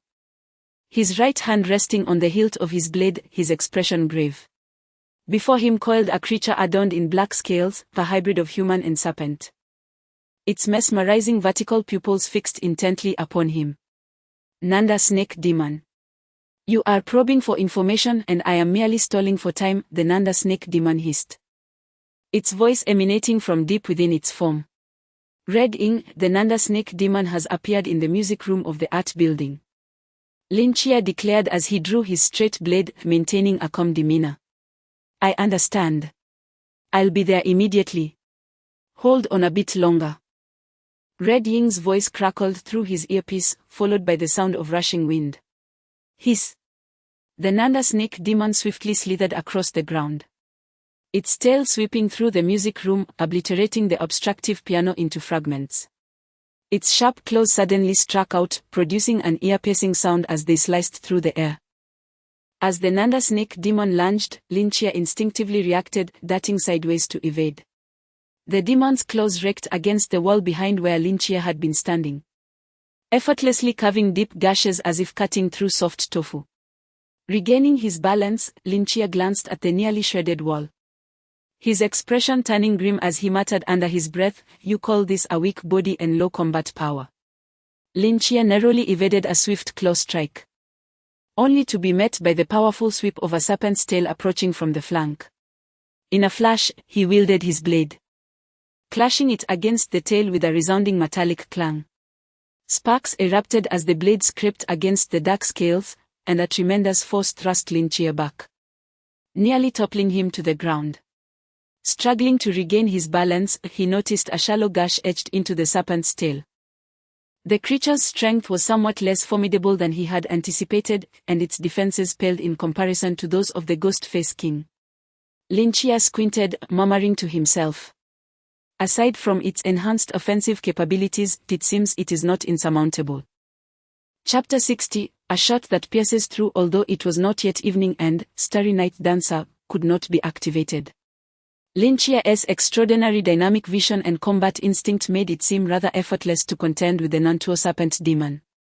However, the challenge lay in the confines of the piano room, where the narrow terrain significantly hampered Lin Chia's ability to evade.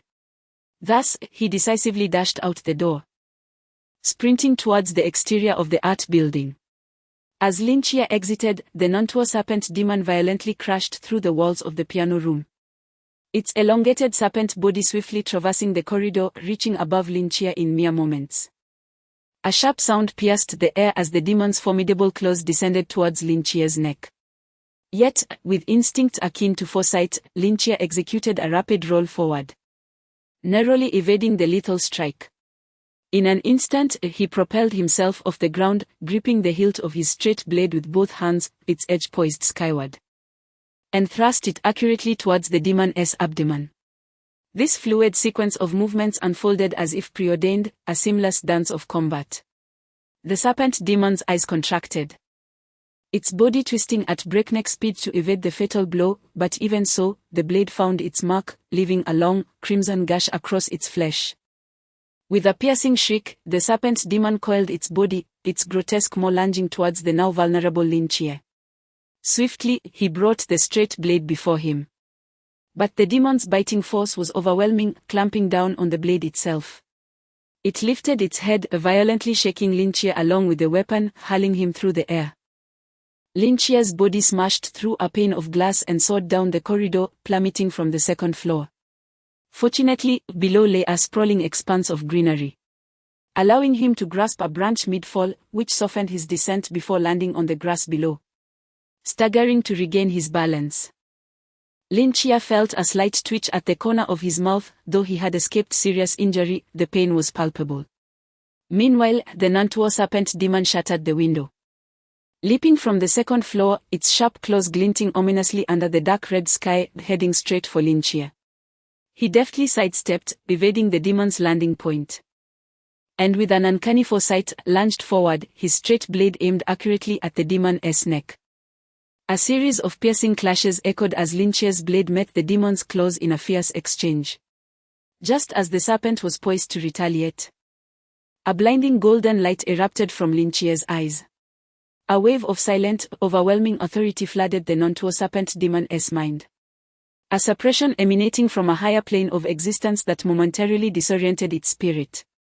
In this fleeting instant, Lynchia carved across with his blade, striking the demon's chest and leaving 2 gruesome gashes. The serpent demon recoiled in agony, retreating several meters, its serpentine eyes fixated on Lynchia, astonished that this seemingly unassuming youth possessed such formidable combat prowess. Hesitation crept into its demeanor. Continue to fight, yet victory remains elusive, and should the other 2 night watchers arrive, its demise would be inevitable. But if this opportunity is squandered, does it truly stand a chance of resurgence? As it grappled with these thoughts, a graceful figure darted towards it like an arrow, rose-tinted flames blooming beneath her feet, her speed astonishing. Upon seeing her, Lynchia's lips curled into a smile. The moment the serpent demon caught sight of her, hesitation vanished, and it swiftly turned to slither into the art building, moving with incredible speed, vanishing within moments, obscured by walls and rooms, leaving its whereabouts unknown. Where could it be? Hong Ying, armed with a long spear, called out to Lynchia from a distance of 100 meters. The classroom on the far left of the second floor. It just opened the window and is preparing to escape. Every movement of the serpent demon remained within Lynchia's perception, as he fixed his gaze upon that classroom and replied, "Understood." Utilizing her momentum, Hong Ying slightly bent her legs and leaped like a cannonball, the rose-hued flames blazing beneath her. With this leap, she soared 3 stories high. In midair, she unsheathed her spear, and a searing wave of fire erupted around her. She tossed the spear lightly before twisting in the air, her high ponytail dancing in the wind, the spear spinning naturally. As the spear's tip aligned with the classroom, Hong Ying's right foot, propelled by the rotational momentum, struck the end of the spear with tremendous force, enveloped in roaring flames. Thus, the fiery spear shot through the sky like lightning, leaving faint scorch marks in the air as it sped towards the classroom. Boom! In the blink of an eye, the red beam pierced through the entire art building. A massive 5-meter radius cavity exploded in the structure. The spear penetrated the swiftly crawling serpent demon, precisely pinning it to the ground and creating a giant pit. Dust and debris erupted. Lynchia stood below the art building, dumbfounded, staring at the destruction wrought by the spear, utterly bewildered. In that moment, he finally comprehended why others deemed the serpent demon's combat prowess as feeble. Hong Ying descended from the air, approached Lin Chie, and circled around him with concern, asking, "Chie, are you unharmed?" "And no." "That's good."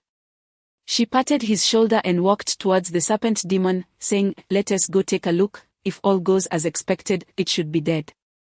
The two made their way to the rear of the art building, where they discovered the serpent demon, impaled by the spear, in a pit of exaggerated proportions.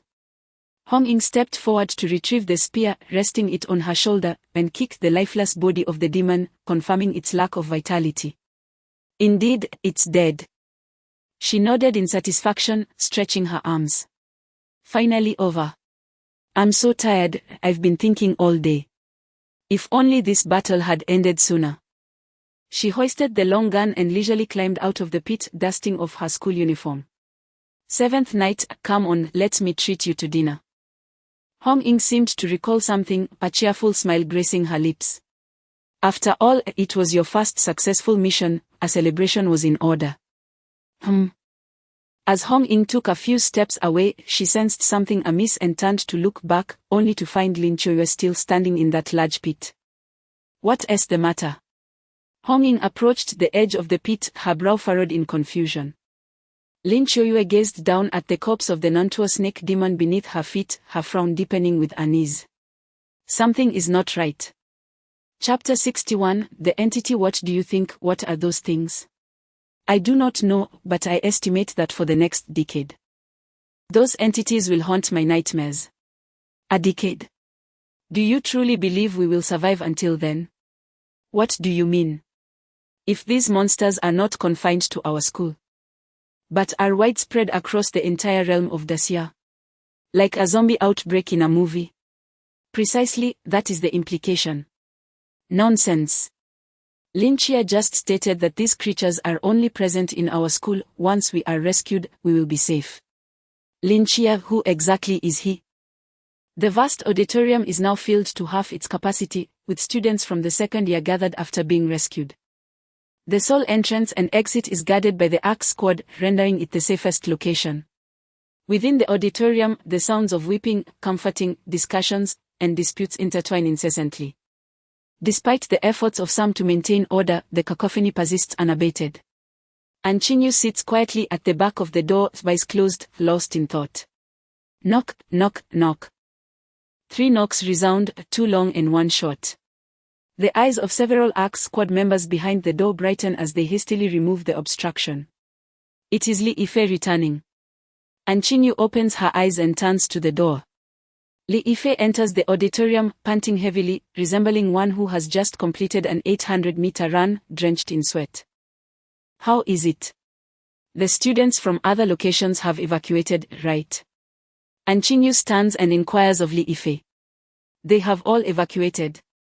I sprinted through half the school without encountering any other students. Damn, I am utterly exhausted." Li Yifei collapses onto a bench, wiping the sweat from his forehead. "That is good to hear." Anchinyu nods. "Let me tell you, when I reached the playground, I heard a tremendous noise from the direction of the arts building. As if a building had collapsed." Li Yifei suddenly recalls something and hastily informs Anchinyu. "So dramatic.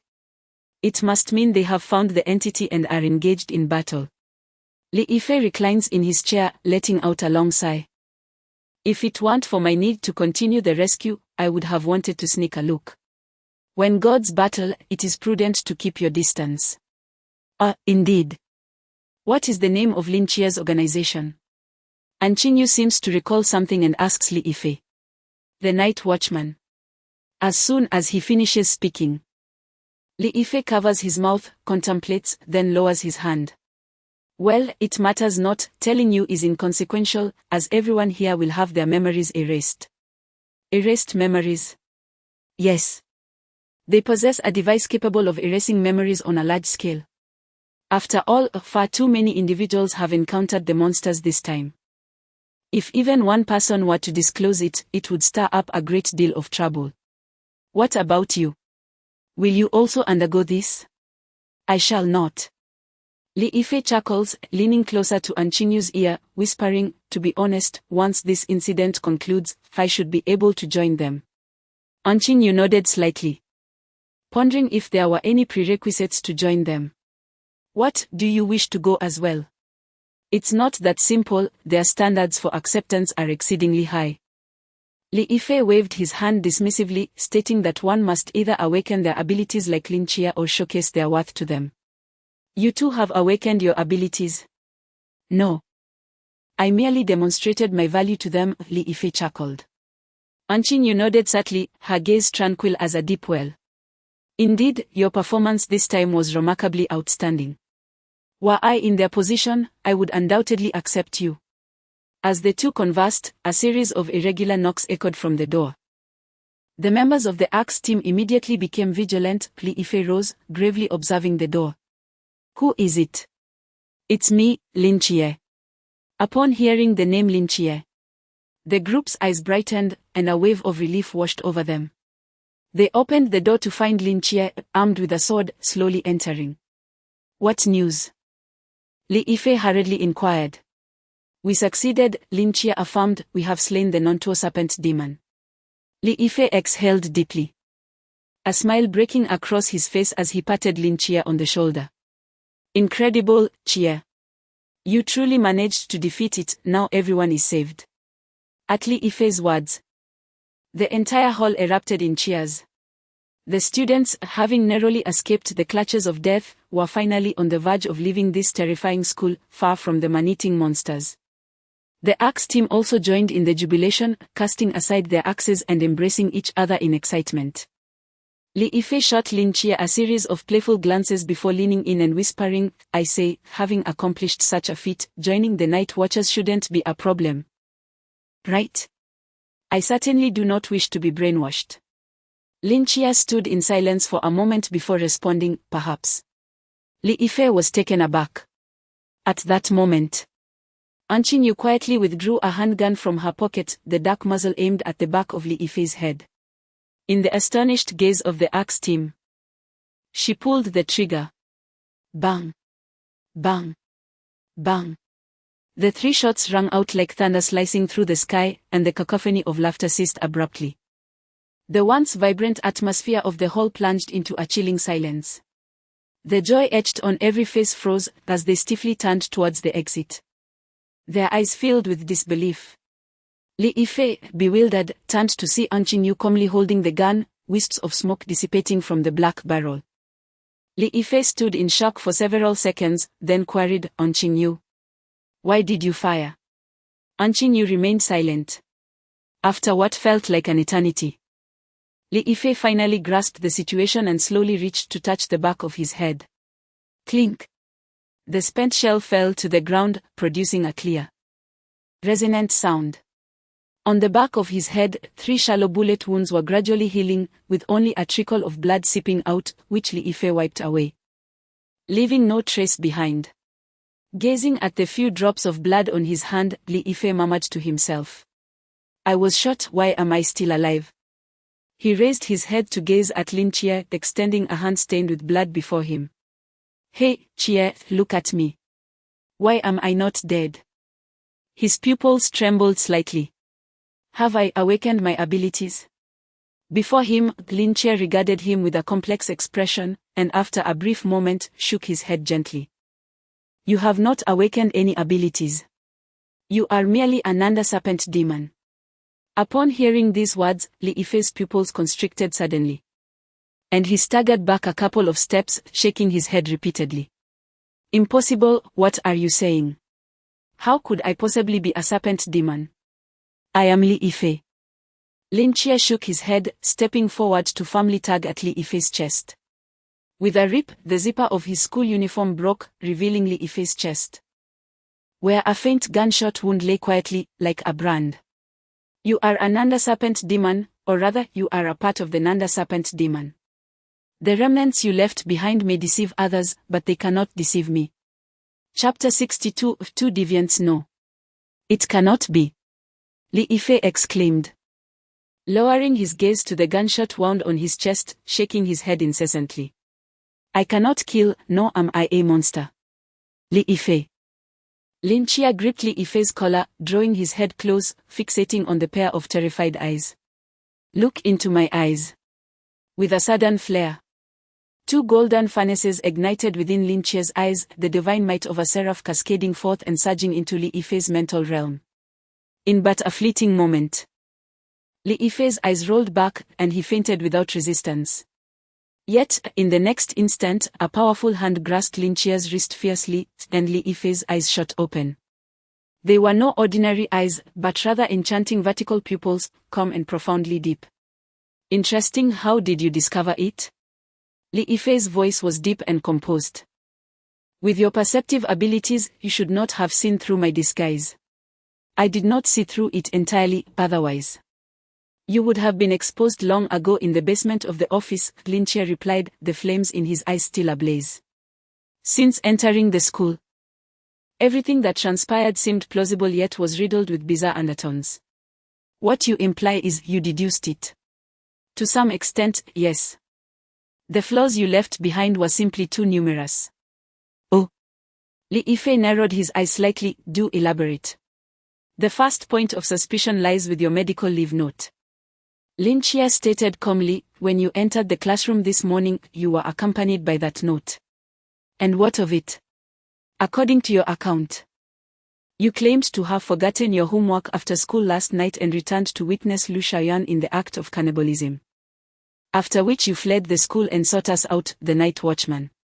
So, when exactly did you acquire your medical leave note? Lin Chia scoffed softly. Do not tell me that after witnessing the gruesome scene last night, you anticipated joining us today and specifically procured a medical leave note, knowing full well that the office had already closed. Thus, two possibilities remain. The first being that you had originally secured the medical leave note with the intention of skipping school today, only to fortuitously stumble upon the horrific scene last night. The second is that you were already aware of our arrival, perhaps even prepared to join us from the outset. Li Yifei remained silent for a moment before continuing. The second point of suspicion concerns the pieces of human skin on the balcony of the girls' dormitory. Logically, the Naga is an exceedingly cautious creature. Having concealed itself within human society for so long, it would never brazenly display human skin in such a conspicuous manner, as the risk of exposure is too great. Yet, it did exactly that. Initially, I failed to grasp the significance of this act. But later I realized it was a deliberate hint that it is hidden within this very dormitory building. It wants us to find it.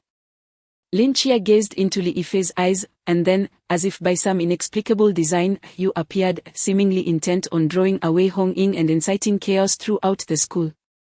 In that moment, Li Yifei emerged like a savior, rallying a group of students to successfully fend off the onslaught of the serpent demon progeny. Truly a textbook example of survival. At that time, I had not yet turned my suspicions toward you. It was the actions of Anchinyu that truly piqued my doubt. Lin Chia's gaze shifted to the slender boy with glasses standing behind him. Li Yifei's neck twisted in an odd manner to scrutinize Anchinyu. Anchinyu adjusted his glasses and spoke. The number of serpent demon progeny that besieged us was rather peculiar. When those creatures first appeared, everyone rushed upstairs, while we alone barricaded the door and windows with desks and chairs, steadfast within our classroom. Most of the serpent demons either ascended to the fourth floor to invade your corridor or lingered on the first floor, severing everyone's escape routes. Only two remained on the third floor, attempting to breach our sanctuary. Generally, when a group of hunters encounters two types of prey, one robust and formidable, the other feeble and easily attainable, they typically converge on the weaker target, which was us. Initially, I presumed it was merely a matter of information disparity. The other serpent demons were drawn upstairs, unaware of our presence on the third floor. However, I later discovered that these serpent demons shared a common field of vision. Anchinyu paused momentarily before continuing. This implies that they were fully aware of the tender morsel beneath them yet chose to remain indifferent, as if they deliberately spared us. Subsequently, Li Yifei, like a divine force, descended to our rescue. After vanquishing the two serpent demons, he inadvertently provoked an assault from 6 more lurking below, a number both delicate and imposing, capable of exerting immense pressure upon us without rendering us utterly defenseless.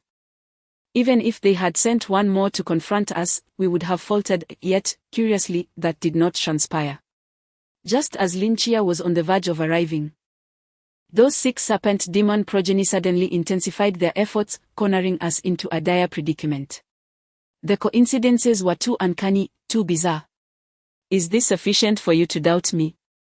Li Yifei furrowed his brow tightly. No.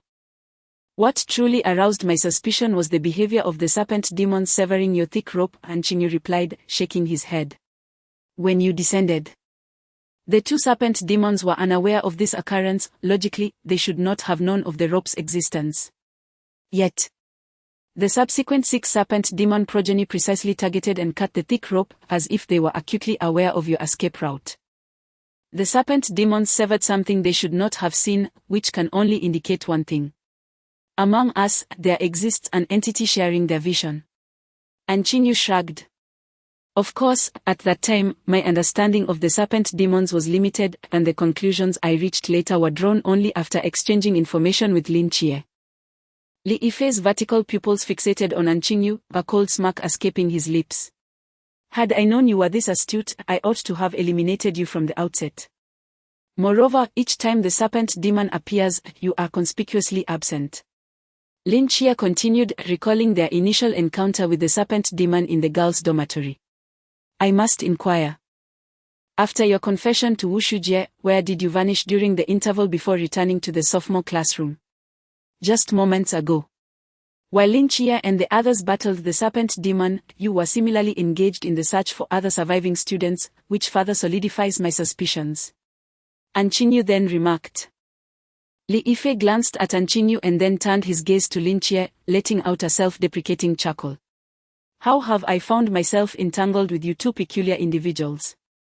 Chapter 63, The Truth. Subsequently, Bai formulated an audacious conjecture based on the information at hand, weaving together the intricate threads of the narrative. Lin Chia continued. The Nanda serpent demon arrived in this world earlier than we had anticipated. He gazed intently into Li Yifei's eyes. Upon its arrival, endowed with extraordinary intelligence and formidable camouflage abilities, it swiftly grasped the principles governing societal dynamics. Likewise, it became aware of the Night Watchers.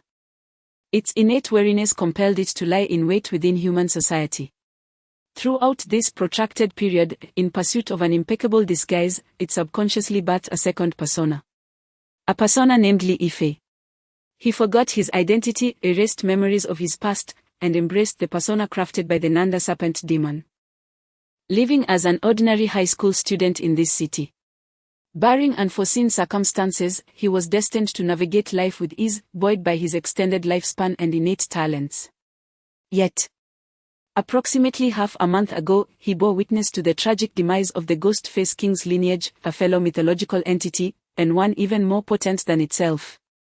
The primary persona felt an overwhelming dread emanating from the Night Watchers. Fear began to take root, leading to anxiety over a potential fate mirroring that of the Ghost-Face King. With its combat prowess, victory over the Night Watchers was unattainable. Henceforth, it sought to exploit its camouflage talent to infiltrate their ranks, aspiring to transcend the murky depths of chaos. It subtly suggested to Li Yifei the notion of joining the Night Watchers, yet was met with a merciless rejection. Undeterred, it began to orchestrate a plan. From the outset, its aim was not to propagate offspring, nor to annihilate the Night Watchers. Its singular objective was to showcase Li Yifei's worth. It staged an elaborate performance, instilling fear in Li Yifei to the point of delirium, subconsciously nudging him towards the Night Watchers, thus setting events into motion as it had envisioned. However, an unforeseen variable emerged. Me. Lin Chia gestured towards himself. I became a temporary member of the Night Watchers half a month ago. It was entirely oblivious to my existence. And more importantly, unaware of my ability to discern its progeny with clarity.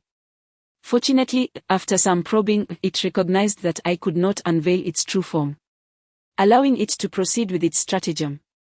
It executed its plan by revealing its true nature in the girls' dormitory, diverting the highest combat strength, Hong Ying, while returning to the classroom as the unsuspecting Li Yifei, maintaining control over the unfolding events.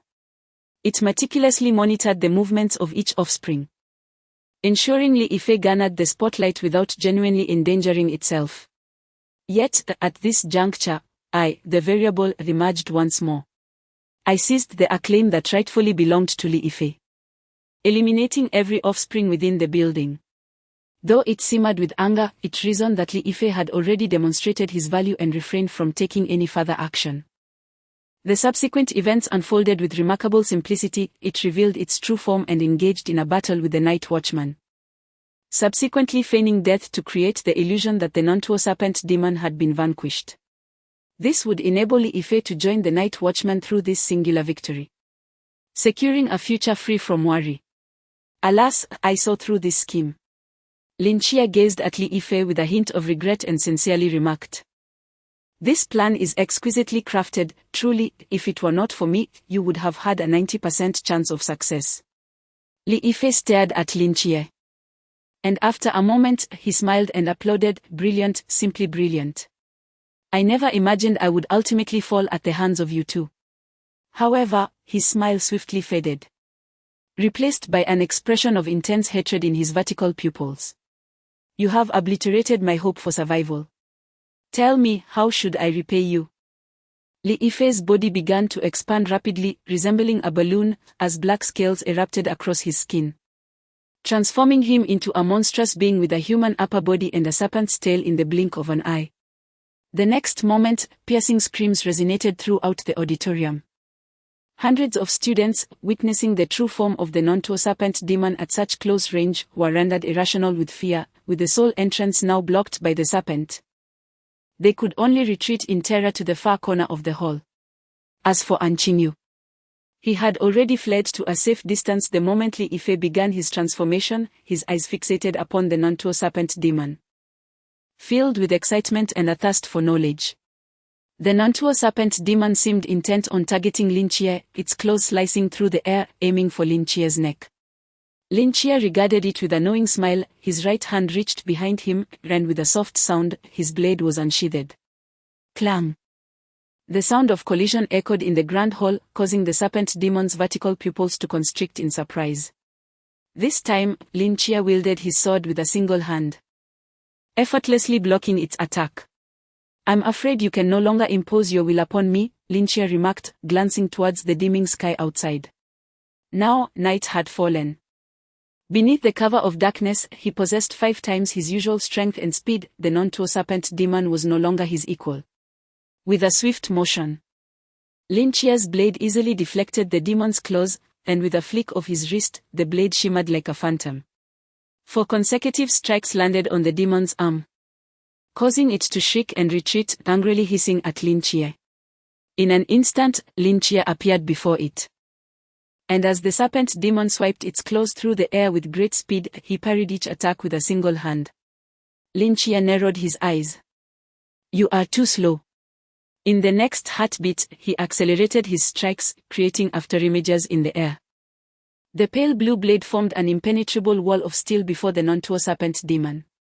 As Lin Chia unleashed his full speed, the serpent demon struggled increasingly to defend itself, gaping wounds appearing across its body, and within moments, the majority of its black scales shattered, leaving it in a state of utter disarray.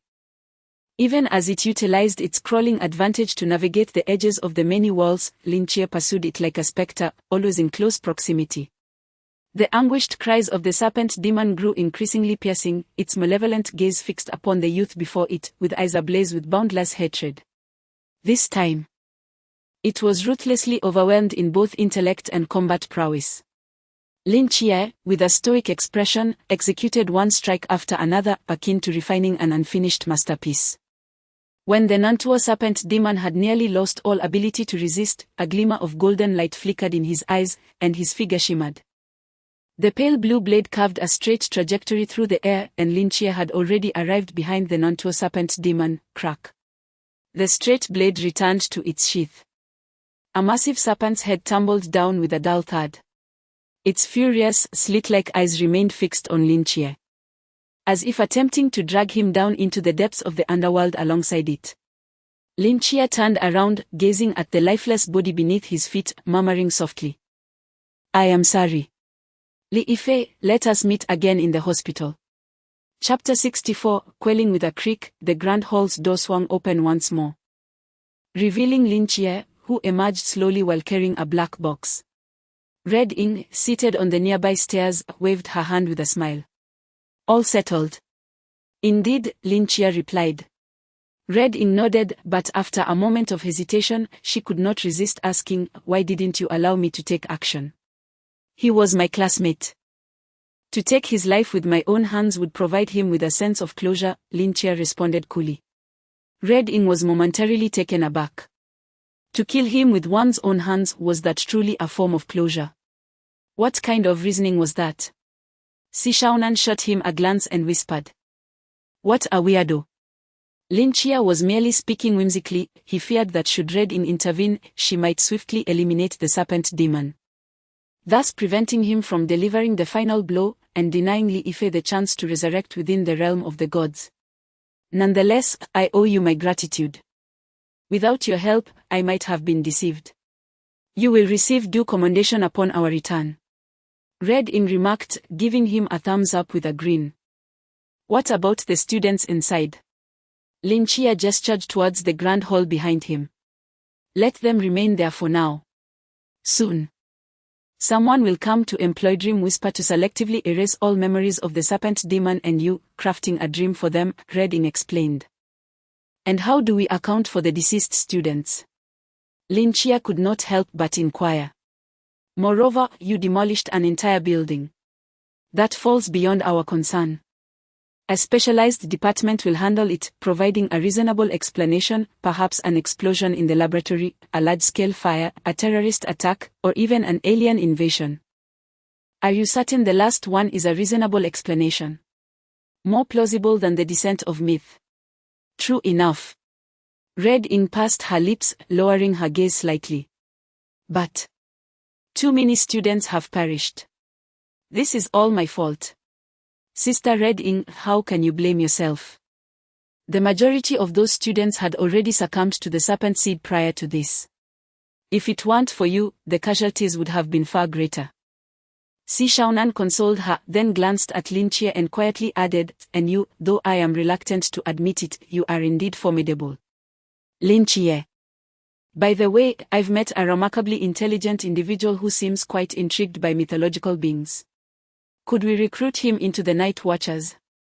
Lin Chia seemingly recalled something and turned to Red Ing. This was a request proposed by Anchinyu just moments ago in the Grand Hall. Red Ing hesitated for a moment, weighing her words carefully. "Chia, joining the Night Watchers is not solely about intelligence, it is a perilous path. Do you comprehend my meaning?" Lin Chia nodded slightly, refraining from further persuasion. Assisting Anchinyu in making this request was the extent of what he could do, after all. He himself was merely a temporary member of the Night Watchers, not yet officially inducted. Since he had been declined, there was no point in pressing the matter further. "Let us depart, it is time to regroup." Red Ing rose from the stairs, slinging the black box containing the long gun onto her back, and began walking towards the exit. Lin Chia glanced back at the auditorium before stepping forward. Inside the hall, Anchinyu, who had been standing behind the door, felt a wave of despondency wash over him. Just then, his gaze fell upon the corpse of the Nontuo serpent demon not far away. After a prolonged moment of contemplation, he seemed to resolve himself, and a spark of determination ignited in his eyes. Outside the school gate, beside a black van, two men leaned against the car door, silently observing the tranquil campus. One of them received a signal through his earpiece. Chen Mai's brows lifted slightly. "It's over, they are coming out," he announced. Meanwhile, Wu Xiongnuan's expression darkened. "Why did she only tell you and not me? I am the captain. I am the vice captain." "That is because you always oppose Hong Ying," Chen Mai replied, shaking his head with a slight smile. "This isn't a matter of whether a child is closer to their father or mother." "Your tone is rather peculiar," Wu Xiongnan retorted, rolling her eyes. "The meaning is quite similar." After a brief silence, Chen Mai spoke again. "I heard Lin Chia performed exceptionally well this time." "Indeed," Wu Xiongnan agreed. "Do you think we should acknowledge his first successful mission?" Perhaps a banner or a cake when we return. Woo Seong-non sighed. What's wrong? You seem like a parent eagerly awaiting their top-performing child after school. Practically wearing your pride on your face. Is that so? I feel quite good about it, he replied. At that moment, when Chimo, seated in the driver's seat, could not resist rolling down the window, exclaiming, "You two are quite something. Completing a task and picking them up, why all the theatrics? What about Leng Xian?" Not sure. He tends to be elusive. As they bantered, three figures slowly emerged from the school gate. From a distance, Hong Ying spotted the two men by the van. Beaming as she waved at them. Si Shaonan, contemplating for a moment, stealthily wiped some of Lin Chia's blood on her face, resembling a playful cat. She stood tall.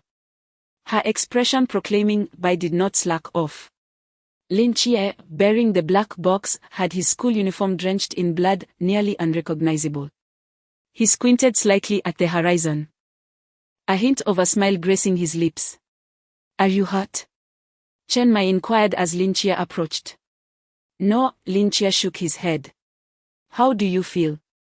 Lin Chia pondered for a moment before responding, "It's simpler than I imagined." Chen Mai chuckled and nodded slightly. "All right, let us get in the car. It's time to head back." "Captain. Why don't you ask me anything?" Hong Ying pouted, hands on her hips. "You?" Woo Seong-non shot her a glance. "You didn't even demolish the school, so why should I ask you?" Hong Ying glared at Woo Seong-non, grinding her teeth in frustration. "Did I ask you?" "You're not the captain." "I am the captain, albeit in a deputy role." "The deputy does not count." "Of course it does." "It does not count." Click. The crisp sound of the shutter echoed as a photograph emerged from the bottom of the telescope, delicately picked up by a hand. Not far away, on the rooftop of a towering building, Leng Xian sat at the edge, gently swaying the photograph in his hand as the image grew ever clearer. A gentle breeze caressed his bangs as he lowered his gaze to the picture, a faint smile gracing his lips. "This one is quite well taken." He treasured the photograph, carefully placing it into a box for safekeeping, before rising slowly from the rooftop's edge. Resting his sniper rifle upon his shoulder as he ventured into the embrace of the night. Chapter 65, Awakening. "Hello. Is this Captain Chen Mai?" "Yes, it is. We encountered a problem while cleaning up the battlefield at No. 2 High School." "What seems to be the issue?" "We discovered that the head of the Nantuo serpent demon is missing during the recovery of its body." Chen Mai furrowed his brow slightly as he sat in the passenger seat of the van. "Missing? How so?" "Indeed. We searched the entire scene but found no trace of the head." "Could it be that the students hid it?" "That seems unlikely. We have already searched their belongings and found nothing. We suspect that someone might have taken the head and fled the auditorium before our arrival. Currently, the unfettered void should still be enveloping the school. They cannot escape." Chen Mai stated calmly. "You should broadcast Dream Whisper throughout the campus to erase his memory. A memoryless individual will inevitably fall into our trap." "Understood." After hanging up, Hong Ying curiously inquired, "Captain, what happened?" "The head of the Nantuo serpent demon is missing." "It might have been stolen," Chen Mai replied. "However, it is not a significant issue. We should be able to retrieve it." Lin Chia was momentarily stunned. His brow slightly furrowing as he gazed out the window. Could it be him? Suddenly, a loud thud resounded. And Qingyu, attempting to scale the wall, was forcefully rebuffed by an invisible barrier, crashing back to the ground. Gritting his teeth, he climbed back up, adjusted his backpack, and stared into the void before him. The invisible barrier remained. "They might have already realized that the serpent demon's head was missing," he murmured. A flicker of light danced in his eyes as he pondered for a moment before sprinting towards the playground. If he couldn't escape, he would find a place to hide. He was unconvinced that this barrier could hold for long as he concealed himself until they departed. He would be able to flee. And Qingyu dashed to a secluded spot at the edge of the playground, rummaging through the weeds until he unearthed a manhole cover. which he forcefully lifted. Immediately, a foul stench assailed him from the depths of the sewer. Suppressing the urge to retch, Anchinyu steeled himself, hoisted his backpack, and jumped down, replacing the cover atop. In the dark and damp sewer, the noxious odor invaded Anchinyu's nostrils from all directions, nearly suffocating him. He clenched his jaw, clutching his backpack, enduring the overwhelming stench. In the darkness, his eyes remained bright as stars. Suddenly, a melodious tune wafted in from above, causing Anchinyu's pupils to constrict sharply. In a daze, he thought he heard whispers in his ear, and a wave of uncontrollable drowsiness washed over him. In that moment of stupor, he felt himself slipping into a deep slumber. At that instant, a strange force surged from his heart, as if a crystalline spring flowed into his mind, washing away all traces of dreams and whispers. Anchinyu abruptly opened his eyes, the murkiness within gone, replaced by absolute clarity. In the depths of his gaze, the barely perceptible layer of grey settled. Now, he was more awake than ever. He stared blankly ahead and then looked down at his palms. In his eyes, his own body appeared to transform into an exquisitely precise machine, allowing him to witness the operation of each component, comprehending their functional principles with clarity. He understood how each blink and every breath came to be, akin to a seasoned watchmaker scrutinizing the intricate workings of a timepiece under a magnifying glass. Never before had he possessed such profound knowledge of his own physique. Suddenly, a thought struck him. He swiftly unzipped his backpack and retrieved a severed head, the head of the Nanda serpent demon. Beneath those eyes, this mythological creature, entirely outside the realm of modern scientific inquiry, seemed to be disassembled into a myriad of gears, mechanisms, and screws. Yet, he still found himself unable to fathom its depths. Thus, Anchinyu withdrew a sharp fruit knife from the compartment of his bag. Like a surgeon wielding a scalpel, he fixated on the head before him and then plunged the blade into its cranium. He struggled to cleave through the skull, engaged in dissection, yearning to unveil the mysteries concealed within. His cutting grew increasingly swift, his eyes alight with excitement, his body trembling with fervor. In the dark, foul-smelling sewer, a frail youth held the knife, a smile gracing his lips as he meticulously carved into the grotesque head. His voice echoed in the dim surroundings. So, it is like this. So, it is like this. I comprehend. This is how it operates. Fascinating. Truly captivating. Where am I? In the murky confines of a cell, Li Yifei slowly opened his eyes. Bewildered, he surveyed his surroundings. Just as he prepared to rise, fragmented memories surged into his mind like a tidal wave. He uttered a cry of anguish and stumbled back to the ground. Anchinyu fired a gun. He was stunned by Lin Jie, the Nanda serpent demon lurking within him emerged, a fierce battle ensued, and then Lin Jie severed its head. He stared in shock at his own hands, his voice trembling. I truly am the Nanda serpent demon. How could this be? I was the one who killed them. The images of the students slaughtered by the serpent demon's offspring flashed before his eyes, the blood-soaked ground seared into his mind, gradually morphing into his nightmare. No. He half knelt on the ground, his face contorted, groaning in agony. In the next moment, his eyes transformed into eerie slits, as if he had become a different person entirely. Expressionless, he rose to his feet. Cowardly wretch. One arm of the Nanda serpent demon sprouted scales, fiercely grasping the railing before it, attempting to wrench it apart. Immediately, a series of obscure runes materialized upon the surface of the cell, and a terrifying repulsive force hurled the Nanda serpent demon away, crushing it violently against the wall on the opposite side of the cell before it fell to the ground. The Nanda serpent demon stared at the railing, its tongue flicking, its eyes icy and penetrating. In the instant it made contact with the railing, fragmented information about the cell flooded into its mind. It is unaware of its surroundings. Yet it comprehends that its very existence lies in the hands of a singular individual. That individual is the master of this domain. As the Nanda serpent pondered, steady footsteps echoed from the opposite end of the corridor. Its vertical pupils constricted as it swiftly scuttled to the railing, peering towards that direction. In the dimly lit passage, a figure gradually came into focus. It was a youth clad in a white coat, hands tucked into his pockets. The moment the serpent beheld his face, its body quivered in shock. It was you.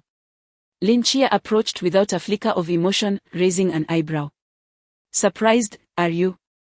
Unexpected, isn't it? Chapter 66. The first caregiver. The Naga, a serpent demon, lay in repose behind the enclosure, silently observing him. Lin Chia narrowed his eyes and stood outside the barrier, equally fixated on the creature's gaze. In his line of sight, a familiar panel unfolded. Sina, Naga choice, as the mythological being you have personally slain. You hold the power to determine its soul's fate. Option 1, eradicate its soul entirely, causing it to vanish from existence. Option 2, allow its loyalty value to reach 60. Thereby enabling its employment as a caregiver in the hospital, providing care for patients while offering you a degree of protection. Current loyalty value, 0.85. After reading this information, Lin Chia raised his eyebrows slightly. This task differed from the previous one. If his memory served him correctly, the last caregiver was assessed based on fear value, whereas this time it hinged on loyalty value.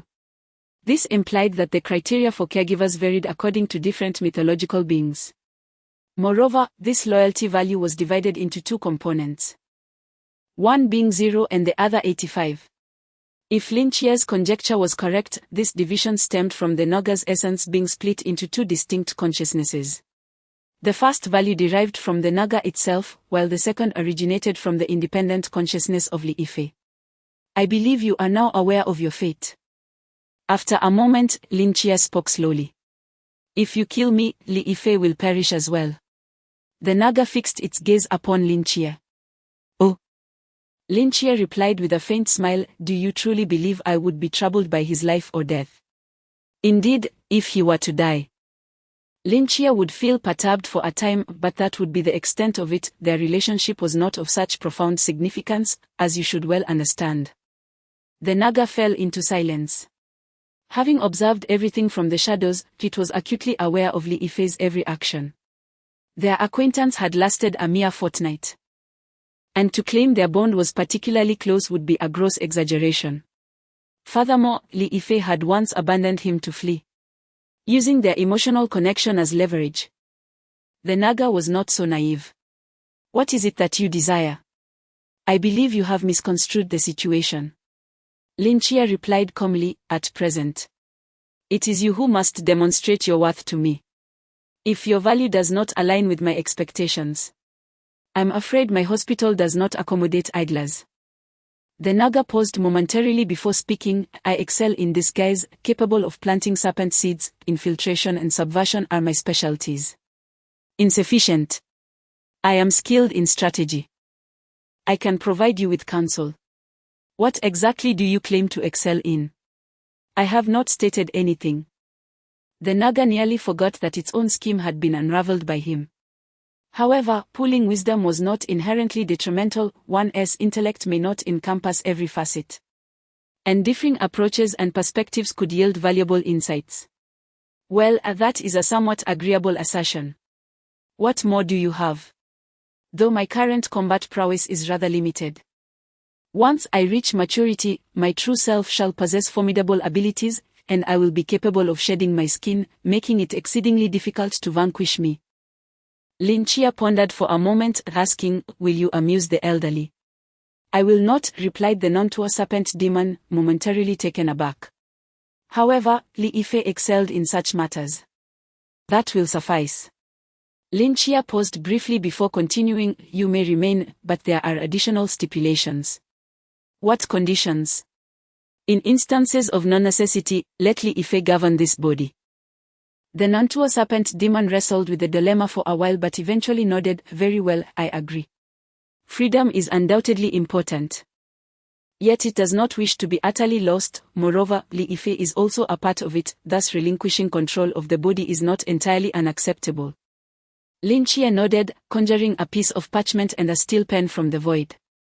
This is your employment contract, review it, and if all is well, please sign. Lin Chia assumed the demeanor of a commanding employer, casually tossing the parchment.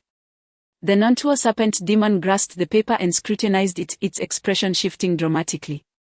Rather than an employment contract, it resembled a bond of servitude, densely listing numerous obligations it must fulfill, including but not limited to unconditionally obeying the orders of Director Lin Chia, refraining from harming or intending harm to Director Lin Chia and his interests, not damaging public property within the hospital, maintaining cleanliness, and preparing breakfast for the patients each morning. In the additional conditions, there was a stipulation requiring that in non-essential circumstances, Li Yifei must govern the body. In the obligations of Lin Chia, there was but a solitary blank. This was undeniably a ruthless, one-sided contract that exploited the caregiver's interests, insidiously unjust. However, the Nantuo serpent demon found itself with no alternative and reluctantly inscribed its name. The moment the name was penned, the parchment spontaneously ignited, and the strange runes surrounding the cell gradually dissipated, causing the cell door to swing open. Simultaneously, the Nantuo serpent demon swiftly reverted to human form. Now adorned in a blue caregiver's uniform, complete with a black nameplate reading, Caregiver 001. Li Yifei gazed in bewilderment at his attire, scratching his head. He had clearly heard the dialogue between the Nantuo serpent demon and Lin Chia and thus grasped the current predicament. He had fallen from being a classmate of Lin Chia to a mere worker under his command. How does it feel to be revived? Lin Chia inquired with a smile as he approached. Not bad. Li Yifei replied with a wry smile, Boss Lin. Please do not exploit me too harshly, I cannot endure it. Call me Director, Lin Chia said, patting his shoulder before turning to exit the cell.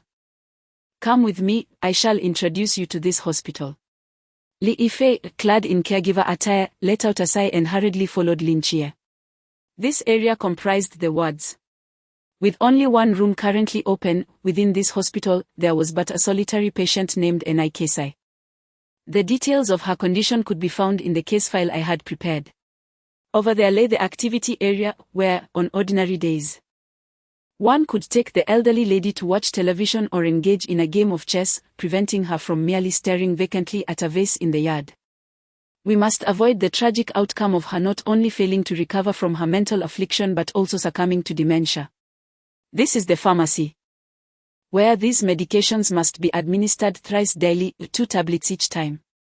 As Lin Chia elaborated, Li Yifei felt a creeping numbness enveloping him. What on earth is this place? Mother, I have found you a companion, henceforth, he shall keep you company on my behalf. Finally, Lin Chia brought Li Yifei before Enai Kesai and cheerfully introduced him. Enai Kesai gazed at Li Yifei, seemingly pondering something, and after a prolonged silence, she opened her mouth wide, exclaiming with delight, Grandson. Grandma has found you. Chapter 67, Stop him. Li Yifei's smile abruptly froze, and he slowly turned his head to gaze at Lin Chia. Lin Chia offered him an affirming glance. Li Yifei exclaimed, Oh my goodness. He obediently opened his arms and embraced the exuberant Nikes, his smile more sorrowful than joyful. I missed you so much. Observing from the sidelines, Lin Chia raised an eyebrow, his eyes filled with admiration.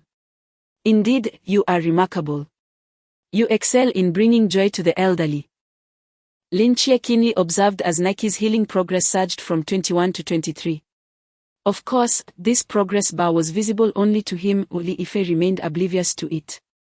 For over half a month, Lin Chia had dutifully visited the hospital each day, administering medication and engaging in conversation with Nike's.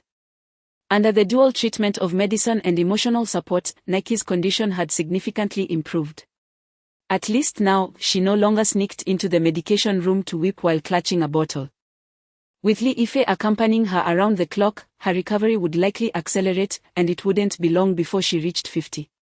At that point, he could extract Nike's second ability. During this time, Lin Chia had also attempted to open the door to the second ward, but it remained locked, likely linked to his own realm. The cultivation of mental strength was a gradual process that could not be rushed. Fortunately, the training methods imparted by Wenchimo had thoroughly stabilized his meditative state. And the time to break through to the next level would not be prolonged. After imparting a few more words of advice to Li Yifei, Lin Chia departed the psychiatric hospital. The ensuing days unfolded much like the previous ones. Even though Lin Chia had successfully completed his initial task, the daily training regimen showed no signs of abatement. He even felt that Chen Mai's strikes were more painful than before. Nonetheless, following this life-and-death struggle, Lin Chia had developed a more harmonious synergy with the ordinary realm, and the precision of his mental perception had significantly enhanced. He could now flawlessly evade a shooting rate of 50 rounds per second in the trap room, and he was preparing to challenge a rate of 100 rounds per second. Perhaps the most notable improvement had been in Lin Chia's shooting skills. Initially, he had consistently missed targets at 30 meters, at 20 meters. He barely managed to hit the mark. However, after extensive training, he could now reliably hit targets within 30 meters. He vividly recalled the day he first hit a target at 30 meters, catching a glimpse of Lin Xian standing behind him. Her eyes reddened as she discreetly wiped away tears, then she looked up, revealing a gratifying smile. 10 days later, Lin Chia approached the captain's office. Tapping gently on the door. "Come in." Upon entering, he found Chen Mai engrossed in a document.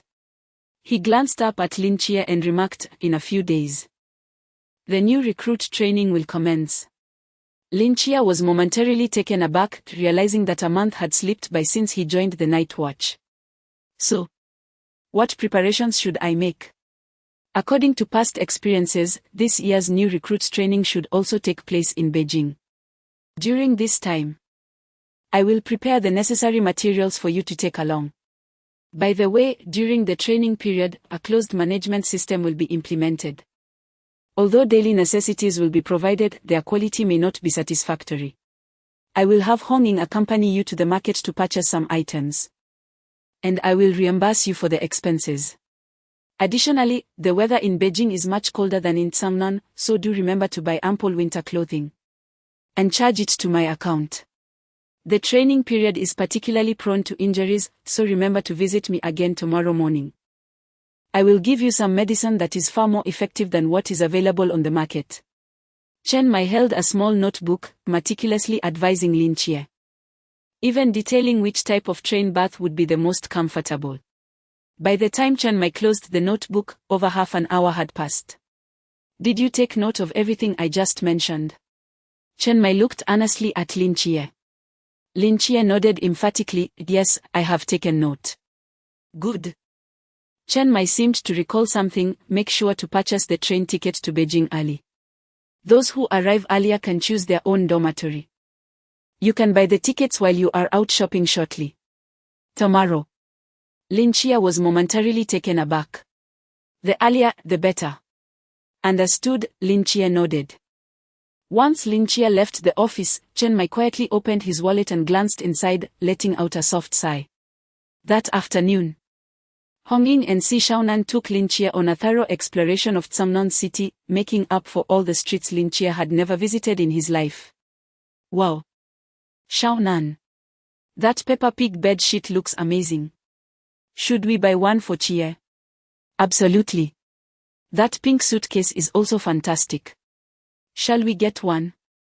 "Of course. Shaonan, look at this snow-white backpack. Isn't it splendid?" "Yes, indeed." "Wow. Look at that little dress. It's beautiful. Let's buy it." "Sure. Wait. Lin Chia firmly covered Si Shaonan's mouth and spoke earnestly, "Hong Ying, I believe that's not suitable for me." With a look of regret, Hong Ying set down the backless dress she had been holding inside. "You are right, you are a boy, wearing a dress wouldn't be appropriate." She then picked up a nearby alluring camisole, her eyes sparkling as she turned to Lin Chia. "Then let us buy this instead."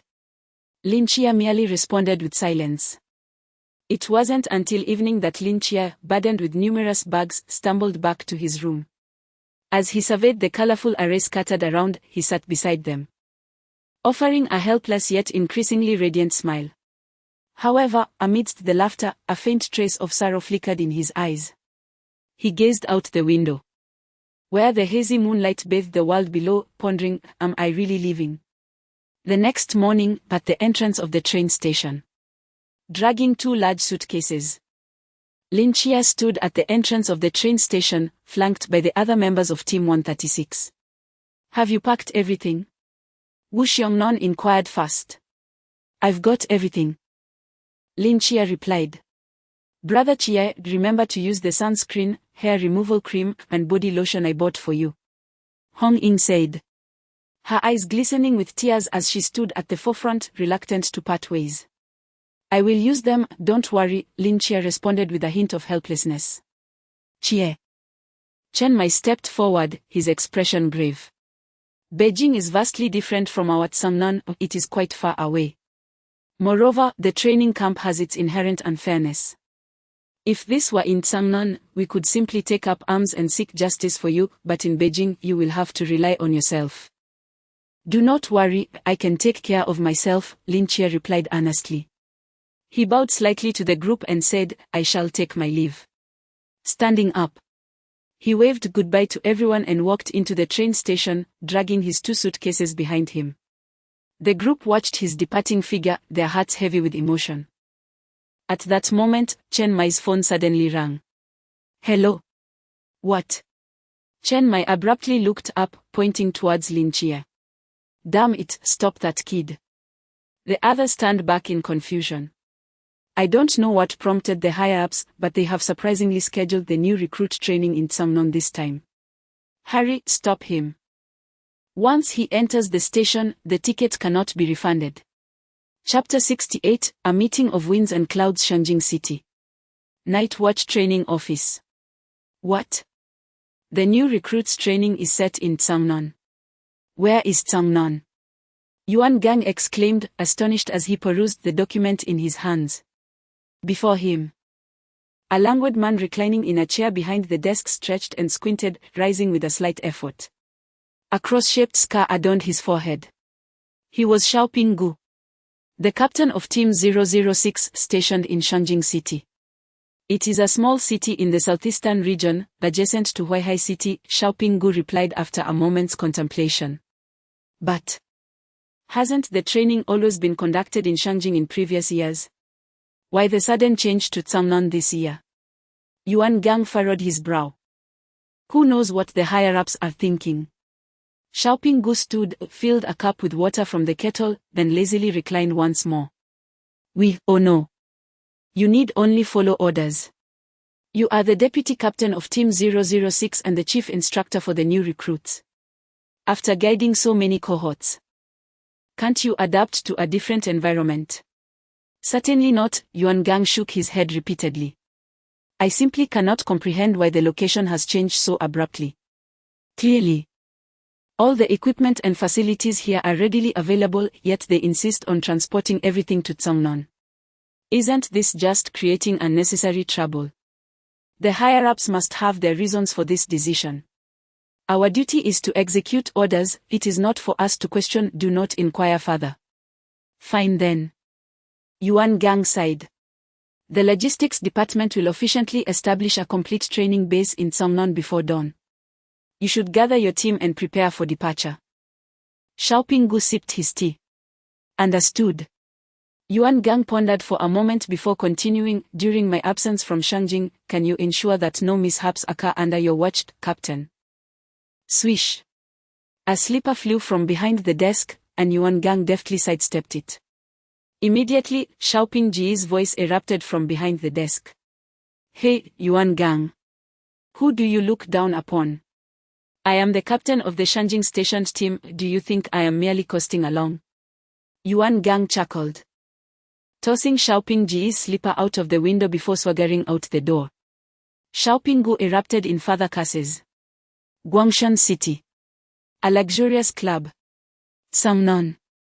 What sort of place is Tsangnon? In an opulent VIP massage room, a plump young man in a bathrobe lay on the sofa, gazing incredulously at the notification in his hand before turning to inquire. Behind the door of the VIP room, 5 imposing bodyguards stood with stoic expressions, while a bespectacled butler slightly bent forward, speaking gently, "Young master, Tsangnon is a small city in the southeastern region. Weren't we always in Shanjing before? It seems this year the policy has changed, and your itinerary will likely need to be adjusted as well. I shall arrange for this immediately. The young man contemplated for a moment. Placing the grapes back into the bowl, then waved his hand dismissively. Book a flight for tomorrow, I shall depart then. The butler hesitated. Young master. Is it not too hasty to leave tomorrow? Do not fret about the dormitory, we have already arranged the finest accommodations for you with the night watchman, who will honor our request. The oppressive atmosphere in Guangzhou and Shenzhen makes me long to meet new friends. Young master, once you arrive there, it would be wise to speak Mandarin, otherwise they may not comprehend you. Mandarin? The chubby lad pondered for a moment and realized that if communication were difficult, it would indeed hinder the formation of genuine friendships. After saying this, he patted the young woman who was tenderly massaging her feet and declared, "All right, let us rest." After indulging for over a decade, it is time for a change in lifestyle. He rose, stretched lazily, causing the flesh on his body to quiver slightly. Samnon. Here I come. On Mount Johua, the sound of Buddhist chants lingered in the air, mingled with the scent of sandalwood. An elderly monk clad in a robe ambled through the wooden corridor, the beads in his hand gently rotating, his eyes as tranquil as still water. At last, he paused before the door of a meditation room. He reached out, lightly knocking twice before pushing the door open. Inside the meditation room, there was but a bed, a table, and a cushion. On the largest wall, the characters for tranquil mind were elegantly inscribed in black brush strokes, seemingly gentle yet concealing an underlying intensity. A black-haired youth on the cushion slightly opened his eyes. Chao Yuan, your letter has arrived, the old monk intoned with a respectful bow, producing an envelope from his sleeve. The youth slowly rose, accepted the envelope, and perused its contents for a considerable time. Samnon, he murmured, then gazed up at the old monk, respectfully inquiring, Master, do you think I should go? Disciple, you have cultivated tranquility in this temple for 5 years, and your inner turmoil has been subdued. I believe you should go. The youth's eyes reflected hesitation. But the sins I carry. To take a life is a sin, to save a life is merit. When merit and sin are balanced, one attains freedom. The old monk's gaze was profoundly deep as he brought his hands together in prayer and spoke calmly. Remaining in this temple, even for decades in stillness, sin remains sin. Disciple, it is time to let go. The youth remained silent for a long while. Then mirrored the old monk's gesture, deeply bowing. Thank you for your guidance, Master. Chao Yuan, I have one more matter to remind you of, the monk continued. On your journey to Tsangnan, you may encounter a benefactor. If you seize this opportunity, not only might you absolve your sins but also attain enlightenment. A benefactor. Chao Yuan's brow furrowed slightly. What characteristics might this benefactor possess? 2 trees standing tall, one deity absent, 10 years passing in the night, guiding the world. The old monk closed his eyes, hands clasped, his voice resonating like the deep toll of an ancient bell. Amitabha. Chao Yuan's eyes brimmed with confusion. Yet he diligently committed these words to memory and bowed in gratitude. In that case, he lifted his gaze towards the cloud-shrouded mountain peaks beyond the meditation room.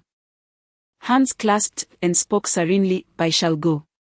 Within the carriage, Lin Chia glanced at the silent crowd, instinctively retracting his neck. The atmosphere was decidedly awkward. Ahem. Wen Qimo cleared his throat softly, breaking the silence. Well, Chia, the train tickets cannot be refunded. That is not your concern.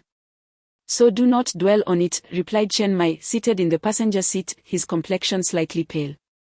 Let us think of something positive, shall we? For instance, we are training in Tsangnan City, so close by, we could visit you anytime. The training is closed off, we cannot enter, Wu Shangnan interjected quietly. Wen Qimo paused for a moment, at the very least, we have purchased all our necessities, such as down jackets, thick blankets, heat packs, and large scarves. Qimo. Those items are unnecessary for the winter in Tsangnan, Hong Ying gently reminded. Silence. Chen Mai shot Wen Qimo a glare, feeling as though his heart were bleeding. After a brief hesitation, he turned back and looked longingly at Lin Chie. Chie, perhaps you could check if this can still be refunded. Chapter 69, the first new recruit. A low rumble echoed as several heavy armed transport helicopters descended slowly from the azure sky, their rotors stirring up the dust and sand below. On the opposite side of the helipad, a group of men in military uniforms stood resolutely against the fierce wind, resembling statues of unwavering strength. As the helicopter doors gradually opened, Yuan Gang, clad in military attire and carrying a black box, stepped down from the aircraft. With a sharp salute, the waiting soldiers greeted him in unison, their voices resonating with vigor. Greetings, Commander. Yuan Gang approached with purposeful strides, his expression grave, while the gusts from the helicopter billowed his clothing dramatically. Is the training camp ready? Report. The training camp is fully prepared. Yuan Gang nodded. By the way, please provide me with a list of new recruits for this session. Yes, sir. With a black box on his back, Yuan Gang turned towards the training camp that had sprung up overnight. This camp was situated in a desolate suburban area within the confines of Tsangnon City, sprawling across a vast expanse. The surrounding 10 miles were fortified with checkpoints, reflecting the military base's high level of security. Only new recruits destined for training could access this location. Commander, here is this year's list of recruits. As Yuan Gang and the instructors toured the camp, a soldier hurried forward, presenting the document to him. Upon receiving it, Yuan Gang glanced at the list and stood frozen in place. The instructors behind him also halted. Rubbing his eyes, he scrutinized the list again, muttering under his breath, "What on earth, what a bizarre lineup this year." "What is it, Commander?" a curious instructor inquired. The young master of the Guangshun Bailey Group. Is it the same Bailey Group? The instructor, catching sight of the first line, was rendered speechless. The foremost family conglomerate of the Great Xia, the second largest sponsor behind the Night Watchman, known as the Museum of Forbidden Objects, the Bailey family. Another instructor could not restrain himself. Is this the young master of our benefactor from the Night Watchman? Why would a privileged heir abandon his comfortable life to join the Night Watchman? To experience life? Perhaps. The thoughts of the wealthy are beyond our comprehension. But how will we conduct training? What if we inadvertently provoke him during a rigorous exercise? Will he retaliate against us? Do they dare? Yuan Gang's eyes narrowed slightly. The Night Watchman is a national organization. While the Bailey family has indeed contributed substantial funding, the Night Watchman is not their private garden. Once they arrive at our training camp, all are equal. Everyone will endure rigorous training. If anything goes awry, I will take responsibility. Understood. The instructors responded with solemn nods. Yuan Gang's gaze returned to the list in his hand. Astonishingly, another divine agent had emerged in this cohort. A divine agent? Which deity? Yuan Gang raised his eyes towards the sky, squinting slightly. Codename 003, the Seraphim Michael. The Seraphim. Since when does a Seraphim have an agent? Fortunately, it is our Night Watchman here. It has been many years since a divine agent has appeared. This young man has a bright future ahead of him. The last divine agent to emerge from basic training was perhaps that individual from the special team, Mask. Indeed. Yuan Gang gazed at the list in his hand, circling several names with a red pen, letting out a resigned sigh. One young master from the Bailey Group and a Seraphim agent are already enough to give us a headache. This time, 3 ultra-high-risk Forbidden Realm owners have emerged simultaneously, one of whom is even ranked within the top 50. Additionally, there is the heir to the Bagua Pom from Beijing, the heir to the Emo family spear from Hebei, and active special forces. As Yuan Gang examined the densely circled names, the instructor behind him felt a sense of unease. Chief, these are all tough nuts to crack. Can we handle them? Yuan Gang remained silent for a long while, then put away the list and calmly replied, contact the Mask team and have them come to establish order. Only a prodigy can subdue another prodigy. Outside the training camp, amidst military checkpoints, a special forces soldier with binoculars furrowed his brow. gazing into the distance for a long time before slowly lowering the binoculars and pulling out a walkie-talkie. Report, individuals approaching have been detected ahead. Please report their status. A young male, appearing to be a high school student, dragging a pink Hello Kitty suitcase and a Peppa Pig suitcase. It is not visible to the naked eye whether he is carrying any weapons. A high school student. The voice on the other end of the walkie-talkie paused. Could it be a new recruit reporting for duty? The notification was just issued this morning, and he arrived by noon. What speed is this? He is still approaching. Please advise. Stand by, I will go meet him. Shortly thereafter, a military off-road vehicle emerged from the checkpoint heading towards the direction of the young man. Under the blazing sun, Lynchia was dragging 2 suitcases along a rugged, muddy path, droplets of sweat trickling down his cheeks. Is this place really a training camp? Lynchia glanced around, mumbling to himself, wondering if the captain was playing a trick on him because he didn't return the goods. He had just received the specific address of the new recruit training camp that morning, and Chen Mai had urged him to come over. After the awkward farewell ceremony yesterday, today's atmosphere was much less grand when Chimo had driven him to the vicinity and left him to walk the rest of the way alone. Once everyone learned that Lynchia was at the Tsangnan training camp, they seemed to feel more at ease, perhaps, as Chen Mai had said. If anything were to happen to Lynchia, they could rush over with blades drawn, unlike the constant anxiety experienced in Beijing. After all, Tsangnan City is the territory of their Team 136. Buzz. Just as Lynchia was advancing with his suitcases, the roaring sound of an automobile echoed from afar. Lynchia squinted and halted his steps. A camouflaged military off-road vehicle, kicking up dust, suddenly screeched to a halt beside him. An officer leaned out to scrutinize Lynchia closely. What are you here for? For training. A new recruit? Yes. Arrived so soon. I am a local from Tsangnan. Please show me your identification.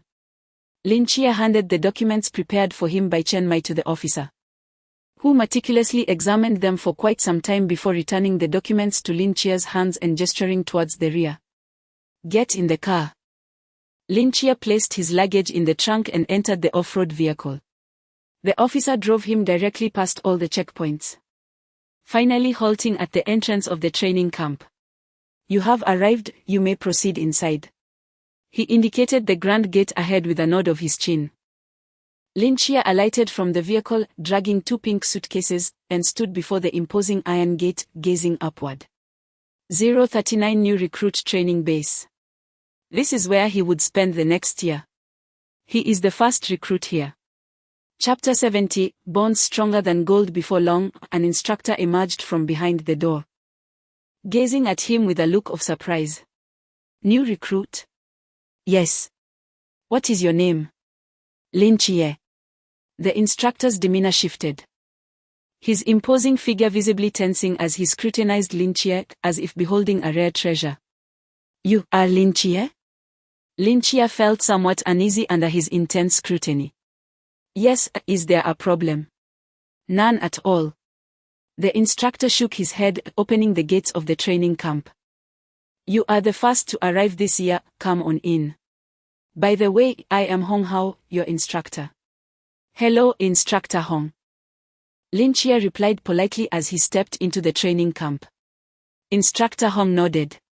You've arrived early, consider yourself fortunate, I will personally guide you through the camp. Instructor Hong led Lynchia on a tour of the spacious training camp. The interior was far more expansive than Lynchia had envisioned.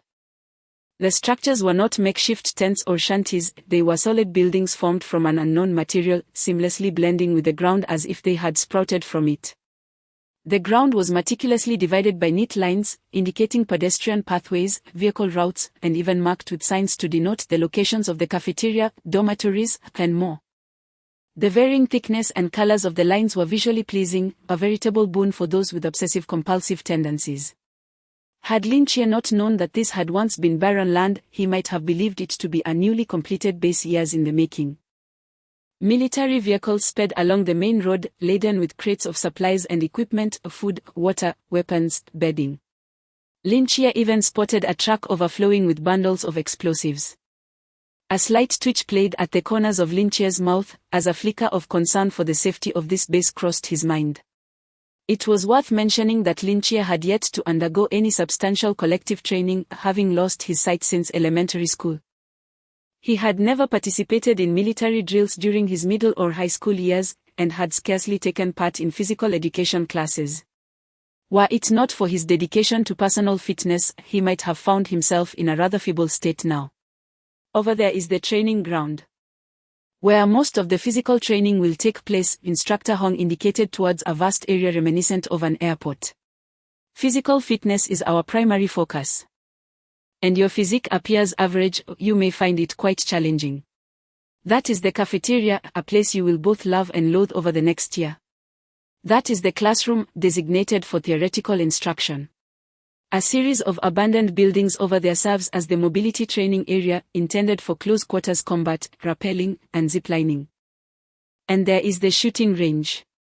As Lin Chia beheld the array of training facilities unfolding before him, he mentally catalogued their purposes, feeling a mix of curiosity and anticipation.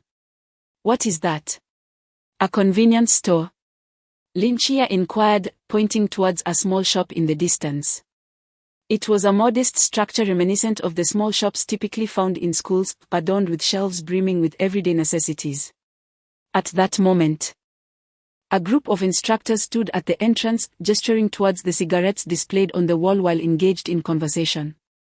This was the supply station. Instructor Hong cast a brief glance, noting that the training camp was entirely enclosed. Currency held no value here. Should any of your personal items become damaged, one could obtain replacements from this station, along with provisions such as bread, water, and cigarettes, each individual entitled to a fixed monthly quota, certainly sufficient for their needs. As the two passed by, it seemed the instructors within the supply station had noticed something, as they all turned their attention toward Lin Chia, gesturing and whispering among themselves. Lin furrowed his brow, pondering why they were all staring at him. The agent of the Seraphim is indeed a rarity, their curiosity is only natural, Instructor Hong replied. Were there no agents participating in the training camp prior to me? Lin inquired. Certainly, Instructor Hong nodded.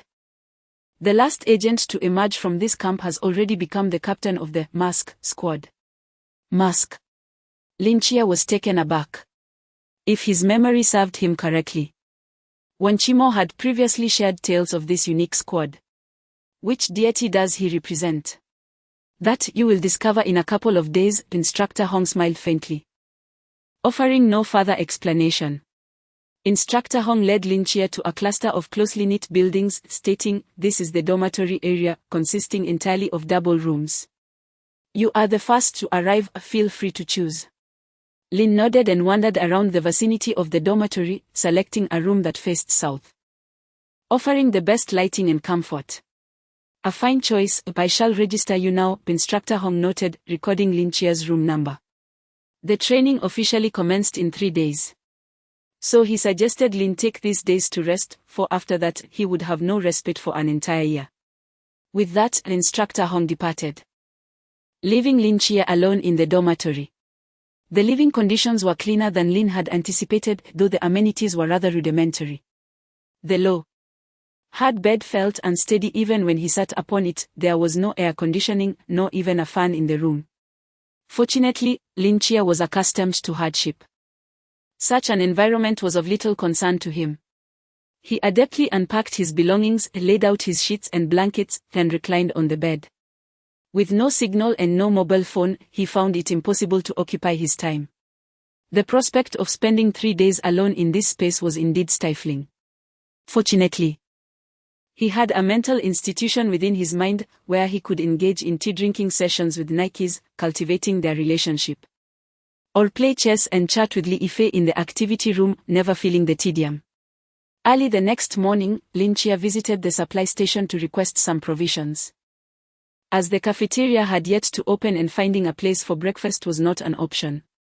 Upon returning to his dormitory, he discovered several individuals already gathered at his door. "Young master, I have shown you many options, and this room offers the best environment, warm in winter, cool in summer. and abundant sunlight. A man with a face full of sycophantic smiles stood before a chubby fellow, chattering incessantly. To speak frankly, this place, Sangnon, truly pales in comparison to our Guangshan. The economy is poor, and the environment is lacking. TSK. Young master, just look at this house. Goodness, what is this? The walls are peeling away. Observe the deplorable state of the facilities in these dormitories. Can one even sleep on this bed? Young master, shall we not return? We need not endure such hardship. The chubby fellow, chest puffed out, shot him a disdainful glance and retorted, nonsense. I have come here to endure hardship. I refuse to go back. Stop your babbling and open the door. I shall reside here today. With resignation, the man unlocked the door. Upon entering, he was momentarily taken aback. Oh dear. Young master, who is so thoughtless as to occupy your room? Quick. You lot, what are you standing around for? Dispose of all this mess. It's filthy. The bodyguards behind the chubby fellow hurried forward to assist in tossing out the belongings. A glint of cold light flashed in Lin Chia's eyes. Ha! The cliché of a wealthy young master bullying the common folk. The effet ode of elegance and the act of underestimating the weak, how delightful. Just as Lin Chia was about to intervene, the chubby fellow kicked the man squarely in the backside, unleashing a torrent of curses. How dare you! This is a double room, my roommate resides here. You, street rat. Dare to touch my roommate's belongings? Filthy. I detest bullies like you. Get as far away from me as possible. The man was sent sprawling to the ground by the chubby fellow's kick, panic-stricken as he slapped himself a few times before hastily fleeing outside. You lot. Bring the gifts for my roommate over here. Today, I shall wait right here, ensuring my roommate understands what it means to meet as if old friends. With bonds stronger than gold. Beside him, Lin Chia thought, Chapter 71, The portly Bailey. The bodyguards behind the chubby boy swiftly arranged a stack of gift boxes neatly by Lin Chia's bedside, forming a long line as they stood behind their master. What are you all doing here? This is a rookie training camp, not your home. The chubby boy impatiently waved his hands. Get moving, move along. I don't want my roommate to think I enjoy bullying others with my status. The bodyguards exchanged glances, ultimately departing with a sense of resignation, leaving the chubby boy alone beside a mountain of gifts.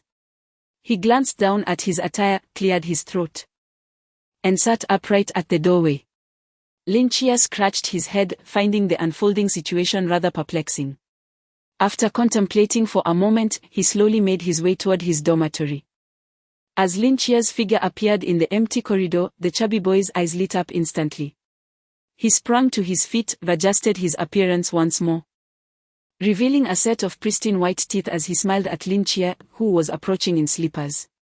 Lin Chia's expression grew peculiar, under the chubby boy's peculiar gaze. It seemed he could barely walk. Finally, Lin Chia reached the door of the dormitory. Hello, my name is Bailey Tu Ming. I know this name is somewhat cumbersome, you can simply call me Tu Ming or Fatty. Before Lin Chia could respond, the boy suddenly bowed deeply, startling Lin Chia into taking 2 steps back. I hope we can become friends. Over the next year, please take care of me. This series of actions left Lin Chia completely bewildered. Ahem. Well, Bailey. Lin Chia pondered, having seemingly forgotten the last 2 characters of the name, only recalling something about Fatty. Bailey. Fatty, there's no need to be so formal.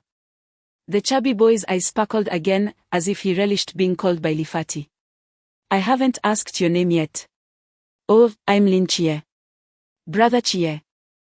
I brought you some local specialties from my hometown. They're not particularly valuable, so I hope you won't mind.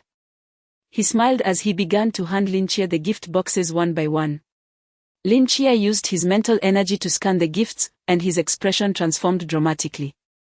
This, a box of Rolex watches. Lin Chia was taken aback. Inside the gift boxes held by the chubby boy were 12 meticulously arranged Rolex watches, Submariner, Explorer, GMT Master. Each style distinct. Were it not for Lynchia's frequent reading of magazines, he might not even recognize a few of them now. 12 Rolex watches in a single box created a striking resemblance to a gift set of red Fuji apples. What? Brother Chia doesn't like Rolex. The chubby boy paused, setting the Rolex box aside and picking up another one. What about Patek Philippe? Cartier and Baume Mercier are also here. Brother Chia, I initially intended to give you something else, but most items are impractical in this training camp, so watches seemed the most suitable. Lynchia's arms were increasingly laden with gift boxes. After a considerable while, he finally spoke slowly. Bailey Pang Pang, does your family engage in the watch business? No. Our family dabbles in a bit of everything, Bailey Pang Pang chuckled heartily. But don't misunderstand, I am just a child from an ordinary family, not some aristocratic heir. I am quite down to earth, I meant to say, very relatable. I believe you not at all. Lynchia rolled his eyes inwardly, placing the gift boxes aside. I do not desire these. Why not? Bailey Pang Pang became anxious. Just accept them, they aren't worth much, just a token of our meeting. I have no inclination to receive gifts. Then, what about I? Bailey Pang Pang glanced at Lynchia and then at the gift boxes in his hands, sweat forming on his brow from anxiety. Lynchia regarded him and sighed, you may keep them for now. If I desire them someday, you may present them to me then. Well, fine. Bailey Pang Pang solemnly stowed the gift boxes away, then slowly opened his suitcase, carelessly tossing sheets and pillowcases onto the bed before sprawling out on it. Lynchia's lips twitched. What are you doing? Sleeping, Bailey Pang Pang replied, patting a crumpled piece of fabric. The bed is quite comfortable. Lynchia, not one to meddle in others' affairs. Especially with this suspicious little chubby boy, Lynchia chose to close his eyes and feign sleep. After a while, Bailey Pang Pang quietly rose and called softly, Chia, brother. Chia. Lynchia remained motionless with his eyes closed. Bailey Pang Pang, careful as ever, stood up, tiptoeing to the wardrobe and rummaging through it. What is this chubby boy up to? Lynchia continued to perceive Bailey Pang Pang's every move with his senses. Moments later, Bailey Pang Pang emerged carrying the gift boxes he had just stowed away, gingerly moving them to Lynchia's bedside, quietly slipping each one beneath Lynchia's bed. Lynchia. This little chubby boy, so persistent. An impulse surged within Lynchia as he abruptly opened his eyes, casting a sidelong glance at Bailey Pang Pang. What are you doing? Bailey Pang Pang jumped in shock, plopping down on the floor, panic flashing in his eyes as his not-so-bright mind raced to comprehend the situation. He awkwardly scooted closer to Lynchia's feet, sniffing. He exclaimed, Chia, your feet smell delightful. Lynchia. Lynchia stood frozen, even his sharp wit momentarily failing him as he pondered how to respond to such a statement. What manner of creature is this? Seeing Lynchia immobilized, Bailey Pang Pang hesitated for a moment before extending his own foot towards Lynchia, cautiously asking, perhaps you might want to smell mine. Lynchia's murderous intent began to rise. In the distance, atop another building, Chief Instructor Yuan Gang silently lowered his binoculars, his expression utterly captivating. He turned to Instructor Hong, gesturing towards the two individuals across from them who were curiously inspecting each other's feet, and with a sarcastic tone remarked, is this what you meant by two dangerous characters? Instructor Hong, rubbing his temples, responded, no, that's not it. Something felt amiss. One was an arrogant seraphic agent, and the other a pampered heir of the Bailey Group. Having these two under one roof seemed exceedingly perilous. Yet, how could it be that? Yuan Gang patted his shoulder and solemnly advised Hong Hao, to truly understand a person, one must look beyond their identity and background. In this world, countless individuals may share the same lineage, yet their character and disposition are uniquely diverse. After uttering these words, Yuan Gang turned and departed. Once he was completely out of Instructor Hong's sight, Yuan Gang could no longer contain himself and burst into laughter. How amusing. Chapter 72. The training begins. From the day after Lin Chia's arrival at the training camp, the number of new recruits gradually increased. The once desolate dormitory building was now nearly filled to capacity. By the morning of the third day, Lin Chia was awakened by the clamorous sounds echoing from the corridor. He sat up and rubbed the sleep from his eyes. That rotund fellow is up so early. Lin Chia glanced at the pigsty-like bunk beside him, now vacant. Raising an eyebrow in surprise. It seems this wealthy young master is indeed quite different. After 2 days of acquaintance, Lin Chia had gained a preliminary understanding of Bai Li's rotund character. He did not embody the typical arrogant scion, rather. He seemed to make an earnest effort to conceal his privileged background, masquerading as a commoner, albeit with rather clumsy execution. In Lin Chia's assessment, he was not a bad person, merely a bit dim-witted. Lin Chia was unperturbed by conflicts, to a certain extent. He even harbored a desire for a roommate who was haughty and prone to provoking him, thus providing a legitimate excuse to retaliate, claiming dominion over their shared quarters. Yet, ironically, he was instead paired with an innocuous and bumbling fool. This bumbling fool interacted with him cheerfully each day, frequently presenting gifts and speaking with great politeness, leaving Lin Chia feeling as if he was striking a fist into a pile of cotton. How could he bring himself to hit him? His conscience would not allow it. Yet, when the fool stealthily propped his feet against Lin Chia's face in the dead of night, it became an irresistible temptation. What irked him the most was that after awakening to the stench, Bai Li would sincerely gaze into his eyes, 7 parts hopeful and 3 parts bashful, to inquire, "Chia, have you yet answered me? Do my feet smell fragrant?" Fortunately, Lin Chia had no blade at hand. Or else this fool would undoubtedly have seen no light of the following day. Stretching his limbs, Lin Chia clutched his toothbrush in his mouth and shuffled towards the door with an empty hot water bottle in hand, preparing to freshen up. Upon opening the door, he was met with a throng of people gathered around the opposite dormitory building.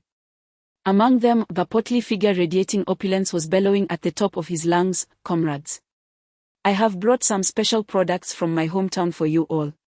I hope you will not disdain them, and I look forward to your camaraderie over the coming year. Hey, brothers over there, no need to snatch, there is enough for everyone." Bai Li raised his plump arms, adorned with a multitude of luxurious watches wrapped around like a mummy, exuding an aura of extravagance. The new recruits were instantly stirred. "Please do not misunderstand. I am not a wealthy young master. I am merely a child from an ordinary family, wishing to get along well with all of you." Third.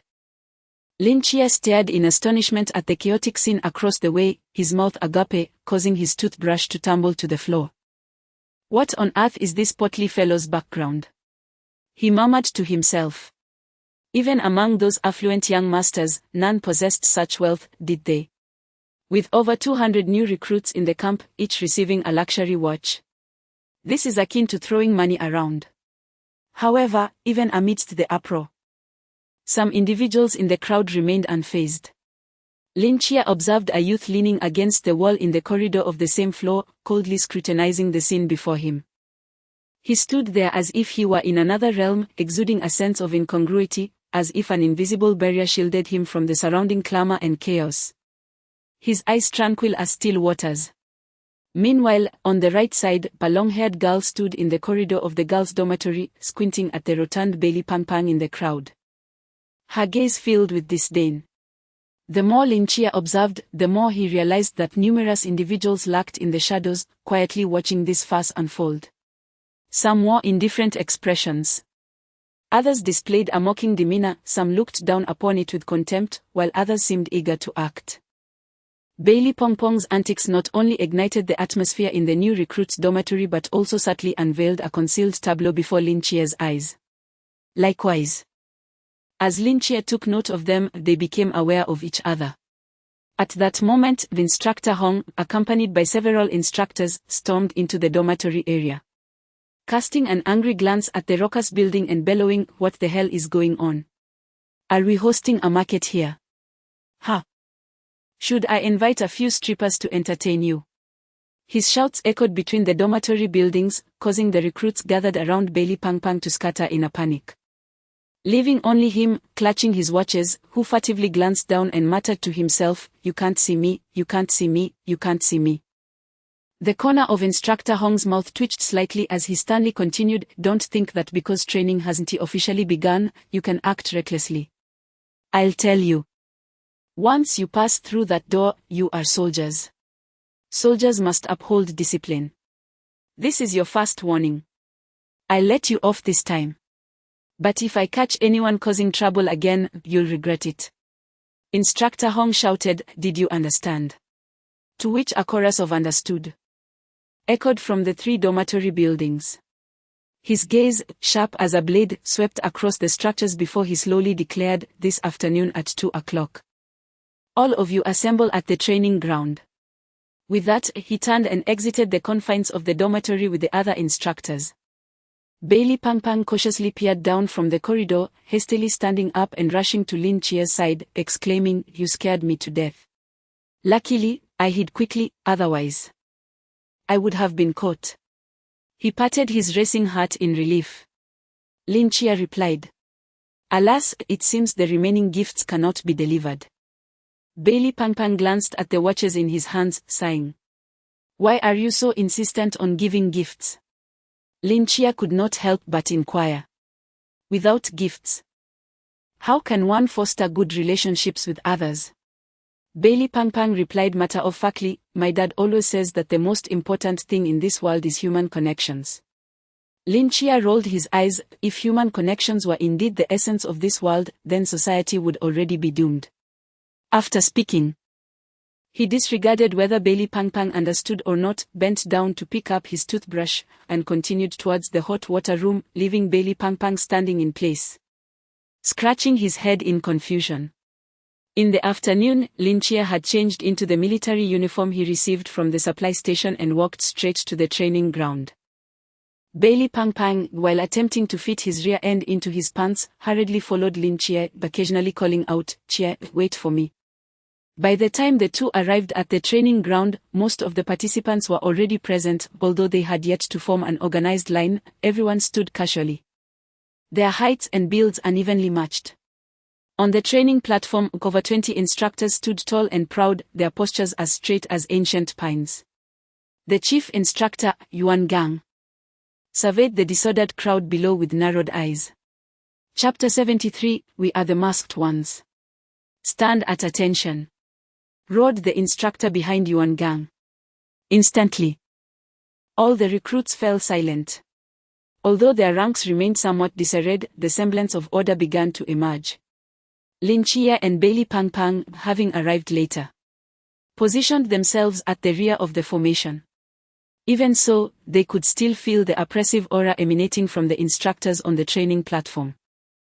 Without invoking any forbidden techniques or wielding weapons, the instructors stood there, their presence akin to towering mountains, weighing heavily upon the hearts of the recruits. Such an aura could only stem from the brutal trials of life and death, experiences that these novices had yet to encounter. Yuan Gang gazed down at the crowd for a long moment before finally speaking. His voice deep and resonant, "I know that each of you hails from the illustrious realm of Dacia, possessing talents that many can only dream of, whether it be the coveted forbidden techniques, the extraordinary skills, or perhaps even remarkable backgrounds. However, from the moment you stepped through that door, you have but one identity. You are recruits. You are novices. No, at this moment, you are not even novices, you are but waste, mere refuse. When faced with true, formidable powers, you will only endanger yourselves and your comrades. For you are nothing but liabilities. To truly become night watchers, you are still far from the mark." Yuan Gang's voice grew increasingly thunderous, reverberating across the vast training ground. Lin Chia could keenly perceive the shifting expressions of the recruits around him, their spirits dampened. Some held their heads high with pride, others smirked disdainfully, some scoffed, while others fell into deep contemplation. "What? Do you dare to defy me?" Yuan Gang surveyed the myriad of expressions before him, raising an eyebrow. No one responded. Yet their faces conveyed their sentiments. Yes, they were defiant. Did they not believe that their formidable forbidden techniques and extraordinary capabilities promised them a bright future? Did they not think that their presence here, listening to his reprimands, was merely due to having been born a few years earlier, or perhaps possessing a higher realm? Did they not feel that while he could call them weak or question their realms, he could not label them as waste or refuse? Yuan Gang let out a couple of scoffs. Nonsense. I speak the truth. In your current state, even if you were to reach the Klein realm, you would still be merely somewhat capable refuse. Confront real power, and you won't withstand a single blow. Do you believe me? Many recruits began to breathe heavily. Their gazes fixed intensely upon Yuan Gang, as if a fire of anger ignited within their eyes. I do not believe. At that moment, a young man in an unbuttoned military uniform, wearing his cap backward, leisurely raised his hand, chewing gum and sporting a mocking expression. Recruits, what is your name? Shen Zhuqing. Good, who else is unwilling to comply? I am not compliant. Me too. With Shen Qingzhu leading the charge, the number of dissenters grew, until nearly half of the formation raised their hands in protest. In the back, Bailey Pangpan nudged Lin Chia. Chia. What about you? Me? I comply. Why is that? Because he spoke the truth. Lin Chia's mind conjured the image of that torrential downpour that washed everything away. The formidable ghost-face king that thrived amidst the rain. And in the second school, there lurked the Nontuo serpent demon, shrouded in shadows, possessing unparalleled intellect, and secretly orchestrating everything. They had never encountered the mysterious and were oblivious to the nature of such existences. Lin Chia's eyes narrowed slightly. I can assure you, if they were to face the two enigmatic beings I have encountered, no more than 10 among these 200 individuals would survive. Moreover, in this world there undoubtedly exist even stronger and more perverse entities. Should I encounter them now, I fear I would not even know how to meet my demise. Have you seen the mysterious? Are they formidable? Indeed, they are formidable. All right, I concede. Bailey Pangpang remarked, devoid of principles. On the stage, Yuan Gang's lips curled into a slight smile as he nodded and continued, well. Since so many of you are unconvinced, I shall grant you an opportunity to recognize your own limitations. With that, he retrieved a walkie-talkie and spoke nonchalantly, next group. Step forward. Beep. The sound of the walkie-talkie ceased, and Yuan Gang gazed up at the azure sky, seemingly awaiting something. The crowd below also looked up but found nothing. After a moment, whispers began to circulate. Suddenly, the voice cried out from the crowd, look. Someone is falling from the clouds. The crowd collectively looked up. Lin Chia squinted at the sky. Above the brilliant blue expanse, 7 black dots were rapidly enlarging, and after a few seconds, the crowd discerned. Those were 7 individuals. 7 figures cloaked in grey, bearing black boxes on their backs, each wearing a different mask. They plummeted from the cloud summit. Unadorned by any protective gear, freely descending towards the training ground, their capes billowing in the fierce wind. Goodness! They can't possibly be parachuting down without parachutes. Bailey Pangpang exclaimed beside Lin Chia. The shock was not limited to Bailey Pangpang, others were equally stupefied, the clamor growing louder. On stage, Yuan Gang rubbed his nose and muttered quietly, well, I merely mentioned it in passing, when they actually jumped. How dedicated. In the sky, the 7 figures descended rapidly, their piercing screams resonating through the air, one man wearing a swirling mask thrashing about wildly. Ah! Help me. Oh! Swirl. Can you be quiet for a moment? My ears are about to burst. Cast a woman adorned with a rose mask. I have a fear of heights. Rose. Don't just stand there and complain. The swirl shouted hoarsely. Captain. That Yuan Gang said to jump, and we really did jump. Why should we? At the very bottom, the man donning a king mask spoke in a calm tone, I've heard this year's newcomers are quite difficult to scare. It seems Instructor Yuan has run out of options and sought our assistance. We must oblige. Oh. What if we fall to our deaths? With me here. You won't perish, replied the man donning the scales mask, rolling his eyes. Are your skills sufficient? I've recently gained a couple of pounds, can you support me? Captain, may I allow this fellow to fall to his demise? Absolutely not. Ah. Enough. Silence. Wang Mian glanced below and continued. We are nearing the ground, shouting too loudly will alert them, and that would be quite embarrassing. Then. I'll try to keep my voice down. Vortex covered his mouth. As they descended closer to the earth, the new recruits finally discerned their attire. Is that mask? One of the 4 elite squad's mask. How intriguing. Amidst the gasps of astonishment, as the 7 were about to crash to the ground, the man in the scales mask extended 2 fingers and gently waved them. In an instant, the gravity weighing down the 7 vanished. And they floated down like feathers. Their toes barely touched the ground, and they stood firmly, their grey cloaks billowing in the wind, the sunlight illuminating the 7 distinct masks, each glimmering brilliantly.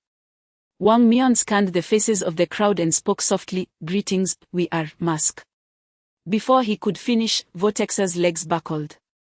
With a thud, he knelt before the new recruits. Vortex, masked figures. New recruits. Chapter 74, 239 against 5. The scene suddenly fell into a profound silence. The corners of Wang's mouth twitched madly beneath his mask, while the fists of the rose stiffened. The expressions of the instructors present were nothing short of spectacular. Only the new recruits stood there, bewildered, struggling to comprehend the unfolding situation. Are they kneeling? Is this truly happening? What is he doing? They may have guessed what transpired, yet dared not entertain such thoughts, striving instead to concoct a reasonable explanation for the bewildering sight before them. Please, this is the mask. How could such a grave error occur? All eyes were riveted on the Vortex. The Vortex knelt there, taking a moment to grasp the reality, hesitating briefly before slowly raising his hands. He offered a bow to the new recruits.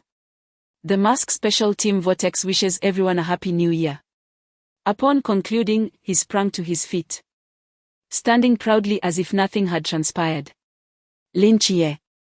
Bai Li Pangpang pondered for a moment, then earnestly leaned into Lin Chie's ear. Chie, do you think this instructor is underfunded and couldn't hire the real mask team, so he settled for a cheap imitation? That should not be the case. Lin Chie's gaze fell upon Wang Mian at the forefront of the 7, his expression growing increasingly serious. Lin Chie could sense that this man on stage exuded a subtle yet potent aura of divinity. Others might not perceive it, but Lin Chie could. For they were all agents of the divine. Simultaneously, Wang Mian seemed to sense Lin Chie's presence as their gazes met. After a brief moment, Wang Mian averted his eyes and slowly articulated his previous lines, We are the Mask Special Team. A collective gasp echoed through the crowd. Yuan Gang's lips curled slightly, and his voice resonated once more across the training ground. Since you refuse to submit, I shall grant you an opportunity, a chance to recognize your own worth. A chance to truly encounter top-tier talents. It is now 2:30 in the afternoon. Before 9 tonight, all 239 of you new recruits must, by any means necessary, unmask any member of the Mask team to claim victory. Should you succeed, it would demonstrate your true prowess, and the year's training would be rendered unnecessary. I shall apply for your graduation tomorrow. However, if by 9 no one has succeeded, cast aside your ridiculous pride and arrogance into the latrine. Regardless of the demands we impose during this training, you must comply. Do you understand? Upon hearing Yuan Gang's proclamation, the new recruits erupted in an uproar. Soon, protests arose. This is unfair. They are predominantly Chuan Realm or High Realm elites, while we are merely Zhong Realm, or how can we compete? In this confrontation, the entire Mask team would suppress their realms to the Zhong level. In equal realms, 239 against 7. You dare not. The crowd was thrown into chaos. In this realm where everyone exists as a light, the fundamental distinctions of strength and weakness dissipate, leaving only tactical cooperation, strategy, and combat proficiency. Even though the members of the Masked Squad are well-known veterans, their ranks number a staggering 239. Surely, sheer numbers could overwhelm them, could they not?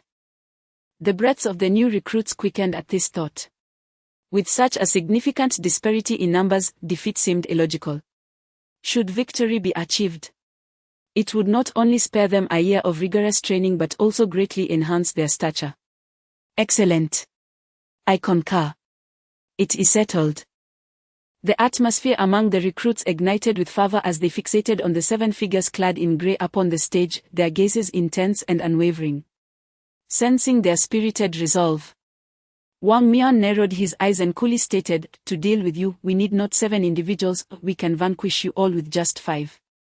At this declaration, the emotions of the recruits erupted once more, fervently responding to Wang Mian's provocation, turning the scene into chaos. How audacious they are! Bai Li Pang Pang exclaimed in astonishment. They are not audacious, rather, they are pursuing a sense of caution, Lin Chia countered, shaking his head. Bai Li Pang Pang was momentarily taken aback. To assert that 5 individuals can defeat us all, is that not audacious? The rules of this confrontation dictated that unmasking any single member would signify victory. Thus, the greater the number of participants, the higher the likelihood of defeat. Lin Chia, noticing Bai Li Pang Pang's lingering confusion, deliberated. A squad of 7 individuals will invariably possess strengths and weaknesses. Once a weakness is exposed, the chances of it being exploited amidst a collective assault of 239 individuals are substantial. However, if all weaknesses are kept off the field from the outset, such issues are mitigated.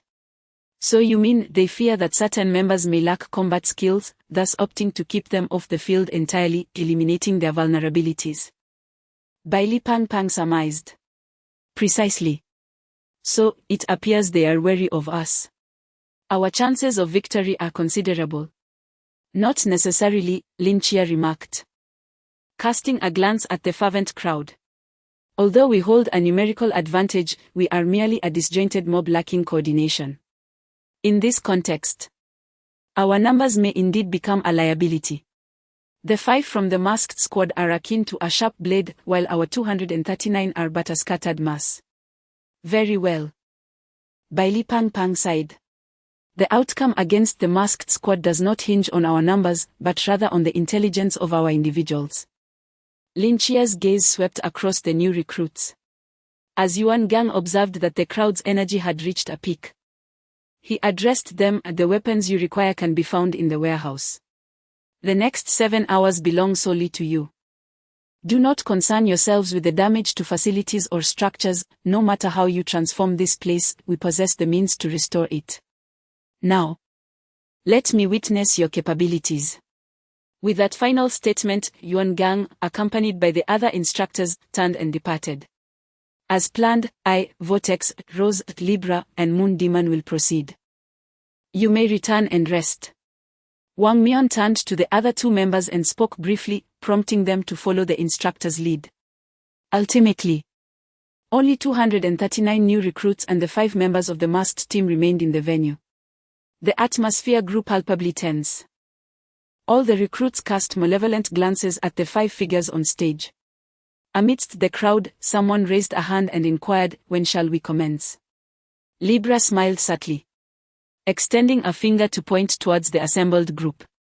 In the next instant, the questioner was struck as if by an invisible sledgehammer to the chest, violently expelling a mouthful of blood as he was sent hurtling backward. Amidst the ensuing chaos, Wang Mian spoke with an eerie calmness. Was the instructor's previous statement not sufficiently clear? From 2 o'clock until 9, which means it has already begun. Chapter 75, The Battle. As Wang Mian's voice faded, a dozen new recruits surged forward, unleashing a cacophony of attacks, flames, frost, tempestuous winds, lasers, a veritable torrent of diverse onslaughts. The atmosphere of the training ground erupted like a powder keg ignited by a spark. Bai Li Pang Pang shouted twice, preparing to soar into the sky. Lin Chia seized him abruptly, without uttering a word, and turned to sprint towards the exit of the training ground. Chie. What are you doing? We must join in. Bailey Pang Pang protested. Isn't rushing in now tantamount to courting death? Lin Chie shouted as he ran. Do you have a weapon? Our arms were confiscated upon entering the training camp, yet the members of the masked team are fully equipped. Are you planning to charge at them with your head? Bailey Pang Pang paused, instinctively patting his pockets, realizing the futility of his situation. Moreover, the special team was dubbed special for a reason. Their combat prowess vastly surpassed that of others. To charge recklessly without knowledge of their unique abilities and combat styles would be akin to signing one's own death warrant. Casting a glance back, Lin Chie's apprehensions were confirmed as an unexpected phenomenon unfolded on the martial platform. A deep purple vortex suddenly unfurled in midair, interposing itself before the masked team, effectively absorbing all incoming attacks. In the next moment, a colossal pink hammer materialized from thin air, towering 2 stories high, whipping up a howling gale that sent every new recruit aloft in a devastating arc. By this point, most of the new recruits had grasped the peril of their situation. Yet it was too late to retreat. The vortex flicked its fingers, and once more, the purple whirlpool manifested above them. Now you wish to flee? Too late. The vortex sneered. The flames and frost previously consumed by the purple vortex erupted forth, raining down like relentless droplets, igniting a series of explosions on the martial platform. Fiery infernos and thick smoke billowed upwards, as Bailey Pang Pang, trailing Lin Chie, swallowed hard, a chill of dread coursing down his spine. Was this truly the combat potential of the Shan realm? If they unleashed their full strength, how formidable would they be? After all, what else could account for their designation as the special team? Lin Chie sighed, lamenting that within the span of less than a minute, nearly half their numbers had been decimated. This was dire. Yet Lin Chie was not the only astute observer.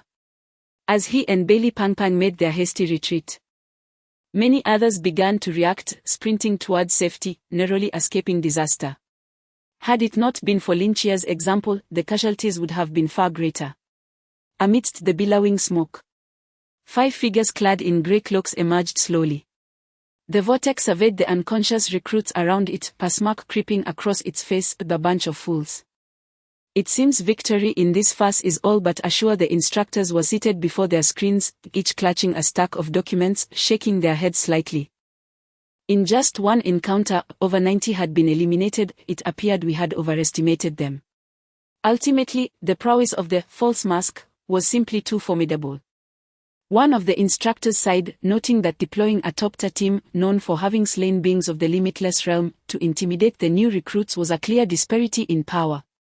However, one could argue that they had indeed restrained their strength to the lamp realm, which might not be entirely unfair. Yet, their experience and synergy were far beyond what these novice recruits could aspire to, especially with 3 dangerous anomalies among them, alongside the agent of a deity. Nevertheless, there was no need for excessive pessimism.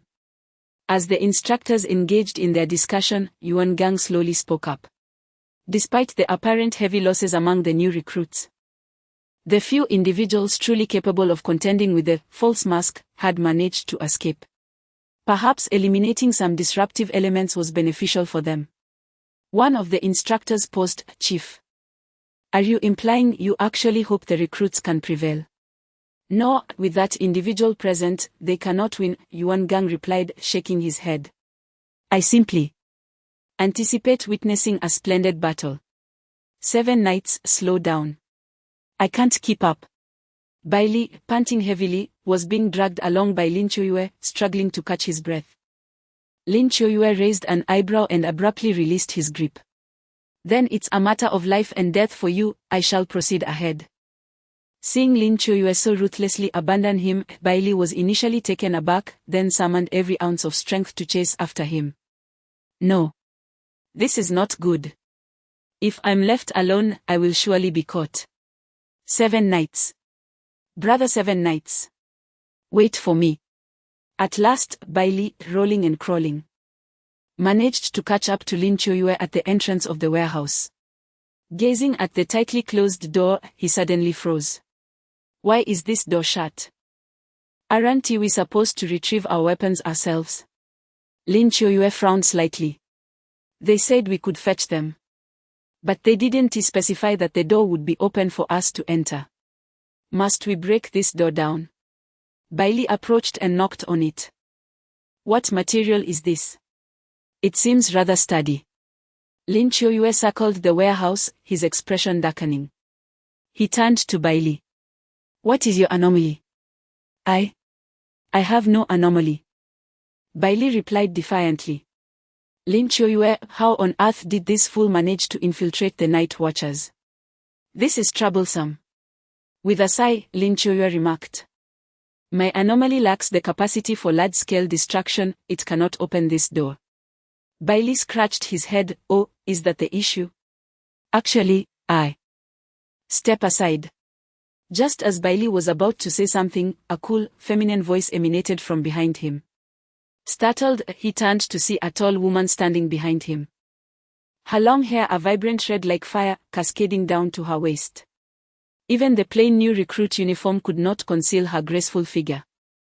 She cast a fleeting glance at the rotund Bailey, snorted coldly, and strode directly to the entrance of the warehouse. You are. Lin Chie's eyes narrowed slightly.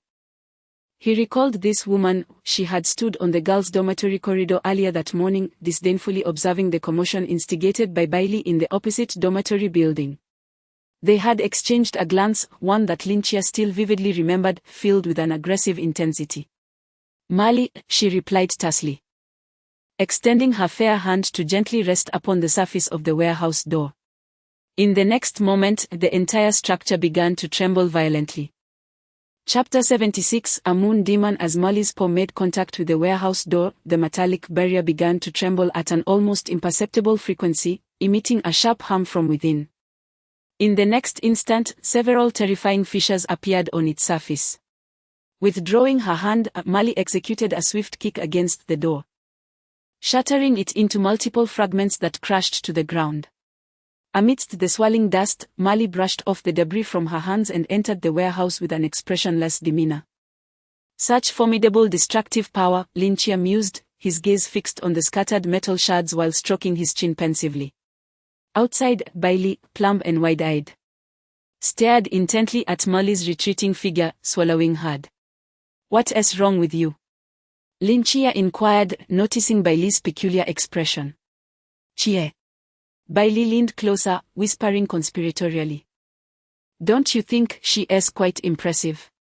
Lin Chia rolled his eyes, dismissing any further discussion with Bailey, and strode directly to the weapon rack within the warehouse, selecting a standard straight sword with ease. Prior to arriving at the training camp, Chen Mai had mentioned that weapons were prohibited unless absolutely necessary, prompting him to leave Zhao Kongcheng's blade at Hong Ying's residence. Fortunately, as the night watchmen were all equipped with standardized gear, there was an ample supply in the warehouse. While grasping the sword, Lin Chia maintained a keen mental awareness of Molly's movements. To his surprise, she didn't even glance at the various blades and spears lining the racks, instead making her way to the deepest part of the warehouse, where she retrieved an enormous katana and slung it over her shoulder, turning to exit the building. Such a weapon is indeed rare. As she passed by Lin Chia, he spoke calmly, that sword is quite unusual. Mali paused, casting a sidelong glance at him. I like this one. Is there a problem? Turning to face her directly, Lin Chia extended his right hand. I am Lin Chia. Oh, Mali replied nonchalantly, showing no intention of shaking his hand. Lin Chia narrowed his eyes slightly. High-risk forbidden ruins. Why should I share that with you? Do you not wish to win? Sharing information guarantees victory, she retorted. Who do you think you are? Among the 5 members of the Mask, at least 3 are classified as high-risk forbidden ruins, and their cooperation is exceedingly close. If we do not unite our high-risk forces here, we stand no chance, Lin Chia stated evenly. Mali furrowed her brow, looking at Lin Chia with surprise. You are also high-risk? Not exactly, Lin Chia shook his head. Just as Mali turned to leave, he added slowly. I am a representative of the Seraphim. Mali's footsteps halted abruptly. She turned back, her eyes wide with astonishment. You are a representative of the divine? Indeed. Mali scrutinized Lin Chia for a moment, and after a brief hesitation, she responded, Forbidden Ruin Sequence 076, Vibration of all things. Allows me to control the vibration frequency of any object that comes into direct or indirect contact with me within the confines of the Forbidden Ruins. Lin Chia raised her eyebrows, quickly recalling the moment she effortlessly breached the grand door. She nodded slightly, acknowledging the strength displayed. No wonder one would wield a katana. Just as the two were conversing, Bailey Pang Pang hurriedly approached, clearing his throat to gain their attention, and solemnly extended his hand towards Mali. Greetings, Miss Mali. I am Bailey Taming, hailing from an ordinary family in Guangshan City. Mali's brow suddenly furrowed, casting a disdainful glance at Bailey Pang Pang. Snorting coldly before turning to leave the warehouse. I detest individuals like you, the pampered elite. I warn you, keep your distance. Bailey Pang Pang was taken aback and quickly protested, No, I'm not a pampered elite. I truly come from an ordinary family. What of your weapon? Lin Chia inquired, noticing Bailey Pang Pang's empty hands. I don't wield any weapons, I simply didn't bring one. Lin Chia fell silent for a moment. Patting his shoulder. Here's a suggestion, find a secluded spot to hide, wait until the battle concludes before emerging, to avoid getting beaten. Bailey Pang Pang resolutely shook his head. No. I refuse to be a coward. I want to fight. Lin Chia shrugged and proceeded towards the warehouse exit, saying, Suit yourself. As long as you are content. At that moment, more new recruits arrived at the warehouse to gather their gear. As Lin Chia and Bailey Pang Pang stepped through the door, they spotted Mali leaning against the wall, her katana slung across her back, seemingly waiting for someone. What are you waiting for? Lin Chia approached her and asked. Waiting for you, Mali replied calmly. If I'm not mistaken. There is another individual who is also of high risk. Who? The man who was the first to stand up in opposition while the chief instructor was speaking. Do you recall him? Are you referring to that one with the backward military cap, his uniform unbuttoned, chewing gum and looking all arrogant? Bailey Pang Pang interjected after a moment of recollection. I remember him, Lin Chia nodded in agreement. If we could just... Clang. Before Mali could finish her sentence. Lin Chia's pupils suddenly constricted, and he swiftly drew his straight sword, slashing towards Mali's back. Clang. A sharp collision resonated as Mali reacted with remarkable speed. Flipping forward and rising to her feet, her right hand gripping the hilt of her katana behind her. In the void, a short sword flickered indistinctly. With Lin Chia's straight sword firmly pressed against its blade. Lin Chia's gaze was fixed on the emptiness ahead, his expression growing increasingly grave. From within the void, a man adorned with a crescent mask silently emerged. He held the short sword in reverse, gazing at Lin Chia in astonishment. You can see me? By sheer chance. Lin Chia answered coolly.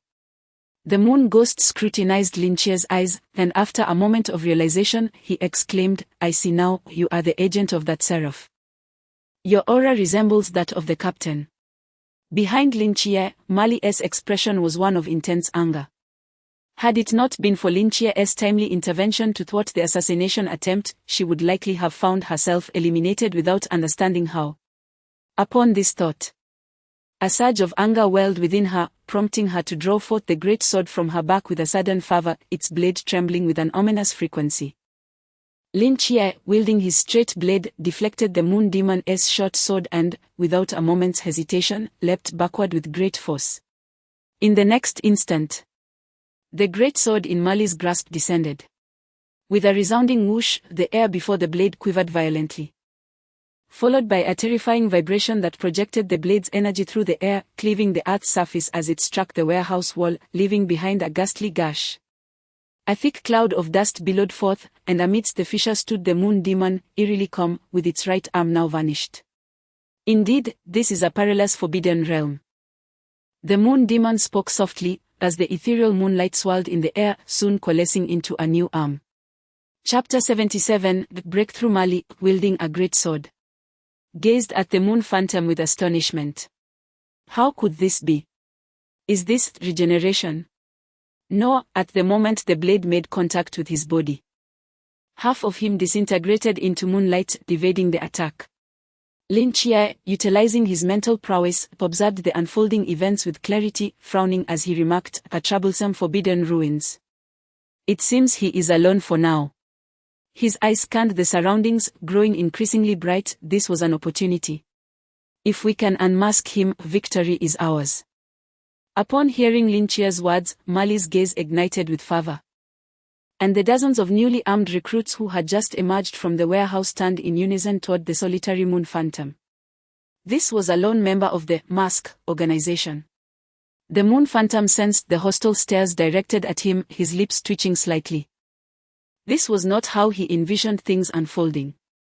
According to his original plan, he should have been lurking in the warehouse, like a specter in the shadows, quietly harvesting the recruits. How had he exposed himself so easily? At that moment, Bailey, with a grand gesture, pointed at the moon phantom and shouted, "Brothers! Let's take him down." As his voice echoed, the recruits surged forward, an array of weapons and forbidden ruins gleaming in unison, creating an overwhelming spectacle. Cursing under his breath, the moon phantom's figure suddenly blurred and dissipated into the air. The recruits, deprived of a target, paused, bewildered, glancing around in confusion. Lin Chia sprang into action. He dashed towards a patch of void with lightning speed, his eyes ablaze, and with a swift motion, he slashed the air with his straight sword. In the next instant, a short sword materialized, blocking his strike. The moon phantom was forced to reveal himself. His gaze toward Lin Chia filled with resignation. "Brother, is this really necessary?" Lin Chia smiled faintly, and suddenly, the blinding golden light erupted from his eyes. A surge of divine majesty emanating from him, assaulting the moon phantom's mind. However, although the moon phantom had suppressed his realm to the Jean level, he still possessed the physique of Hon level, rendering the Seraph's divine pressure less effective on him. Divine pressure. The Jean level wields such power. Is this the might of a Seraph? The moon phantom was momentarily dazed but quickly regained his composure, and his short sword began to dance rapidly, clashing against Lin Chia's straight sword. Clang! Clang! Clang! Sparks flew as the two engaged in a breathtaking duel. Their speed was astonishing. Yet, mere seconds later, Lin Chia felt an overwhelming pressure.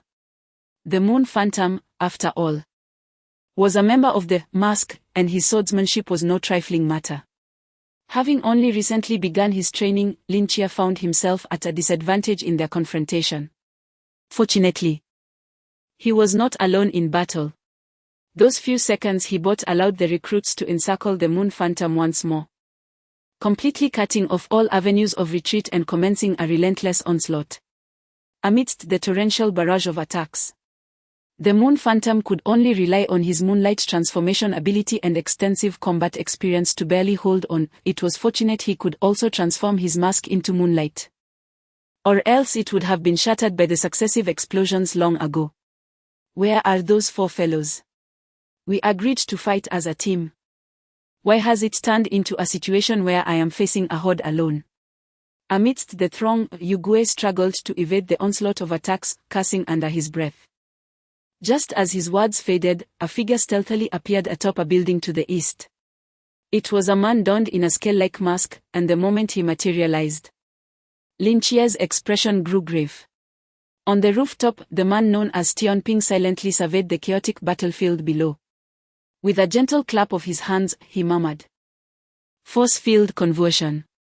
Instantly, metallic fragments, debris, weapons, and bricks strewn across the ground began to levitate, as if an enormous ball were inverted above the crowd, ready to unleash its contents at any moment. "Gravity doubled," Tionping declared, clapping his hands once more. Those surrounded by the myriad of debris suddenly felt an overwhelming weight bearing down on them, nearly toppling to the ground. Under this oppressive force, their movement slowed significantly. Amidst the crowd, Ugue finally exhaled in relief. If they had arrived just a few minutes later, he would have truly been done for. "What a useless fool Ugue is, so inept," came a nonchalant voice from the south, as Xuanhua strolled leisurely into view. Soon after, Rose appeared on the western path. Her small hammer shimmering as it rapidly expanded to 3 stories high. With a single strike, it could obliterate the warehouse. To the north, Wang Mian stood with his hands in his pockets, having appeared there unbeknownst to anyone. He surveyed the dozens of new recruits present and spoke calmly. "Regrettably, you are surrounded." Surrounded? 4 individuals have encircled nearly 40. While it seemed absurd, none of the new recruits present found it humorous. They were, indeed, truly encircled. In the midst of the crowd, Lin Chia's expression grew increasingly serious. What should they do now? Mali, wielding her great sword, bore a similarly grim countenance. Should they fight back? With their numbers, they stood no chance. Lin Chia shook his head, his mind racing. He slightly turned, his gaze traversing the partially collapsed warehouse. Landing upon Xuanhua beside the southern warehouse. "Wait for my signal," Lin Chia whispered. Mali and Bailey nodded in unison, their expressions resolute. They were outnumbered 4 to 40. But if they united and broke through in one direction, their chances of escape would significantly increase. Lin Chia's voice rose slightly, ensuring all the new recruits could hear. "When that man of scales makes his move, we will charge collectively towards the woman in the west." The recruits exchanged glances, understanding the plan without words. Perched atop the rooftop, Tianping waved a finger, commanding the debris to fall. In an instant, the metallic fragments and remnants of the building plummeted, their sharp edges glinting ominously. Almost simultaneously, the majority of the new recruits, burdened by the doubled gravity, sprinted towards Rose. While a glint of determination flashed in Mali's eyes as her great sword trembled once more. With a fierce shout, she raised her blade towards the heavens. A formidable, intangible shockwave emanated from the blade, forcefully colliding with the descending torrent of sharpness, shattering them into mere fragments that scattered from the opposite side. Simultaneously, the rose-haired warrior, wielding a colossal hammer towering 3 stories high, raised an eyebrow as she beheld the throng of approaching adversaries, a cold smirk gracing her lips. Seeking their demise. With a resounding proclamation, the size of her hammer surged once more, nearly expanding to the dimensions of an entire apartment building. Such a terrifying magnitude was effortlessly lifted by her, stirring the winds as she brought it crashing down upon the bewildered new recruits below, obscuring the sky itself. Chapter 78 Explosion. The hammer wielded by the rose was indeed terrifying, yet the new recruits were not to be underestimated. In the fleeting moment before the hammer was about to descend upon them, beams of light suddenly erupted, colliding with the massive hammer and firmly bracing against its base. A resonating explosion echoed from the point of impact, accompanied by a whirlwind. The two forces were momentarily locked in a stalemate, neither yielding an inch. At that instant, the other 4 masked team members sprang into action, sprinting swiftly westward as the encirclement rapidly closed in. "Run!" Lin Chia, stationed at the rear, suddenly bellowed, disregarding the chaotic battlefield ahead, and turned to dash southward. Meanwhile, Emily and Bailey Pang Pang, still focused on the fierce battle before them, were initially taken aback by Lin Chia's shout but quickly regained their composure and followed him in a bid to break through to the south. "Captain, several individuals have turned to run south." Tianping observed the scene, momentarily stunned. Wang Mian hesitated briefly before speaking. "First, let us eliminate this dozen or so recruits before we address the vortex to the south." "Understood." The vortex abruptly changed direction, pursuing the 3 who were making their escape to the south. At this juncture, other recruits began to react, attempting to break through in various directions amidst the confusion. But alas, the encirclement had fully formed, and those who had barely made it halfway were swiftly eliminated by the other masked team members. Lin Chia did not pause for a moment, charging straight into the warehouse, which had partially collapsed. Bailey Pang Pang and Emily followed closely behind. The vortex flickered and soon arrived at the warehouse entrance, advancing towards them with astonishing speed. Just as the vortex entered the warehouse, a cat unexpectedly slid towards it.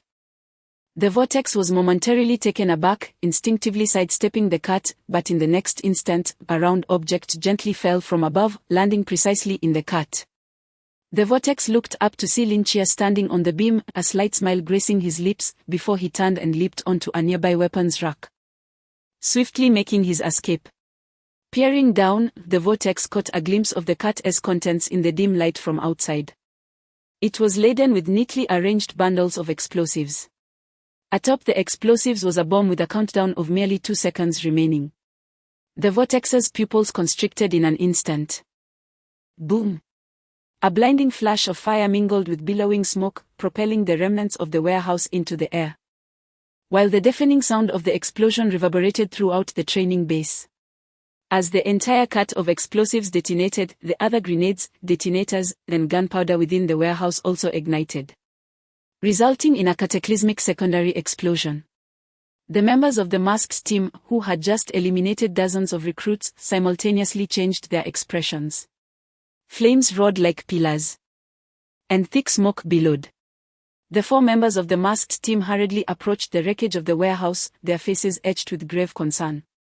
From amidst the flames, a disheveled figure stumbled out of the debris, prompting collective sighs of relief from the group. The battered vortex coughed violently several times before plopping down onto the ground, cursing. Damn it, this kid has a truly wicked heart. If I hadn't reacted quickly and opened the devouring vortex in time, I would have surely met my end. He gently touched the mask on his face, which had been scorched to an unrecognizable state, marred by fine cracks that threatened to splinter further with the slightest pressure. Thankfully, the mask remained intact. We narrowly avoided catastrophe. You were too careless, Vortex, sighed the balance. Can you truly blame me? Vortex replied weakly. Beside them, the moon ghost shrugged and remarked, I intended to warn you, the Seraph's agent is quite formidable. I never anticipated that despite our meticulous setup, he would manage to break through. The king silently observed the direction in which Lynchia and the others had departed, his gaze flickering. Truly, the agent was extraordinary. Vortex. Are you praising yourself?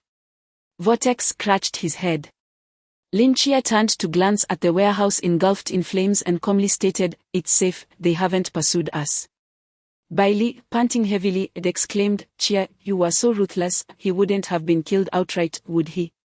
If that were the case, he could never join the special team. Lynchia shook his head, expressing a hint of regret.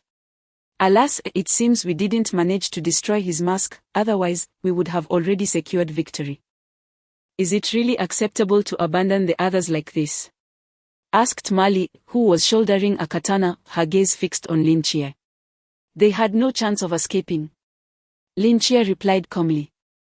Their target was too significant.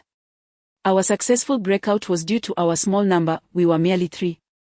While the masked individuals faced the choice of attacking the majority. Had our numbers been greater, they would have redirected their main force to intercept us, rendering escape impossible. Ultimately, we exploited the disparity in our respective values, forcing the masked team to make a decision. If we had stubbornly attempted to break out alongside the others, none of us would have escaped.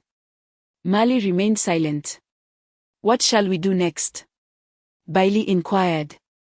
Given the current situation, the foolish recruits among the newcomers should have already been eliminated. The remaining recruits had likely formed small factions, scattered throughout the training camp, seeking opportunities to eliminate the masked team. Lynchia crouched down, drawing in the dirt with a nearby twig. As of now, approximately 100 recruits remained on the field. Discounting those who had lost their will to fight and were hiding in corners awaiting the battle's conclusion, the effective fighting force was likely around 90. To topple the masked team, whether through direct confrontation or ambush, at least 10 individuals would need to strike simultaneously. Assuming these 90 recruits were divided into 4 to 8 groups, dispersed throughout the school, Lynchia sketched a rudimentary map of the training camp in the dirt, marking several locations. If I were the masked team, I would seize the opportunity to dismantle these small factions one by one. If I'm not mistaken, What lies ahead will be a protracted struggle for strongholds, followed by a war of attrition. In order to engage in stronghold warfare, the training camp offers limited locations for ambush: the cafeteria, classrooms, dormitory buildings, and the tactical research room.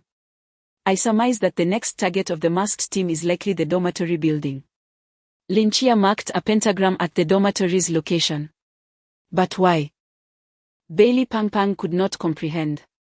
Among all these locations, only the dormitory boasts the largest area, the most ambush points, and the highest concealment. I suspect there are multiple new recruit teams lying in wait there. Considering that the masked team would suffer mental fatigue due to prolonged engagements, they are bound to choose the most challenging target right from the start. Therefore, it is highly probable they will directly assault the dormitory. A glimmer of light sparkled in Lin Chia's eyes as he abruptly lifted his head, only to find Bailey Pang Pang and Mali regarding him with peculiar expressions. What is it? Is there a flaw in my reasoning? Lin Chia pondered in confusion. Bailey Pang Pang and Mali exchanged glances with Lin Chia and slowly spoke, "Freak." Chapter 79, Suffocation Dormitory Building. Why must we go there fast? Vortex paused, rubbing his stomach. I would rather head to the cafeteria for a meal. Unfortunately, the cafeteria is not serving food at the moment. Tianping rolled his eyes. I have made it abundantly clear, our numbers are a disadvantage. With our realms suppressed to the lamp level, we lack the capacity to engage in a war of attrition. Therefore, we must eliminate the greatest threat at the outset. Oh. So after we finish with the dormitory, can we then go to the cafeteria for a meal? Let us proceed according to Tianping's plan. Starting with the dormitory building. Wang Mian spoke slowly, but we must exercise caution. It has likely become their stronghold now, and we must not falter in the treacherous waters. Indeed. Underground base. Lin Chia is quite impressive, managing to break through and nearly detonating Vortex's mask. One instructor remarked. After all, one cannot become a proxy without a certain level of skill. His close combat abilities are formidable, yet he has yet to exhibit the characteristics of a Seraphim, right? That belongs to Sequence 003, a mortal realm. If he had unleashed it just now, he could have escaped without detonating explosives, correct? Intelligence reports suggest that his divine ruins may not be entirely complete. Nevertheless, his terrifying deductive abilities and close combat prowess are sufficient to place him among the most promising of the new recruits. I am quite curious about what the scene would be like if he were to engage in combat with Wang Mian. Yuan Gang gazed at the screen, his knuckles rhythmically tapping the table, seemingly deep in thought. Commander, what are you observing? Yuan Gang extended his hand, pointing at the screen where a boy sat in a corner, holding a knife and meditating. Observe him. Him? The instructor scratched his head. I recall he has been sitting there since the match began. Does he possess any special qualities? Yuan Gang tossed the materials on the table. Take a look for yourselves. The nearby instructors picked up the documents, their eyes widening in astonishment until they gasped in disbelief. He is Chao Yuan. Why have you been sitting there? Come and discuss the tactics with us for a moment. A young man pushed open the dormitory door, gazing at the solitary boy in the corner. He sighed. Chao Yuan slowly opened his eyes and calmly replied, You all discuss, there is no need to include me. No, Chao Yuan. Do you not wish to defeat the masked one and conclude the training session directly? Sitting idly is far too passive. The young man wore an expression of frustration. Are you simply going to wait here for them to eliminate you? Yes. The young man, finding communication futile, simply closed the door and turned to walk down the corridor. Shengu, he still refuses to come over. In the corridor, a dozen new recruits gathered, with the central figure being another high-risk ruins possessor, wearing a cap backward and chewing gum. Shen Qingzhu waved his hand dismissively, expressing disdain. Let him be. He is merely a coward afraid of trouble. Even if we summoned him, it would likely serve no purpose. Brother Shen, what shall we do next? We will lie in ambush here, waiting for the masked squad to arrive. Once the group across the street makes their move, we will take them by surprise and decisively defeat the masked squad. Excellent. Indeed. Foolish. Wonderful. Amidst the chorus of agreement, a peculiar sound intermingled. The crowd paused, turning to see a man behind them, holding a short sword and wearing a crescent moon mask. The corners of the mouth beneath the mask curved slightly upwards. You. Bang. Bang. In an instant, the moon demon struck with lightning speed, knocking out 2 new recruits with the hilt of his sword, rendering them incapacitated. The others finally reacted, drawing their blades to strike. Before their weapons could make contact with the moon demon, he vanished in a blur, completely disappearing from sight. He can become invisible. Be cautious. The new recruits shouted in unison, their awareness dawning. Shen Qingzhu's expression darkened, and he swiftly raised his hand, snapping his fingers. Crack. In an instant, all the air within a 10-meter radius was extracted, creating a vacuum. The other recruits surrounding Shen Qingzhu suddenly felt their throats constrict. Their expressions twisted in agony as they clutched at their necks. They crumpled to the ground, desperately attempting to crawl away, but upon reaching the edge of the vacuum, they encountered an invisible barrier that prevented their escape. Shen Qingzhu remained indifferent to his companion's suffering, his gaze sweeping the area. I know you cannot hear my voice, but you should be able to read my lips. In a vacuum, humans do not perish immediately. When external air pressure dissipates, the gases within the body expand, escaping through the mouth, nose, and rectum, slowly being depleted.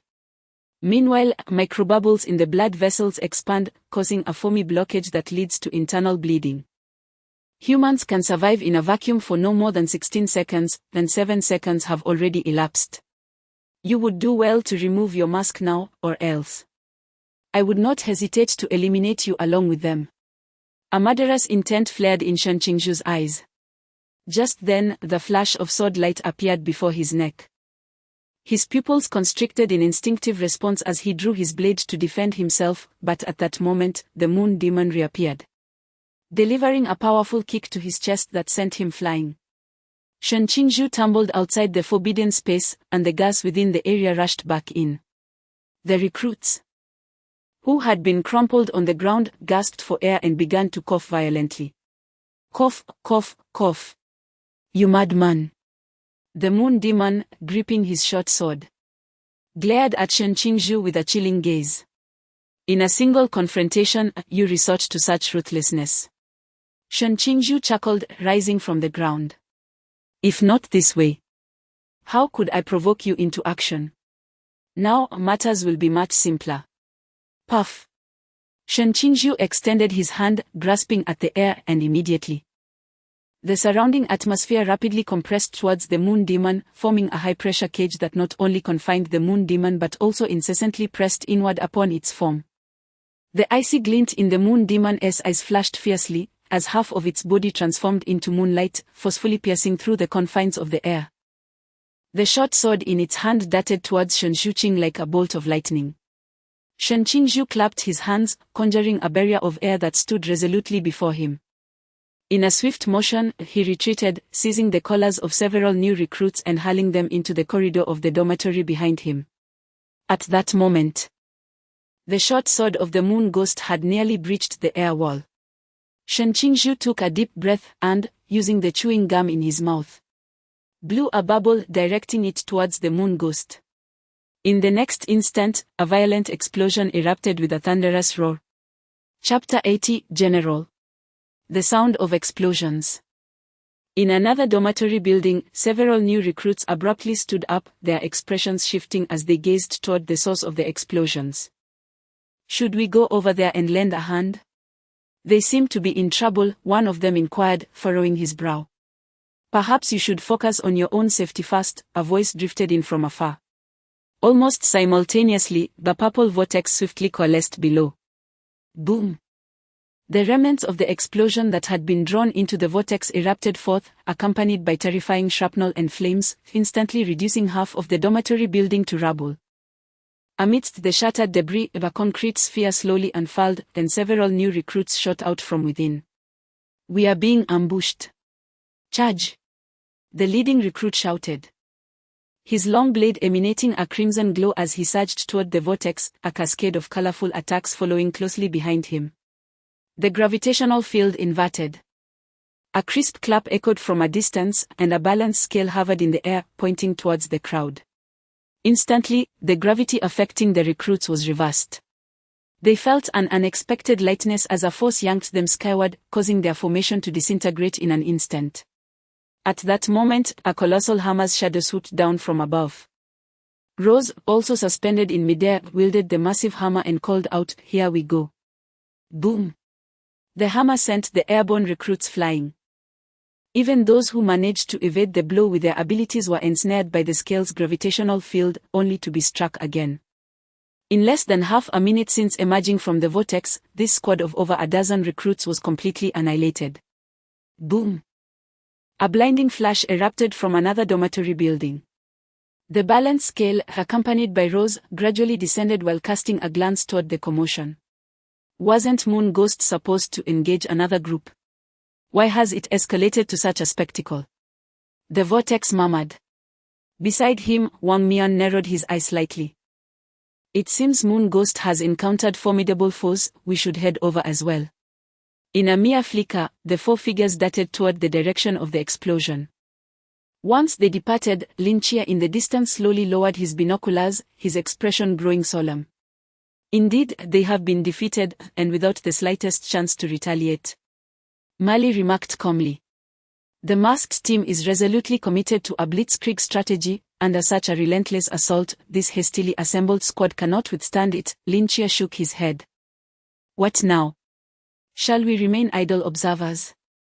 Bai Li Pangang inquired, looking at Lin Chia. "No, we must intervene now." Lin Chia's gaze settled on the distant dormitory engulfed in explosions. "If my conjecture is correct, the one engaging Moon Ghost is another high-risk target. One of the few capable of contending with the masked team. We cannot allow him to be eliminated so easily. We'll maneuver behind the masked team, if the opportunity arises. We shall coordinate with this high-risk target for a strike. If not, we'll rescue as many as we can and retreat, ensuring our own survival above all." A deafening explosion reverberated as a blinding fireball erupted from the dormitory building, shattering the glass of an entire floor. A shadow, reminiscent of moonlight, darted from the ruins, closely followed by a young man. The moon demon likely pressed his feet against the wall, pivoting in midair, and suddenly hurled his short sword, which sliced through the faint remnants of light, aiming directly for Shen Qingzhu's neck. Shen Qingzhu's pupils constricted as he swiftly extended two fingers to intercept the weapon. The air around him solidified like iron, firmly immobilizing the short sword just inches away, and with a flick of his fingertips, he sent the blade soaring several dozen meters away. The moon demon reached beneath his cloak, retrieving two more short swords, ready to make his move. When Shen Qingzhu snapped his fingers once more, the air between them rapidly compressed, and simultaneously, a spark of electricity erupted from Shen Qingzhu's ring. An explosive fireball erupted, causing the moon demon to shift back, his form once again becoming ethereal, retreating several meters. When the proportions of oxygen and nitrogen in the air are compressed to a critical point, they become primed for combustion, and with just a spark, an explosion can be triggered. Shen Qingzhu, with his hands in his pockets, calmly declared, "My indiscriminate area of effect lethality is your nemesis. However, you can only manipulate the air within a 10-meter radius, can you not?" The moon demon gripped his short sword, gazing into Shen Qingzhu's eyes, countering. "With your current level of power, you are leagues away from achieving such indiscriminate destruction." Shen Qingzhu's expression hardened, the flicker of anger crossing his face. "Against you. This is more than sufficient." Both combatants lunged at each other simultaneously.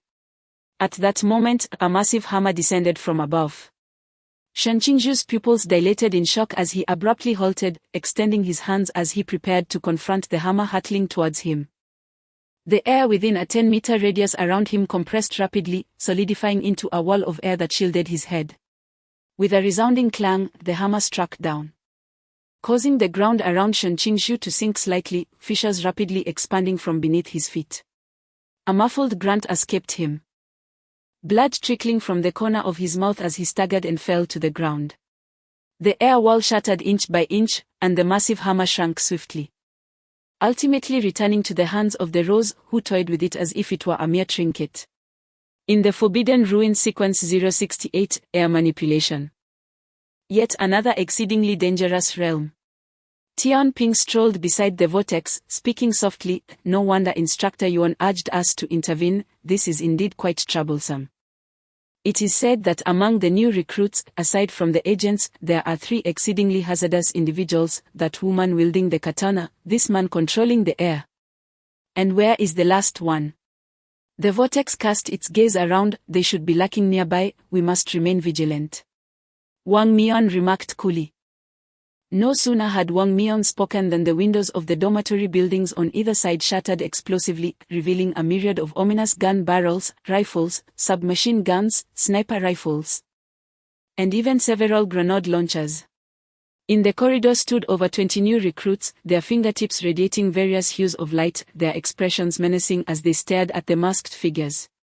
Meanwhile, the silhouettes of 4 new recruits suddenly emerged behind the 2 buildings, simultaneously reaching out to the ground. Earthen walls, barriers, vines, then steel spikes rose from the earth, forming an array of distinctly different walls that effectively blocked the trio's retreat, coupled with the dormitory buildings arranged in a triangular formation ahead. All avenues of escape for the masked squad were completely sealed off. Amidst the ruins, Shen Qingzhu staggered to her feet, wiping the blood from her lips, and cast a cold smile at the 5 individuals. "The general has arrived, masked." Chapter 81, Yuan, what do you think? Have I been entangled with that assassin wearing the moonlight mask for so long for no reason? Shen Qingzhu squinted at the masked team before him and spoke slowly. "I concede that, in a direct confrontation, we rookies cannot prevail against you. Yet, we have already laid out an intricate trap. Here, we can wear you down." Suddenly, Shen Qingzhu's figure retreated swiftly into the dormitory building behind him, and a heavy wall of air materialized before the building, preventing the masked team from advancing. "This is quite troublesome." Vortex observed the rookies concealed in every direction and scratched his head. "More than 50 people. It appears that the ambush consists of more than just 2 teams, nearly half of the rookies present have gathered here. What a grand spectacle." Tian Ping sighed. After speaking, he turned to Wang Mian. "Captain, it's time for you to make your move, isn't it?"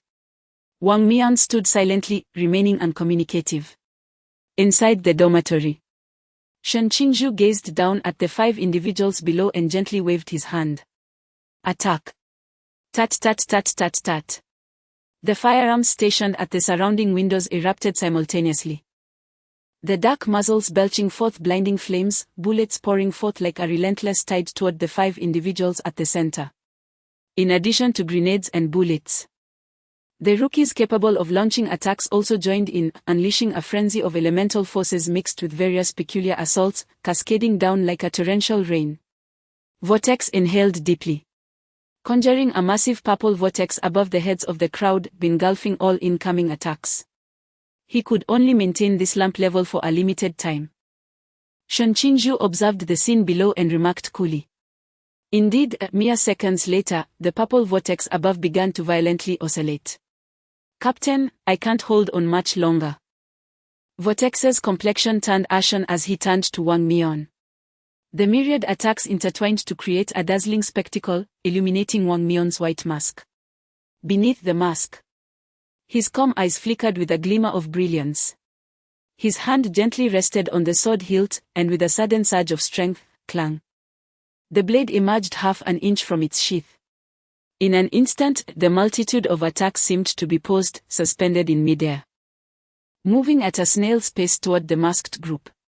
Furthermore, the other members of the masked team and the rookies ambushed atop the 3 dormitory buildings appeared to be mired in a quagmire, their movements excruciatingly slow.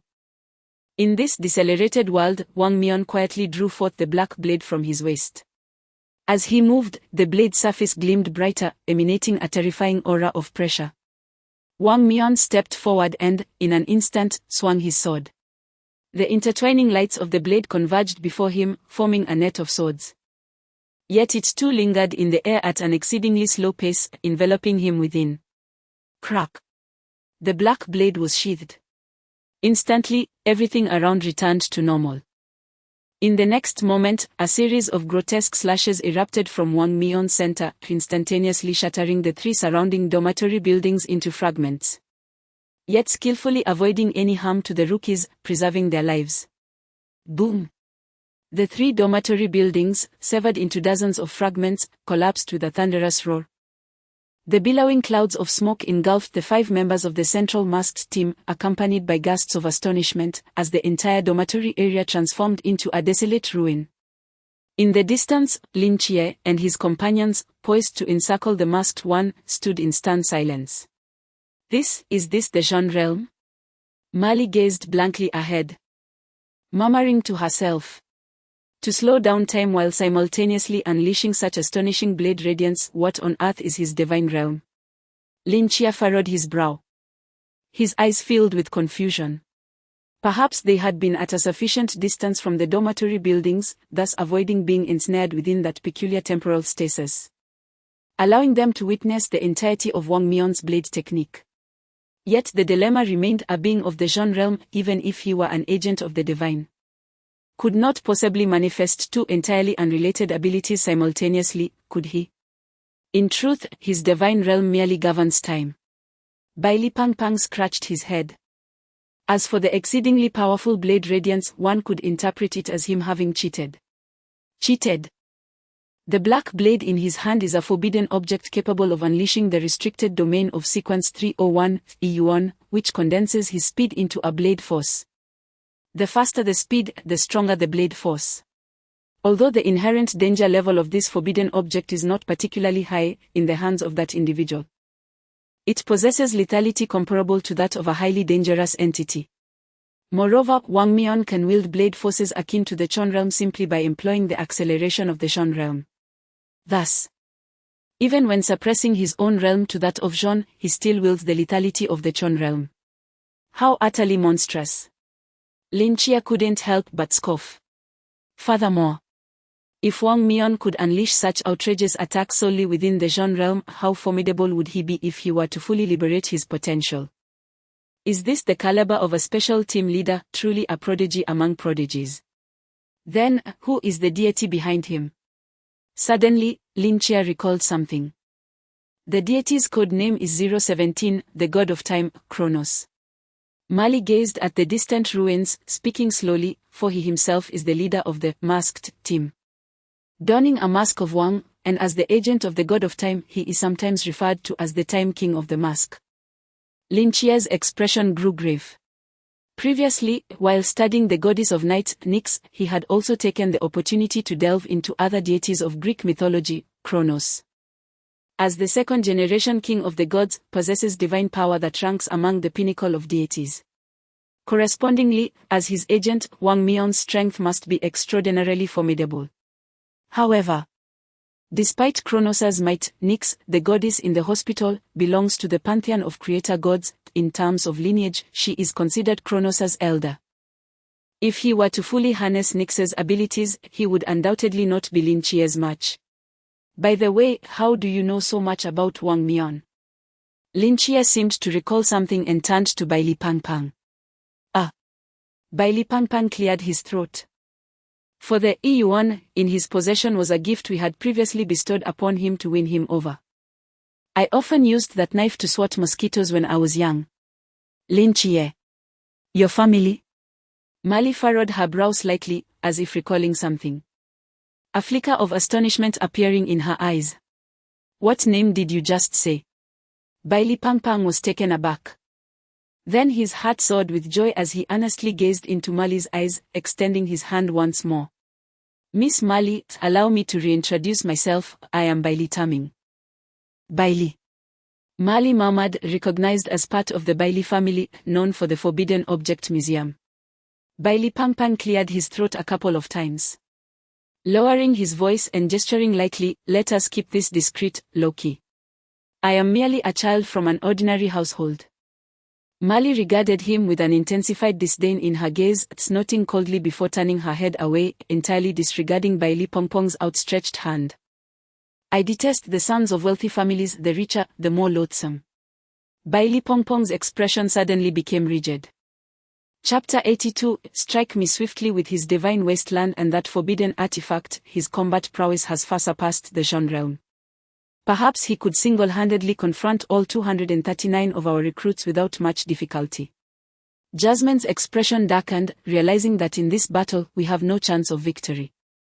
Not necessarily, Bailey Pang Pang remarked, rubbing his belly with a cheerful grin. Lin Chi inquired, do you have a plan? The yuan was a gift from our family. So I naturally possess means to restrict its power. Bailey Pang Pang reached into his pocket and produced a roll of tape. This is the forbidden item sealing scroll, sequence 343. By affixing a segment to the blade, we can completely isolate it from its environment, rendering Wang Mion's temporal wasteland ineffective, thus reducing its power to that of an ordinary knife. Lin Chi took the tape, astonished as he glanced at Bailey Pang Pang's pocket. You carry this around? Did you foresee Wang Mion's arrival? Bailey Pang Pang chuckled, neither confirming nor denying the implication. Not wishing to pry further, Lin Chi lowered his gaze to the roll in hand, his mind racing. If we can seal that blade, we still have hope. Boom! Boom! Boom! Explosions reverberated from the ruins as a flurry of figures surged towards the masked squad, blinding flashes erupting in succession. The dormitory building lay in ruins. Yet not all recruits were forced out. Those who had endured thus far were mostly talented individuals hailing from diverse backgrounds, managing to safeguard their lives amidst chaos. Brother Shen, are you all right? A recruit staggered up from the debris, calling out to the figure beside him. In the next moment, a heavy wall panel shattered explosively. And Shen Qingzhu emerged, covered in dust and coughing twice. I'm fine. What on earth was that? Could such an attack truly be conjured by someone at the Shen level?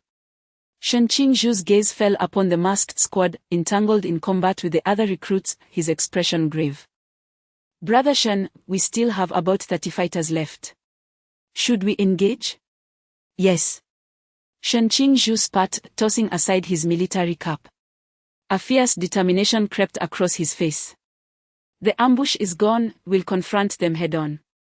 I refuse to believe they've retained much spiritual energy after all this time. With that, a gust of wind erupted beneath him, propelling him swiftly towards the chaotic battlefield. The vortex, that troublesome individual has arrived. Yu Gue noted, striking down two recruits with the hilt of his short sword.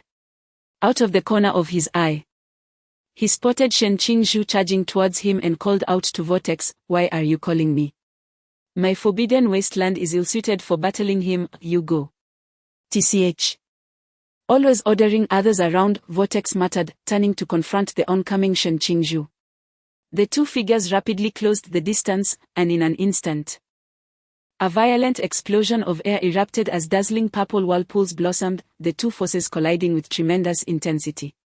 With a gentle clap of his hands, fragments of rubble from the surrounding ruins suddenly levitated, shooting towards the advancing recruits in a swift torrent, soon engulfing them entirely.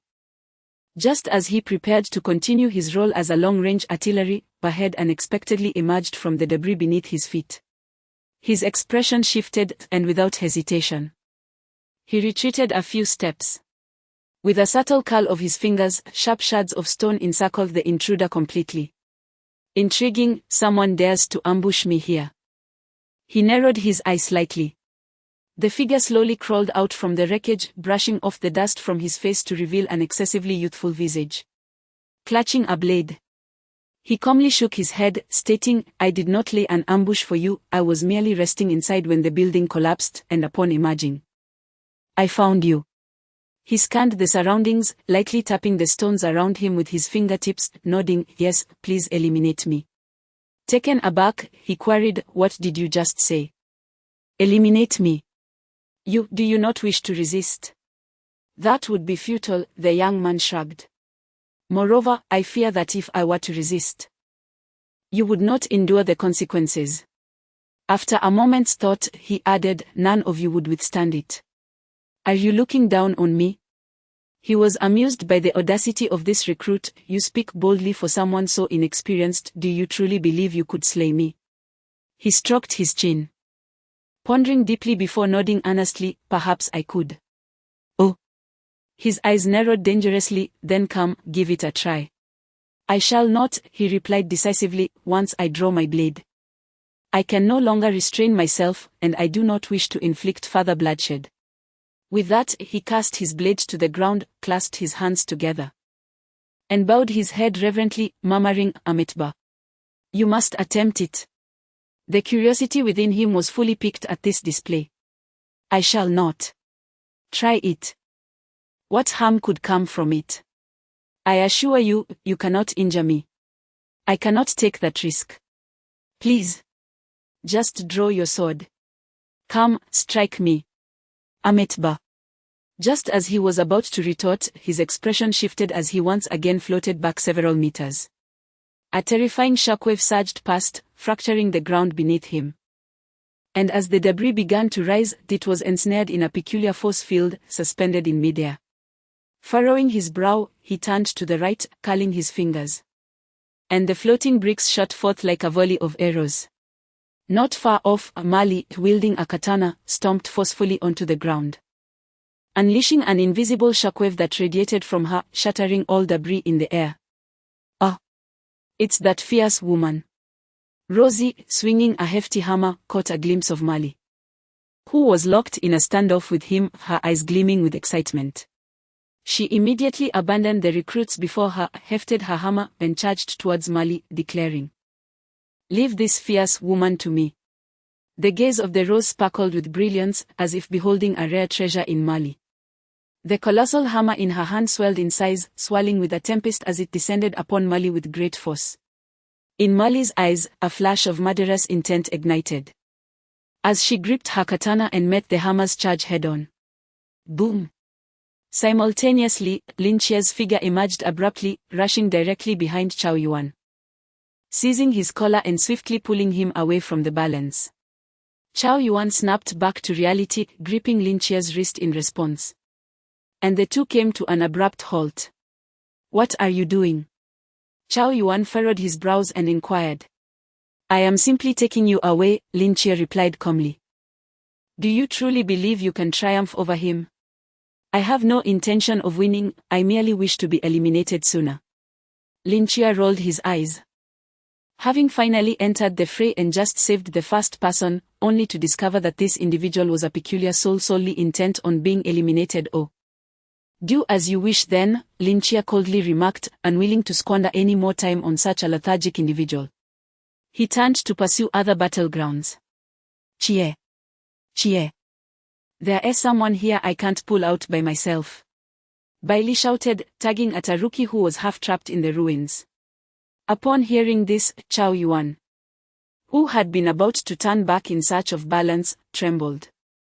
"Chie, Chie," he murmured, lowering his head. Chapter 83, Are you confident in surviving? Wait. Chao Yuan suddenly interjected, halting Lin Chia, who was about to depart. Lin Chia furrowed his brow and turned back. "What is your surname?" "Lin, as in the double wood." Lin Chia regarded Chao Yuan with a puzzled expression. "Is there an issue?" Doublewood stands tall, the 8 gods unite as one, 10 years into the night. I shall ferry the mortals. Chao Yuan stared blankly at Lin Chia, murmuring to himself. Lin Chia could not quite catch what he was saying. He merely rolled his eyes at him, thinking him mad. Without further ado, Lin Chia turned and sprinted towards another battlefield. Chao Yuan silently observed his retreating figure, lost in contemplation. Suddenly, someone patted him on the shoulder from behind. Turning around, he found Tian Ping gazing at him with eager anticipation. "Come at me. I'm quite curious." Chao Yuan glanced at him, then at Lin Chia, who was engaged in combat on the battlefield. After a moment's hesitation, he slowly bent down, picking up the knife from the ground. Tian Ping's eyes sparkled with delight. It seemed he now regarded me as a coward. I must rectify this poor impression, Chow Yuan muttered to himself as he grasped the knife. What did you say? Tian Ping asked, somewhat unclear. Are you certain you can survive? Chow Yuan held the knife sheath with one hand while cautiously reaching for the hilt with the other. His gaze fixed on Tian Ping as he earnestly stated, if you lack confidence, I could seek out that man over there wearing the Wang mask. Tian Ping shook his head decisively. Rest assured, this minor affair doesn't require the captain's intervention. Oh, then I shall draw the blade. Chow Yuan inhaled deeply, placing his hand upon the hilt. The moment his fingertips brushed against it, an inexplicable sense of dread surged within Tian Ping. Simultaneously, Wang Mian, who had been quietly observing, abruptly turned his head. Fixating intently on Chow Yuan in the distance, the flicker of astonishment crossing his eyes. The blade was unsheathed. The black malevolent aura surged forth like a raging fire. Ascending to the heavens.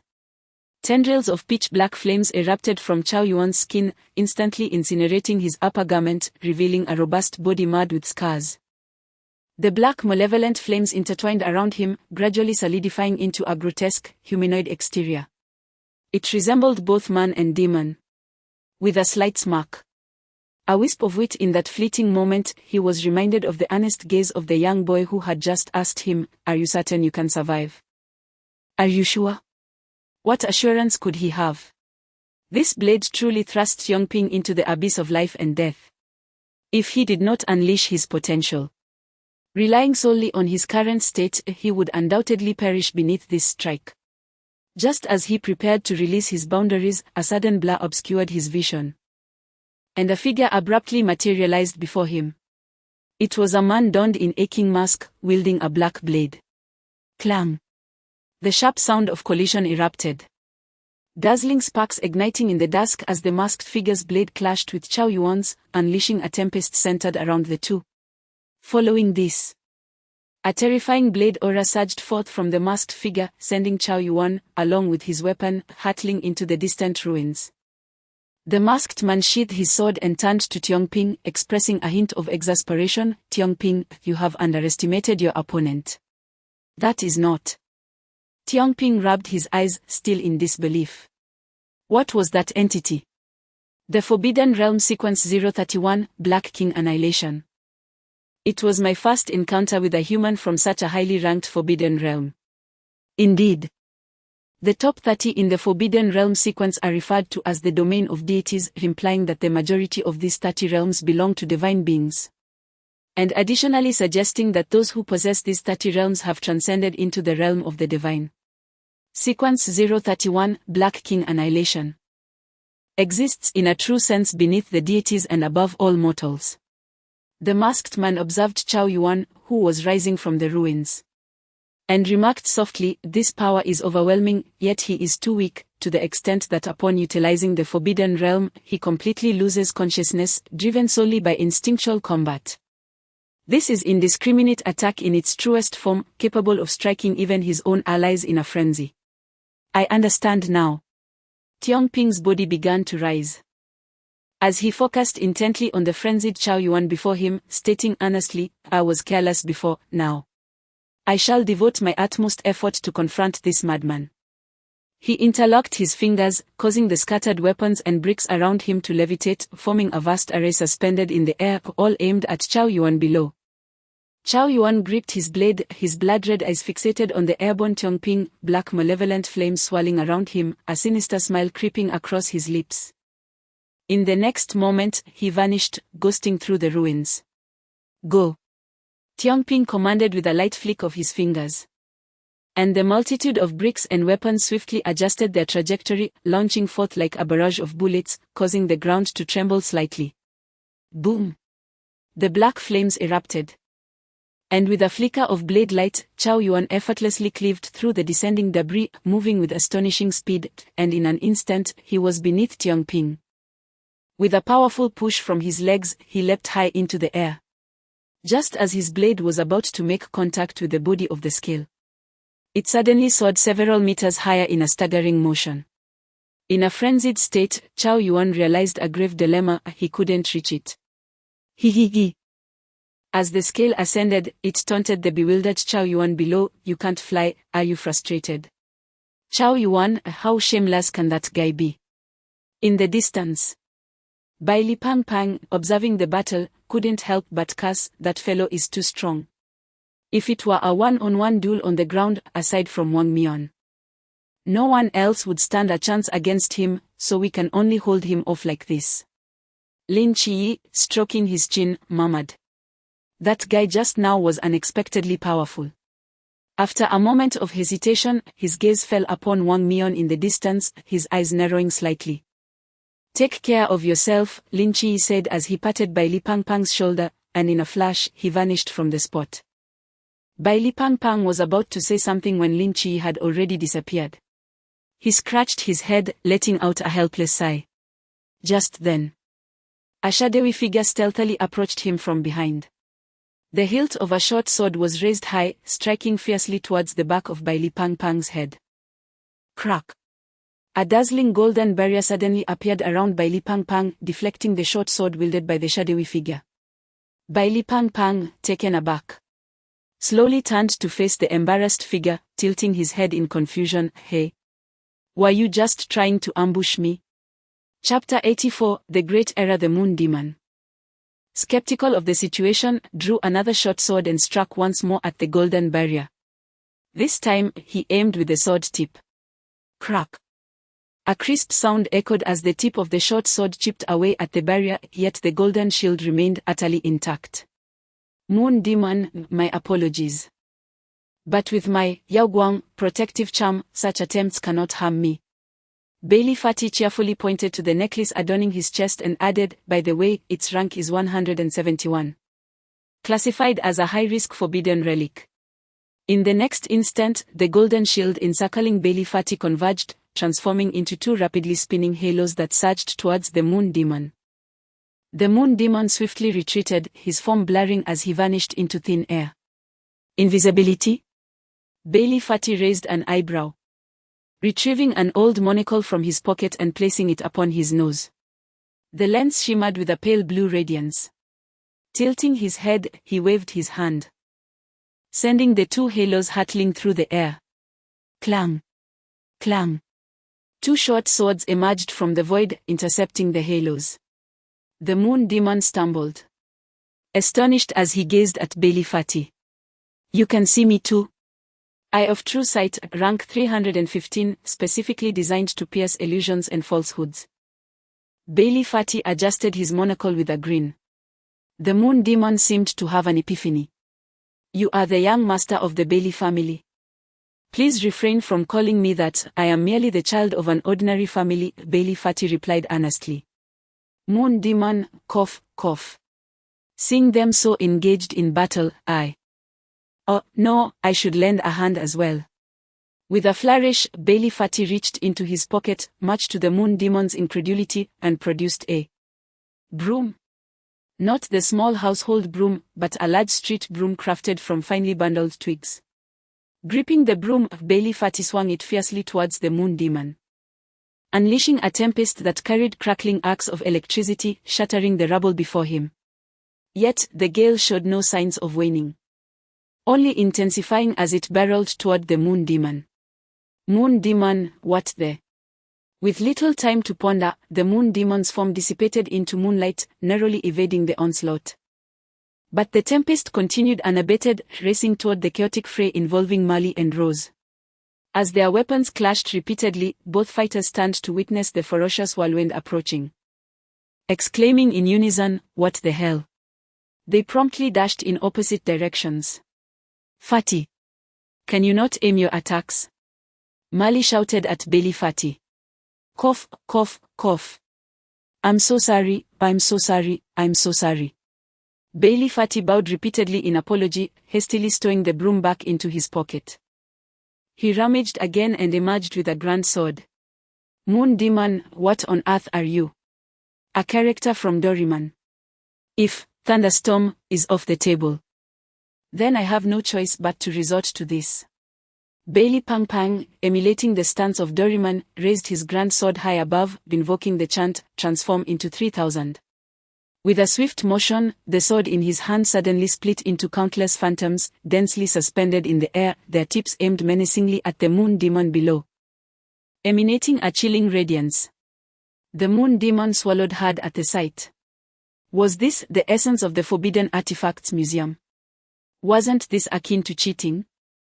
Bailey Pang Pang gently swung his sword downward, inhaling deeply, and declared, "Attack." The 3,000 sword lights descended like raindrops, coalescing into a mighty dragon of blades, roaring as it surged toward the moon demon. In response, the moon demon also took a deep breath and shouted, "Vortex, save me." Meanwhile, the vortex, locked in a fierce struggle with Shen Qingzhu, seized the moment to dash toward the moon demon, his lips twitching in desperation. Shen Qingzhu narrowed his eyes and summoned the wind to follow closely behind. Just as the sword dragon was about to engulf the moon demon, a violet vortex erupted, consuming most of the sword shadows, allowing the moon demon to slip away. Yet, in the next instant, a blade wreathed in black flames grazed his scalp. Turning around, the moon demon discovered the demonic figure of Chao Yuan standing behind him, sporting a sinister grin. "Balance, save me." Meanwhile, below ground, the instructors beheld the dormitory ruins as if witnessing a celestial battle, enveloped in an eerie silence. The chaotic clash among the vortex, Rose, Balance, moon demon, Bailey Pang Pang, Emoli, Shen Qingzhu, and Chao Yuan erupted into a frenzy, with a cacophony of attacks shaking the very screens, causing intermittent disruptions in signal. Suddenly, a thunderous crash echoed above, and dust began to rain down from the ceiling as the lights in the monitoring room dimmed.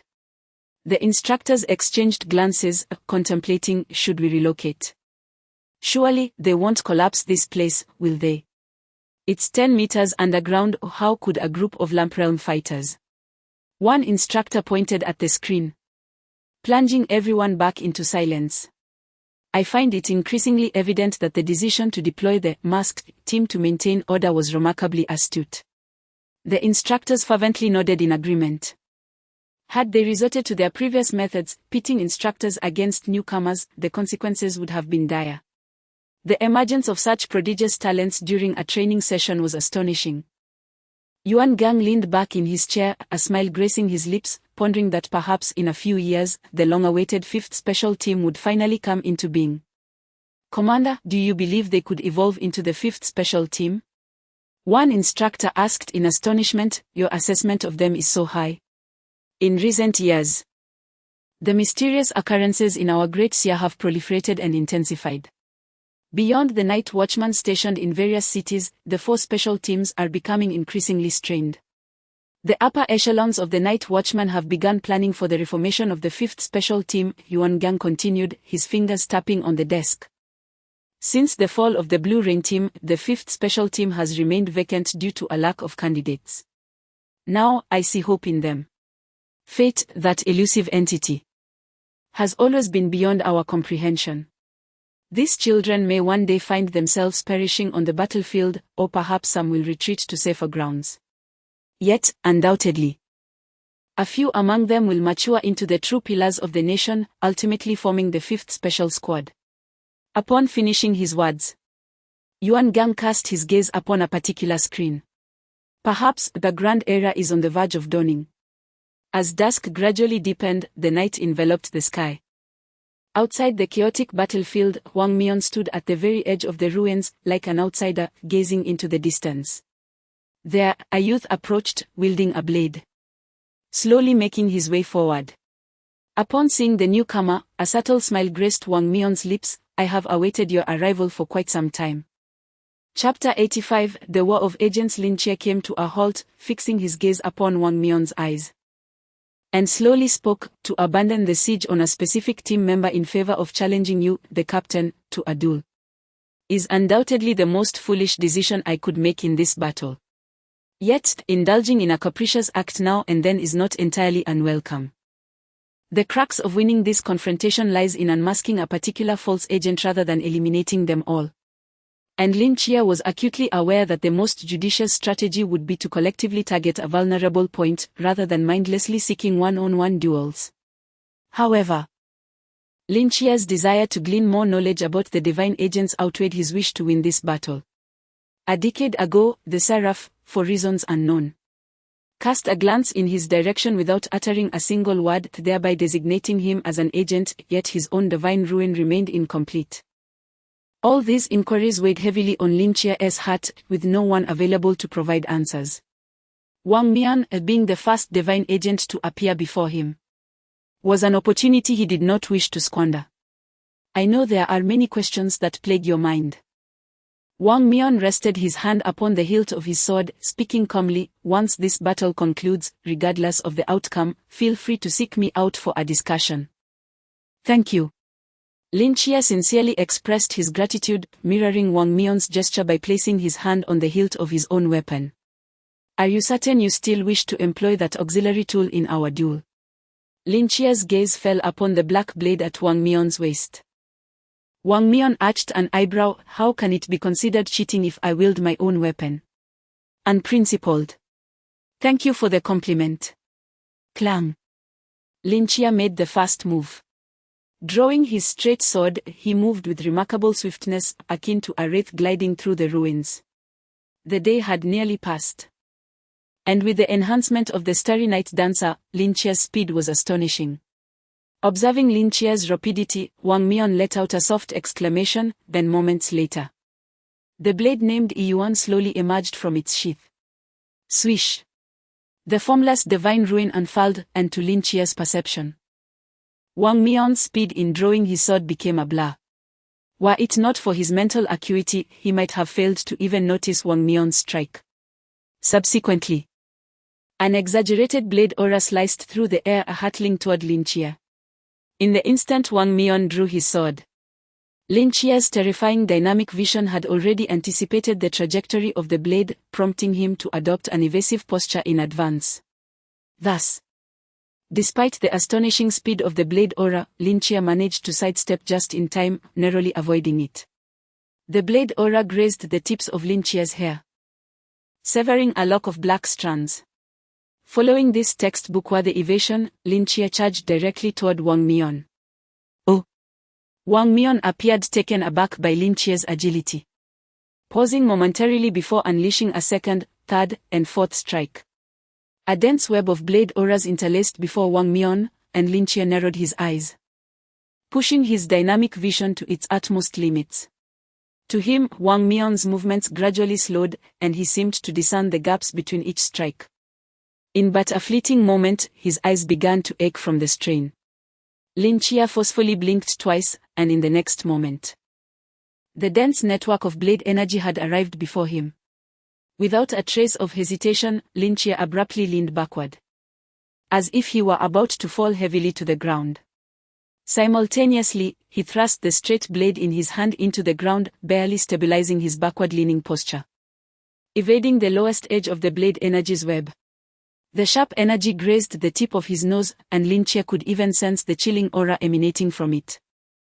After dodging the blade energy, Lin Chia exerted force on the hilt of his blade, propelling himself upward from the ground, swiftly advancing toward Wang Mian. Once the blade energy passed Lin Chia, he distinctly felt a sense of relaxation wash over him, and Wang Mian's speed appeared to slow in his eyes. The Time Divine Realm had been lifted. A brilliant light flickered in Lin Chia's eyes, as he had anticipated, given Wang Mian's current realm. It was utterly impossible for him to sustain the Time Divine Realm for an extended period. From the very beginning, Wang Mian had been conserving his strength, allowing the other 4 team members to engage in battle, only resorting to action when ambushed by Shen Qingzhu and others. At which point he had no choice but to intervene once. And that time, the Time Divine Realm lasted merely around 3 seconds. If Lin Chia's conjecture was correct, Wang Mian's current duration of the Time Divine Realm should not exceed 5 seconds, and each utilization would inevitably deplete a significant amount of mental energy. Thus he would refrain from acting unless absolutely necessary. The Time Divine Realm was immensely powerful, yet Wang Mian's current realm was insufficient. Lasting this long was already quite commendable. Though both were divine realms, Lin Chia's mortal realm seemed incomplete. He could maintain mental perception and dynamic vision without feeling fatigued even if activated for 24 hours. This suggests that even incompleteness has its advantages, otherwise, he would be forced to act like Wang Mian, only able to present himself as a true man for a mere 5 seconds each time. Seizing the opportunity created by the lapse in the time divine realm, Lin Chia dashed to Wang Mian's front, swiftly swinging his straight blade. Clang! Wang Mian's Yuan intercepted Lin Chia's blade. A subtle shockwave transferring through the blade to Lin Chia's hand, yet that was the extent of it. Without a speed enhancement, Yuan was merely an ordinary blade capable of numbing an opponent's fingers. Does Mortal Realm possess acceleration capabilities? How are you so fast? Wang Mian queried, perplexed. As their blades collided, he had assumed that his own strikes were sufficient to knock Lin Chia out of the match. Yet he was astonished to find Lin Chia keeping pace with his speed within the time divine realm. After all, 003 was indeed formidable. A fact that Lin Chia subtly acknowledged. Indeed, Wang Mian accepted without suspicion, and in the next moment, the time divine realm activated once more. Though each duration was brief. As long as a sufficient interval passed, consecutive activations posed no significant challenge. Now, the cooldown period for Wang Mian's time divine realm had elapsed. In Lin Chia's eyes, Wang Mian's speed accelerated once again, his movements leaving after images. Wang Mian deflected Lin Chia's straight blade, raising his yuan, then delivering a light cut. This time, you cannot escape, Wang Mian calmly stated, gazing at the close Lin Chia. Clang! Lin Chia effortlessly blocked Yuan's attack with his straight blade. Wang Mian was taken aback. Where is the blade aura? Where has my formidable blade aura gone? He lowered his gaze to his own yuan, only to discover that a strip of tape had inexplicably adhered to the blade. A sealing scroll. Wang Mian's expression shifted subtly. In his eyes, Lin Chia's lips curled into a slow smile. Now your cheat is useless. Let us engage in a proper battle. In the next moment, Lin Chia pivoted the edge of his straight blade and actively struck towards Wang Mian. Chapter 86, Support within the time divine ruins. Wang Mian moved with astonishing speed, effortlessly evading Lin Chia's straight blade. I realized then that this was the influence of that chubby lad from the Bailey family. In merely a moment, Wang Mian grasped the situation, letting out a resigned sigh. Yet, there was no trace of regret in his gaze. Instead, he grew even more exhilarated. Very well. I shall engage you in a fair fight. He completely abandoned the tactic of unleashing blade energy and closed in, battling Lin Chia with the yuan in hand. The black blade clashed against the light blue blade in the air, producing dazzling sparks. Beneath the time divine ruins, Wang Mian's focus on offense had elevated his speed beyond human capacity. Had another person occupied Lin Chia's position, they might not have even comprehended his movements, let alone discern the trajectory of his blade. Even Lin Chia had to concentrate intensely, employing dynamic vision paired with astonishing reflexes, merely to fend off Wang Mian's onslaught. He was immensely grateful for the supplementary classes organized by Chen Mai and the others before his arrival. Had he not endured Chen Mai's wooden sword training or practiced evading bullets, he would likely struggle to last even 5 seconds. Amidst a whirlwind of blinding blade light, Lin Chia suddenly felt a lightness in his body, and the flow of time around him returned to normal. Conversely, Wang Mian's speed appeared to decelerate in Lin Chia's eyes. Now it's my turn. Lin Chia chuckled, raising his straight blade and fiercely striking at Wang Mian, who had lost the advantage of time. Within the time divine ruins, Lin Chia was unable to surpass Wang Mian, but once the ruins dissipated, empowered by Starry Night Dancer, Lin Chia was poised to dominate Wang Mian. The tide of battle shifted instantly, and Lin Chia's assault raged like a tempest, forcing Wang Mian to retreat repeatedly. Were it not for Wang Mian's exquisite swordsmanship, he would have faltered long ago. Moments passed, and Wang Mian opened the time divine ruins once more, countering with his own strikes against Lin Chia. The two engaged in a relentless exchange, alternating dominance in a fierce duel that lasted over 3 minutes. Aren't they exhausted? After a ceasefire, Bailey Pang Pang sat on a stone, wiping the sweat from his brow, lamenting. Beside him, Yuegue sighed. I don't know if they are tired, but I have endured a day of beating. I am truly exhausted. Bailey Pang Pang patted his shoulder, offering comfort. It's all right, brother. Let us rest here, let them fight to their heart's content. In the future, you are welcome to visit my home. Yuegue. Boom. An air cannon struck the ground before the two, the resulting shockwave leaving Bailey Pang Pang dazed. Hey! You two fighting over there. Could you move further away? Don't harm the innocent. Bailey Pang Pang shouted towards the distant, red-eyed Shen Qingzhu and Vortex. Afterward, he turned, concern etching his face as he asked, How are you, brother Yuegue? All well. Cough, cough, cough, I'm fine. In the distance, Vortex observed the two fools resting leisurely and expressed with a hint of envy. How about we also call for a ceasefire and take a break? Shen Qingzhu contemplated for a moment and deemed it feasible. Shall we go? Let us proceed. Meanwhile, the teetering balance in the sky cast a glance at the frenzied Chao Yuan below and sighed, Must you exert yourself to such an extent? Have you not grown weary from your incessant shouting? Perhaps we should take a respite. Chao Yuan, whose voice had grown hoarse from the relentless bellowing, coughed several times as the black flames engulfing him gradually diminished, and his blood-red eyes began to regain clarity. Cough, cough. Let us move, let us go. Amitabha, I am utterly exhausted. With his voice barely a whisper, he gestured to the balance and staggered to the side. Before long, Rose and Molly strolled hand in hand, laughing and chatting as they approached from the opposite direction. Hey! Why have you stopped fighting? I was looking forward to a grand spectacle, Vortex lamented upon witnessing the scene. What? Is it only permissible for you to laze about? Rose shot him a sidelong glance, tightening her grip on Molly's arm. It's rare to encounter such a dashing lady, I could hardly bear to part with her. Rose. Your demeanor may easily lead others to misconstrue that our masquerade is a den of perversion, the balance remarked, exasperatedly rubbing his forehead. How is the pursuit of true love considered deviant? Rose huffed defiantly.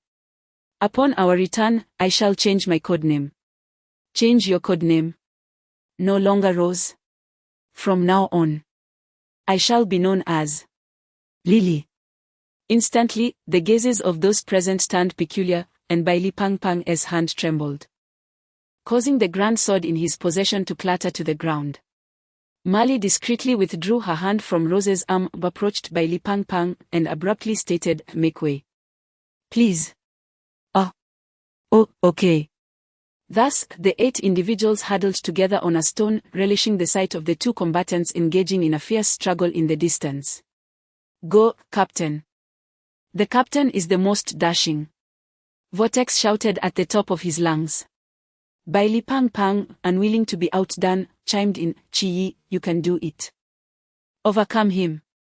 Captain, strike him down. Rose echoed enthusiastically. Bailey Pang Pang declared, Chi is valiant. The captain is formidable. Followed closely by Yuegue. Cough. Cough, cough. Bailey Pang Pang rubbed his throat, turning to the silent Molly, Shen Qingzhu, and Chao Yuan. You should join in the cheer. I cannot contend with them alone. Shen Qingzhu simply turned away, ignoring Bailey Pang Pang, while Molly scratched her nose and finally managed to utter, I am not well acquainted with him. Surprisingly, it was Chao Yuan, after a moment of hesitation, who hoarsely shouted, Lin Chi, cough, cough. Awesome. Cough, cough, cough indeed. Brother, never mind, allow me to take over, Bailey Pang Pang said, feeling a pang of sympathy. No. Let go of me. Cough, cough, cough. Chi is exceptional. Must you exert yourself so, brother? Chi exceptional. Clang, clang, clang, clang. Sparks erupted continuously, and the two individuals, engrossed in their duel, were startled by a sound emanating from afar. After a moment of hesitation, Wang Mian raised his chin and proclaimed with arrogance, Do you hear that? My support is far more potent than yours. Lin Chia, unfazed by his boastfulness, slowly replied. After unleashing the divine realm so many times, your mental fortitude must be nearing its limits, is it not? Your body, too, must be on the brink of exhaustion. Wang Mian arched an eyebrow and retorted, after battling for so long, my physical prowess has long surpassed that of ordinary individuals. As for you, you are merely an average high school student, and your endurance thus far has exceeded my expectations. I still have the strength to fight. Is winning this battle truly so vital to you? Lin Chia shook his head calmly and stated, I am indifferent to the outcome of this confrontation. I merely wish to give it my all. Chapter 87, Playing Dirty Chief, who do you think will win between the two? Below. More than 20 instructors gathered around a single screen, their eyes unblinking. Before Yuan Gang could respond, another instructor interjected, isn't it obvious? Although Lin Chia is also a divine agent, he is, after all, a newcomer and stands no chance of winning. Not necessarily, another countered. To be frank, while Wang Mian's divine realm is extraordinarily powerful, that strength is only realized at higher levels. In the Zhan realm, his capabilities are significantly limited. Moreover, with Yi Yuan sealed, Lin Chia's odds are practically 50-50. True, if we were to replace Wang Mian with Athena's agent from Team Phoenix, Lin Chia would likely not last 5 exchanges. After all, that is a humanoid behemoth, and the gap in power cannot be bridged merely by speed. Considering this, what if Lin Chia actually wins? One instructor murmured. Will we really follow the chief's directive and end the training camp prematurely? If that happens, the higher-ups will most certainly have our heads. Yuan Gang silently observed the battlefield between the two, finally speaking, let us watch. It is premature to discuss outcomes until a victor emerges. Going all out, then. Upon hearing Lin Chia's words, a flicker of admiration appeared in Wang Mian's eyes as he nodded slightly. Excellent. Clang. The blades in their hands clashed, and simultaneously, the divine realm of time opened once more. Lin Chia took a deep breath, channeling his mental state to its peak, if all went as anticipated. A resolution to their battle would soon unfold. Yi Yuan's blade sliced through the air, emitting a faint hum. Instinctively, Lin Chia raised his sword, striking towards Yi Yuan. At that moment, a ripple of invisible energy surged from behind Wang Mian's mask, a formidable divine pressure erupting from his eyes, crashing violently into Lin Chia's mind. While Lin Chia had previously intimidated countless individuals with the might of the Seraphim, this was the first time he experienced being overwhelmed by another's divine power. At the instant the god of time's pressure burst forth, Lin Chia's eyes narrowed in response. From his gaze, 2 blinding golden beams erupted, resembling twin forges ablaze, emanating an aura of terrifying divinity. In the air, their gazes collided. A tempest erupted from the center of their locked stares, the overwhelming divine force radiating from them dominating the entire arena. Goodness, how did it get windy just from them glaring at each other? Bailey exclaimed in astonishment. Tian Ping fixed his gaze intently on the distant duo, murmuring, now, it is the divine beings behind them that are clashing. The might of the Seraphim collided fiercely with that of the god of time for several seconds, both their eyes becoming bloodshot. Their contest was no longer of personal strength, but of the divine power contained within them. Boom! With a faint sound, Wang Mian suddenly grunted, retreating a half-step. Simultaneously, the divine realm of time surrounding him shattered piece by piece. Lin Chia's eyes sparkled with brilliance as he stepped forward and suddenly swung his blade. In that moment, Wang Mian failed to draw his blade in time to defend himself. The pale blue edge sliced through his mask, cleaving the character Wang in twain. The sound of shattering echoed, Wang Mian's mask lay in ruins. Beneath it, the refined and composed visage emerged, gazing helplessly at Lin Chia. The onlookers sprang to their feet, gasping in astonishment. Even the instructors seated before the screen felt a jolt of alarm in their hearts, realizing the gravity of the situation. Apologies, Wang Mian murmured, casting his gaze into Lin Chia's eyes. In the next instant, the ripples in his gaze began to spread once more. Time's divine realm unfold. The fragments of the shattered mask spiraled back toward Wang Mion's face, his reclining form gradually returning to its original position, while the surrounding spectators resumed their seats. Their expressions clouded with confusion. Lin Chia's body uncontrollably retraced its steps, the blade returning along its original path, the cracks in the mask mending. And his form reverting to the moment before he had swung the weapon. Lin Chia's eyes widened, brimming with disbelief. Time had rewound to 3 seconds prior. At that moment, the two had yet to determine a victor. He had not yet struck, and Wang Mion's mask remained intact. The onlookers appeared to have forgotten the previous scene, still fervently cheering for both combatants, save for Lin Chia, who alone recalled the events that had transpired. No. Aside from Lin Chia, the instructors, fixated on the screen, were also aware of what had just occurred. He had severed Wang Mion's mask. Goodness. Thankfully Wang Mion had reversed time, or else we would have truly been at a loss. Yet, is the ability to rewind time something that can be utilized at the Zhon realm? No. Wang Mion had just unsealed his domain, reaching at least the Zhon realm in that fleeting moment. Does that not imply our defeat? Ahem, but present, since Lin Chia did not actually shatter Wang Mion's mask. We have not lost. However, he has indeed unlocked his domain.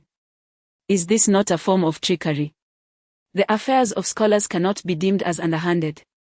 Do you truly wish for this training session to conclude here, and find satisfaction in that? The instructors erupted into a cacophony of debate, when suddenly Yuan Gang slowly rose from his seat, casting a glance at the time.